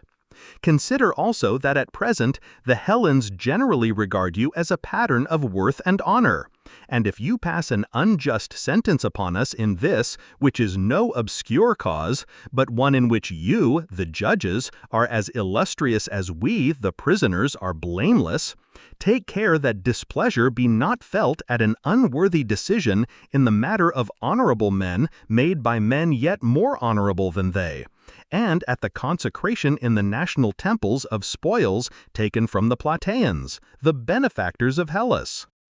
Shocking indeed will it seem for Lacedaemonians to destroy Plataea, and for the city whose name your fathers inscribed upon the tripod at Delphi for its good service, to be by you blotted out from the map of Hellas to please the Thebans. To such a depth of misfortune have we fallen that, while the Medes' success had been our ruin, Thebans now supplant us in your once fond regards, and we have been subjected to two dangers, the greatest of any, that of dying of starvation then, if we had not surrendered our town, and now of being tried for our lives. So that we Plataeans, after exertions beyond our power in the cause of the Hellenes, are rejected by all, forsaken and unassisted, helped by none of our allies, and reduced to doubt the stability of our only hope, yourselves. Still, in the name of the gods who once presided over our confederacy, and of our own good service in the Hellenic cause, we adjure you to relent, to recall the decision which we fear that the Thebans may have obtained from you, to ask back the gift that you have given them, that they disgrace not you by slaying us. to gain a pure instead of a guilty gratitude, and not to gratify others to be yourselves rewarded with shame. Our lives may be quickly taken, but it will be a heavy task to wipe away the infamy of the deed. As we are no enemies whom you might justly punish, but friends forced into taking arms against you. To grant us our lives would be, therefore, a righteous judgment, if you consider also that we are prisoners who surrendered of their own accord, stretching out our hands for quarter, who slaughter Hellenic law forbids, and who besides were always your benefactors. Look at the sepulchres of your fathers, slain by the Medes and buried in our country, whom year by year we honored with garments and all other dues, and the firstfruits of all that our land produced in their season, as friends from a friendly country and allies to our old companions in arms. Should you not decide aright, your conduct would be the very opposite to ours. Consider only, Pausanias buried them, thinking that he was laying them in friendly ground and among men as friendly. But you, if you kill us and make the Plataean territory Theban, will leave your fathers and kinsmen in a hostile soil and among their murderers, deprived of the honors which they now enjoy. What is more, you will enslave the land in which the freedom of the Hellenics was won, make desolate the temples of the gods to whom they prayed before they overcame the Medes, and take away your ancestral sacrifices from those who founded and instituted them. It were not to your glory, Lacedaemonians, either to offend in this way against the common law of the Hellenes and against your own ancestors, or to kill us, your benefactors, to gratify another's hatred without having been wronged yourselves. It were more so to spare us and to yield to the impressions of a reasonable compassion, reflecting not merely on the awful fate in store for us, but also on the character of the sufferers, and on the impossibility of predicting how soon misfortune may fall even upon those who deserve it not. We, as we have a right to do, and as our need impels us, entreat you, calling aloud upon the gods at whose common altar all the Hellenes worship, to hear our request, to be not unmindful of the oaths which your fathers swore, and which we now plead. We supplicate you by the tombs of your fathers, and appeal to those that are gone, to save us from falling into the hands of the Thebans and their dearest friends, from being given up to their most detested foes. We also remind you of that day on which we did the most glorious deeds, by your fathers' sides, we who now on this are like to suffer the most dreadful fate. Finally, to do what is necessary and yet most difficult for men in our situation, that is, to make an end of speaking, since with that ending the peril of our lives draws near. In conclusion, we say that we did not surrender our city to the Thebans. To that we would have preferred inglorious starvation, but trusted in and capitulated to you. And it would be just, if we fail to persuade you, to put us back in the same position and let us take the chance that falls to us. And at the same time, we adjure you not to give us up, your suppliants, Lacedaemonians, out of your hands and faith, Plataeans foremost of the Hellenic patriots, to Thebans, our most hated enemies, but to be our saviors, and not, while you free the rest of the Hellenes, to bring us to destruction. Such were the words of the Plataeans. The Thebans, afraid that the Lacedaemonians might be moved by what they had heard, came forward and said that they too desired to address them, since the Plataeans had, against their wish, been allowed to speak at length instead of being confined to a simple answer to the question. Leave being granted, the Thebans spoke as follows. We should never have asked to make this speech if the Plataeans on their side had contented themselves with shortly answering the question, and had not turned round and made charges against us, coupled with a long defense of themselves upon matters outside the present inquiry, and not even the subject of accusation, and with praise of what no one finds fault with. However, since they have done so, we must answer their charges and refute their self-praise, in order that neither our bad name nor their good may help them, but that you may hear the real truth on both points, and so decide.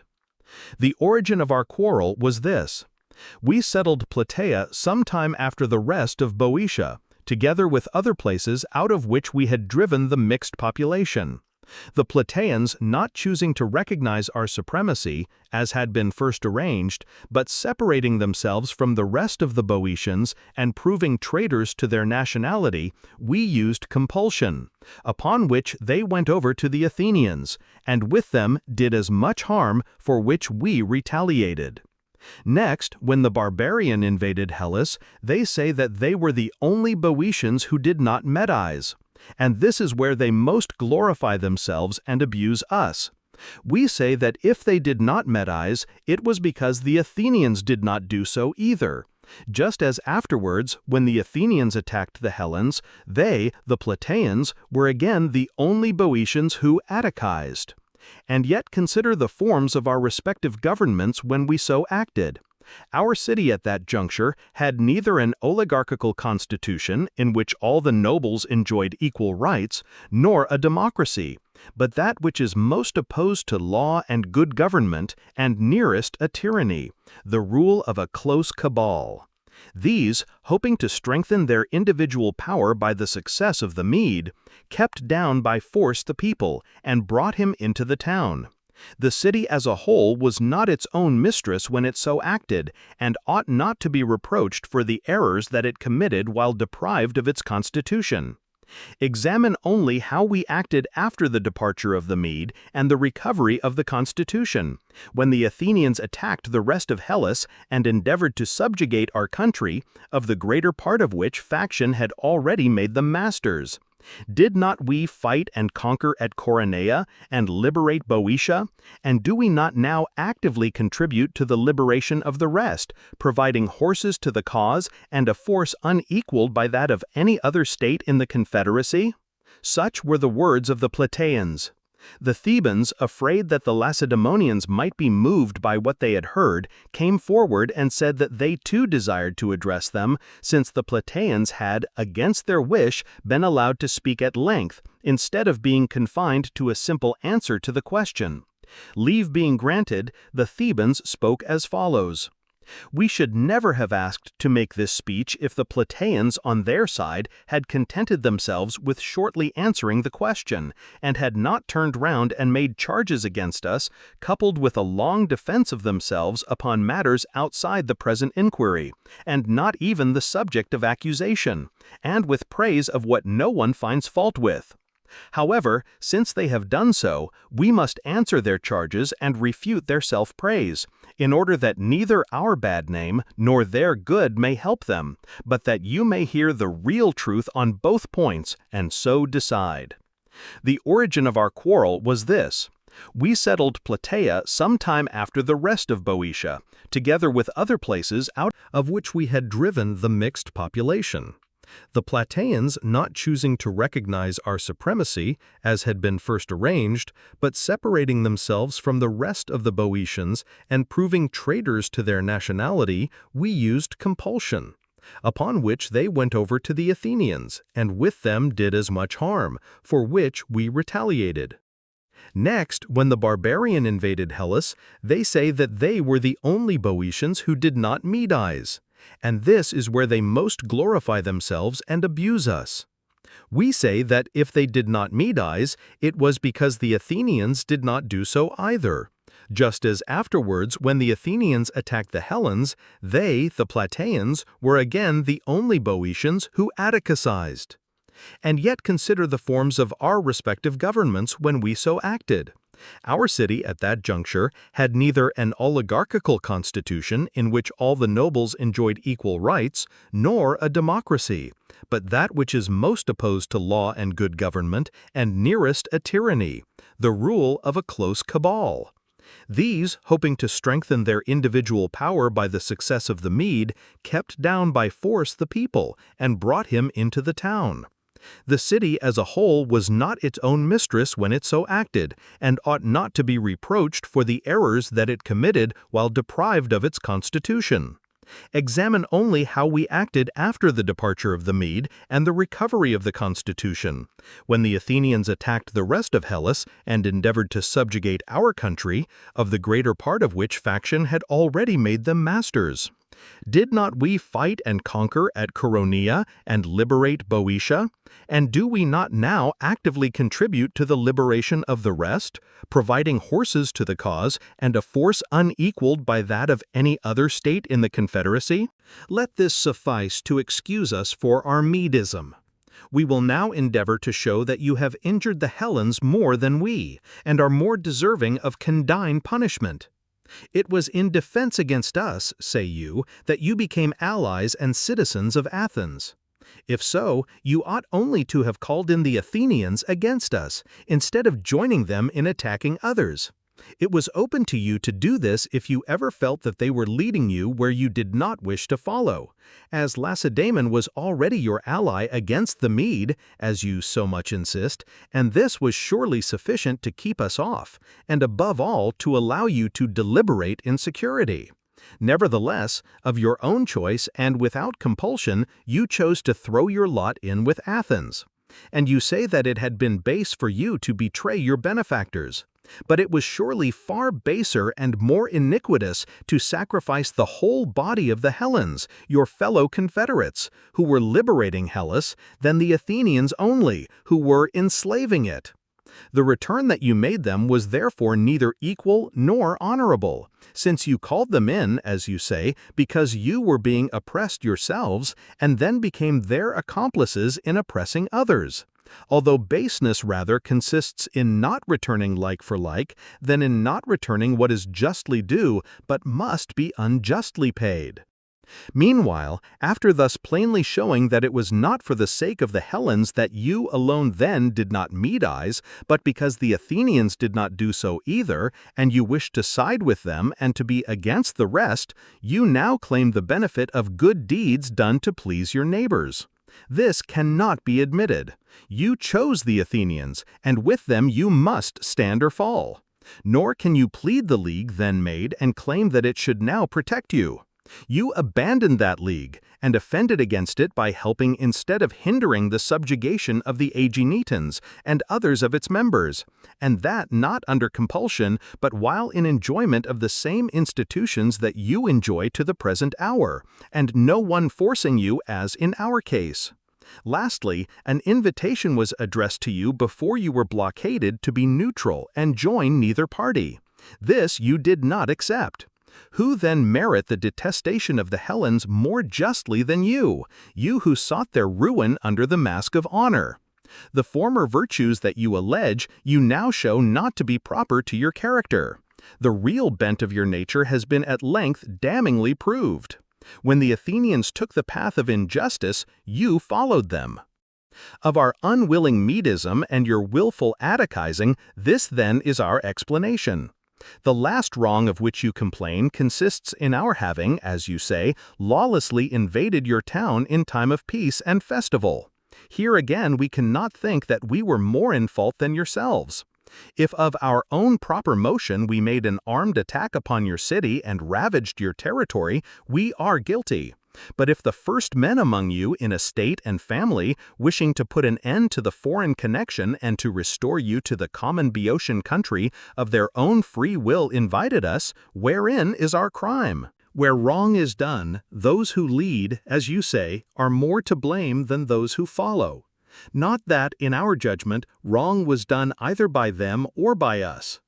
Citizens like yourselves, and with more at stake than you, they opened their own walls and introduced us into their own city, not as foes but as friends, to prevent the bad among you from becoming worse, to give honest men their due, to reform principles without attacking persons, since you were not to be banished from your city, but brought home to your kindred, nor to be made enemies to any, but friends alike to all. That our intention was not hostile is proved by our behavior. We did no harm to anyone, but publicly invited those who wished to live under a national, Boeotian government to come over to us. which as first you gladly did, and made an agreement with us, and remained tranquil, until you became aware of the smallness of our numbers. Now it is possible that there may have been something not quite fair in our entering without the consent of your commons. At any rate, you did not repay us in kind. Instead of refraining, as we had done, from violence, and inducing us to retire by negotiation, you fell upon us in violation of your agreement, and slew some of us in fight, of which we do not so much complain, for in that there was a certain justice. But others who held out their hands and received quarter, and whose lives you subsequently promised us, you lawlessly butchered. If this was not abominable, what is? And after these 3 crimes committed one after the other, the violation of your agreement, the murder of the men afterwards, and the lying breach of your promise not to kill them, if we refrained from injuring your property in the country, you still affirm that we are the criminals, and yourselves pretend to escape justice. Not so, if these your judges decide aright, but you will be punished for all together. Such, Lacedaemonians, are the facts. We have gone into them at some length both on your account and on our own, that you may fed that you will justly condemn the prisoners, and we, that we have given an additional sanction to our vengeance. We would also prevent you from being melted by hearing of their past virtues, if any such they had. These may be fairly appealed to by the victims of injustice, but only aggravate the guilt of criminals, since they offend against their better nature. Nor let them gain anything by crying and wailing, by calling upon your fathers' tombs and their own desolate condition. Against this we point to the far more dreadful fate of our youth, butchered at their hands, the fathers of whom either fell at Chaeronea, bringing Boeotia over to you, or seated, forlorn old men by desolate hearths, with far more reason implore your justice upon the prisoners. The pity which they appeal to is rather due to men who suffer unworthily. Those who suffer justly as they do are on the contrary subjects for triumph. For their present desolate condition they have themselves to blame, since they willfully rejected the better alliance. Their lawless act was not provoked by any action of ours. Hate, not justice, inspired their decision, and even now the satisfaction which they afford us is not adequate. They will suffer by a legal sentence, not as they pretend as suppliants asking for quarter in battle, but as prisoners who have surrendered upon agreement to take their trial. Vindicate therefore, Lacedaemonians, the Hellenic law which they have broken, and to us, the victims of its violation, grant the reward merited by our zeal. Nor let us be supplanted in your favor by their harangues, but offer an example to the Hellenes that the contests to which you invite them are of deeds, not words. Good deeds can be shortly stated, but where wrong is done, a wealth of language is needed to veil its deformity. However, if leading powers were to do what you are now doing, and putting one short question to all alike were to decide accordingly, men would be less tempted to seek fine phrases to cover bad actions. Such were the words of the Thebans. The Lacedaemonian judges decided that the question whether they had received any service from the Plataeans in the war was a fair one for them to put, as they had always invited them to be neutral, agreeably to the original covenant of Pausanias after the defeat of the Mede, and had again definitely offered them the same conditions before the blockade. This offer having been refused, they were now, they conceived, by the loyalty of their intention, released from their covenant. And having, as they considered, suffered evil at the hands of the Plataeans, they brought them in again one by one and asked each of them the same question, that is to say, whether they had done the Lacedaemonians and allies any service in the war, and upon their saying that they had not, took them out and slew them, all without exception. The number of Plataeans thus massacred was not less than 200, with 25 Athenians who had shared in the siege. The women were taken as slaves. The city, the Thebans gave, for about a year to some political emigrants from Megara and to the surviving Plataeans of their own party to inhabit. and afterwards razed it to the ground from the very foundations, and built onto the precinct of Hera an inn 200 feet square, with rooms all round above and below, making use for this purpose of the roofs and doors of the Plataeans. Of the rest of the materials in the wall, the brass and the iron, they made couches which they dedicated to Hera, for whom they also built a stone chapel of 100 feet square. The land they confiscated and let out on a 10 years' lease to Theban occupiers. The adverse attitude of the Lacedaemonians in the whole Plataean affair was mainly adopted to please the Thebans, who were thought to be useful in the war at that moment raging. Such was the end of Plataea, in the 93rd year after she became the ally of Athens. Meanwhile, the 40 ships of the Peloponnesians that had gone to the relief of the Lesbians, and which we left flying across the open sea, pursued by the Athenians, were caught in a storm off Crete, and scattering from thence made their way to Peloponnese, where they found at Selene 13 Leucadian and Ambraciot galleys, with Brasidas, son of Tellus, lately arrived as counselor to Alcidas. The Lacedaemonians, upon the failure of the Lesbian expedition, having resolved to strengthen their fleet and sail to Corcyra, where a revolution had broken out, so as to arrive there before the 12 Athenian ships at Naupactus could be reinforced from Athens. Brasidas and Alcidas began to prepare accordingly. The Corcyraean revolution began with the return of the prisoners taken in the sea fights off Epidamnus. These the Corinthians had released, nominally upon the security of 800 talents given by their proxeni, but in reality upon their engagement to bring over Corcyra to Corinth. These men proceeded to canvass each of the citizens and to intrigue with the view of detaching the city from Athens. Upon the arrival of an Athenian and a Corinthian vessel, with envoys on board, a conference was held in which the Corcyraeans voted to remain allies of the Athenians according to their agreement, but to be friends of the Peloponnesians as they had been formerly. Meanwhile, the returned prisoners brought Pythias, a volunteer proxenus of the Athenians and leader of the commons, to trial, upon the charge of enslaving Corcyra to Athens. He, being acquitted, retorted by accusing 5 of the richest of their number of cutting stakes in the ground sacred to Zeus and Alcinous, the legal penalty being a stater for each stake. Upon their conviction, the amount of the penalty being very large, they seated themselves as suppliants in the temples to be allowed to pay it by installments. But Pythias, who was one of the Senate, prevailed upon that body to enforce the law.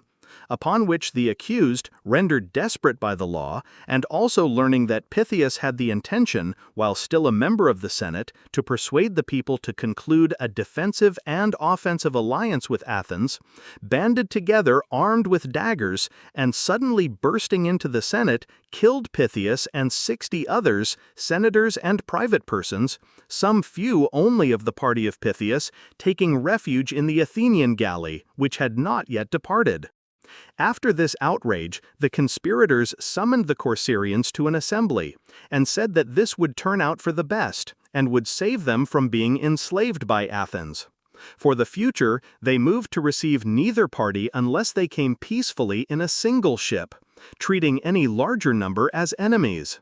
This motion made, they compelled it to be adopted, and instantly sent off envoys to Athens to justify what had been done, and to dissuade the refugees there from any hostile proceedings which might lead to a reaction. Upon the arrival of the embassy, the Athenians arrested the envoys and all who listened to them as revolutionists, and lodged them in Aegina. Meanwhile, a Corinthian galley arriving in the island with Lacedaemonian envoys, the dominant Corcyraean party attacked the commons and defeated them in battle. Night coming on, the commons took refuge in the Acropolis and the higher parts of the city, and concentrated themselves there, having also possession of the Hyllaic harbor, their adversaries occupying the marketplace where most of them lived, and the harbor adjoining, looking towards the mainland.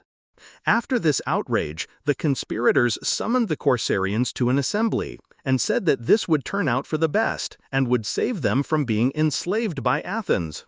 For the future, they moved to receive neither party unless they came peacefully in a single ship, treating any larger number as enemies. This motion made, they compelled it to be adopted, and instantly sent off envoys to Athens to justify what had been done and to dissuade the refugees there from any hostile proceedings which might lead to a reaction. Upon the arrival of the embassy, the Athenians arrested the envoys and all who listened to them as revolutionists and lodged them in Aegina. Meanwhile, a Corinthian galley arriving in the island with Lacedaemonian envoys, the dominant Corcyraean party attacked the commons and defeated them in battle. Night coming on, the commons took refuge in the Acropolis and the higher parts of the city and concentrated themselves there, having also possession of the Hyllaic harbor, their adversaries occupying the marketplace where most of them lived and the harbor adjoining, looking towards the mainland. The next day passed in skirmishes of little importance, each party sending into the country to offer freedom to the slaves and to invite them to join them. The mass of the slaves answered the appeal of the commons, their antagonists being reinforced by 800 mercenaries from the continent. After a day's interval, hostilities recommenced, victory remaining with the commons, who had the advantage in numbers and position. The women also valiantly assisting them, pelting with tiles from the houses, and supporting the melee with a fortitude beyond their sex. Towards dusk, the oligarchs in full rout, fearing that the victorious commons might assault and carry the arsenal and put them to the sword, fired the houses round the marketplace and the lodging houses, in order to bar their advance, sparing neither their own nor those of their neighbors, by which much stuff of the merchants was consumed, and the city risked total destruction, if a wind had come to help the flame by blowing on it. Hostilities now ceasing, both sides kept quiet, passing the night on guard, while the Corinthian ship stole out to sea upon the victory of the commons, and most of the mercenaries passed over secretly to the continent. The next day the Athenian general Nicostratus, son of Diotrephes, came up from Naupactus with 12 ships and 500 Messenian heavy infantry. He at once endeavored to bring about a settlement, and persuaded the two parties to agree together to bring to trial 10 of the ringleaders, who presently fled, while the rest were to live in peace, making terms with each other, and entering into a defensive and offensive alliance with the Athenians. This arranged, he was about to sail away when the leaders of the commons induced him to leave them 5 of his ships to make their adversaries less disposed to move, while they manned and sent with him an equal number of their own. He had no sooner consented than they began to enroll their enemies for the ships, and these, fearing that they might be sent off to Athens, seated themselves as suppliants in the temple of the Dioscuri. An attempt on the part of Nicostratus to reassure them and to persuade them to rise, proving unsuccessful, the commons armed upon this pretext, alleging the refusal of their adversaries to sail with them as a proof of the hollowness of their intentions, and took their arms out of their houses, and would have dispatched some whom they fell in with, if Nicostratus had not prevented it. The rest of the party, seeing what was going on, seated themselves as suppliants in the temple of Hera, being not less than 400 in number, until the commons, fearing that they might adopt some desperate resolution, induced them to rise and conveyed them over to the island in front of the temple, where provisions were sent across to them. At this stage in the revolution, on the 4th or 5th day after the removal of the men to the island, the Peloponnesian ships arrived from Cyllene, where they had been stationed since their return from Ionia, 53 in number, still under the command of Alcidas, but with Brasidas also on board as his advisor, and dropping anchor at Sybota, a harbor on the mainland, at daybreak made sail for Corcyra.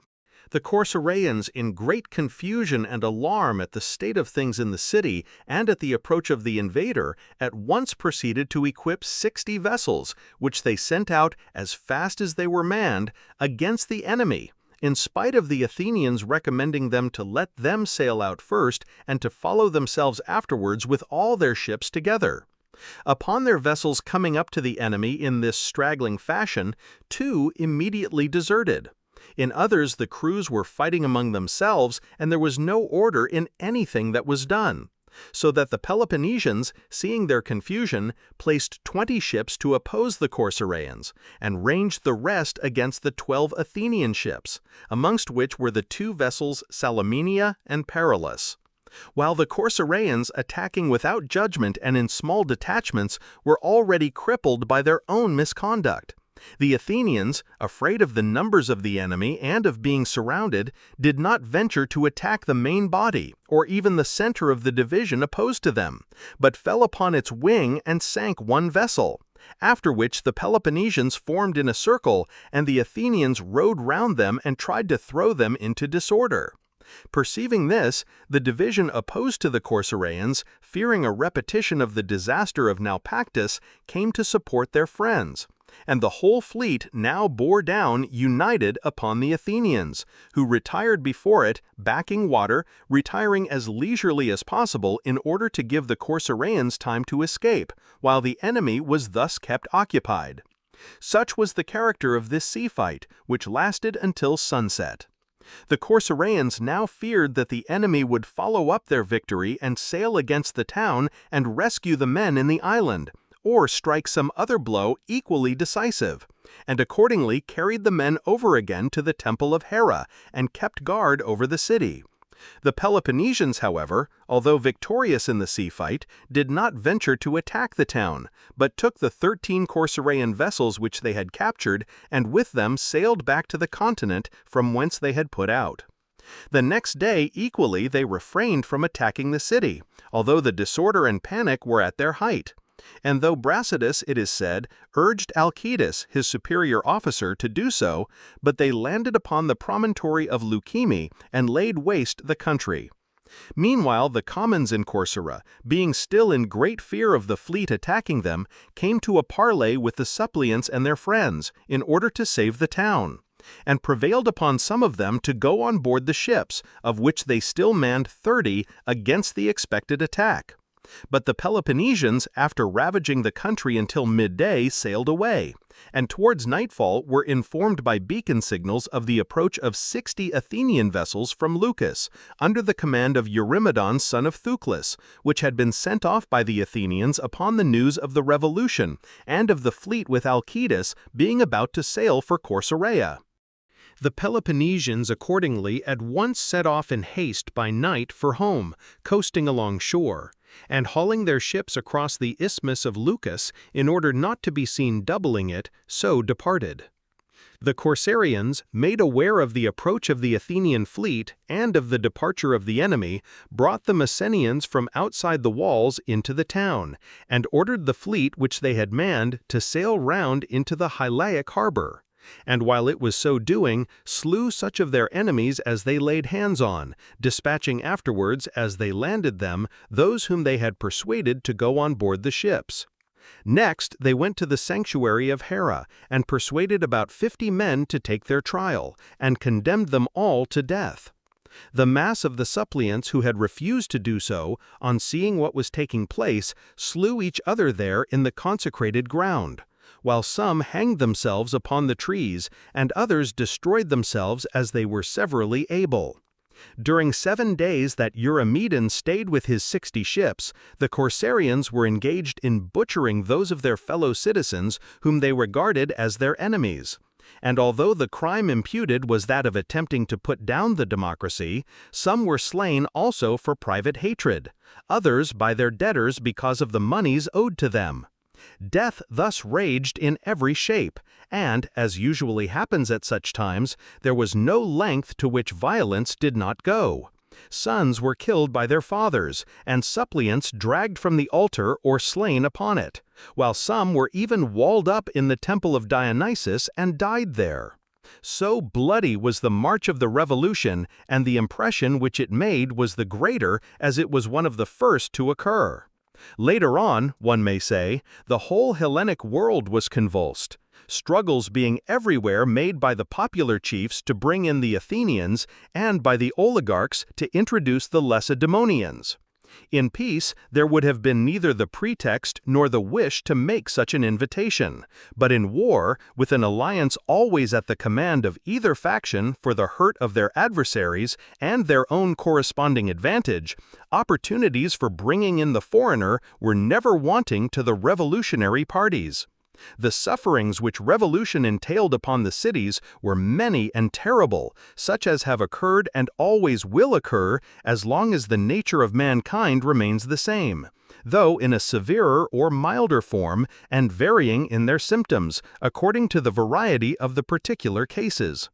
In peace and prosperity, states and individuals have better sentiments, because they do not find themselves suddenly confronted with imperious necessities.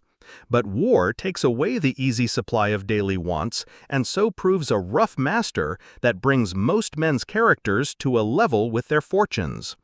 Revolution thus ran its course from city to city, and the places which it arrived at last, from having heard what had been done before, carried to a still greater excess the refinement of their inventions, as manifested in the cunning of their enterprises and the atrocity of their reprisals. Words had to change their ordinary meaning and to take that which was now given them.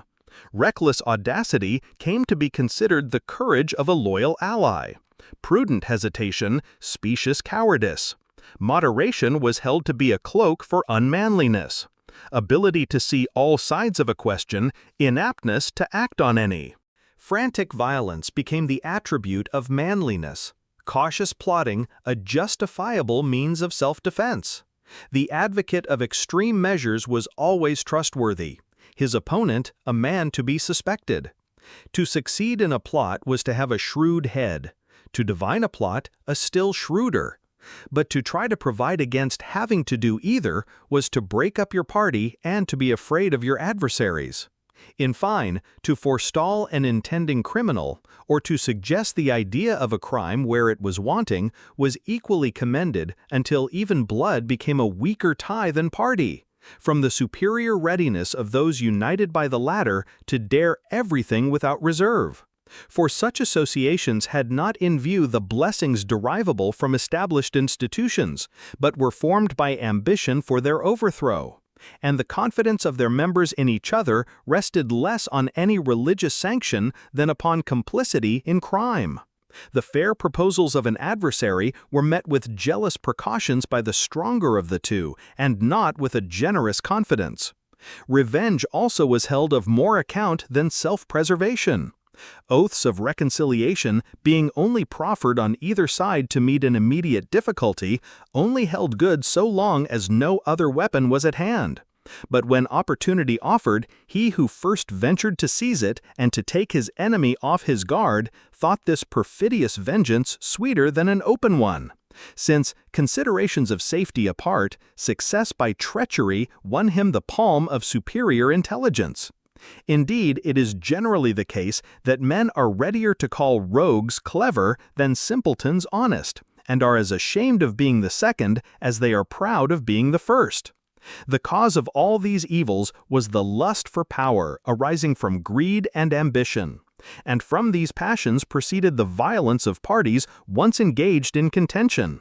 The leaders in the cities, each provided with the fairest professions, on the one side with the cry of political equality of the people, on the other of a moderate aristocracy, sought prizes for themselves in those public interests which they pretended to cherish, and recoiling from no means in their struggles for ascendancy, engaged in the direst excesses. In their acts of vengeance, they went to even greater lengths, not stopping at what justice or the good of the state demanded, but making the party caprice of the moment their only standard, and invoking with equal readiness the condemnation of an unjust verdict or the authority of the strong arm to glut the animosities of the hour. Thus religion was in honor with neither party, but the use of fair phrases to arrive at guilty ends was in high reputation. Meanwhile, the moderate part of the citizens perished between the two, either for not joining in the quarrel or because envy would not suffer them to escape. Thus every form of iniquity took root in the Hellenic countries by reason of the troubles. The ancient simplicity into which honor so largely entered was laughed down and disappeared, and society became divided into camps in which no man trusted his fellow.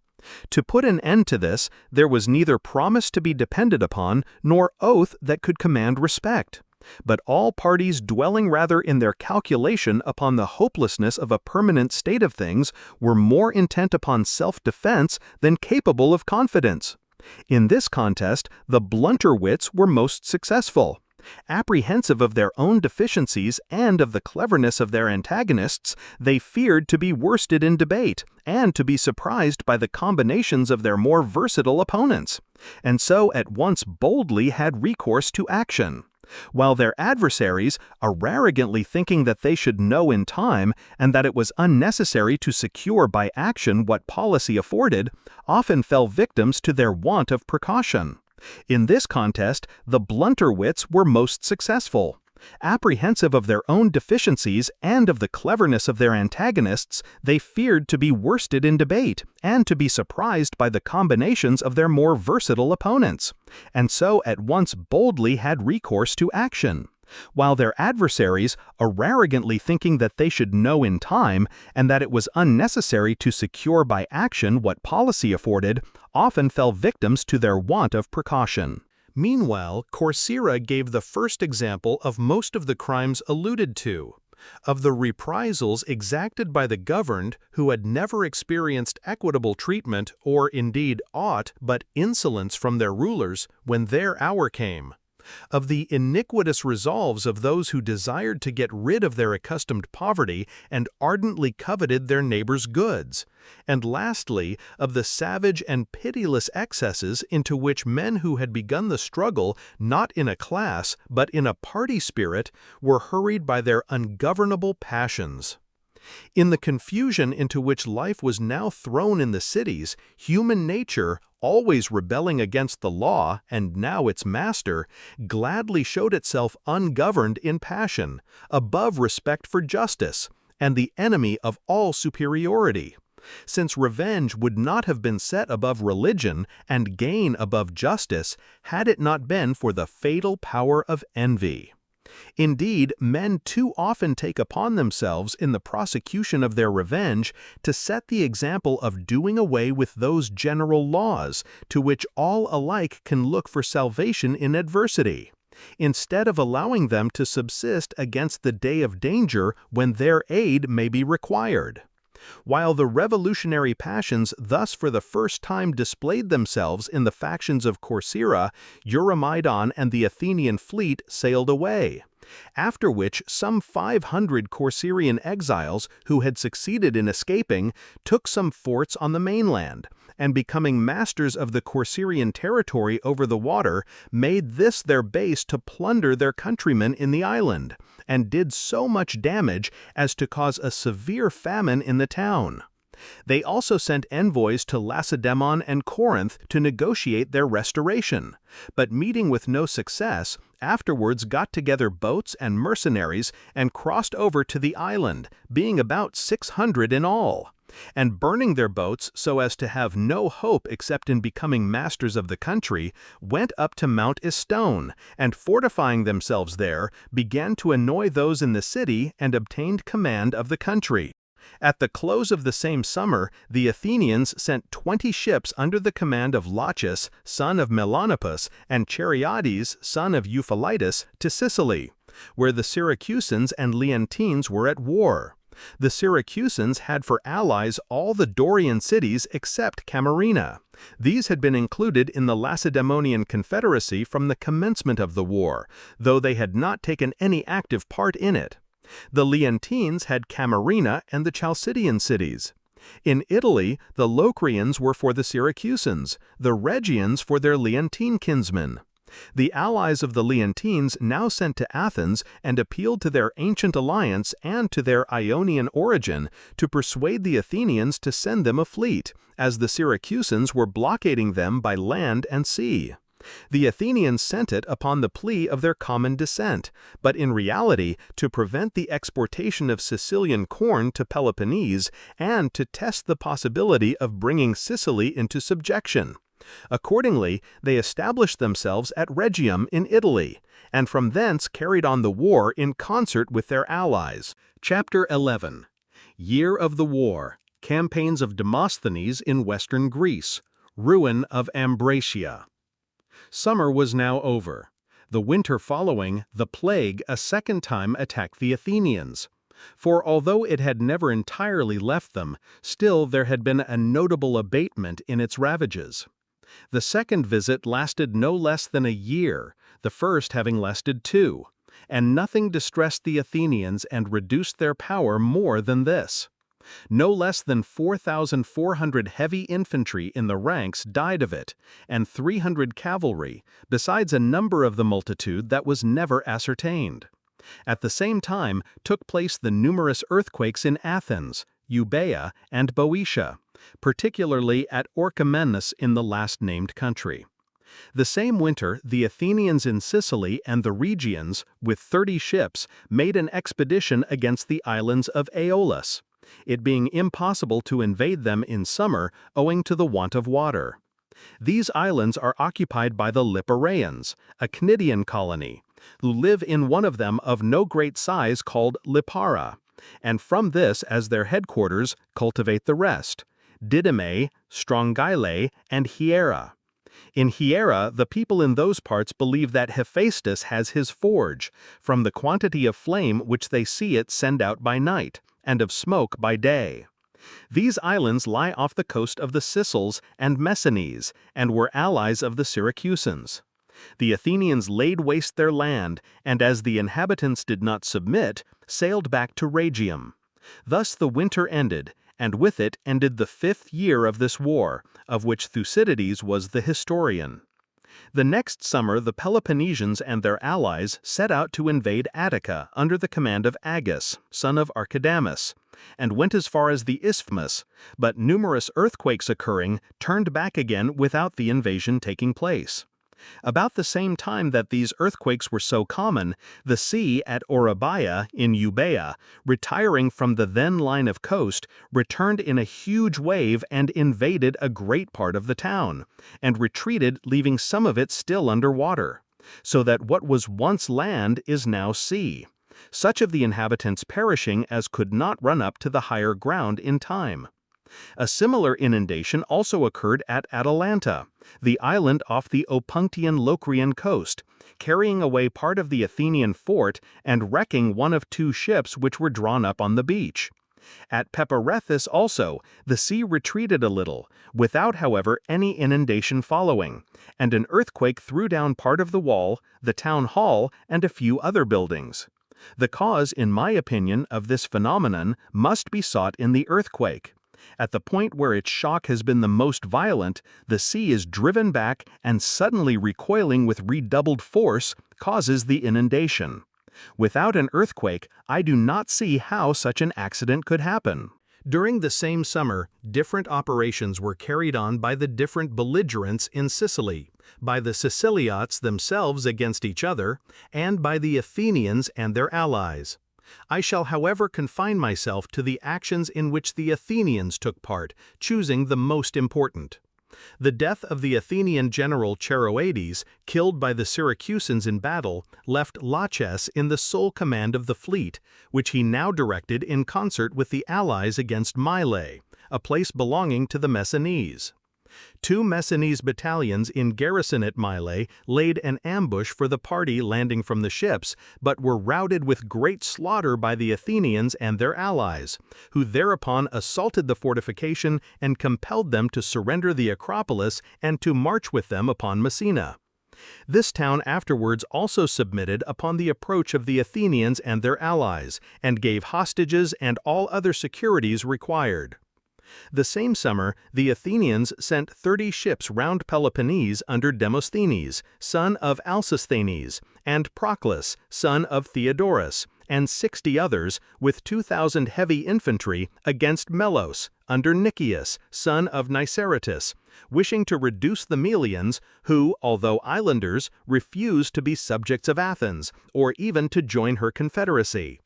The devastation of their land not procuring their submission, the fleet, weighing from Melos, sailed to Oropus in the territory of Graea, and landing at nightfall, the heavy infantry started at once from the ships by land for Tanagra, in Boeotia, where they were met by the whole levy from Athens, agreeably to a concerted signal, under the command of Hipponicus, son of Callias, and Eurymedon, son of Thucles. They encamped, and passing that day in ravaging the Tanagrian territory, remained there for the night, and next day, after defeating those of the Tanagrians who sailed out against them, and some Thebans who had come up to help the Tanagrians, took some arms, set up a trophy, and retired, the troops to the city and the others to the ships. Nicias with his 60 ships coasted along shore and ravaged the Locrian seaboard, and so returned home. About this time the Lacedaemonians founded their colony of Heraclea in Trachis, their object being the following. The Malians form in all 3 tribes, the Paralaeans, the Heraeans, and the Trachinians. The last of these, having suffered severely in a war with their neighbors the Oeteans, at first intended to give themselves to Athens, but afterwards, fearing not to find in her the security that they sought, sent to Lacedaemon, having chosen Tisamenus for their ambassador. In this ambassador joined also the Dorians from the mother country of the Lacedaemonians with the same request, as they themselves also suffered from the same enemy. After hearing them, the Lacedaemonians determined to send out the colony, wishing to assist the Trachinians and Dorians, and also because they thought that the proposed town would lie conveniently for the purposes of the war against the Athenians. A fleet might be got ready there against Euboea, with the advantage of a short passage to the island, and the town would also be useful as a station on the road to Thrace. In short, everything made the Lacedaemonians eager to found the place.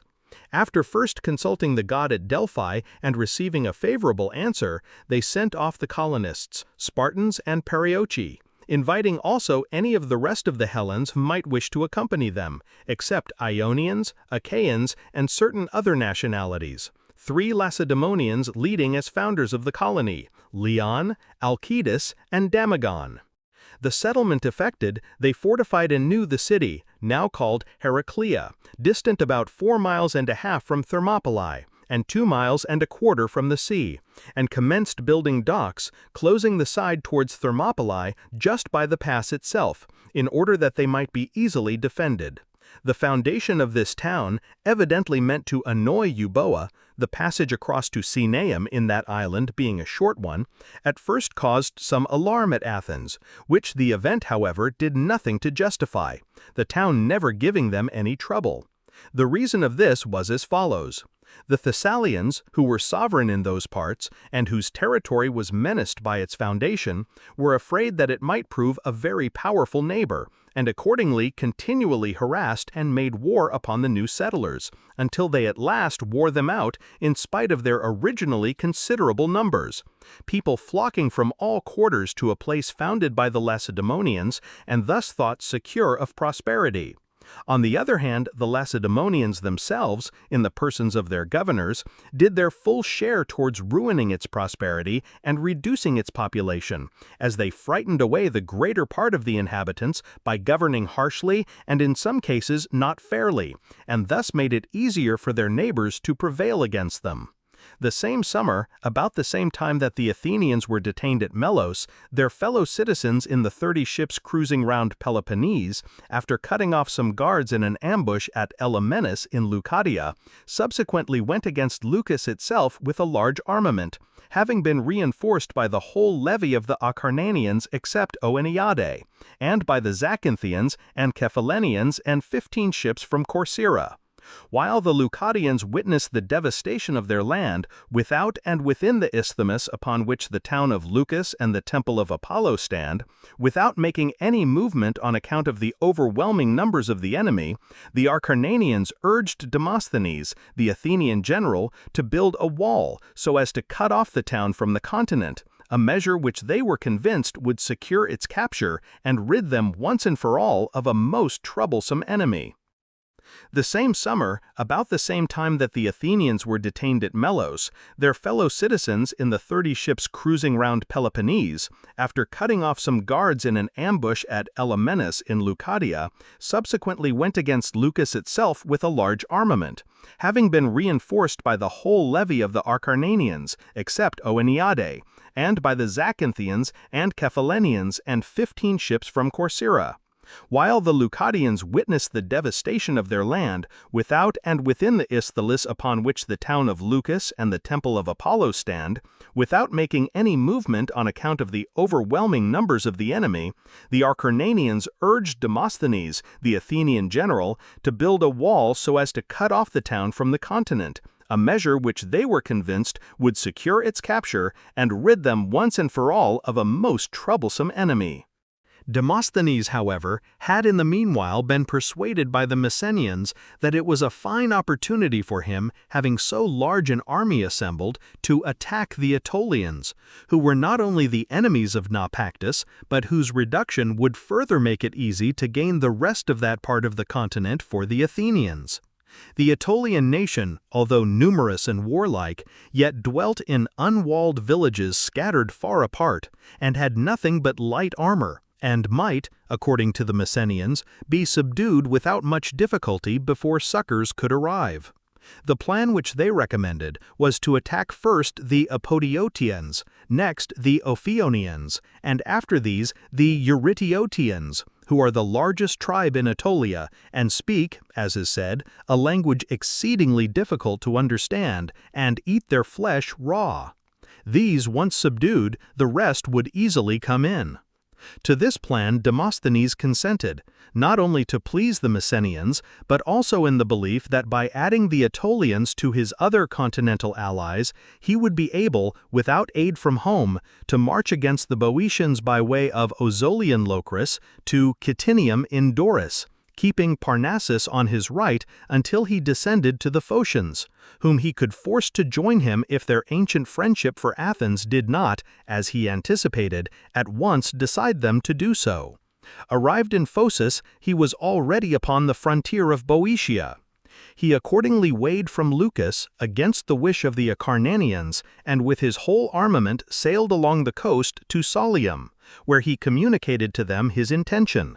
And upon their refusing to agree to it on account of the non-investment of Leucas, himself with the rest of the forces, the Cephallenians, the Messenians, and Zacanthians, and 300 Athenian marines from his own ships, the 15 Corcyraean vessels having departed, started on his expedition against the Aetolians.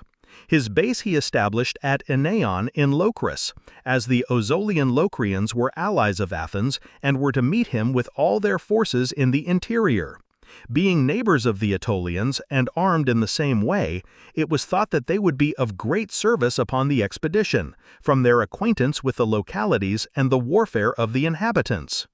After bivouacking with the army in the precinct of Nemean Zeus, in which the poet Hesiod is said to have been killed by the people of the country, according to an oracle which had foretold that he should die in Nemea, Demosthenes set out at daybreak to invade Aetolia. The first day he took Podidania, the next Crocyle, and the third Ticium, where he halted and sent back the booty to Eupalium then Locris, having determined to pursue his conquests as far as the Ophionians, and, in the event of their refusing to submit, to return to Naupactus and make them the objects of a second expedition. Meanwhile, the Aetolians had been aware of his design from the moment of its formation, and as soon as the army invaded their country, came up in great force with all their tribes. Even the most remote Ophionians, the Bomiensians and Calliensians, who extend towards the Malian Gulf, being among the number. The Messenians, however, adhered to their original advice. Assuring Demosthenes that the Aetolians were an easy conquest, they urged him to push on as rapidly as possible, and to try to take the villages as fast as he came up to them, without waiting until the whole nation should be in arms against him. Led on by his advisers and trusting in his fortune, as he had met with no opposition, without waiting for his Locrian reinforcements, who were to have supplied him with the light-armed darters in which he was most deficient, he advanced and stormed Aegidium, the inhabitants flying before him and posting themselves upon the hills above the town, which stood on high ground about 9 miles from the sea. Meanwhile, the Aetolians had gathered to the rescue, and now attacked the Athenians and their allies, running down from the hills on every side and darting their javelins, falling back when the Athenian army advanced, and coming on as it retired. And for a long while the battle was of this character, alternate advance and retreat, in both which operations the Athenians had the worst. Still, as long as their archers had arrows left and were able to use them, they held out, the light-armed Aetolians retiring before the arrows.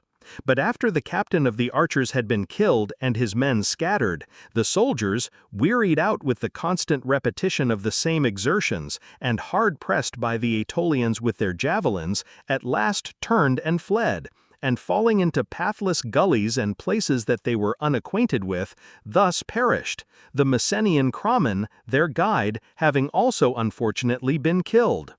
A great many were overtaken in the pursuit by the swift-footed and light-armed Aetolians, and fell beneath their javelins. The greater number, however, missed their road and rushed into the wood, which had no ways out, and which was soon fired and burnt round them by the enemy. Indeed, the Athenian army fell victims to death in every form, and suffered all the vicissitudes of flight. The survivors escaped with difficulty to the sea and Oeneon in Locris, whence they had set out.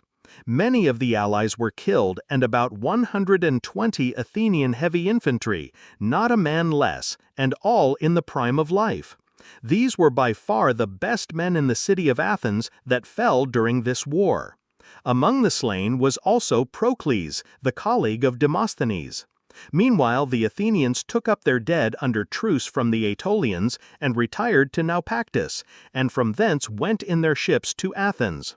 Demosthenes staying behind in Naupactus and in the neighborhood, being afraid to face the Athenians after the disaster. About the same time, the Athenians on the coast of Sicily sailed to Locris, and in a descent which they made from the ships, defeated the Locrians who came against them, and took a fort upon the river Halex. The same summer, the Aetolians, who before the Athenian expedition had sent an embassy to Corinth and Lacedaemon, composed of Telephus, an Ophionian, Boreatus, an Eurytanian, and Tisander, an Apodotian, obtained that an army should be sent them against Naupactus, which had invited the Athenian invasion. The Lacedaemonians accordingly sent off towards autumn 3,000 heavy infantry of the allies, 500 of whom were from Heraclea, the newly founded city in Trachis, under the command of Eurylochus, a Spartan, accompanied by Macarius and Menedius, also Spartans. The army having assembled at Delphi, Eurylochus sent a herald to the Ozolian Locrians, the road to Naupactus lying through their territory, and he having besides conceived the idea of detaching them from Athens. His chief abettors in Locris were the Amphicians, who were alarmed at the hostility of the Phocians. These first gave hostages themselves, and induced the rest to do the same for fear of the invading army. First, their neighbors the Meonians, who held the most difficult of the passes, and after them the Ipnians, Messapians, Tritians, Chalaeans, Tolophonians, Hessians, and Oanthians, all of whom joined in the expedition. The Ulpaeans contenting themselves with giving hostages, without accompanying the invasion, and the Haians refusing to do either until the capture of Polis, one of their villages. His preparations completed, Eurylochus lodged the hostages in Cytinium, in Doris, and advanced upon Naupactus through the country of the Locrians, taking upon his way Oeneon and Eupalium, two of their towns that refused to join him. Arrived in the Naupactian territory, and having been now joined by the Aetolians, the army laid waste the land and took the suburb of the town, which was unfortified. And after this, Molycrium also, a Corinthian colony subject to Athens. Meanwhile, the Athenian Demosthenes, who since the affair in Aetolia had remained near Naupactus, having had notice of the army and fearing for the town, went and persuaded the Acarnanians, although not without difficulty because of his departure from Leucas, to go to the relief of Naupactus.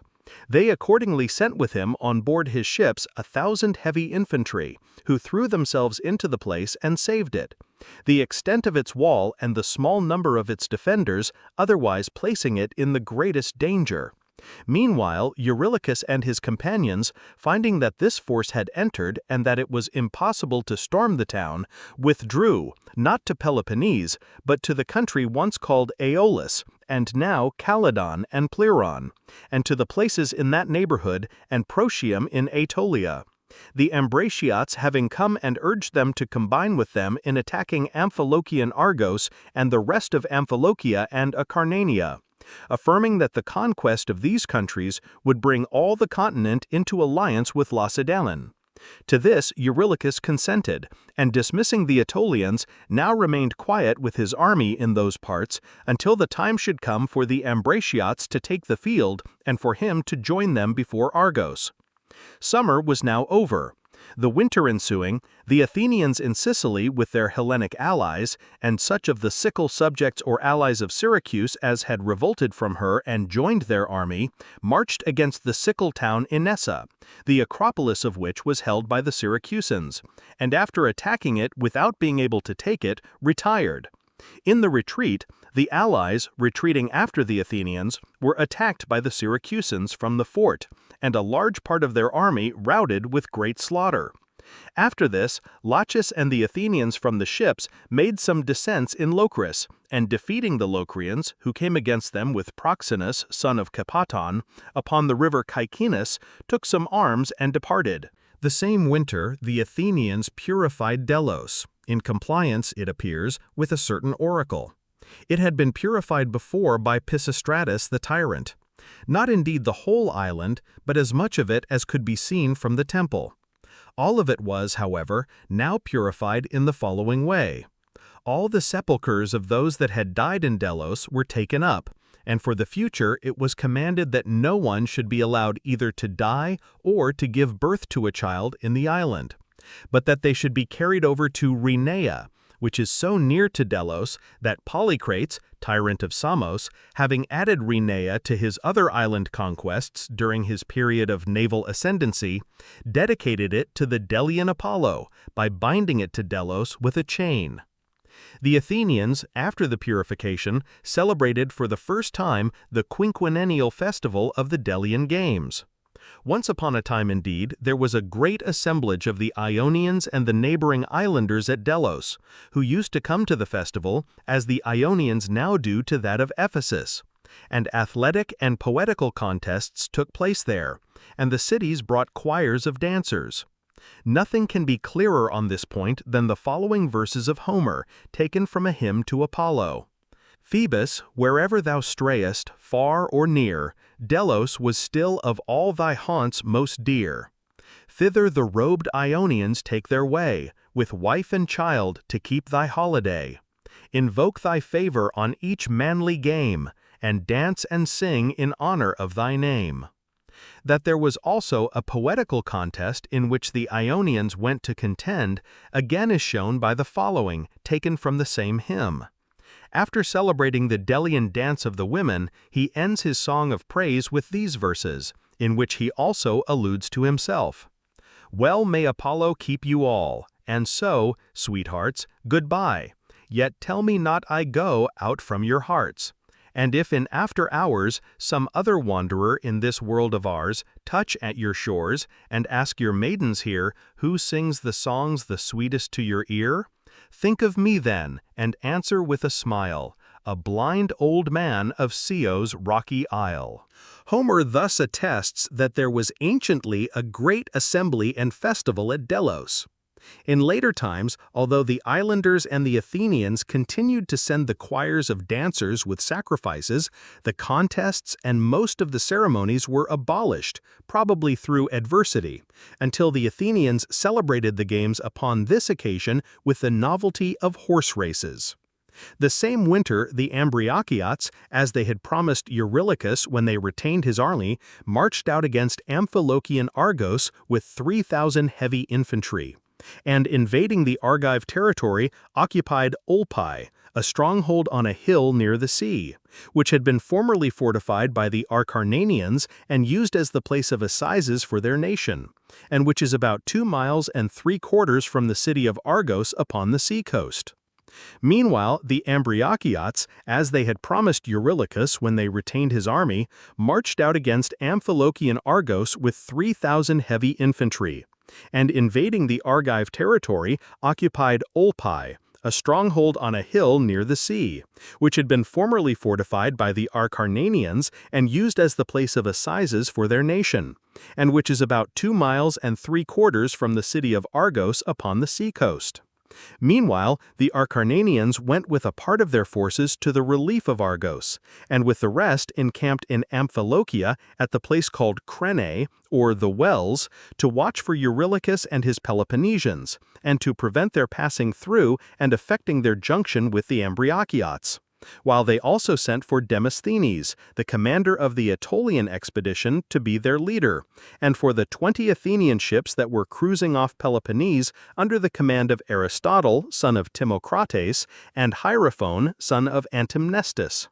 On their part, the Ambraciots at Olpai sent a messenger to their own city, to beg them to come with their whole levy to their assistance, fearing that the army of Eurylochus might not be able to pass through the Acarnanians, and that they might themselves be obliged to fight single-handed, or be unable to retreat, if they wished it, without danger.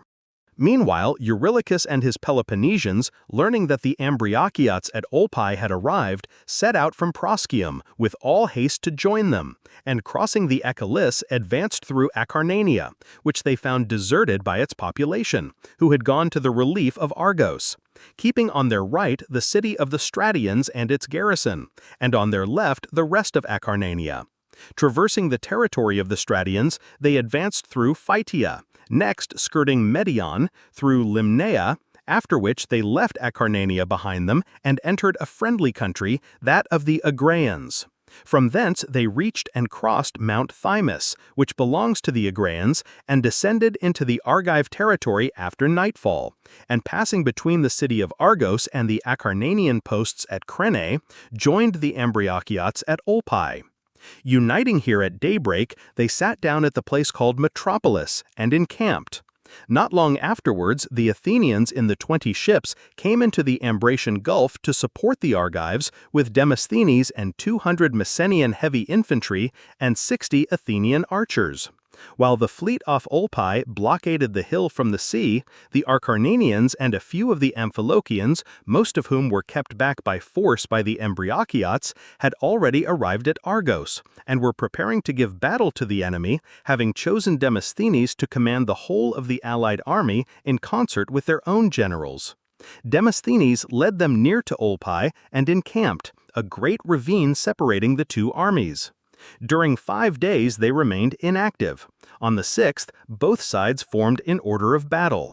The army of the Peloponnesians was the largest and outflanked their opponents. And Demosthenes, fearing that his right might be surrounded, placed in ambush in a hollow way overgrown with bushes some 400 heavy infantry and light troops, who were to rise up at the moment of the onset behind the projecting left wing of the enemy, and to take them in the rear. When both sides were ready, they joined battle, Demosthenes being on the right wing with the Messenians and a few Athenians, while the rest of the line was made up of the different divisions of the Acarnanians and of the Amphilochian Carters. The Peloponnesians and Ambraciots were drawn up pell-mell together, with the exception of the Mantineans, who were massed on the left, without, however, reaching to the extremity of the wing, where Eurylochus and his men confronted the Messenians and Demosthenes.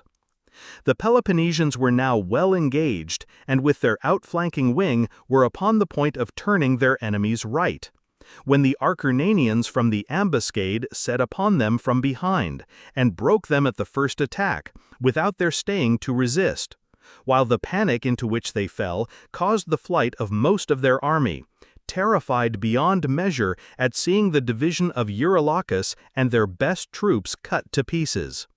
Most of the work was done by Demosthenes and his Messenians, who were posted in this part of the field. Meanwhile, the Ambraciots, who are the best soldiers in those countries, and the troops upon the right wing, defeated the division opposed to them and pursued it to Argos. Returning from the pursuit, they found their main body defeated, and hard-pressed by the Acarnanians, with difficulty made good their passage to Olpae, suffering heavy loss on the way, as they dashed on without discipline or order, the Mantineans excepted, who kept their ranks best of any in the army during the retreat. The battle did not end until the evening. The next day, Menedaius, who on the death of Eurymachus and Macarius had succeeded to the sole command, being at a loss after so signal a defeat how to stay and sustain a siege, cut off as he was by land and by the Athenian fleet by sea, and equally so how to retreat in safety, opened a parley with Demosthenes and the Acarnanian generals for a truce and permission to retreat, and at the same time for the recovery of the dead. The dead they gave back to him, and setting up a trophy, took up their own also to the number of about 300. The retreat demanded, they refused publicly to the army, but permission to depart without delay was secretly granted to the Mantineans and to Menedaius and the other commanders and principal men of the Peloponnesians by Demosthenes and his Acarnanian colleagues, who desired to strip the Ambraciots and the mercenary host of foreigners of their supporters, and, above all, to discredit the Lacedaemonians and Peloponnesians with the Hellenes in those parts as traitors and self-seekers. While the enemy was taking up his dead and hastily burying them as he could, and those who obtained permission were secretly planning their retreat, word was brought to Demosthenes and the Acarnanians that the Ambraciots from the city, in compliance with the first message from Olpae, were on the march with their whole levy through Amphilochia to join their countrymen at Olpae, knowing nothing of what had occurred. Demosthenes prepared to march with his army against them, and meanwhile sent on at once a strong division to beset the roads and occupy the strong positions. In the meantime, the Mantineans and others included in the agreement went out under the pretense of gathering herbs and firewood, and stole off by twos and threes, picking on the way the things which they professed to have come out for, until they had gone some distance from Olpae, when they quickened their pace.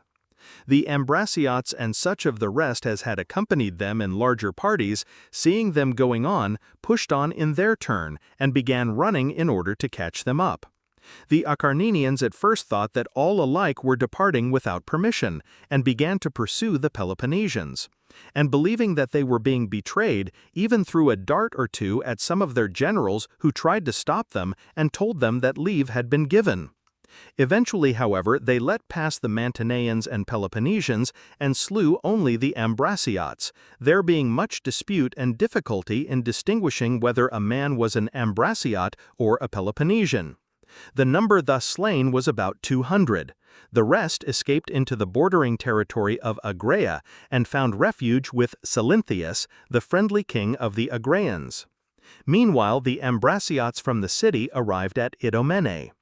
Idomene consists of two lofty hills, the higher of which the troops sent on by Demosthenes succeeded in occupying after nightfall, unobserved by the Ambraciots, who had meanwhile ascended the smaller and bivouacked under it.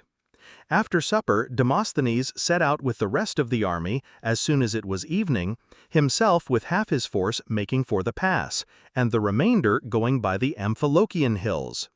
At dawn he fell upon the Ambraciots while they were still abed, ignorant of what had passed, and fully thinking that it was their own countrymen, Demosthenes having purposely put the Messenians in front with orders to address them in the Doric dialect, and thus to inspire confidence in the sentinels, who would not be able to see them as it was still night. In this way he routed their army as soon as he attacked it, slaying most of them where they were, the rest breaking away in flight over the hills.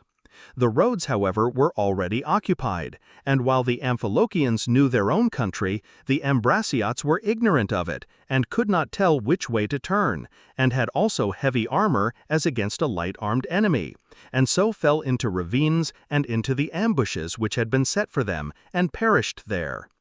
In their manifold efforts to escape, some even turned to the sea, which was not far off, and seeing the Athenian ships coasting along shore just while the action was going on, swam off to them, thinking it better, in the panic they were in, to perish, if perish they must, by the hands of the Athenians, than by those of the barbarous and detested Amphilochians.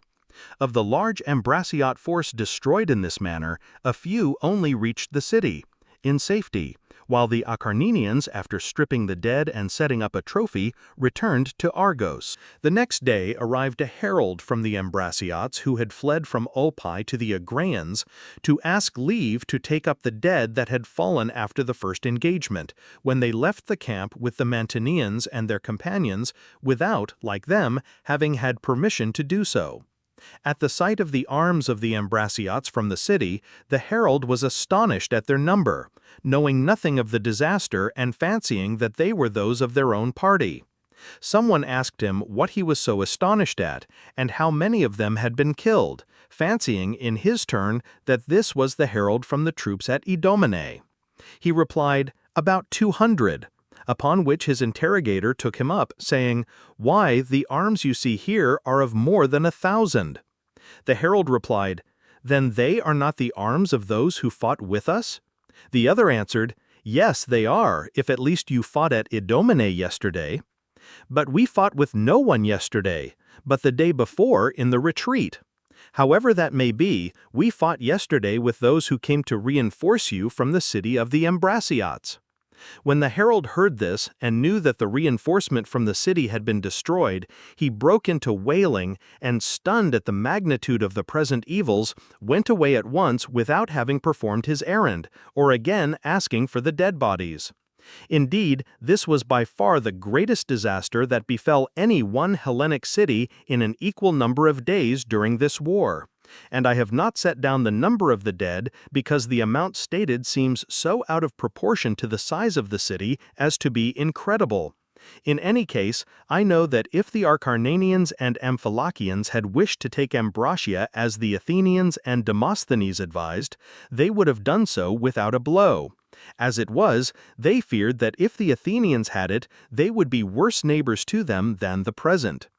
After this, the Acarnanians allotted a third of the spoils to the Athenians, and divided the rest among their own different towns.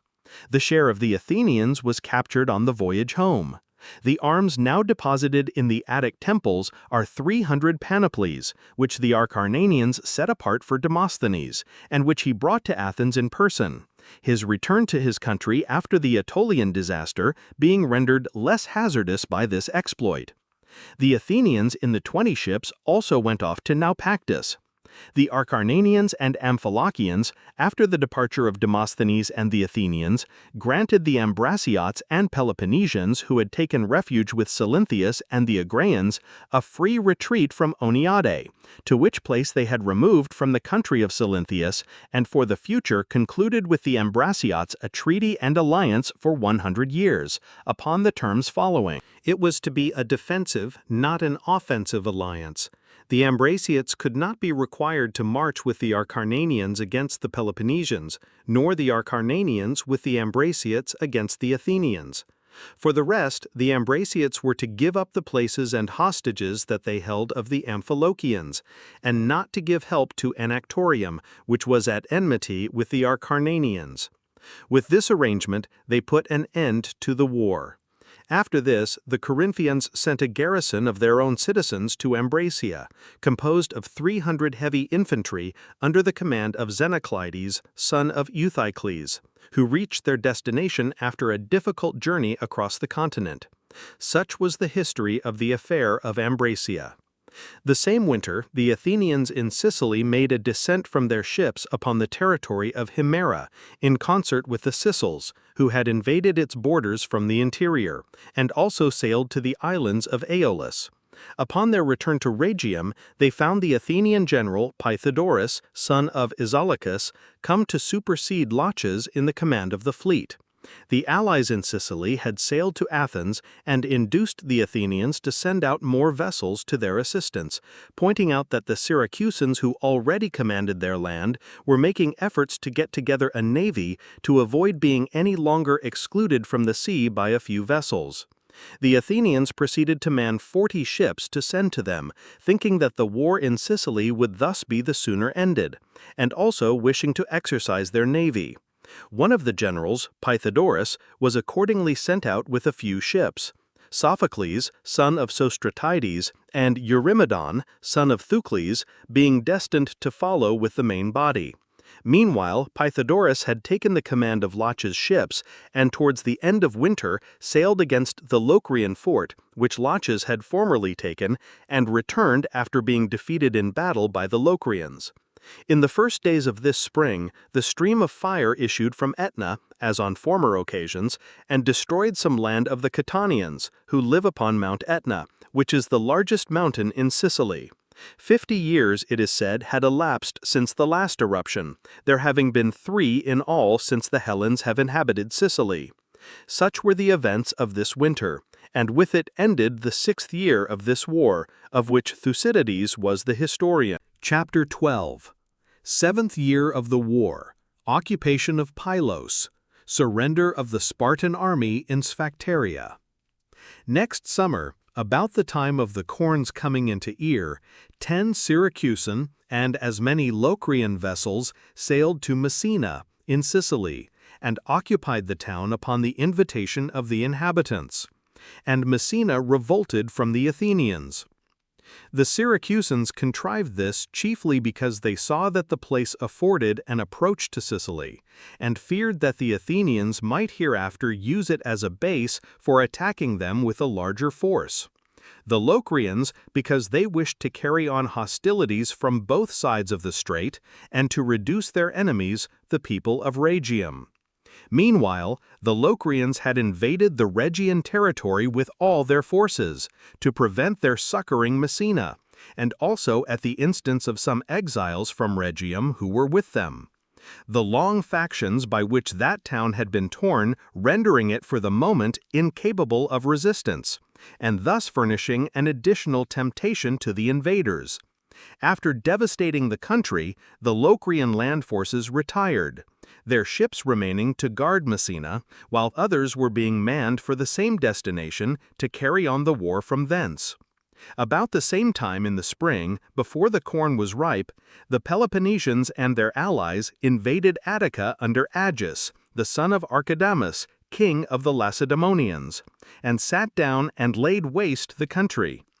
Meanwhile, the Athenians sent off the 40 ships which they had been preparing to Sicily, with the remaining generals, Eurymedon and Sophocles, their colleague Pythodorus having already preceded them thither. These had also instructions as they sailed by to look to the Corcyraeans in the town, who were being plundered by the exiles in the mountain. To support these exiles, 60 Peloponnesian vessels had lately sailed, it being thought that the famine raging in the city would make it easy for them to reduce it. Demosthenes also, who had remained without employment since his return from Acarnania, applied and obtained permission to use the fleet, if he wished it, upon the coast of Peloponnese.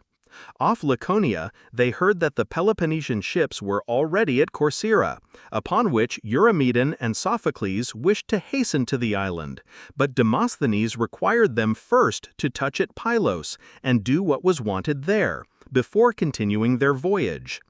While they were making objections, a squall chanced to come on and carried the fleet into Pylos.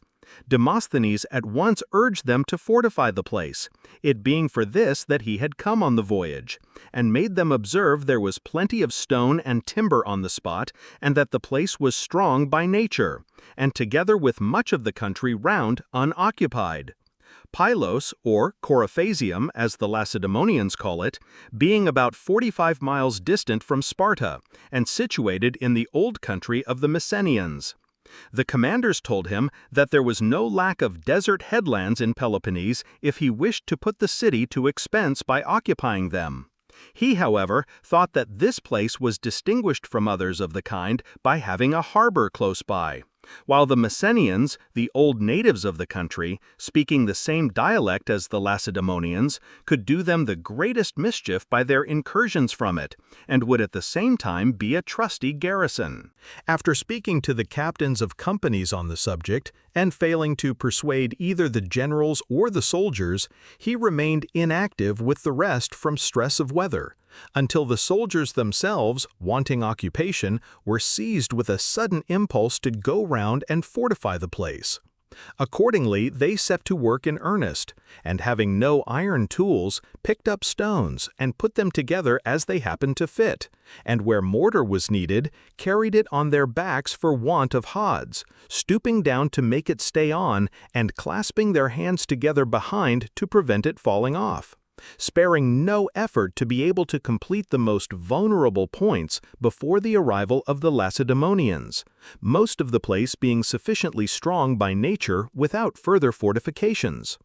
Meanwhile, the Lacedaemonians were celebrating a festival, and also at first made light of the news, in the idea that whenever they chose to take the field, the place would be immediately evacuated by the enemy or easily taken by force. The absence of their army before Athens having also something to do with their delay. The Athenians fortified the place on the land side, and where it most required it, in 6 days, and leaving Demosthenes with 5 ships to garrison it, with the main body of the fleet hastened on their voyage to Corcyra and Sicily. As soon as the Peloponnesians in Attica heard of the occupation of Pylos, they hurried back home, the Lacedaemonians and their king Agis thinking that the matter touched them nearly. Besides having made their invasion early in the season, and while the corn was still green, most of their troops were short of provisions. The weather also was unusually bad for the time of year and greatly distressed their army. Many reasons thus combined to hasten their departure and to make this invasion a very short one. Indeed, they only stayed 15 days in Attica. About the same time, the Athenian general Simonides, getting together a few Athenians from the garrisons and a number of the allies in those parts, took Eion in Thrace, a Mendaean colony and hostile to Athens, by treachery, but had no sooner done so than the Chalcidians and Bottiaeans came up and beat him out of it, with the loss of many of his soldiers. On the return of the Peloponnesians from Attica, the Spartans themselves and the nearest of the Perioeci at once set out for Pylos, the other Lacedaemonians following more slowly, as they had just come in from another campaign. Word was also sent round Peloponnese to come up as quickly as possible to Pylos, while the 60 Peloponnesian ships were sent for from Corcyra, and being dragged by their crews across the Isthmus of Leucas, passed unperceived by the Athenian squadron at Zacynthus and reached Pylos, where the land forces had arrived before them. Before the Peloponnesian fleet sailed in, Demosthenes found time to send out unobserved 2 ships to inform Eurymedon and the Athenians on board the fleet at Zacynthus of the danger of Pylos and to summon them to his assistance. While the ships hastened on their voyage in obedience to the orders of Demosthenes, the Lacedaemonians prepared to assault the fort by land and sea, hoping to capture with ease a work constructed in haste and held by a feeble garrison. Meanwhile, as they expected the Athenian ships to arrive from Zacynthus, they intended, if they failed to take the place before, to block up the entrances of the harbor to prevent them being able to anchor inside it. For the island of Sphacteria, stretching along in a line close in front of the harbor, at once makes it safe and narrows its entrances, leaving a passage for 2 ships on the side nearest Pylos and the Athenian fortifications, and for 8 or 9 on that next the rest of the mainland. For the rest, the island was entirely covered with wood, and without paths through, not being inhabited, and about 1 mile and 5 furlongs in length. The inlets the Lacedaemonians meant to close with a line of ships placed close together, with their prows turned towards the sea, and, meanwhile, fearing that the enemy might make use of the island to operate against them, carried over some heavy infantry thither, stationing others along the coast. By this means, the island and the continent would be alike hostile to the Athenians, as they would be unable to land on either, and the shore of Pylos itself outside the inlet towards the open sea, having no harbor, and therefore presenting no point which they could use as a base to relieve their countrymen, they, the Lacedaemonians, without sea fight or risk, would in all probability become masters of the place, occupied as it had been on the spur of the moment, and unfurnished with provisions. This being determined, they carried over to the island the heavy infantry, drafted by lot from all the companies. Some others had crossed over before in relief parties, but these last, who were left there, were 420 in number, with their helot attendants, commanded by Epitatus, son of Molobrus. Meanwhile, Demosthenes, seeing the Lacedaemonians about to attack him by sea and land at once, himself was not idle. He drew up under the fortification and enclosed in a stockade the galleys remaining to him of those which had been left him, arming the sailors taken out of them with poor shields made most of them of osier, it being impossible to procure arms in such a desert place, and even these having been obtained from a 30-oared Messenian privateer and a boat belonging to some Messenians who happened to have come to them. Among these Messenians were 40 heavy infantry, whom he made use of with the rest, posting most of his men, unarmed and armed, upon the best fortified and strong points of the place towards the interior, with orders to repel any attack of the land forces. He picked 60 heavy infantry and a few archers from his whole force, and with these went outside the wall down to the sea, where he thought that the enemy would most likely attempt to land. Although the ground was difficult and rocky, looking towards the open sea, the fact that this was the weakest part of the wall would, he thought, encourage their ardor, as the Athenians, confident in their naval superiority, had here paid little attention to their defenses, and the enemy, if he could force a landing, might feel secure of taking the place.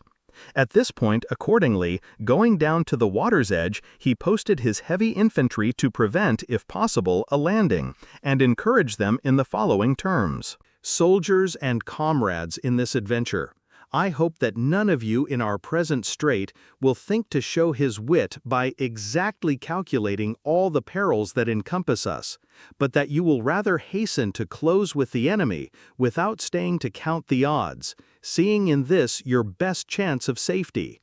In emergencies like ours, calculation is out of place. The sooner the danger is faced, the better. To my mind also, most of the chances are for us, if we will only stand fast and not throw away our advantages, overawed by the numbers of the enemy. One of the points in our favor is the awkwardness of the landing. This, however, only helps us if we stand our ground. If we give way, it will be practicable enough, in spite of its natural difficulty, without a defender, and the enemy will instantly become more formidable from the difficulty he will have in retreating, supposing that we succeed in repulsing him, which we shall find it easier to do while he is on board his ships than after he has landed and meets us on equal terms. As to his numbers, these need not too much alarm you. Large as they may be, he can only engage in small detachments from the impossibility of bringing to. Besides, the numerical superiority that we have to meet is not that of an army on land with everything else equal, but of troops on board ship, upon an element where many favorable accidents are required to act with effect.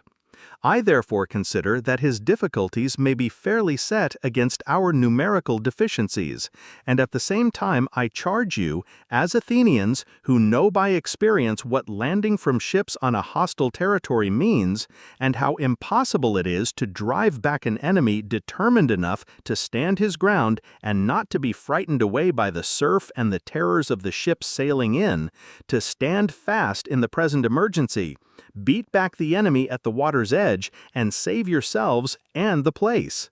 Thus encouraged by Demosthenes, the Athenians felt more confident, and went down to meet the enemy, posting themselves along the edge of the sea. The Lacedaemonians now put themselves in movement and simultaneously assaulted the fortification with their land forces and with their ships, 43 in number, under their admiral Thrasimilidus, son of Cratixicles, a Spartan, who made his attack just where Demosthenes expected. The Athenians had thus to defend themselves on both sides, from the land and from the sea. The enemy rowing up in small detachments, the one relieving the other, it being impossible for many to bring to at once, and showing great ardor and cheering each other on in the endeavor to force a passage and to take the fortification. He who most distinguished himself was Brasidas, captain of a galley, and seeing that the captains and steersmen, impressed by the difficulty of the position, hung back even where a landing might have seemed possible for fear of wrecking their vessels, he shouted out to them that they must never allow the enemy to fortify himself in their country for the sake of saving timber, but must shiver their vessels and force a landing, and bade the allies, instead of hesitating in such a moment to sacrifice their ships for Lacedaemonian in return for her many benefits, to run them boldly aground, land in one way or another, and make themselves masters of the place and its garrison. Thus encouraged by Demosthenes, the Athenians felt more confident, and went down to meet the enemy, posting themselves along the edge of the sea. The Lacedaemonians now put themselves in movement and simultaneously assaulted the fortification with their land forces and with their ships, 43 in number under their admiral Thrasimilidas, son of Critixicles, a Spartan, who made his attack just where Demosthenes expected. The Athenians had thus to defend themselves on both sides, from the land and from the sea, the enemy rowing up in small detachments, the one relieving the other, it being impossible for many to bring to at once, and showing great ardor and cheering each other on in the endeavor to force a passage and to take the fortification. He who most distinguished himself was Brasidas, captain of a galley, and seeing that the captains and steersmen, impressed by the difficulty of the position, hung back even where a landing might have seemed possible for fear of wrecking their vessels, he shouted out to them that they must never allow the enemy to fortify himself in their country for the sake of saving timber, but must shiver their vessels and force a landing, and bade the allies, instead of hesitating in such a moment to sacrifice their ships for Lacedaemonian in return for her many benefits, to run them boldly aground, land in one way or another, and make themselves masters of the place and its garrison. Not content with this exhortation, he forced his own steersman to run his ship ashore, and stepping onto the gangway, was endeavoring to land when he was cut down by the Athenians, and after receiving many wounds, fainted away. Falling into the bows, his shield slipped off his arm into the sea, and being thrown ashore was picked up by the Athenians, and afterwards used for the trophy which they set up for this attack. The rest also did their best, but were not able to land, owing to the difficulty of the ground and the unflinching tenacity of the Athenians. It was a strange reversal of the order of things, for Athenians to be fighting from the land, and from Laconian land too, against Lacedaemonians coming from the sea, while Lacedaemonians were trying to land from shipboard in their own country, now become hostile, to attack Athenians, although the former were chiefly famous at the time as an inland people, and superior by land, the latter as a maritime people, with a navy that had no equal. After continuing their attacks during that day and most of the next, the Peloponnesians desisted, and the day after sent some of their ships to Aecine for timber to make engines, hoping to take by their aid, in spite of its height, the wall opposite the harbor, where the landing was easiest. At this moment, the Athenian fleet from Zacynthus arrived, now numbering 50 sail, having been reinforced by some of the ships on guard at Naupactus and by 4 Chian vessels. Seeing the coast and the island both crowded with heavy infantry, and the hostile ships in harbor showing no signs of sailing out, at a loss where to anchor, they sailed for the moment to the desert island of Prote, not far off, where they passed the night. The next day they got under way in readiness to engage in the open sea if the enemy chose to put out to meet them, being determined in the event of his not doing so to sail in and attack him. The Lacedaemonians did not put out to sea, and having omitted to close the inlets as they had intended, remained quiet on shore, engaged in manning their ships and getting ready, in the case of anyone sailing in, to fight in the harbor, which is a fairly large one. Perceiving this, the Athenians advanced against them by each inlet, and falling on the enemy's fleet, most of which was by this time afloat and in line, at once put it to flight, and giving chase as far as the short distance allowed, disabled a good many vessels and took 5, one with its crew on board, dashing in at the rest that had taken refuge on shore, and battering some that were still being manned before they could put out, and lashing on to their own ships and towing off empty others whose crews had fled. At this sight, the Lacedaemonians, maddened by a disaster which cut off their men on the island, rushed to the rescue, and going into the sea with their heavy armor, laid hold of the ships and tried to drag them back, each man thinking that success depended on his individual exertions. Great was the melee, and quite in contradiction to the naval tactics usual to the two combatants. The Lacedaemonians, in their excitement and dismay, being actually engaged in a sea fight on land, while the victorious Athenians, in their eagerness to push their success as far as possible, were carrying on a land fight from their ships. After great exertions and numerous wounds on both sides, they separated, the Lacedaemonians saving their empty ships, except those first taken, and both parties returning to their camp. The Athenians set up a trophy, gave back the dead, secured the wrecks, and at once began to cruise round and jealously watch the island, with its intercepted garrison, while the Peloponnesians on the mainland, whose contingents had now all come up, stayed where they were before Pylos. When the news of what had happened at Pylos reached Sparta, the disaster was thought so serious that the Lacedaemonians resolved that the authorities should go down to the camp and decide on the spot what was best to be done. There, seeing that it was impossible to help their men, and not wishing to risk their being reduced by hunger or overpowered by numbers, they determined, with the consent of the Athenian generals, to conclude an armistice at Pylos and send envoys to Athens to obtain a convention and to endeavor to get back their men as quickly as possible. The generals accepting their offers, an armistice was concluded upon the terms following: that the Lacedaemonians should bring to Pylos and deliver up to the Athenians the ships that had fought in the late engagement, and all in Laconia that were vessels of war, and should make no attack on the fortification either by land or by sea. That the Athenians should allow the Lacedaemonians on the mainland to send to the men in the island a certain fixed quantity of corn ready kneaded, that is to say, 2 quarts of barley meal, 1 pint of wine, and a piece of meat for each man, and half the same quantity for a servant. That this allowance should be sent in under the eyes of the Athenians, and that no boat should sail to the island except openly. That the Athenians should continue to the island same as before, without however landing upon it, and should refrain from attacking the Peloponnesian troops either by land or by sea. That if either party should infringe any of these terms in the slightest particular, the armistice should be at once void. That the armistice should hold good until the return of the Lacedaemonian envoys from Athens, the Athenians sending them thither in a galley, and bringing them back again, and upon the arrival of the envoys should be at an end, and the ships be restored by the Athenians in the same state as they received them. Such were the terms of the armistice, and the ships were delivered over to the number of 60, and the envoys sent off accordingly. Arrived at Athens, they spoke as follows: Athenians, the Lacedaemonians sent us to try to find some way of settling the affair of our men on the island that shall be at once satisfactory to our interests and as consistent with our dignity in our misfortune as circumstances permit. We can venture to speak at some length without any departure from the habit of our country. Men of few words where many are not wanted, we can be less brief when there is a matter of importance to be illustrated and an end to be served by its illustration.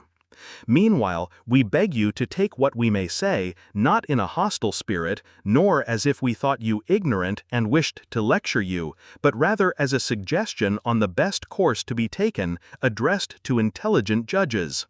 You can now, if you choose, employ your present success to advantage, so as to keep what you have got and gain honor and reputation besides. And you can avoid the mistake of those who meet with an extraordinary piece of good fortune and are led on by hope to grasp continually at something further, through having already succeeded without expecting it. While those who have known most vicissitudes of good and bad have also justly least faith in their prosperity. And to teach your city and ours this lesson, experience has not been wanting. To be convinced of this, you have only to look at our present misfortune. What power in Hellas stood higher than we did?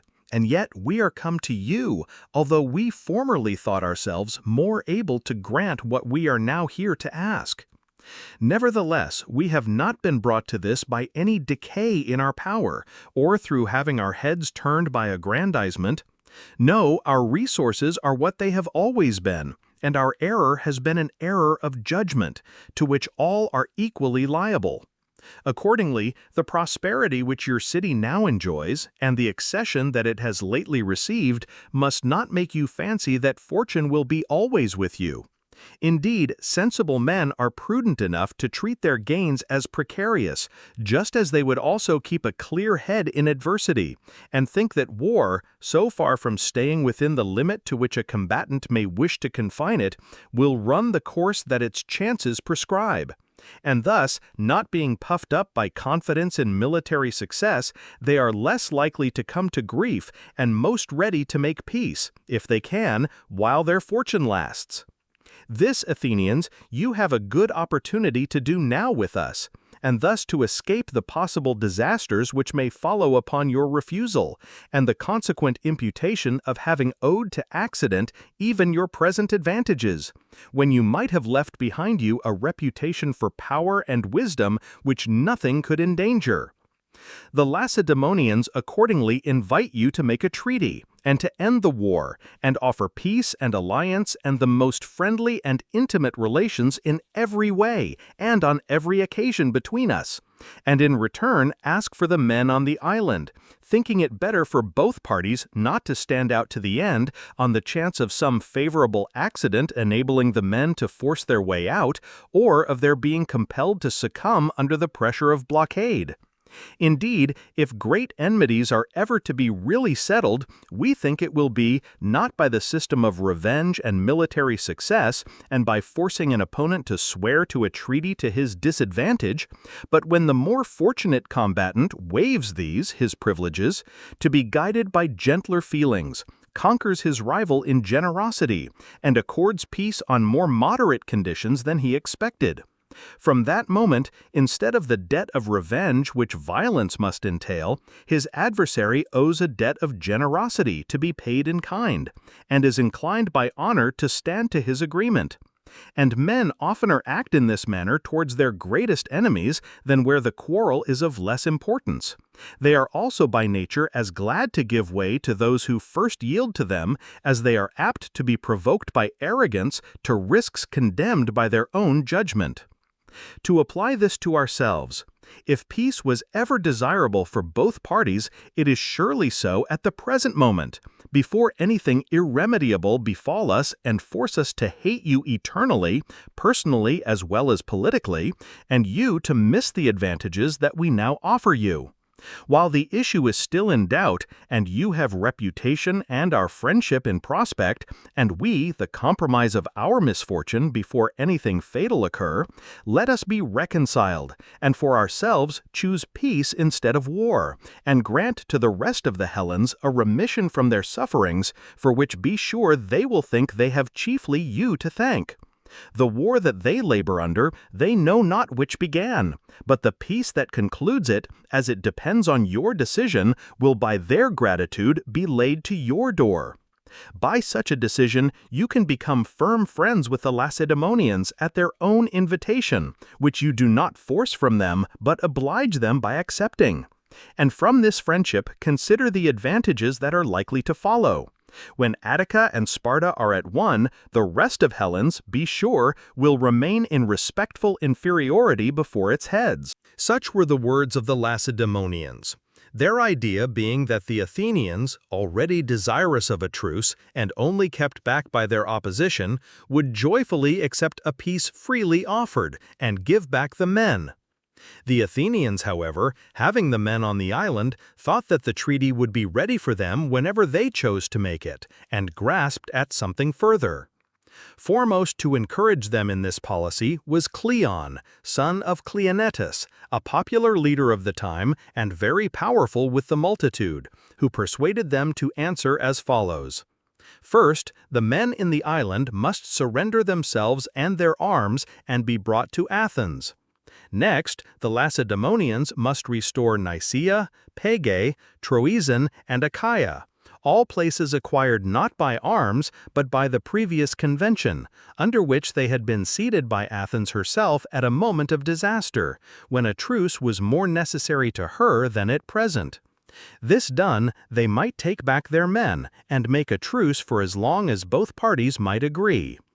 To this answer the envoys made no reply, but asked that commissioners might be chosen with whom they might confer on each point, and quietly talk the matter over and try to come to some agreement. Hereupon Cleon violently assailed them, saying that he knew from the first that they had no right intentions, and that it was clear enough now by their refusing to speak before the people and wanting to confer in secret with a committee of 2 or 3. No, if they meant anything honest, let them say it out before all. The Lacedaemonians, however, seeing that whatever concessions they might be prepared to make in their misfortune, it was impossible for them to speak before the multitude, and lose credit with their allies for a negotiation which might after all miscarry, and, on the other hand, that the Athenians would never grant what they asked upon moderate terms, returned from Athens without having effected anything. Their arrival at once put an end to the armistice at Pylos, and the Lacedaemonians asked back their ships according to the convention. The Athenians, however, alleged an attack on the fort in contravention of the truce, and other grievances seemingly not worth mentioning, and refused to give them back, insisting upon the clause by which the slightest infringement made the armistice void. The Lacedaemonians, after denying the contravention and protesting against their bad faith in the matter of the ships, went away and earnestly addressed themselves to the war. Hostilities were now carried on at Pylos upon both sides with vigor. The Athenians cruised round the island all day with 2 ships going different ways, and by night, except on the seaward side in windy weather, anchored round it with their whole fleet, which, having been reinforced by 20 ships from Athens come to aid in the blockade, now numbered 70 sail, while the Peloponnesians remained encamped on the continent, making attacks on the fort and on the lookout for any opportunity which might offer itself for the deliverance of their men. Meanwhile, the Syracusans and their allies in Sicily had brought up to the squadron guarding Messina the reinforcement which we left them preparing, and carried on the war from thence, incited chiefly by the Locrians from hatred of the Rhegians, whose territory they had invaded with all their forces. The Syracusans also wished to try their fortune at sea, seeing that the Athenians had only a few ships actually at Rhegium, and hearing that the main fleet destined to join them was engaged in blockading the island. A naval victory, they thought, would enable them to blockade Rhegium by sea and land, and easily to reduce it, a success which would at once place their affairs upon a solid basis, the promontory of Rhegium in Italy and Messina in Sicily being so near each other that it would be impossible for the Athenians to cruise against them and command the strait. The strait in question consists of the sea between Rhegium and Messina at the point where Sicily approaches nearest to the continent, and is the Caribus through which the story makes Ulysses sail. And the narrowness of the passage and the strength of the current that pours in from the vast Tyrrhenian and Sicilian mains have rightly given it a bad reputation. In this strait, the Syracusans and their allies were compelled to fight late in the day about the passage of a boat, putting out with rather more than 30 ships against 16 Athenian and 8 Rhegian vessels. Defeated by the Athenians, they hastily set off, each for himself, to their own stations at Messina and Rhegium, with the loss of 1 ship, night coming on before the battle was finished. After this, the Locrians retired from the Rhegian territory, and the ships of the Syracusans and their allies united and came to anchor at Cape Pelorus, in the territory of Messina, where their land forces joined them. Here the Athenians and Rhegians sailed up, and seeing the ships unmanned, made an attack, in which they in their turn lost one vessel, which was caught by a grappling iron, the crew saving themselves by swimming. After this, the Syracusans got on board their ships, and while they were being towed alongshore to Messina, were again attacked by the Athenians, but suddenly got out to sea, and became the assailants, and caused them to lose another vessel. After thus holding their own in the voyage alongshore and in the engagement as above described, the Syracusans sailed on into the harbor of Messina.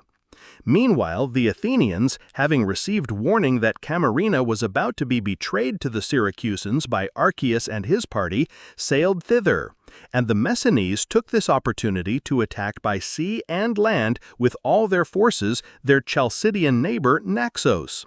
The first day they forced the Naxians to keep their walls and laid waste their country. The next, they sailed round with their ships and laid waste their land on the river Acassines, while their land forces menaced the city. Meanwhile, the Sicels came down from the high country in great numbers to aid against the Messinese. And the Naxians, elated at the sight, and animated by a belief that the Leontines and their other Hellenic allies were coming to their support, suddenly sallied out from the town and attacked and routed the Messinese, killing more than 1,000 of them, while the remainder suffered severely in their retreat home, being attacked by the barbarians on the road, and most of them cut off. The ships put into Messina and afterwards dispersed for their different homes. Meanwhile, the Athenians, having received warning that Camarina was about to be betrayed to the Syracusans by Archias and his party, sailed thither, and the Messinese took this opportunity to attack by sea and land with all their forces their Chalcidian neighbor Naxos.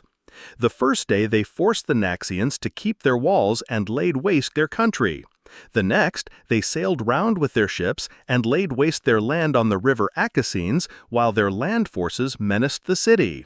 Meanwhile, the Sicels came down from the high country in great numbers to aid against the Messinese.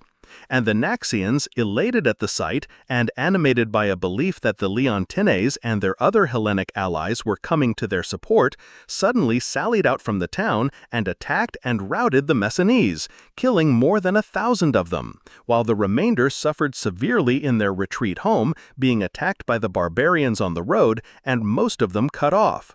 The ships put into Messina and afterwards dispersed for their different homes. The Leontines and their allies, with the Athenians, upon this at once turned their arms against the now weakened Messina and attacked. The Athenians with their ships on the side of the harbor, and the land forces on that of the town. The Messinese, however, sallying out with Demetelles and some Locrians who had been left to garrison the city after the disaster, suddenly attacked and routed most of the Leontine army, killing a great number. Upon seeing which, the Athenians landed from their ships, and falling on the Messinese in disorder, chased them back into the town, and setting up a trophy, retired to Rhegium. After this, the Hellenes in Sicily continued to make war on each other by land without the Athenians. Meanwhile, the Athenians at Pylos were still besieging the Lacedaemonians in the island, the Peloponnesian forces on the continent remaining where they were. The blockade was very laborious for the Athenians from want of food and water. There was no spring except one in the citadel of Pylos itself, and that not a large one, and most of them were obliged to grub up the shingle on the sea beach and drink such water as they could find. They also suffered from want of room, being encamped in a narrow space. And as there was no anchorage for the ships, some took their meals on shore in their turn, while the others were anchored out at sea. But their greatest discouragement arose from the unexpectedly long time which it took to reduce a body of men shut up in a desert island, with only brackish water to drink, a matter which they had imagined would take them only a few days. The fact was that the Lacedaemonians had made advertisement for volunteers to carry into the island ground corn, wine, cheese, and any other food useful in a siege. high prices being offered, and freedom promised to any of the helots who should succeed in doing so. The helots, accordingly, were most forward to engage in this risky traffic, putting off from this or that part of Peloponnese and running in by night on the seaward side of the island. They were best pleased, however, when they could catch a wind to carry them in. It was more easy to elude the lookout of the galleys when it blew from the seaward, as it became impossible for them to anchor round the island. While the helots had their boats rated at their value in money and ran them ashore without caring how they landed, being sure to find the soldiers waiting for them at the landing places. But all who risked it in fair weather were taken. Divers also swam in under water from the harbor, dragging by a cord in skins, poppy seed mixed with honey, and bruised linseed. These at first escaped notice, but afterwards a lookout was kept for them. In short, both sides tried every possible contrivance, the one to throw in provisions and the other to prevent their introduction. At Athens, meanwhile, the news that the army was in great distress and that corn found its way into the men in the island caused no small perplexity, and the Athenians began to fear that winter might come on and find them still engaged in the blockade. They saw that the convoying of provisions round Peloponnese would be then impossible. The country offered no resources in itself, and even in summer they could not send around enough. The blockade of a place without harbors could no longer be kept up, and the men would either escape by the siege being abandoned, or would watch for bad weather and sail out in the boats that brought in their corn. What caused still more alarm was the attitude of the Lacedaemonians, who must, it was thought by the Athenians, feel themselves on strong ground not to send them any more envoys. And they began to repent having rejected the treaty. Cleon, perceiving the disfavor with which he was regarded for having stood in the way of the convention, now said that their informants did not speak the truth. And upon the messengers recommending them, if they did not believe them, to send some commissioners to see, Cleon himself and Theagenes were chosen by the Athenians as commissioners. Aware that he would now be obliged either to say what had been already said by the men whom he was slandering, or be proved a liar if he said the contrary, he told the Athenians, whom he saw to be not altogether disinclined for a fresh expedition, that instead of sending and wasting their time and opportunities, if they believed what was told them, they ought to sail against the men. And pointing at Nicias, son of Niceratus, then general, whom he hated, he tauntingly said that it would be easy, if they had men for generals, to sail with a force and take those in the island, and that if he had himself been in command, he would have done it. Nicias, seeing the Athenians murmuring against Cleon for not sailing now if it seemed to him so easy, and further seeing himself the object of attack, told him that for all that the generals cared, he might take what force he chose and make the attack.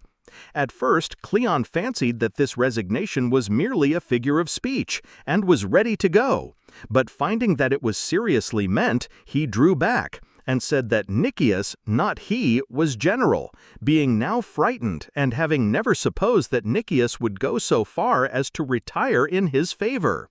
Nicias, however, repeated his offer and resigned the command against Pylos and called the Athenians to witness that he did so.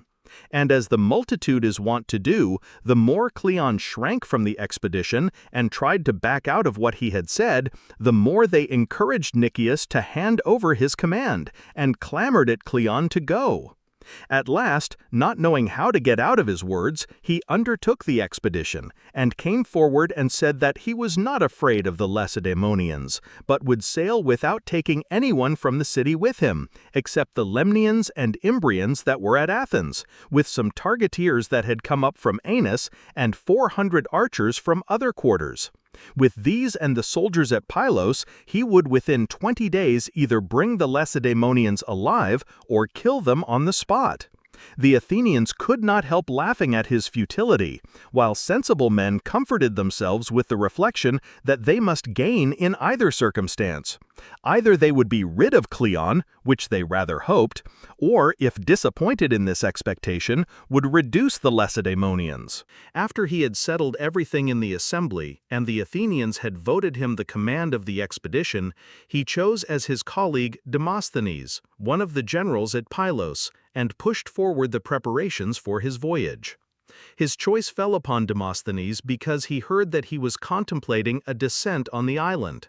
The soldiers, distressed by the difficulties of the position and rather besieged than besiegers, being eager to fight it out, while the firing of the island had increased the confidence of the general. He had been at first afraid, because the island, having never been inhabited, was almost entirely covered with wood and without paths, thinking this to be in the enemy's favor, as he might land with a large force and yet might suffer loss by an attack from an unseen position. The mistakes and forces of the enemy the wood would in a great measure conceal from him, while every blunder of his own troops would be at once detected, and they would be thus able to fall upon him unexpectedly just where they pleased, the attack being always in their power. If, on the other hand, he should force them to engage in the thicket, the smaller number, who knew the country, would, he thought, have the advantage over the larger, who were ignorant of it, while his own army might be cut off imperceptibly, in spite of its numbers, as the men would not be able to see where to succor each other. The Aetolian disaster, which had been mainly caused by the wood, had not a little to do with these reflections. Meanwhile, one of the soldiers, who were compelled by want of room to land on the extremities of the island and take their dinners, with outposts fixed to prevent a surprise, set fire to a little of the wood without meaning to do so, and as it came on to blow soon afterwards, almost the whole was consumed before they were aware of it. Demosthenes was now able for the first time to see how numerous the Lacedaemonians really were, having up to this moment been under the impression that they took in provisions for a smaller number. He also saw that the Athenians thought success important and were anxious about it, and that it was now easier to land on the island, and accordingly got ready for the attempt, sent for troops from the allies in the neighborhood, and pushed forward his other preparations. At this moment, Cleon arrived at Pylos with the troops which he had asked for, having sent on word to say that he was coming. The first step taken by the two generals after their meeting was to send a herald to the camp on the mainland, to ask if they were disposed to avoid all risk and to order the men on the island to surrender themselves and their arms, to be kept in gentle custody until some general convention should be concluded. On the rejection of this proposition, the generals let one day pass, and the next, embarking all their heavy infantry on board a few ships, put out by night, and a little before dawn landed on both sides of the island from the open sea, and from the harbor, being about 800 strong, and advanced with a run against the first post in the island. The enemy had distributed his force as follows. In this first post there were about 30 heavy infantry. The center and most level part, where the water was held by the main body and by Epitatus, their commander, while a small party guarded the very end of the island towards Pylos, which was precipitous on the seaside and very difficult to attack from the land, and where there was also a sort of old fort of stones rudely put together, which they thought might be useful to them in case they should be forced to retreat. Such was their disposition. The enemy had distributed his forces as follows. In this first post there were about 30 heavy infantry. The center and most level part, where the water was held by the main body and by Epitatus, their commander, while a small party guarded the very end of the island towards Pylos, which was precipitous on the seaside and very difficult to attack from the land, and where there was also a sort of old fort of stones rudely put together, which they thought might be useful to them in case they should be forced to retreat. Such was their disposition. The advanced post thus attacked by the Athenians was at once put to the sword. The men being scarcely out of bed and still arming, the landing having taken them by surprise, as they fancied the ships were only sailing as usual to their stations for the night. As soon as day broke, the rest of the army landed. That is to say, all the crews of rather more than 70 ships, except the lowest rank of oars, with the arms they carried, 800 archers, and as many targeteers. The Messenian reinforcements and all the other troops on duty round Pylos except the garrison on the fort. The tactics of Demosthenes had divided them into companies of 200, more or less, and made them occupy the highest points in order to paralyze the enemy by surrounding him on every side, and thus leaving him without any tangible adversary, exposed to the crossfire of their host, plied by those in his rear if he attacked in front, and by those on one flank if he moved against those on the other. In short, wherever he went, he would have the assailants behind him, and these light-armed assailants, the most awkward of all, arrows, darts, stones, and slings making them formidable at a distance, and there being no means of getting at them at close quarters, as they could conquer flying, and the moment their pursuer turned, they were upon him. Such was the idea that inspired Demosthenes in his conception of the descent, and presided over its execution. Meanwhile, the main body of the troops in the island, that under Epitatus, seeing their outpost cut off and an army advancing against them, serried their ranks and pressed forward to close with the Athenian heavy infantry in front of them, the light troops being upon their flanks and rear.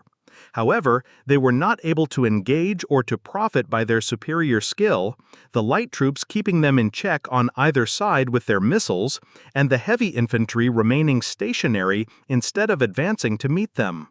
And although they routed the light troops wherever they ran up and approached too closely, yet they retreated fighting, being lightly equipped and easily getting the start in their flight from the difficult and rugged nature of the ground, in an island hitherto desert, over which the Lacedaemonians could not pursue them with their heavy armor. After this skirmishing had lasted some little while, the Lacedaemonians became unable to dash out with the same rapidity as before upon the points attacked, and the light troops, finding that they now fought with less vigor, became more confident. They could see with their own eyes that they were many times more numerous than the enemy. They were now more familiar with his aspect and found him less terrible, the result not having justified the apprehensions which they had suffered when they first landed in slavish dismay at the idea of attacking Lacedaemonians.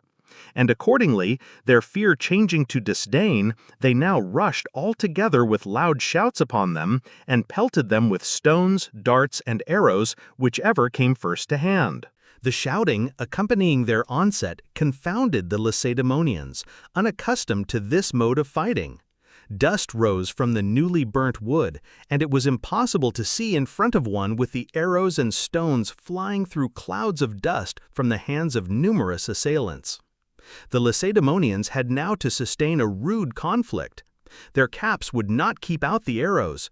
Darts had broken off in the armor of the wounded, while they themselves were helpless for offense, being prevented from using their eyes to see what was before them, and unable to hear the words of command for the hubbub raised by the enemy. Danger encompassed them on every side, and there was no hope of any means of defense or safety. At last, after many had been already wounded in the confined space in which they were fighting, they formed in close order and retired on the fort at the end of the island, which was not far off, and to their friends who held it.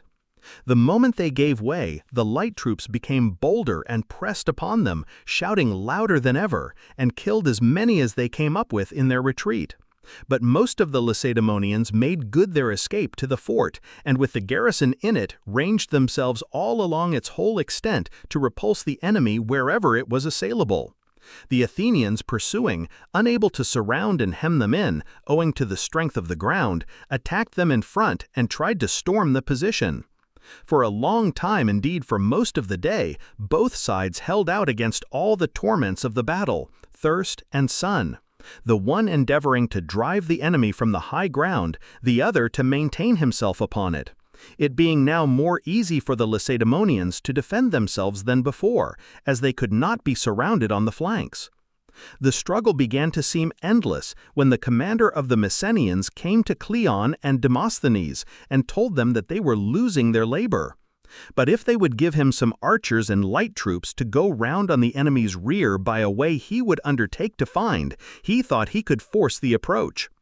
Upon receiving what he asked for, he started from a point out of sight in order not to be seen by the enemy, and creeping on wherever the precipices of the island permitted, and where the Lacedaemonians, trusting to the strength of the ground, kept no guard, succeeded after the greatest difficulty in getting round without their seeing him, and suddenly appeared on the high ground in their rear, to the dismay of the surprised enemy and the still greater joy of his expectant friends. The Lacedaemonians, thus placed between two fires and in the same dilemma to compare small things with great, as at Thermopylae, where the defenders were cut off through the Persians getting round by the path, being now attacked in front and behind, began to give way, and overcome by the odds against them and exhausted from want of food, retreated. The Athenians were already masters of the approaches when Cleon and Demosthenes, perceiving that, if the enemy gave way a single step further, they would be destroyed by their soldiery, put a stop to the battle and held their men back, wishing to take the Lacedaemonians alive to Athens and hoping that their stubbornness might relax on hearing the offer of terms and that they might surrender and yield to the present overwhelming danger. Proclamation was accordingly made to know if they would surrender themselves and their arms to the Athenians to be dealt at their discretion. The Lacedaemonians, hearing this offer, most of them lowered their shields and waved their hands to show that they accepted it. Hostilities now ceased, and a parley was held between Cleon and Demosthenes and Styphon, son of Pharax, on the other side. Since Epitatus, the first of the previous commanders, had been killed, and Hippocrates, the next in command, left for dead among the slain, though still alive, and thus the command had devolved upon Styphon according to the law, in case of anything happening to his superiors. Styphon and his companions said they wished to send a herald to the Lacedaemonians on the mainland to know what they were to do. The Athenians would not let any of them go, but themselves called for heralds from the mainland, and after questions had been carried backwards and forwards 2 or 3 times, the last man that passed over from the Lacedaemonians on the continent brought this message: "The Lacedaemonians bid you to decide for yourselves so long as you do nothing dishonorable." Upon which, after consulting together, they surrendered themselves and their arms. The Athenians, after guarding them that day and night, the next morning set up a trophy in the island, and got ready to sail, giving their prisoners in batches to be guarded by the captains of the galleys.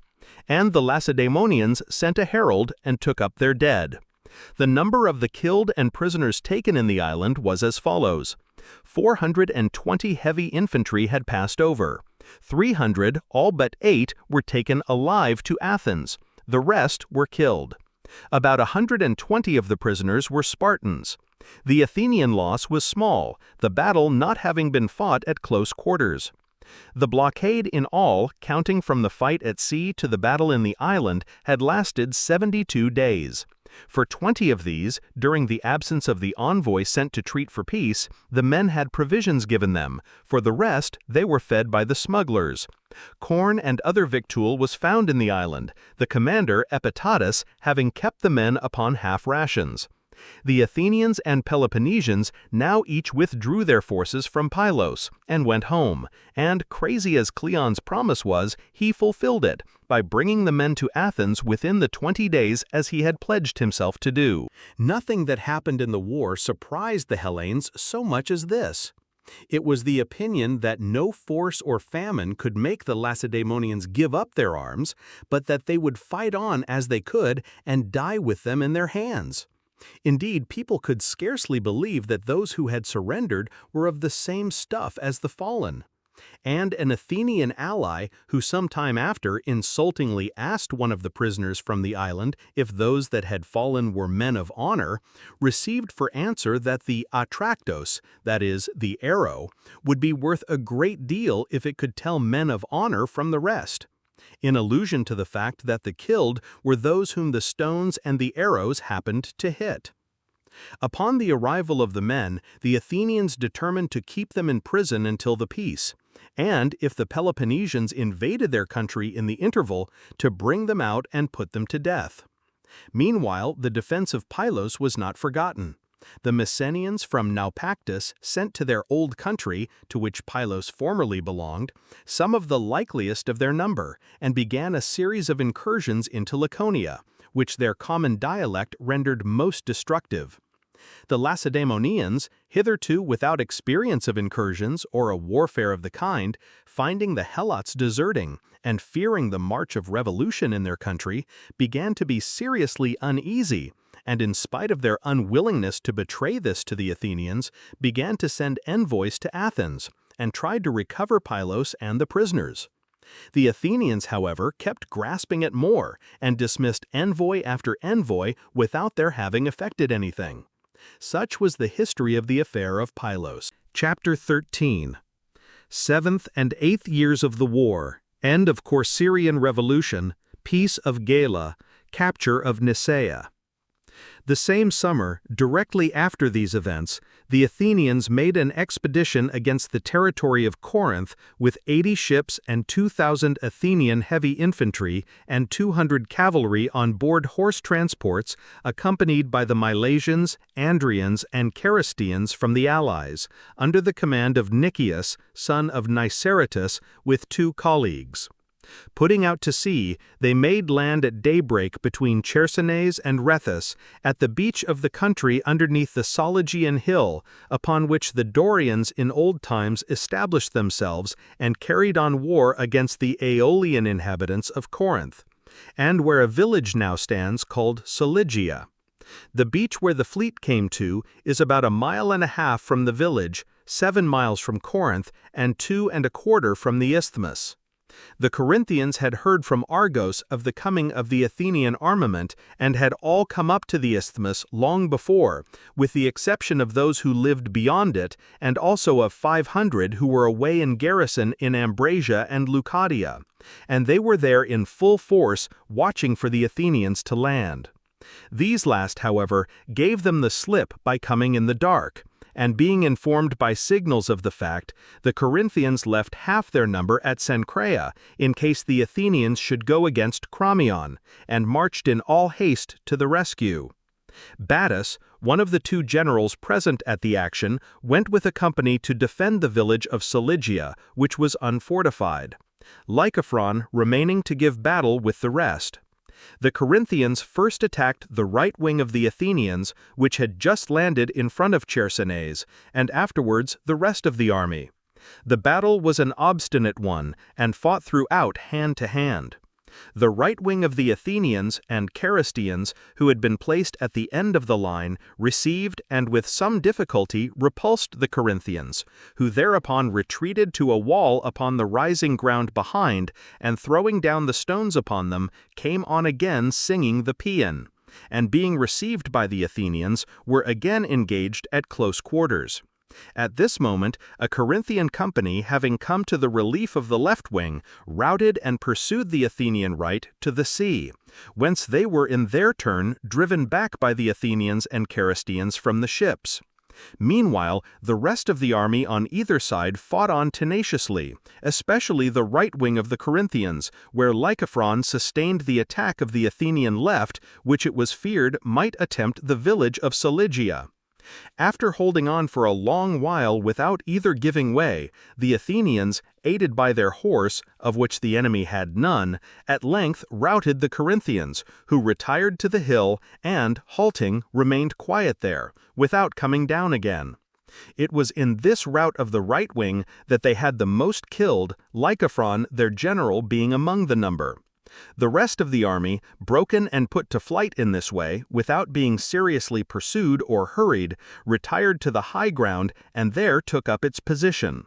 The Athenians, finding that the enemy no longer offered to engage them, stripped his dead and took up their own, and immediately set up a trophy.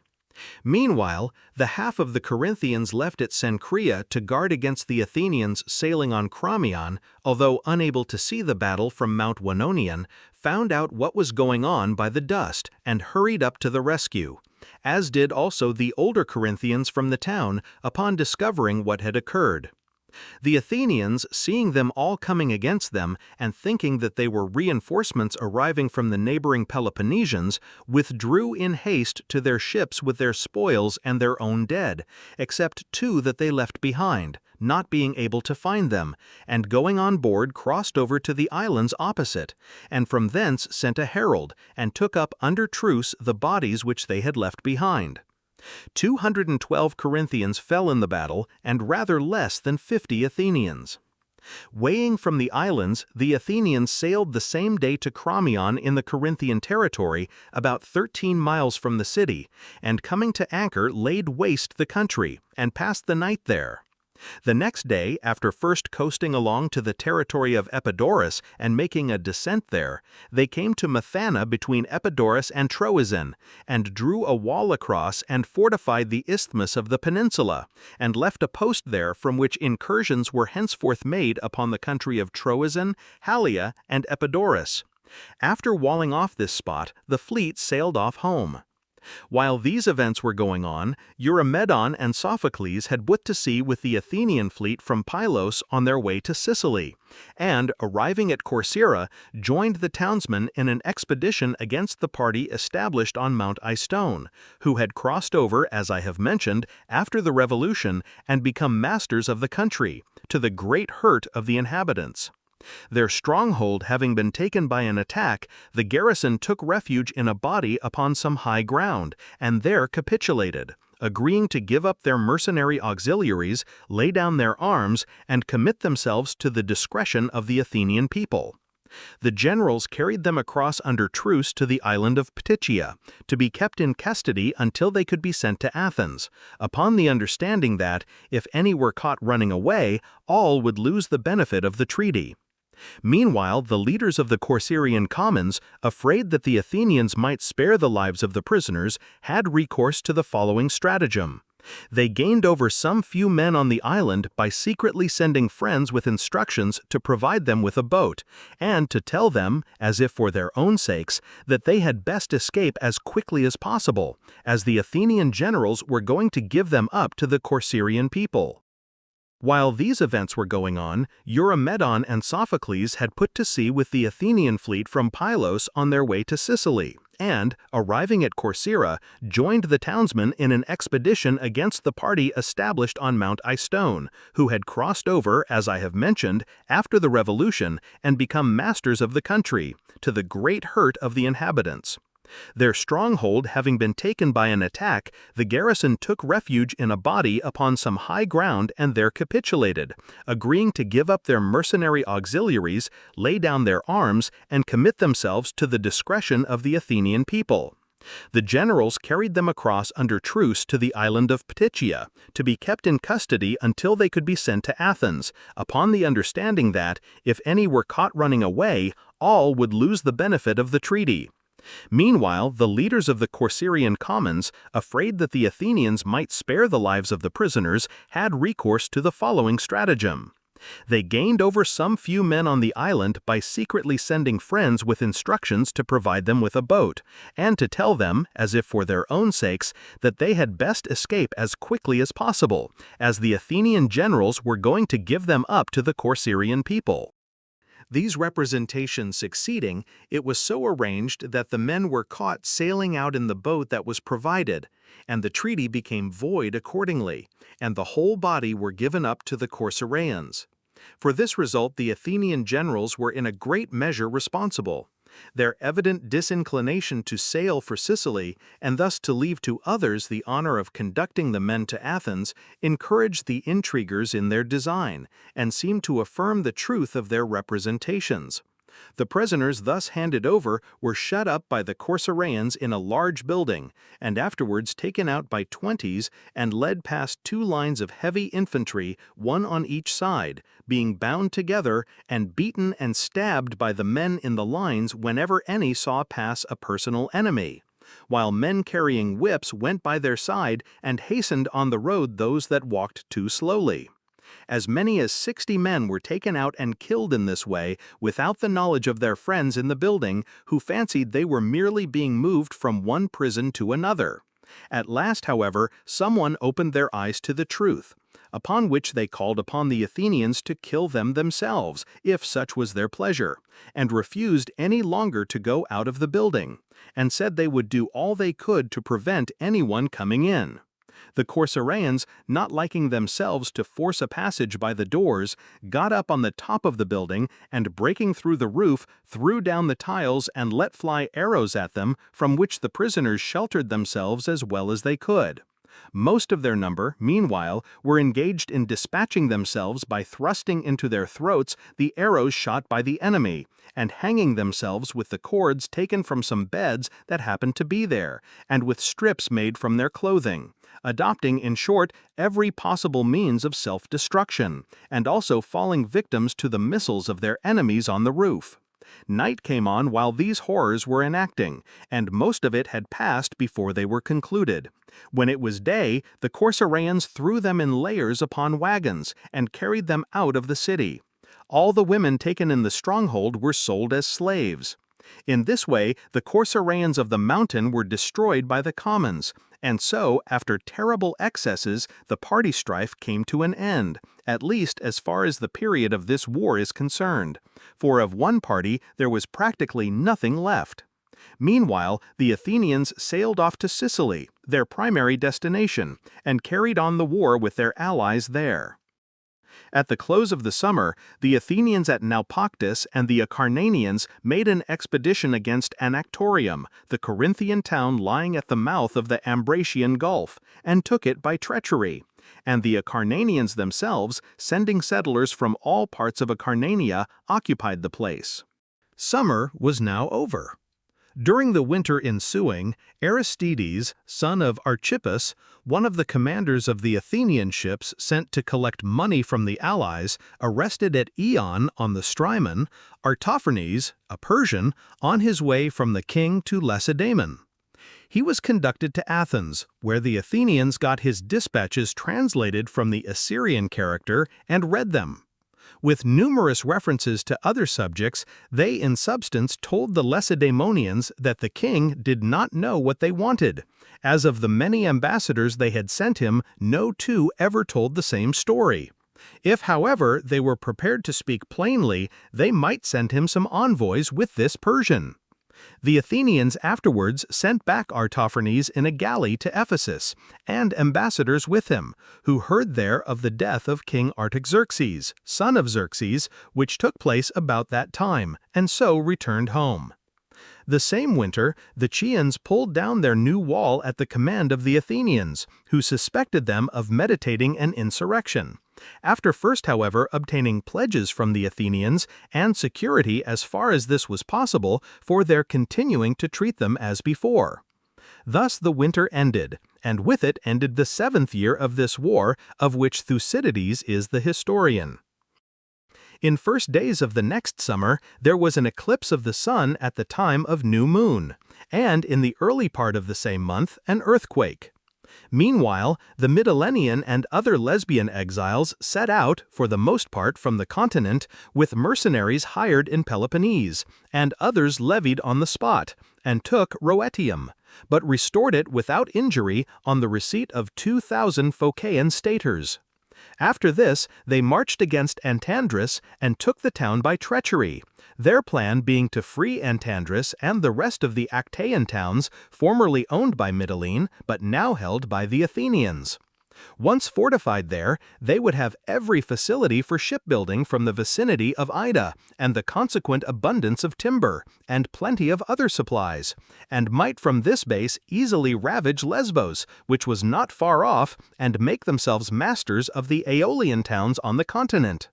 While these were the schemes of the exiles, the Athenians in the same summer made an expedition with 60 ships, 2,000 heavy infantry, a few cavalry, and some allied troops from Miletus and other parts against Cythera, under the command of Nicias, son of Niceratus, Nicostratus, son of Diotrephes, and Autocles, son of Ptolemaeus. Cythera is an island lying off Laconia, opposite Malea. The inhabitants are Lacedaemonians of the class of the Perioeci, and an officer called the Judge of Cythera went over to the place annually from Sparta.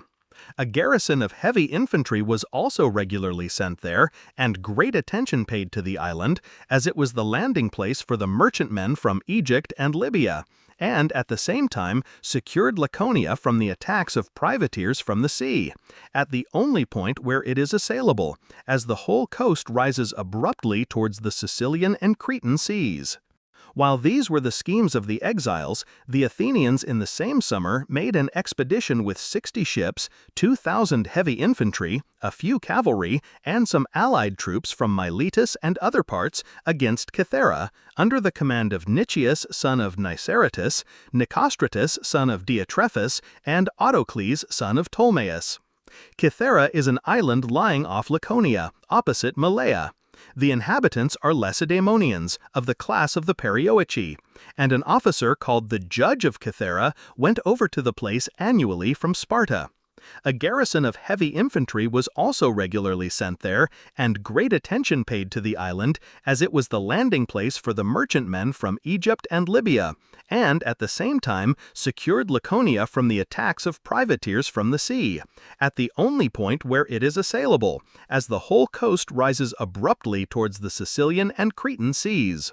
Coming to land here with their armament, the Athenians with 10 ships and 2,000 Milesian heavy infantry took the town of Scandia on the sea, and with the rest of their forces landing on the side of the island looking towards Malea, went against the lower town of Cythera, where they found all the inhabitants encamped. A battle ensuing, the Cytherians held their ground for some little while and then turned and fled into the upper town, where they soon afterwards capitulated to Nicias and his colleagues, agreeing to leave their fate to the decision of the Athenians, their lives only being safe.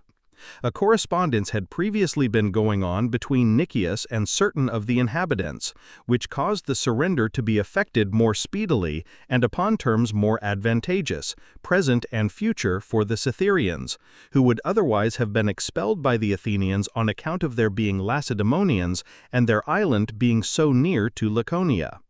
After the capitulation, the Athenians occupied the town of Scandia near the harbor, and appointing a garrison for Cythera, sailed to Asine, Hellas, and most of the places on the sea, and making descents and passing the night on shore at such spots as were convenient, continued ravaging the country for about 7 days.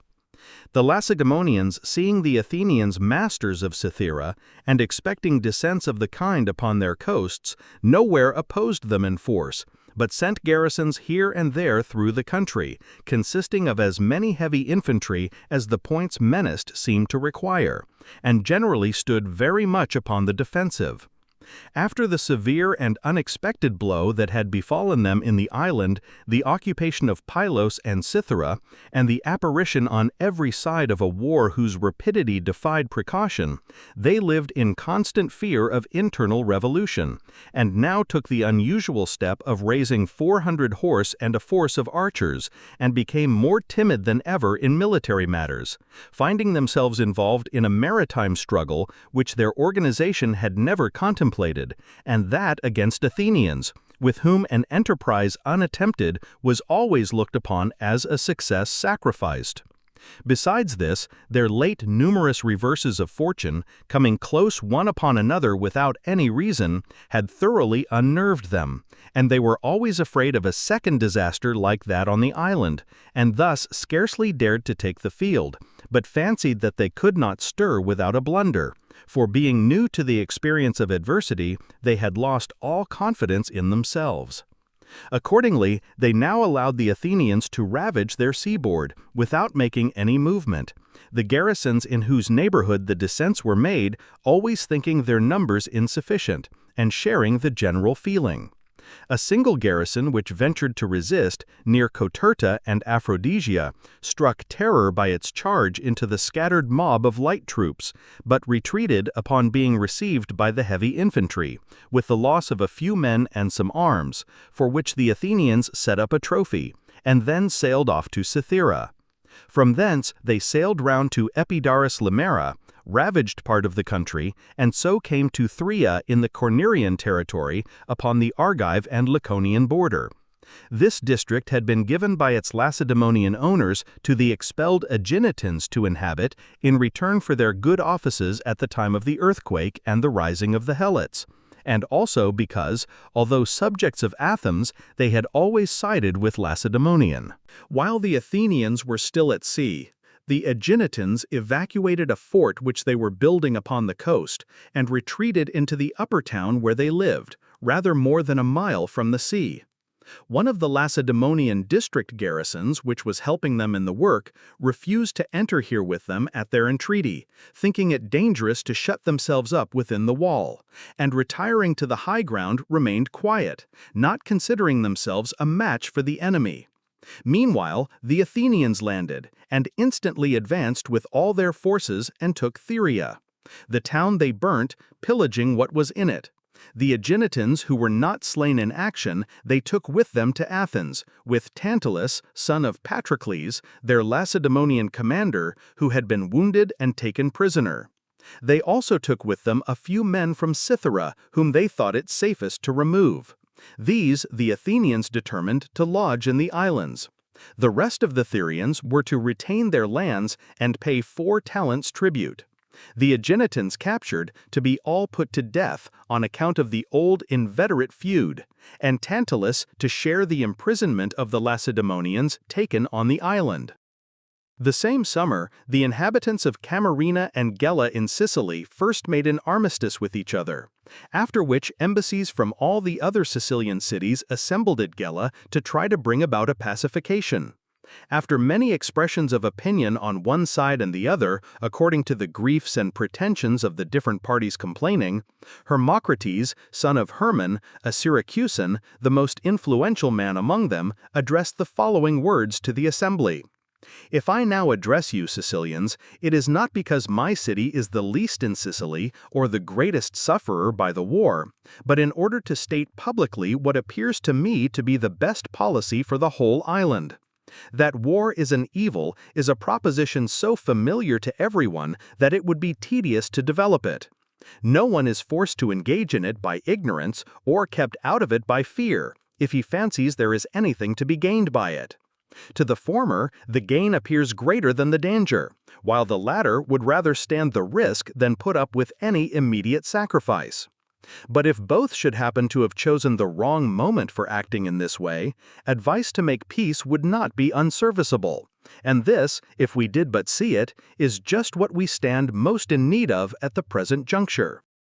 I suppose that no one will dispute that we went to war at first in order to serve our own several interests, that we are now, in view of the same interests, debating how we can make peace, and that if we separate without having, as we think, our rights, we shall go to war again.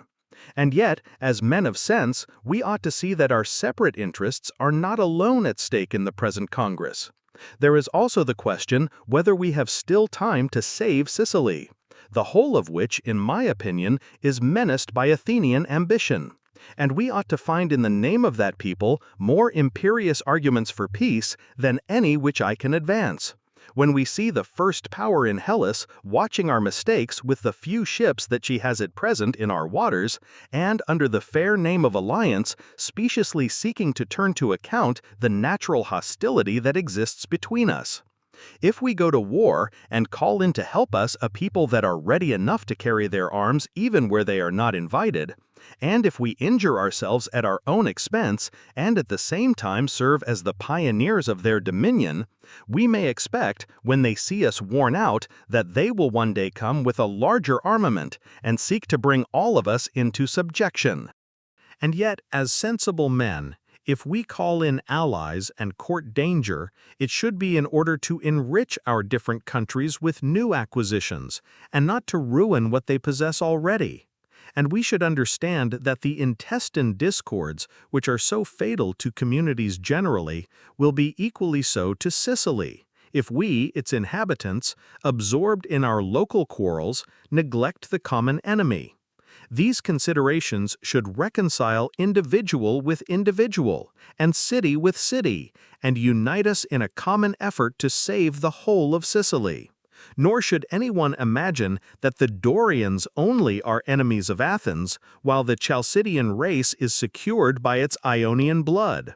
The attack in question is not inspired by hatred of one of two nationalities, but by a desire for the good things in Sicily, the common property of us all. This is proved by the Athenian reception of the Chalcidian invitation. An ally who has never given them any assistance whatever at once receives from them almost more than the treaty entitles him to. That the Athenians should cherish this ambition and practice this policy is very excusable. And I do not blame those who wish to rule, but those who are over-ready to serve. It is just as much in men's nature to rule those who submit to them as it is to resist those who molest them. One is not less invariable than the other. Meanwhile, all who see these dangers and refuse to provide for them properly, or who have come here without having made up their minds that our first duty is to unite to get rid of the common peril, are mistaken. The quickest way to be rid of it is to make peace with each other, since the Athenians menace us not from their own country, but from that of those who invited them here. In this way, instead of war issuing in war, peace quietly ends our quarrels. And the guests who come hither under fair pretenses for bad ends will have good reason for going away without having attained them. This is proved by the Athenians' reception. Such are the great advantages proved inherent in a wise policy. Independently of this, in the face of the universal consent that peace is the first of blessings, how can we refuse to make it amongst ourselves? Or do you not think that the good which you have and the ills that you complain of would be better preserved and cured by quiet than by war? That peace has its honors and splendors of a less perilous kind, not to mention the numerous other blessings that one might dilate on, with the not less numerous miseries of war.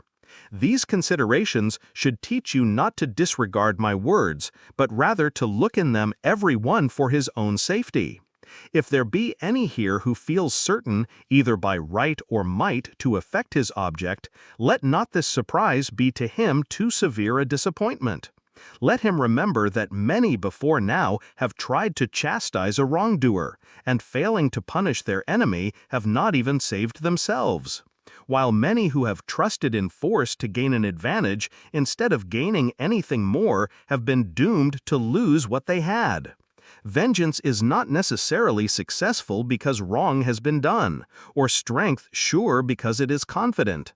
But the incalculable element in the future exercises the widest influence and is the most treacherous, and yet, in fact, the most useful of all things, as it frightens us all equally and thus makes us consider before attacking each other. Let us therefore now allow the undefined fear of this unknown future and the immediate terror of the Athenians' presence to produce their natural impression. And let us consider any failure to carry out the programs that we may each have sketched out for ourselves as sufficiently accounted for by these obstacles, and send away the intruder from the country. And if everlasting peace be impossible between us, let us at all events make a treaty for as long a term as possible, and put off our private differences to another day. In fine, let us recognize that the adoption of my advice will leave us each citizens of a free state, and as such arbiters of our own destiny, able to return good or bad offices with equal effect, while its rejection will make us dependent on others, and thus not only impotent to repel an insult, but on the most favorable supposition, friends to our direst enemies, and at feud with our natural friends. For myself, though, as I said at first, the representative of a great city, and able to think less of defending myself than of attacking others, I am prepared to concede something in provision of these dangers. I am not inclined to ruin myself for the sake of hurting my enemies, or so blinded by animosity as to think myself equally master of my own plans and of fortune which I cannot command. But I am ready to give up anything in reason. I call upon the rest of you to imitate my conduct of your own free will without being forced to do so by the enemy. There is no disgrace in connections giving way to one another, a Dorian to a Dorian, or a Chalcidian to his brethren. Above and beyond this, we are neighbors, live in the same country, are girt by the same sea, and go by the same name of Sicilians.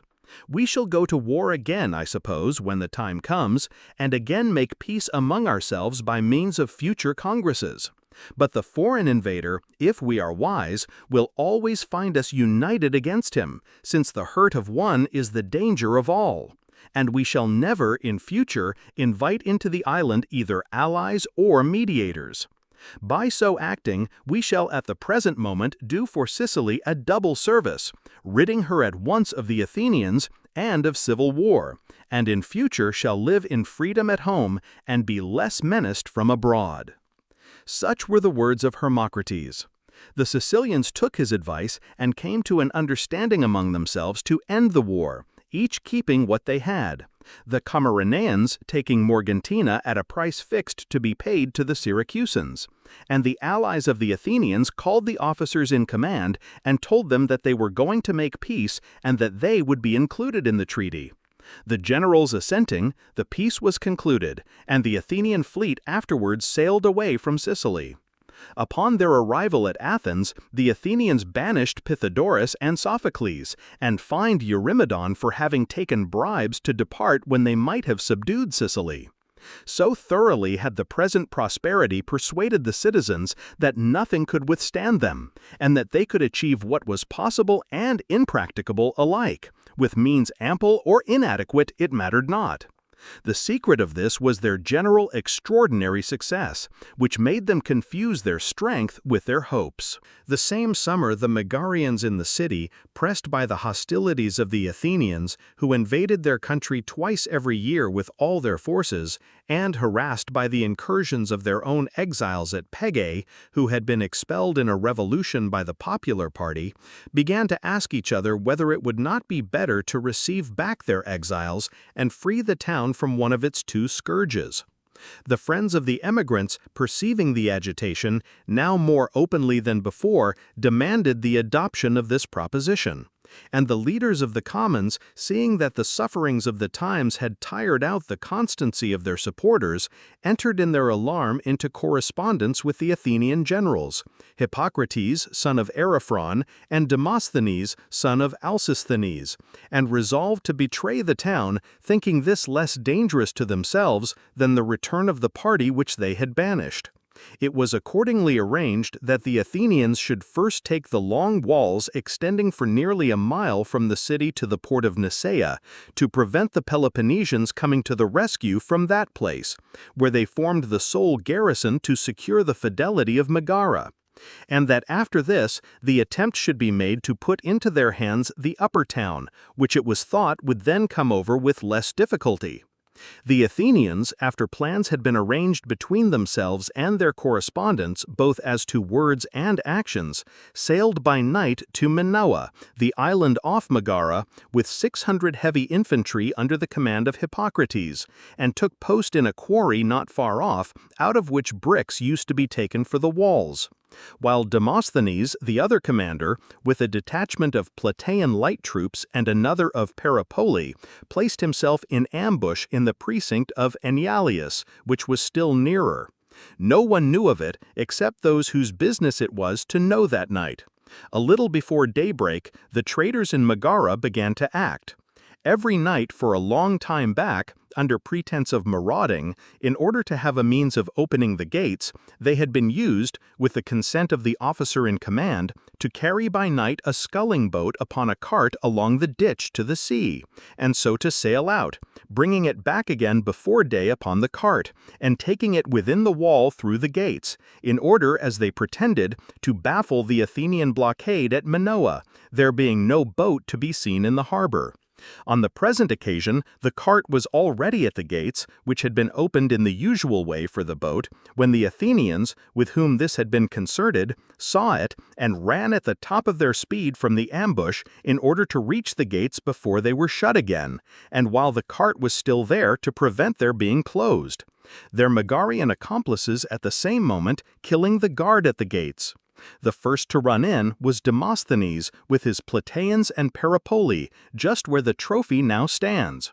and he was no sooner within the gates than the Plataeans engaged and defeated the nearest party of Peloponnesians, who had taken the alarm and come to the rescue, and secured the gates for the approaching Athenian heavy infantry. After this, each of the Athenians, as fast as they entered, went against the wall. A few of the Peloponnesian garrison stood their ground at first and tried to repel the assault, and some of them were killed. But the main body took fright and fled. The night attack and the sight of the Megarian traders in arms against them, making them think that all Megara had gone over to the enemy. It so happened also that the Athenian herald of his own idea called out and invited any of the Megarians that wished to join the Athenian ranks. And this was no sooner heard by the garrison than they gave way, and, convinced that they were the victims of a concerted attack, took refuge in Nicaea. By daybreak, the walls being now taken and the Megarians in the city in great agitation, the persons who had negotiated with the Athenians, supported by the rest of the popular party which was privy to the plot, said that they ought to open the gates and march out to battle. It had been concerted between them that the Athenians should rush in the moment that the gates were opened, while the conspirators were to be distinguished from the rest by being anointed with oil, and so to avoid being hurt. They could open the gates with more security, as 4,000 Athenian heavy infantry from Eleusis and 600 horse had marched all night, according to agreement, and were now close at hand. The conspirators were already anointed and at their posts by the gates, when one of their accomplices denounced the plot to the opposite party, who gathered together and came in a body, and roundly said that they must not march out, a thing they had never yet ventured on even when in greater force than at present, or wantonly compromise the safety of the town, and that if what they said was not attended to, the battle would have to be fought in Megara. For the rest, they gave no signs of their knowledge of the intrigue, but stoutly maintained that their advice was the best, and meanwhile kept close by and watched the gates, making it impossible for the conspirators to effect their purpose. The Athenian generals, seeing that some obstacle had arisen and that the capture of the town by force was no longer practicable, at once proceeded to invest Nicaea, thinking that, if they could take it before relief arrived, the surrender of Megara would soon follow. Iron, stonemasons, and everything else required quickly coming up from Athens, the Athenians started from the wall which they occupied, and from this point built a cross wall looking towards Megara down to the sea on either side of Nicaea.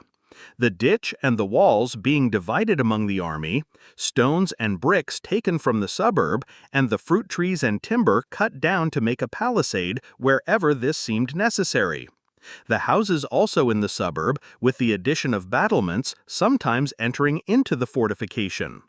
The whole of this day the work continued, and by the afternoon of the next the wall was all but completed, when the garrison in Nicaea, alarmed by the absolute want of provisions which they used to take in for the day from the upper town, not anticipating any speedy relief from the Peloponnesians, and supposing Megara to be hostile, capitulated to the Athenians on condition that they should give up their arms and should each be ransomed for a stipulated sum. Their Lacedaemonian commander and any others of his countrymen in the place being left to the discretion of the Athenians. On these conditions they surrendered and came out, and the Athenians broke down the long walls at their point of junction with Megara, took possession of Nicaea, and went on with their other preparations. Just at this time, the Lacedæmonian Brasidas, son of Tellus, happened to be in the neighborhood of Sicyon and Corinth, getting ready an army for Thrace. As soon as he heard of the capture of the walls, fearing for the Peloponnesians in Nicaea and the safety of Megara, he sent to the Boeotians to meet him as quickly as possible at Tripodiscus, a village so called of the Megarid, under Mount Geronea, and went himself with 2,700 Corinthian heavy infantry, 400 Phliasians, 600 Sicyonians, and such troops of his own as he had already levied, expecting to find Nicaea not yet taken. Hearing of its fall, he had marched out by night to Tripodiscus. He took 300 picked men from the army without waiting till his coming should be known, and came up to Megara unobserved by the Athenians, who were down by the sea, ostensibly, and really if possible, to attempt Nicaea, but above all to get into Megara and secure the town. He accordingly invited the townspeople to admit his party, saying that he had hopes of recovering Nicaea.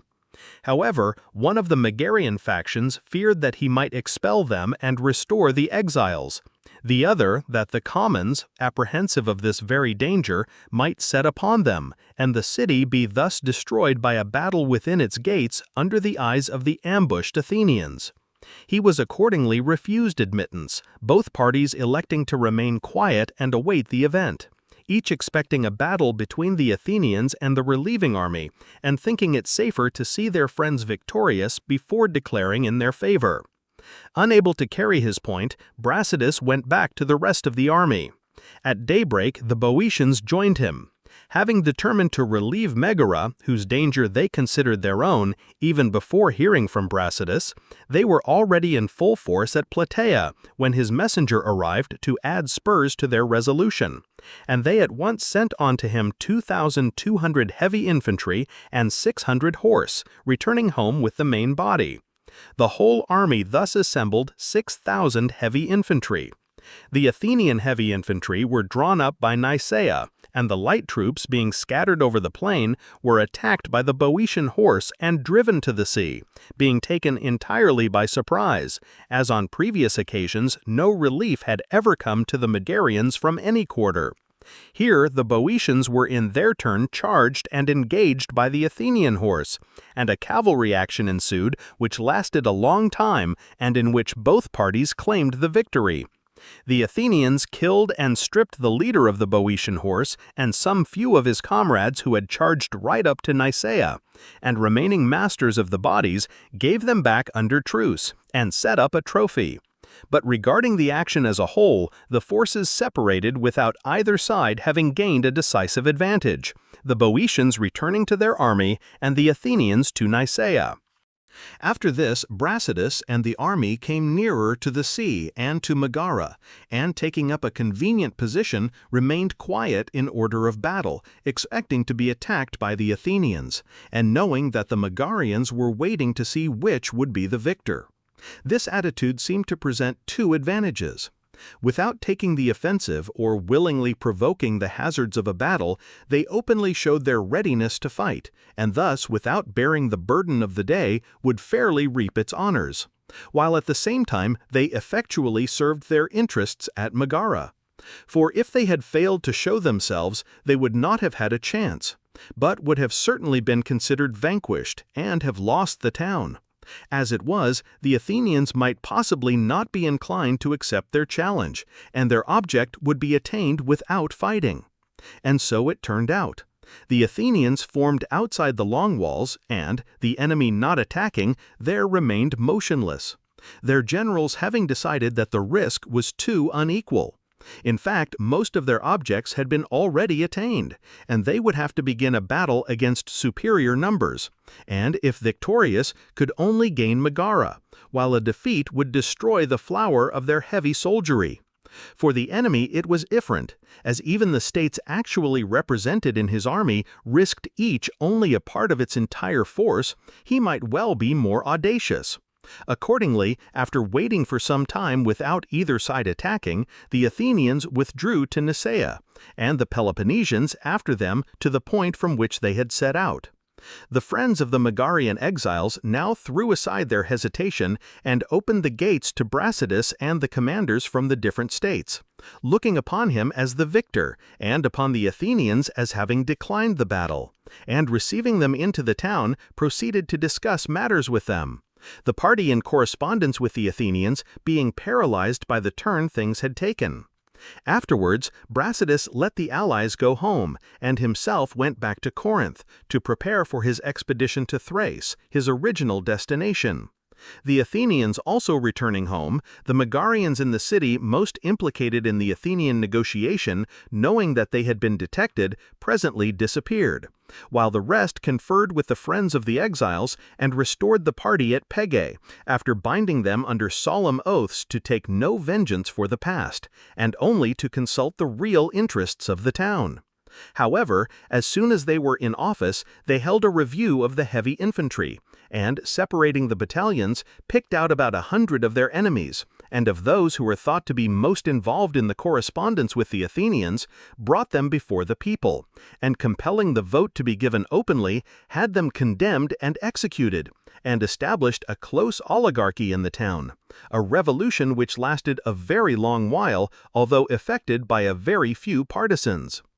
Afterwards, Brasidas let the allies go home, and himself went back to Corinth to prepare for his expedition to Thrace, his original destination.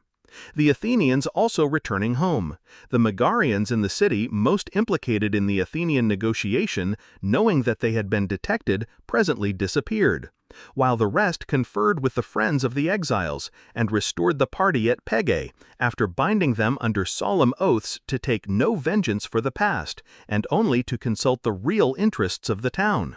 However, as soon as they were in office, they held a review of the heavy infantry, and, separating the battalions, picked out about 100 of their enemies, and of those who were thought to be most involved in the correspondence with the Athenians, brought them before the people, and, compelling the vote to be given openly, had them condemned and executed, and established a close oligarchy in the town, a revolution which lasted a very long while, although effected by a very few partisans.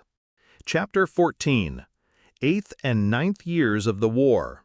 Invasion of Boeotia. Fall of Amphipolis. Brilliant successes of Brasidas.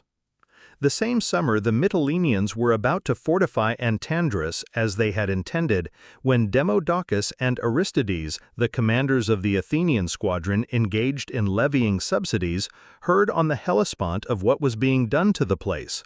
Lamachus, their colleague, having sailed with 10 ships into the Pontus, and conceived fears of its becoming a second Anaia, the place in which the Samian exiles had established themselves to annoy Samos, helping the Peloponnesians by sending pilots to their navy and keeping the city in agitation and receiving all its outlaws. They accordingly got together a force from the allies and set sail, defeated in battle the troops that met them from Antandrus, and retook the place. Not long after, Lamachus, who had sailed into the Pontus, lost his ships at anchor in the river Calex, in the territory of Heraclea, rain having fallen in the interior and the flood coming suddenly down upon them. And himself and his troops passed by land through the Bithynian Thracians on the Asiatic side, and arrived at Chalcedon, the Megarian colony at the mouth of the Pontus. The same summer the Athenian general, Demosthenes, arrived at Naupactus with 40 ships, immediately after the return from the Megarid. Hippocrates and himself had had overtures made to them by certain men in the cities in Boeotia, who wished to change the constitution and introduce a democracy as at Athens. Toadorus, a Theban exile, being the chief mover in this intrigue. The seaport town of Siphae, in the Bay of Chrysae, in the Thespian territory, was to be betrayed to them by one party. Chaeronea, a dependency of what was formerly called the Minion, now the Boeotian Orchomenus, to be put into their hands by another from that town, whose exiles were very active in the business, hiring men in Peloponnese. Some Phocians also were in the plot, Chaeronea being the frontier town of Boeotia and close to Phanotis in Phocia. Meanwhile, the Athenians were to seize Delium, the sanctuary of Apollo, in the territory of Tanagra, looking towards Euboea. And all these events were to take place simultaneously upon a day appointed, in order that the Boeotians might be unable to unite to oppose them at Delium, being everywhere detained by disturbances at home. Should the enterprise succeed and Delium be fortified, its authors confidently expected that even if no revolution should immediately follow in Boeotia, yet with these places in their hands and the country being harassed by incursions and a refuge in each instance near for the partisans engaged in them, things would not remain as they were, but that the rebels being supported by the Athenians and the forces of the oligarchs divided, it would be possible after a while to settle matters according to their wishes.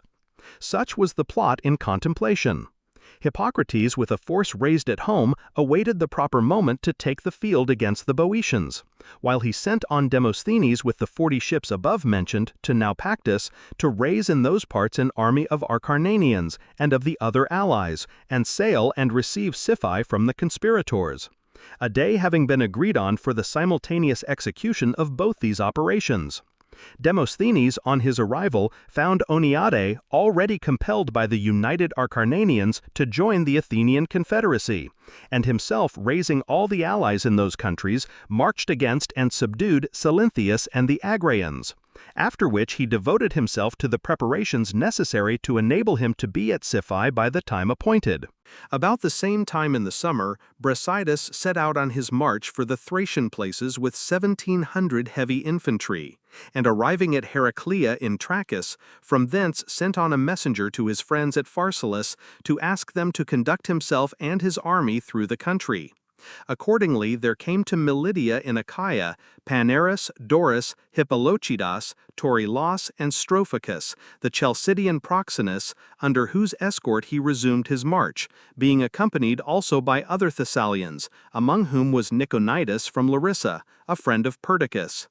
It was never very easy to traverse Thessaly without an escort, and throughout all Hellas for an armed force to pass without leave through a neighbor's country was a delicate step to take. Besides this, the Thessalian people had always sympathized with the Athenians. Indeed, if instead of the customary close oligarchy there had been a constitutional government in Thessaly, he would never have been able to proceed, since even as it was, he was met on his march at the river Enipius by certain of the opposite party who forbade his further progress, and complained of his making the attempt without the consent of the nation. To this his escort answered that they had no intention of taking him through against their will. They were only friends in attendance on an unexpected visitor. Brasidas himself added that he came as a friend to Thessaly and its inhabitants, his arms not being directed against them, but against the Athenians, with whom he was at war, and that although he knew of no quarrel between the Thessalians and Lacedaemonians to prevent the two nations having access to each other's territory, he neither would nor could proceed against their wishes. He could only beg them not to stop him. With this answer they went away, and he took the advice of his escort and pushed on without halting, before a greater force might gather to prevent him. Thus, in the day that he set out from Militia, he performed the whole distance to Pharsalus, and encamped on the river Apidanus, and so to Fascium, and from thence to Perrhaebia. Here his Thessalian escort went back, and the Perrhaebians, who are subjects of Thessaly, set him down at Dium in the dominions of Perdiccas, a Macedonian town under Mount Olympus, looking towards Thessaly. In this way Brasidas hurried through Thessaly before anyone could be got ready to stop him, and reached Perdiccas and Chalcidice. The departure of the army from Peloponnese had been procured by the Thracian towns in revolt against Athens, and by Perdiccas, alarmed at the successes of the Athenians. The Chalcidians thought that they would be the first objects of an Athenian expedition. Not that the neighboring towns, which had not yet revolted, did not also secretly join in the invitation. And Perdiccas also had his apprehensions on account of his old quarrels with the Athenians, although not openly at war with them, and above all wished to reduce Arabias, king of the Lyncestians. It had been less difficult for them to get an army to leave Peloponnese because of the ill fortune of the Lacedaemonians at the present moment. The attacks of the Athenians upon Peloponnese, and in particular upon Laconia, might, it was hoped, be diverted most effectively by annoying them in return, and by sending an army to their allies, especially as they were willing to maintain it and asked for it to aid them in revolting. The Lacedaemonians were also glad to have an excuse for sending some of the Helots out of the country, for fear that the present aspect of affairs and the occupation of Pylos might encourage them to move. Indeed, fear of their numbers and obstinacy even persuaded the Lacedaemonians to the action which I shall now relate, their policy at all times having been governed by the necessity of taking precautions against them. The Helots were invited by a proclamation to pick out those of their number who claimed to have most distinguished themselves against the enemy, in order that they might receive their freedom, the object being to test them, as it was thought that the first to claim their freedom would be the most high-spirited and the most apt to rebel. As many as 2,000 were selected accordingly, who crowned themselves and went round the temples rejoicing in their new freedom. The Spartans, however, soon afterwards did away with them, and no one ever knew how each of them perished. The Spartans now therefore gladly sent 700 as heavy infantry with Brasidas, who recruited the rest of his force by means of money in Peloponnese. Brasidas himself was sent out by the Lacedaemonians mainly at his own desire, although the Chalcidians also were eager to have a man so thorough as he had shown himself whenever there was anything to be done at Sparta, and whose after-service abroad proved of the utmost use to his country. At the present moment, his just and moderate conduct towards the towns generally succeeded in procuring their revolt, besides the places which he managed to take by treachery. And thus, when the Lacedaemonians desired to treat, as they ultimately did, they had places to offer in exchange, and the burden of war meanwhile shifted from Peloponnese. Later on in the war, after the events in Sicily, the present valor and conduct of Brasidas, known by experience to some, by hearsay to others, was what mainly created in the allies of Athens a feeling for the Lacedaemonians. He was the first who went out and showed himself so good a man at all points as to leave behind him the conviction that the rest were like him. Meanwhile, his arrival in the Thracian country no sooner became known to the Athenians than they declared war against Perdiccas, whom they regarded as the author of the expedition, and kept a closer watch on their allies in that quarter. Upon the arrival of Brasidas and his army, Perdiccas immediately started with them and with his own forces against Arrhabaeus, son of Bromerus, king of the Lynxian Macedonians, his neighbor, with whom he had a quarrel and whom he wished to subdue.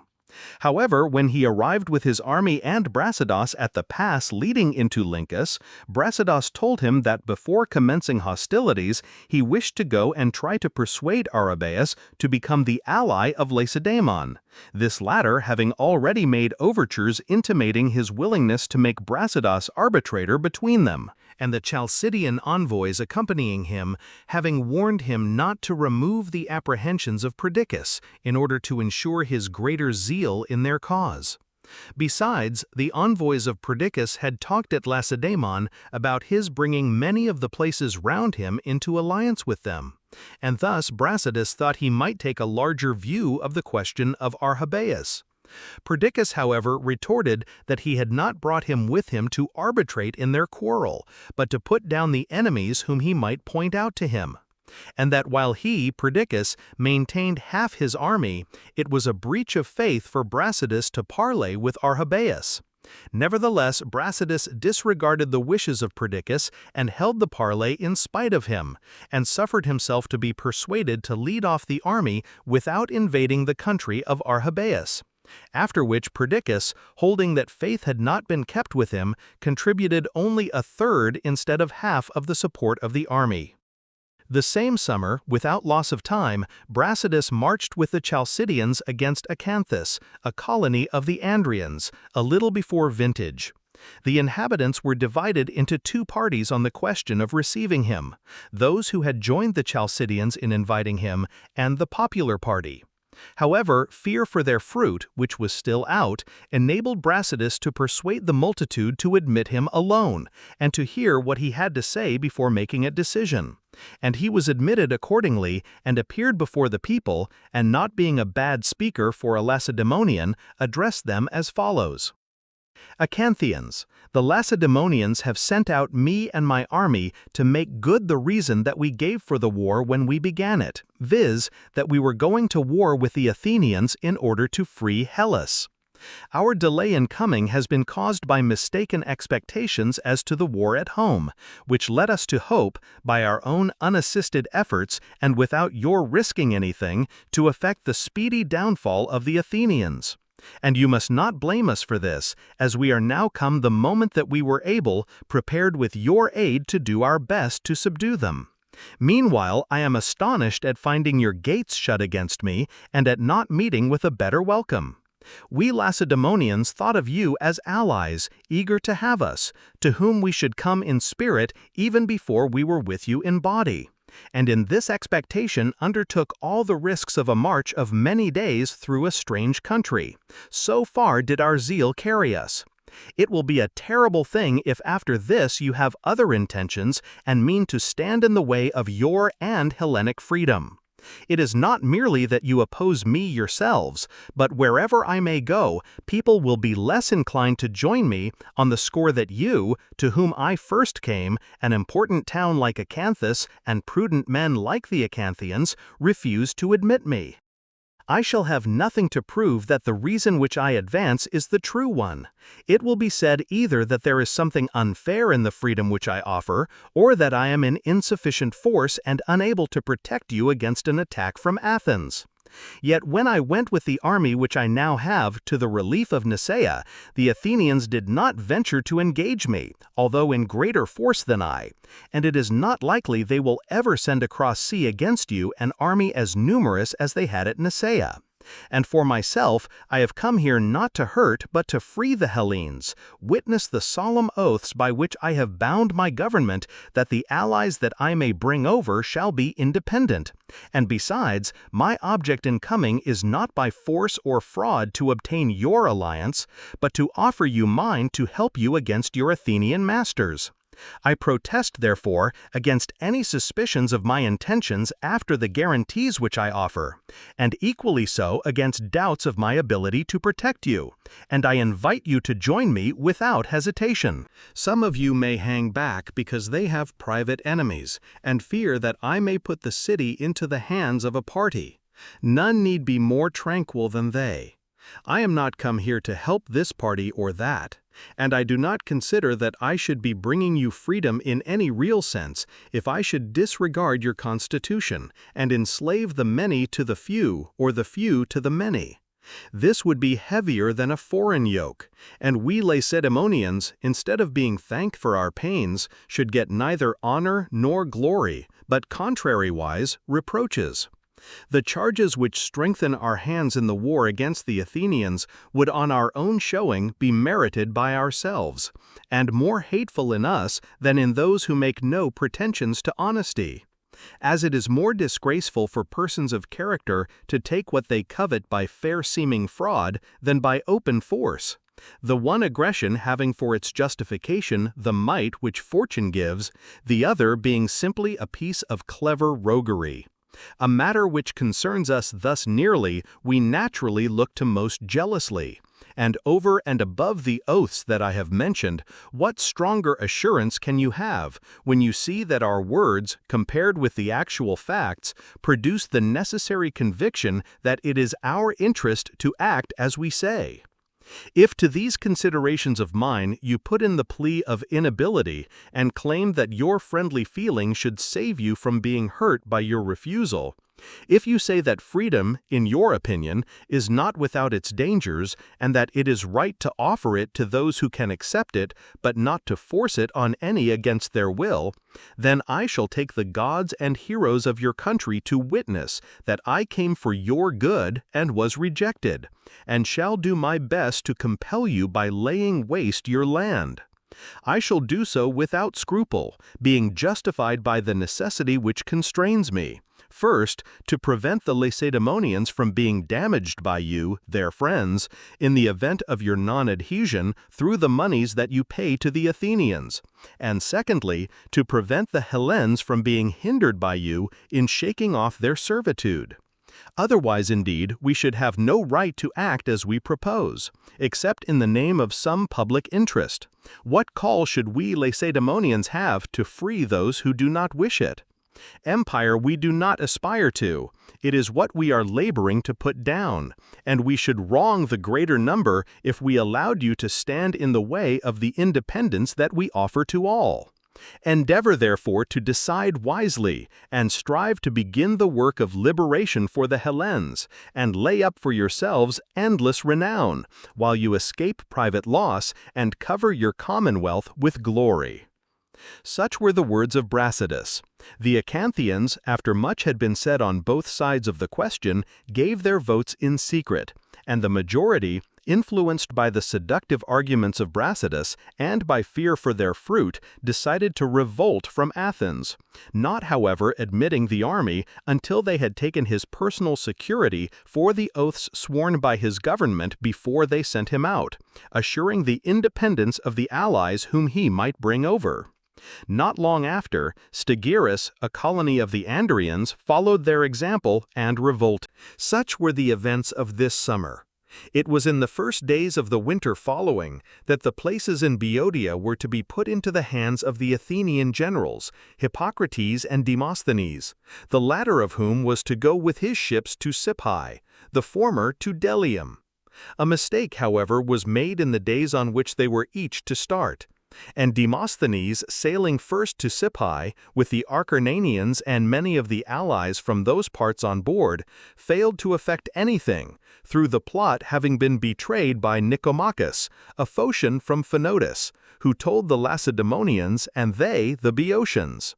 Succors accordingly flocked in from all parts of Boeotia, Hippocrates not being yet there to make his diversion, and Sippai and Chaeronea were promptly secured, and the conspirators, informed of the mistake, did not venture on any movement in the towns.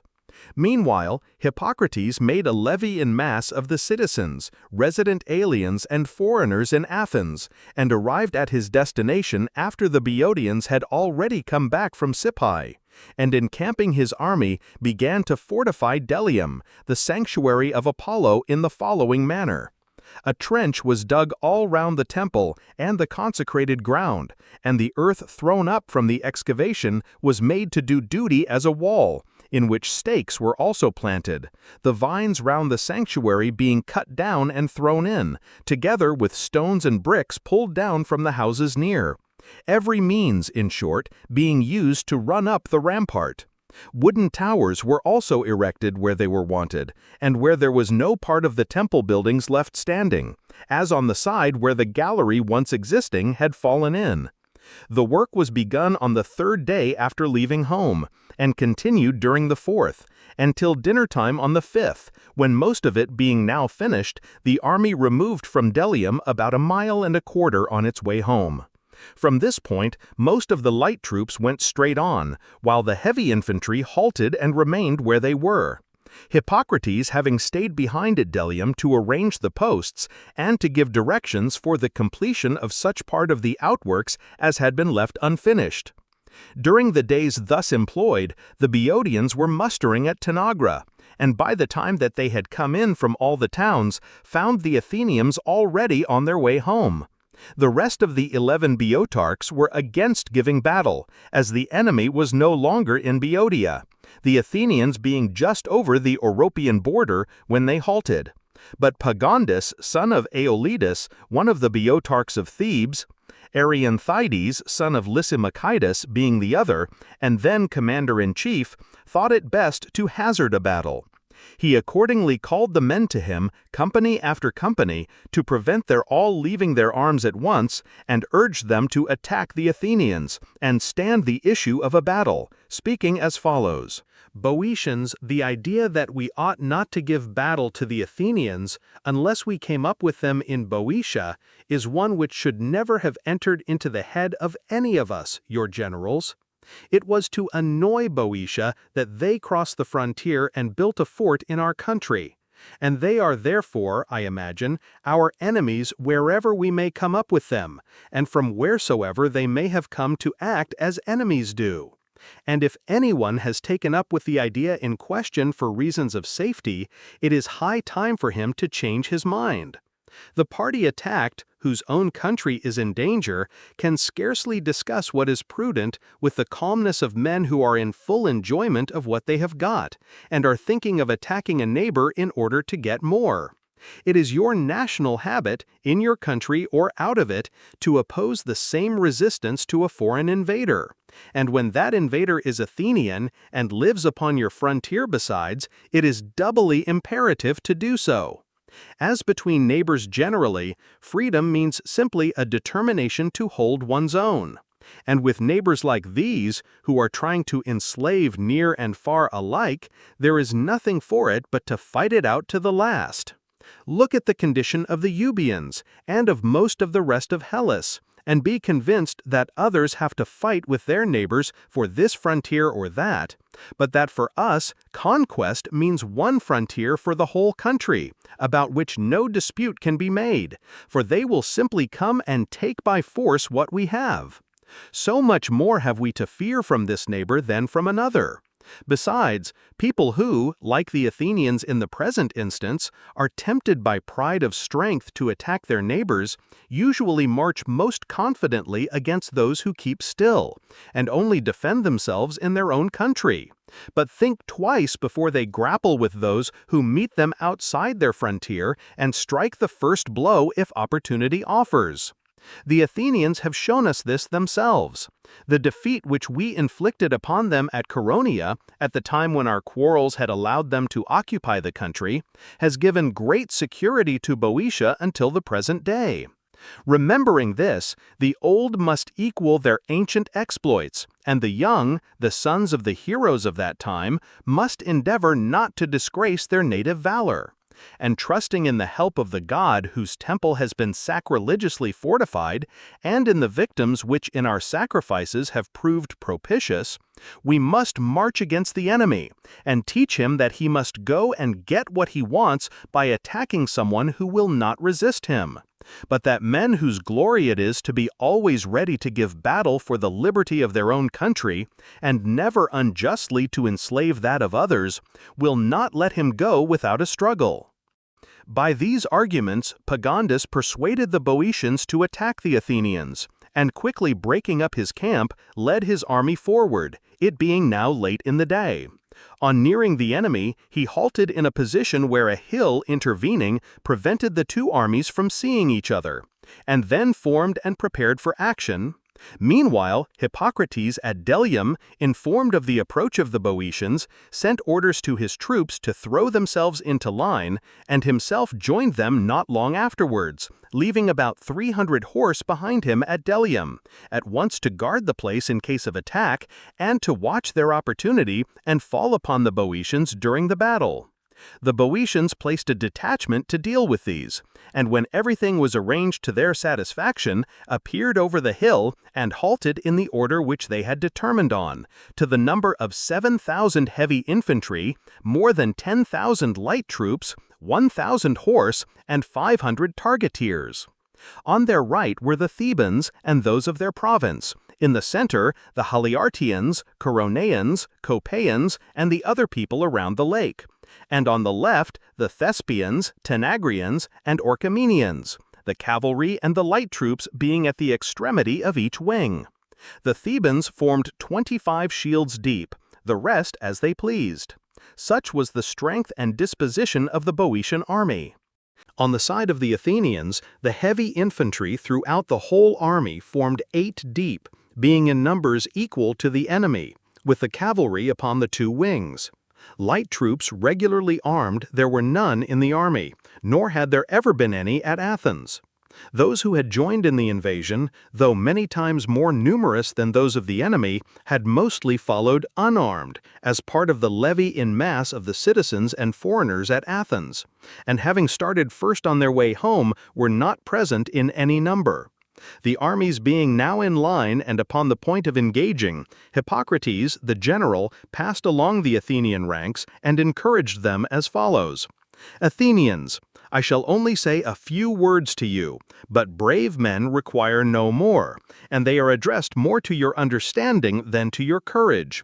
None of you must fancy that we are going out of our way to run this risk in the country of another. Fought in their territory, the battle will be for ours. If we conquer, the Peloponnesians will never invade your country without the Boeotian horse. And in one battle you will win Boeotia, and in a manner free Attica.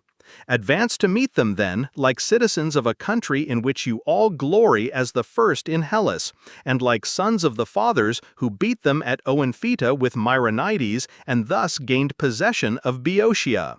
Hippocrates had got half through the army with his exhortation, when the Boeotians, after a few more hasty words from Pagondus, struck up the Paean and came against them from the hill, the Athenians advancing to meet them and closing at a run. The extreme wing of neither army came into action, one like the other being stopped by the watercourses in the way. The rest engaged with the utmost obstinacy, shield against shield. The Boeotian left, as far as the center, was worsted by the Athenians. The Thespians in that part of the field suffered most severely. The troops alongside them having given way, they were surrounded in a narrow space and cut down fighting hand to hand. Some of the Athenians also fell into confusion in surrounding the enemy, and mistook and so killed each other. In this part of the field the Boeotians were beaten, and retreated upon the troops still fighting. But the right, where the Thebans were, got the better of the Athenians and shoved them further and further back, though gradually at first. It so happened also that Pagondus, seeing the distress of his left, had sent 2 squadrons of horse where they could not be seen, round the hill, and their sudden appearance struck a panic into the victorious wing of the Athenians, who thought that it was another army coming against them. At length, in both parts of the field, disturbed by this panic, and with their line broken by the advancing Thebans, the whole Athenian army took to flight. Some made for Delium and the sea, some for Oropus, others for Mount Parnes, or wherever they had hopes of safety, pursued and cut down by the Boeotians, and in particular by the cavalry, composed partly of Boeotians and partly of Locrians, who had come up just as the rout began. Night, however, coming on to interrupt the pursuit, the mass of the fugitives escaped more easily than they would otherwise have done. The next day the troops at Oropus and Delium returned home by sea, after leaving a garrison in the latter place, which they continued to hold notwithstanding the defeat. The Boeotians set up a trophy, took up their own dead, and stripped those of the enemy, and leaving a guard over them, retired to Tanagra, there to take measures for attacking Delium. Meanwhile a herald came from the Athenians to ask for the dead, but was met and turned back by a Boeotian herald, who told him that he would effect nothing until the return of himself the Boeotian herald, and who then went on to the Athenians and told them on the part of the Boeotians that they had done wrong in transgressing the law of the Hellenes. Of what use was the universal custom protecting the temples in an invaded country if the Athenians were to fortify Delium and live there, acting exactly as if they were on unconsecrated ground, and drawing and using for their purposes the water which they, the Boeotians, never touched except for sacred uses? Accordingly, for the god as well as for themselves, in the name of the deities concerned and of Apollo, the Boeotians invited them first to evacuate the temple if they wished to take up the dead that belonged to them. After these words from the herald, the Athenians sent their own herald to the Boeotians to say that they had not done any wrong to the temple, and for the future would do it no more harm than they could help, not having occupied it originally in any such design, but to defend themselves from it against those who were really wronging them. The law of the Hellenes was that conquest of a country, whether more or less extensive, carried with it possession of the temples in that country, with the obligation to keep up the usual ceremonies at least as far as possible. The Boeotians and most other people who had turned out the owners of a country and put themselves in their places by force now held as of right the temples which they originally entered as usurpers. If the Athenians could have conquered more of Boeotia, this would have been the case with them. As things stood, the piece of it which they had got they should treat as their own, and not quit unless obliged. The water they had disturbed under the impulsion of a necessity which they had not wantonly incurred, having been forced to use it in defending themselves against the Boeotians who first invaded Attica. Besides, anything done under the pressure of war and danger might reasonably claim indulgence even in the eye of the god. Or why, pray, were the altars the asylum for involuntary offenses? Transgression also was a term applied to presumptuous offenders, not to the victims of adverse circumstances. In short, which were most impious? The Boeotians who wished to barter dead bodies for holy places, or the Athenians who refused to give up holy places to obtain what was theirs by right? The condition of evacuating Boeotia must therefore be withdrawn. They were no longer in Boeotia. They stood where they stood by the right of the sword. All that the Boeotians had to do was to tell them to take up their dead under a truce according to the national custom. The Boeotians replied that if they were in Boeotia, they must evacuate that country before taking up their dead. If they were in their own territory, they could do as they pleased. For they knew that although the Oripid, where the bodies as it chanced were lying, the battle having been fought on the borders, was subject to Athens, yet the Athenians could not get them without their leave. Besides, why should they grant a truce for Athenian ground? And what could be fairer than to tell them to evacuate Boeotia if they wished to get what they asked? The Athenian herald accordingly returned with this answer without having accomplished his object. Meanwhile, the Boeotians at once sent for darters and slingers from the Malian Gulf, and with 2,000 Corinthian heavy infantry who had joined them after the battle, the Peloponnesian garrison which had evacuated Nisaea, and some Megarians with them, marched against Delium, and attacked the fort, and after divers efforts finally succeeded in taking it by an engine of the following description. They sawed in two and scooped out a great beam from end to end, and fitting it nicely together again like a pipe, hung by chains a cauldron at one extremity, with which communicated an iron tube projecting from the beam, which was itself in great part plated with iron. This they brought up from a distance upon carts to the part of the wall principally composed of vines and timber, and when it was near, inserted huge bellows into their end of the beam and blew with them. The blast, passing closely confined into the cauldron, which was filled with lighted coals, sulfur, and pitch, made a great blaze and set fire to the wall, which soon became untenable for its defenders, who left it and fled. And in this way the fort was taken. Of the garrison, some were killed and 200 made prisoners. Most of the rest got on board their ships and returned home. Soon after the fall of Delium, which took place 17 days after the battle, the Athenian herald, without knowing what had happened, came again for the dead, which were now restored by the Boeotians, who no longer answered as at first. Not quite 500 Boeotians fell in the battle, and nearly 1,000 Athenians, including Hippocrates the general, besides a great number of light troops and camp followers.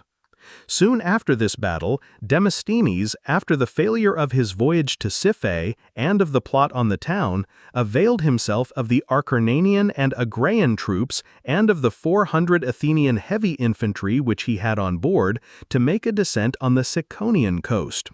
Before, however, all his ships had come to shore, the Ciconians came up and routed and chased to their ships those that had landed, killing some and taking others prisoners, after which they set up a trophy and gave back the dead under truce. About the same time with the affair of Delium took place the death of Sitalces, king of the Odrysians, who was defeated in battle in a campaign against the Triballi. Seuthes, son of Sparadocus, his nephew, succeeding to the kingdom of the Odrysians, and of the rest of Thrace ruled by Sitalces. The same winter, Brasidas, with his allies in the Thracian places, marched against Amphipolis, the Athenian colony on the river Strymon. A settlement upon the spot on which the city now stands was before attempted by Aristogoras, the Malaysian, when he fled from King Darius, who was however dislodged by the Edonians, and 32 years later by the Athenians, who sent thither 10,000 settlers of their own citizens and whoever else chose to go. These were cut off at Drabescus by the Thracians. 29 years after, the Athenians returned, Hagnon, son of Nicias, being sent out as leader of the colony, and drove out the Edonians and founded a town on the spot, formerly called Eneahodai or Nine Ways. The base from which they started was Eion, their commercial seaport at the mouth of the river, not more than 3 miles from the present town, which Hagnon named Amphipolis, because the Strymon flows round it on 2 sides, and he built it so to be conspicuous from the sea and land alike, running a long wall across from river to complete the circumference. Brasidas now marched against this town, starting from Arne in Chalcidice. Arriving about dusk at Aulon and Bromiscus, where the lake of Bolbe runs into the sea, he supped there, and went on during the night. The weather was stormy and it was snowing a little, which encouraged him to hurry on, in order, if possible, to take everyone at Amphipolis by surprise, except the party who were to betray it. The plot was carried on by some natives of Argolis, an Andrian colony, residing in Amphipolis, where they had also other accomplices gained over by Perdiccas or the Chalcidians.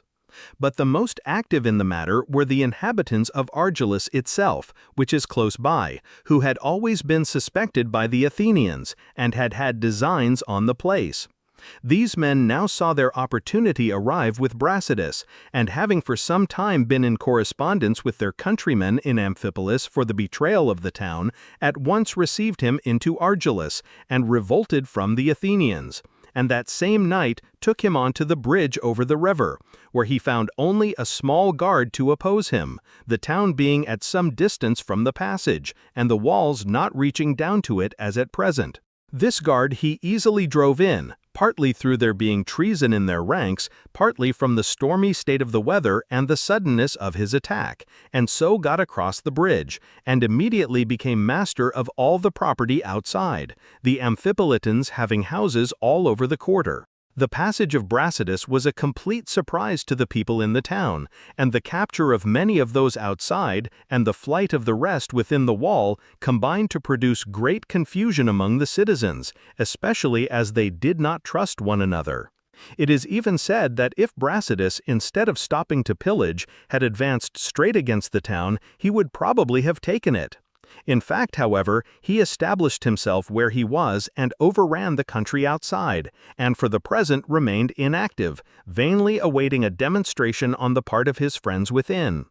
Meanwhile, the party opposed to the traitors proved numerous enough to prevent the gates being immediately thrown open, and, in concert with Euclus, the general, who had come from Athens to defend the place, sent to the other commander in Thrace, Thucydides, son of Aloris, the author of this history, who was at the Isle of Thasos, a Parian colony, half a day's sail from Amphipolis, to tell him to come to their relief. On receipt of this message, he at once set sail with 7 ships which he had with him, in order, if possible, to reach Amphipolis in time to prevent its capitulation, or, in any case, to save Eion. Meanwhile, Brasidas, afraid of succors arriving by sea from Thasos, and learning that Thucydides possessed the right of working the gold mines in that part of Thrace, and had thus great influence with the inhabitants of the continent, hastened to gain the town, if possible, before the people of Amphipolis should be encouraged by his arrival to hope that he could save them by getting together a force of allies from the sea and from Thrace, and so refuse to surrender. He accordingly offered moderate terms, proclaiming that any of the Amphipolitans and Athenians who chose might continue to enjoy their property with full rights of citizenship, while those who did not wish to stay had 5 days to depart, taking their property with them. The bulk of the inhabitants, upon hearing this, began to change their minds, especially as only a small number of the citizens were Athenians, the majority having come from different quarters, and many of the prisoners outside had relations within the walls. They found the proclamation a fair one in comparison of what their fear had suggested. the Athenians being glad to go out, as they thought they ran more risk than the rest, and further, did not expect any speedy relief, and the multitude generally being content at being left in possession of their civic rights and at such an unexpected reprieve from danger. The partisans of Brasidas now openly advocated this course, seeing that the feeling of the people had changed, and that they no longer gave ear to the Athenian general present, and thus the surrender was made and Brasidas was admitted by them on the terms of his proclamation. In this way they gave up the city, and late in the same day Thucydides and his ships entered the harbor of Eion, Brasidas having just got hold of Amphipolis and having been within a night of taking Eion. Had the ships been less prompt in relieving it, in the morning it would have been his. After this, Thucydides put all in order at Eion to secure it against any present or future attack of Brasidas, and received such as had elected to come there from the interior according to the terms agreed on. Meanwhile, Brasidas suddenly sailed with a number of boats down the river to Eion to see if he could not seize the point running out from the wall, and so command the entrance. At the same time he attempted it by land, but was beaten off on both sides, and had to content himself with arranging matters at Amphipolis and in the neighborhood. Marcinus, an Edonian town, also came over to him. The Edonian king, Pittacus, having been killed by the sons of Goaxus and his own wife Brauro, and Galepsus and Osime, which are Thasian colonies, not long after followed its example. Perdiccas too came up immediately after the capture, and joined in these arrangements. The news that Amphipolis was in the hands of the enemy caused great alarm at Athens. Not only was the town valuable for the timber it afforded for shipbuilding and the money that it brought in, but also, although the escort of the Thessalians gave the Lacedaemonians a means of reaching the allies of Athens as far as the Strymon, yet as long as they were not masters of the bridge, but were watched on the side of Eion by the Athenian galleys, and on the land side impeded by a large and extensive lake formed by the waters of the river, it was impossible for them to go any further. Now, on the contrary, the path seemed open. There was also the fear of the allies revolting, owing to the moderation displayed by Brasidas in all his conduct, and to the declarations which he was everywhere making that he sent out to free Hellas. The towns subject to the Athenians, hearing of the capture of Amphipolis, and of the terms accorded to it, and of the gentleness of Brasidas, felt most strongly encouraged to change their condition, and sent secret messages to him, begging him to come on to them, each wishing to be the first to revolt. Indeed, there seemed to be no danger in so doing. Their mistake in their estimate of the Athenian power was as great as that power afterwards turned out to be, and their judgment was based more upon blind wishing than upon any sound prevision. For it is a habit of mankind to entrust to careless hope what they long for, and to use sovereign reason to thrust aside what they do not fancy. Besides the late severe blow which the Athenians had met with in Boeotia, joined to the seductive, though untrue, statements of Brasidas about the Athenians not having ventured to engage his single army at Nisaea, made the allies confident and caused them to believe that no Athenian force would be sent against them. Above all, the wish to do what was agreeable at the moment, and the likelihood that they should find the Lacedaemonians full of zeal at starting, made them eager to venture. Observing this, the Athenians sent garrisons to the different towns, as far as was possible at such short notice and in winter, while Brasidas sent dispatches to Lacedaemonian asking for reinforcements, and himself made preparations for building galleys in the Strymon. The Lacedaemonians, however, did not send him any, partly through envy on the part of their chief men, partly because they were more bent on recovering the prisoners of the island and ending the war. The same winter the Megarians took and razed to the foundations the long walls which had been occupied by the Athenians, and Brasidas, after the capture of Amphipolis, marched with his allies against Acte, a promontory running out from the King's Dyke with an inward curve and ending in Othos, a lofty mountain looking towards the Aegean Sea. In it are various towns: Sane, an Andrian colony, close to the canal and facing the sea in the direction of Euboea, the others being Thissus, Cleone, Acrothoi, Olophyxus, and Dium, inhabited by mixed barbarian races speaking the two languages. There is also a small Chalcidian element, but the greater number are Tyrrheno-Pelasgians once settled in Lemnos and Athens, and Bisaltians, Crestonians, and Edonians, the towns being all small ones. Most of these came over to Brasidas, but Sane and Dium held out and saw their land ravaged by him and his army. Upon their not submitting, he at once marched against Torone in Chalcidice, which was held by an Athenian garrison, having been invited by a few persons who were prepared to hand over the town. Arriving in the dark a little before daybreak, he sat down with his army near the temple of the Dioscuri, rather more than a quarter of a mile from the city. The rest of the town of Torone and the Athenians in garrison did not perceive his approach. But his partisans, knowing that he was coming, a few of them had secretly gone out to meet him, were on the watch for his arrival, and were no sooner aware of it than they took it to them 7 light-armed men with daggers, who alone of 20 men ordered on this service dared to enter, commanded by Lysistratus and Olynthian. These passed through the seawall and without being seen went up and put to the sword the garrison of the highest post in the town, which stands on a hill, and broke open the postern on the side of Canastrium. Brasidas meanwhile came a little nearer and then halted with his main body, sending on 100 targeteers to be ready to rush in first the moment that a gate should be thrown open and the beacon lighted as agreed. After some time passed in waiting and wondering at the delay, the targeteers by degrees got up close to the town. The Toronaeans inside, at work with the party that had entered, had by this time broken down the postern and opened the gates leading to the marketplace by cutting through the bar, and first brought some men round and let them in by the postern, in order to strike a panic into the surprised townsmen by suddenly attacking them from behind and on both sides at once. After which they raised the fire signal as had been agreed, and took in by the market gates the rest of the targeteers. Brasidas, seeing the signal, told the troops to rise, and dashed forward amid the loud hurrahs of his men, which carried dismay among the astonished townspeople. Some burst in straight by the gate, others over some square pieces of timber placed against the wall, which has fallen down and was being rebuilt, to draw up stones. Brasidas and the greater number making straight uphill for the higher part of the town, in order to take it from top to bottom and once for all, while the rest of the multitude spread in all directions. The capture of the town was effected before the great body of the Toronaeans had recovered from their surprise and confusion, but the conspirators and the citizens of their party at once joined the invaders.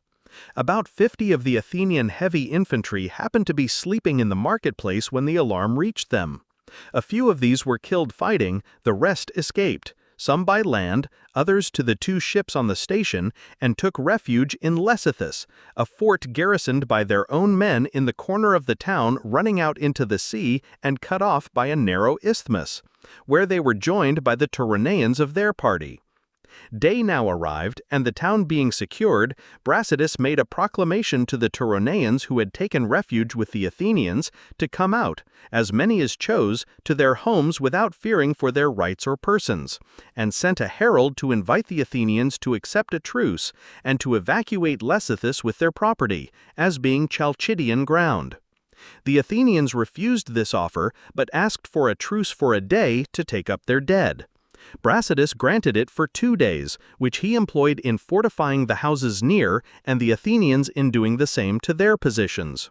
Meanwhile, he called a meeting of the Toronaeans and said very much what he had said at Acanthus, namely, that they must not look upon those who had negotiated with him for the capture of the town as bad men or as traitors, as they had not acted as they had done from corrupt motives or in order to enslave the city, but for the good and freedom of Torone. Nor again must those who had not shared in the enterprise fancy that they would not equally reap its fruits, as he had not come to destroy either city or individual. This was the reason of his proclamation to those that had fled for refuge to the Athenians. He thought none the worse of them for their friendship for the Athenians. He believed that they had only to make trial of the Lacedaemonians to like them as well or even much better, as acting much more justly. It was for want of such a trial that they were now afraid of them. Meanwhile, he warned all of them to prepare to be staunch allies and for being held responsible for all faults in future. For the past, they had not wronged the Lacedaemonians, but had been wronged by others who were too strong for them, and any opposition that they might have offered him could be excused. Having encouraged them with this address, as soon as the truce expired, he made his attack upon Lysippus, the Athenians defending themselves from a poor wall and from some houses with parapets. One day they beat him off. The next, the enemy were preparing to bring up an engine against them, from which they meant to throw fire upon the wooden defenses, and the troops were already coming up to the point where they fancied they could best bring up the engine, and where place was most assailable. Meanwhile, the Athenians put a wooden tower upon a house opposite and carried up a quantity of jars and casks of water and big stones, and a large number of men also climbed up. The house, thus laden too heavily, suddenly broke down with a loud crash, at which the men who were near and saw it were more vexed than frightened. But those not so near, and still more those furthest off, thought that the place was already taken at that point, and fled in haste to the sea and the ships. Brasidas, perceiving that they were deserting the parapet, and seeing what was going on, dashed forward with his troops, and immediately took the fort, and put to the sword all whom he found in it. In this way the place was evacuated by the Athenians, who went across in their boats and ships to Pellene.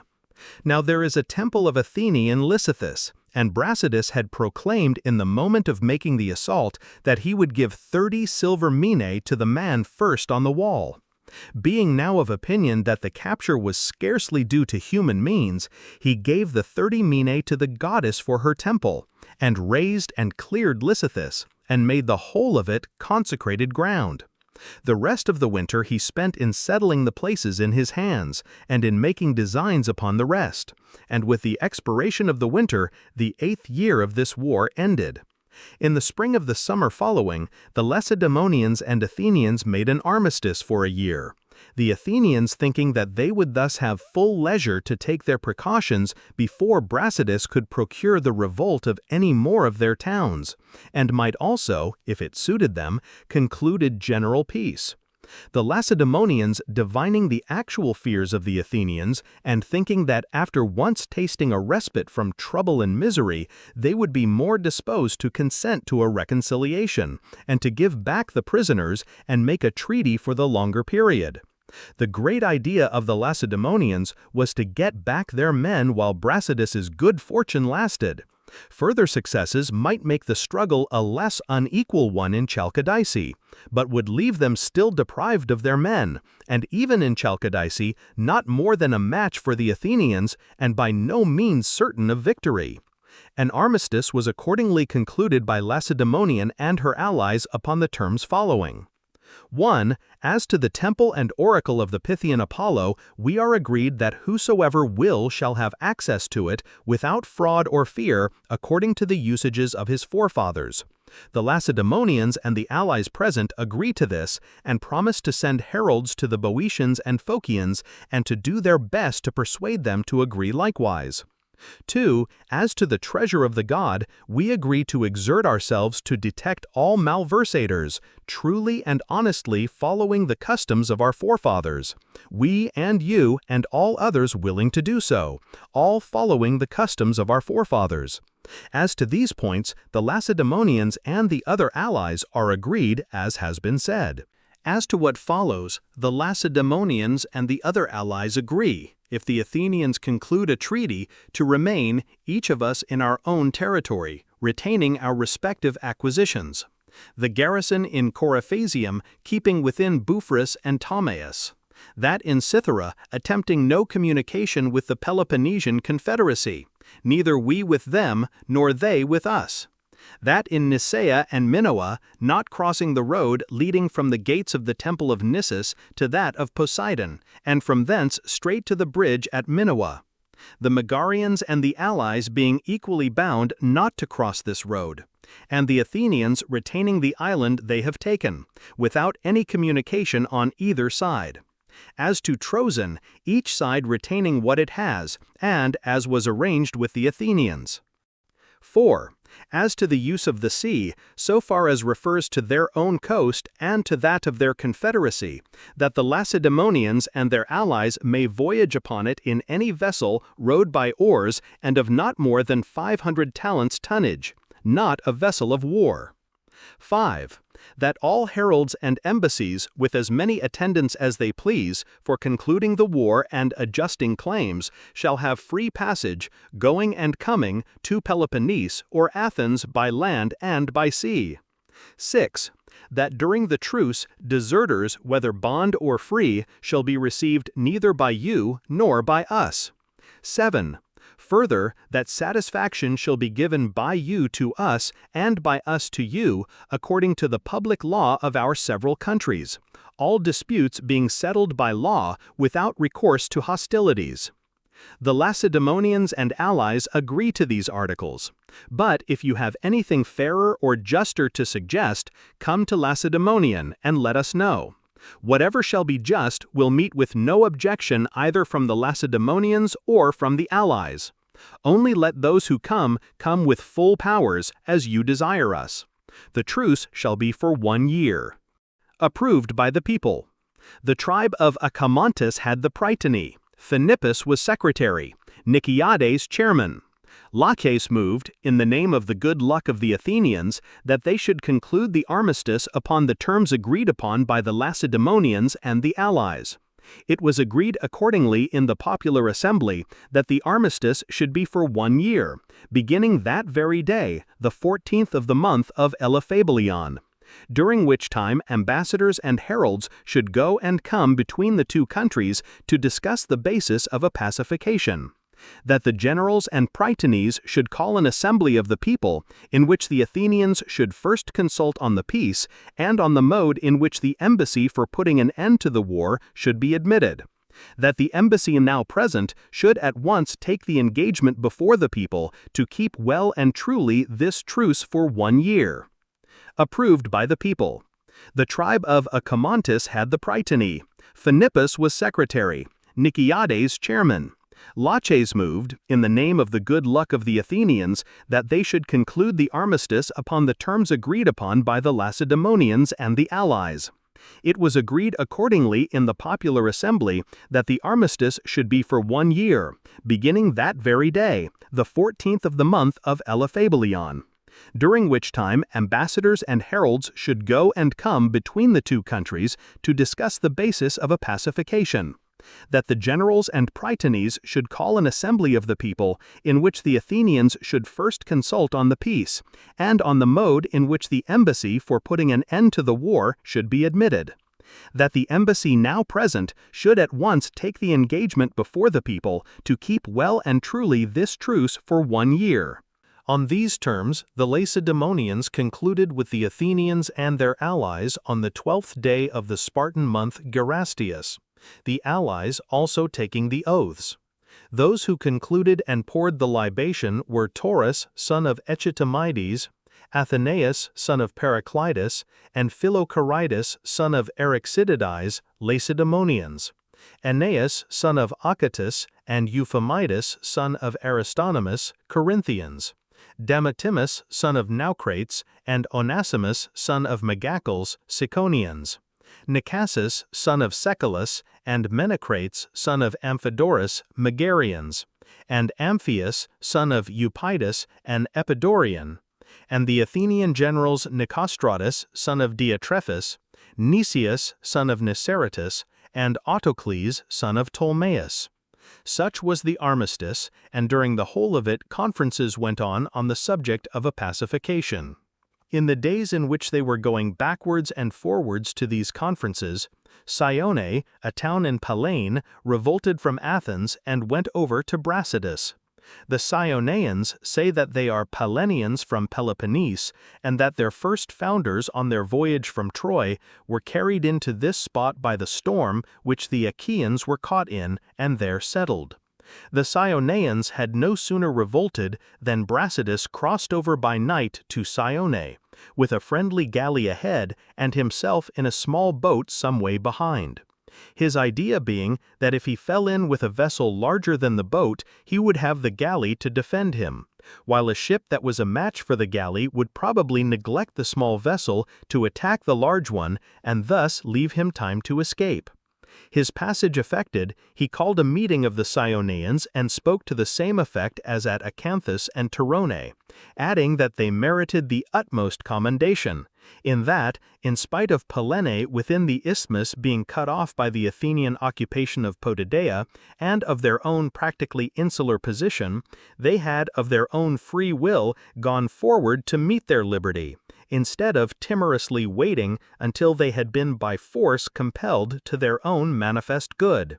This was a sign that they would valiantly undergo any trial, however great, and if he should order affairs as he intended, he should count them among the truest and sincerest friends of the Lacedaemonians, and would in every other way honor them.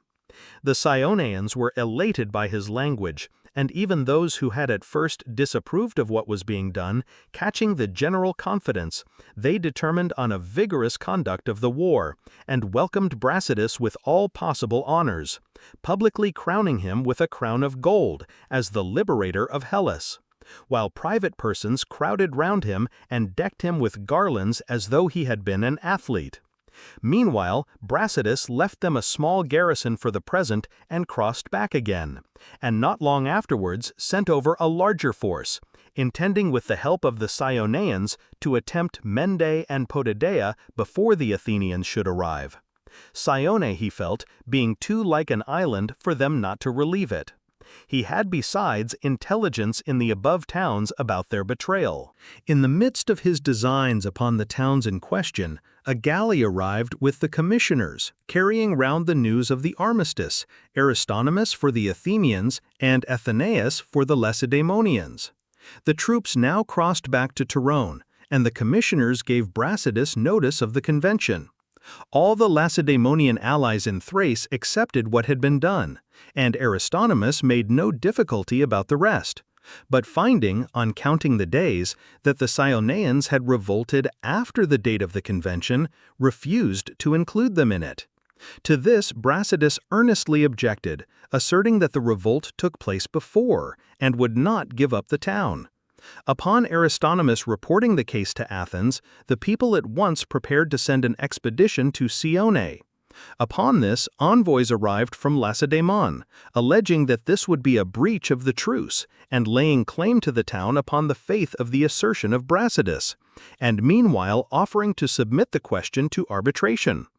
Arbitration, however, was what the Athenians did not choose to risk, being determined to send troops at once to the place, and furious at the idea of even the islanders now daring to revolt, in a vain reliance upon the power of the Lacedaemonians by land. Besides, the facts of the revolt were rather as the Athenians contended, the Cyoneans having revolted 2 days after the convention. Cleon accordingly succeeded in carrying a decree to reduce and put to death the Cyoneans, and the Athenians employed the leisure which they now enjoyed in preparing for the expedition. Meanwhile, Mende revolted, a town in Pellene and a colony of the Eretrians, and was received without scruple by Brasidas in spite of its having evidently come over during the armistice, on account of certain infringements of the truce alleged by him against the Athenians. This audacity of Mende was partly caused by seeing Brasidas forward in the matter, and by the conclusions drawn from his refusal to betray Cyone. And besides, the conspirators in Mende were few, and, as I have already intimated, had carried on their practices too long not to fear detection for themselves, and not to wish to force the inclination of the multitude. This news made the Athenians more furious than ever, and they at once prepared against both towns. Brasidas, expecting their arrival, conveyed away to Olynthus in Chalcidice the women and children of the Cyoneans and Mendaeans, and sent over to them 500 Peloponnesian heavy infantry and 300 Chalcidian targeteers, all under the command of Polydamidas. Leaving these two towns to prepare together against the speedy arrival of the Athenians, Brasidas and Perdiccas started on a second joint expedition into Lyncus against Arrhabaeus, the latter with the forces of his Macedonian subjects and a corps of heavy infantry composed of Hellenes domiciled in the country, the former with the Peloponnesians whom he still had with him, and the Chalcidians, Acanthians, and the rest in such force as they were able. In all, there were about 3,000 Hellenic heavy infantry, accompanied by all the Macedonian cavalry with the Chalcidians, near 1,000 strong, besides an immense crowd of barbarians. On entering the country of Arrhabaeus, they found the Lyncstians encamped awaiting them, and themselves took up a position opposite. The infantry on either side were upon a hill, with a plain between them, into which the horse of both armies first galloped down and engaged a cavalry action. After this, the Lyncstian heavy infantry advanced from their hill to join their cavalry and offered battle, upon which Brasidas and Perdiccas also came down to meet them and engaged and routed them with heavy loss, the survivors taking refuge upon the heights and there remaining inactive. The victors now set up a trophy and waited 2 or 3 days for the Illyrian mercenaries who were to join Perdiccas. Perdiccas then wished to go on and attack the villages of Arrhabaeus, and to sit still no longer.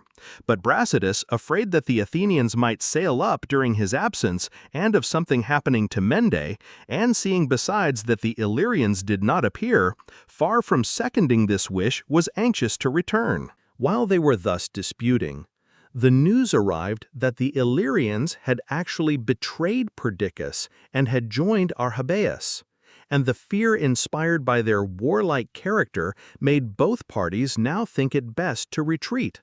However, owing to the dispute, nothing had been settled as to when they should start. And night coming on, the Macedonians and the barbarian crowd took fright in a moment, in one of those mysterious panics to which great armies are liable, and persuaded that an army many times more numerous than that which had really arrived was advancing and all but upon them, suddenly broke and fled in the direction of home, and thus compelled Perdiccas, who at first did not perceive what had occurred, to depart without seeing Brasidas, the two armies being encamped at a considerable distance from each other. At daybreak, Brasidas, perceiving that the Macedonians had gone on, and that the Illyrians and Arrhabaeus were on the point of attacking him, formed his heavy infantry into a square, with the light troops in the center, and himself also prepared to retreat.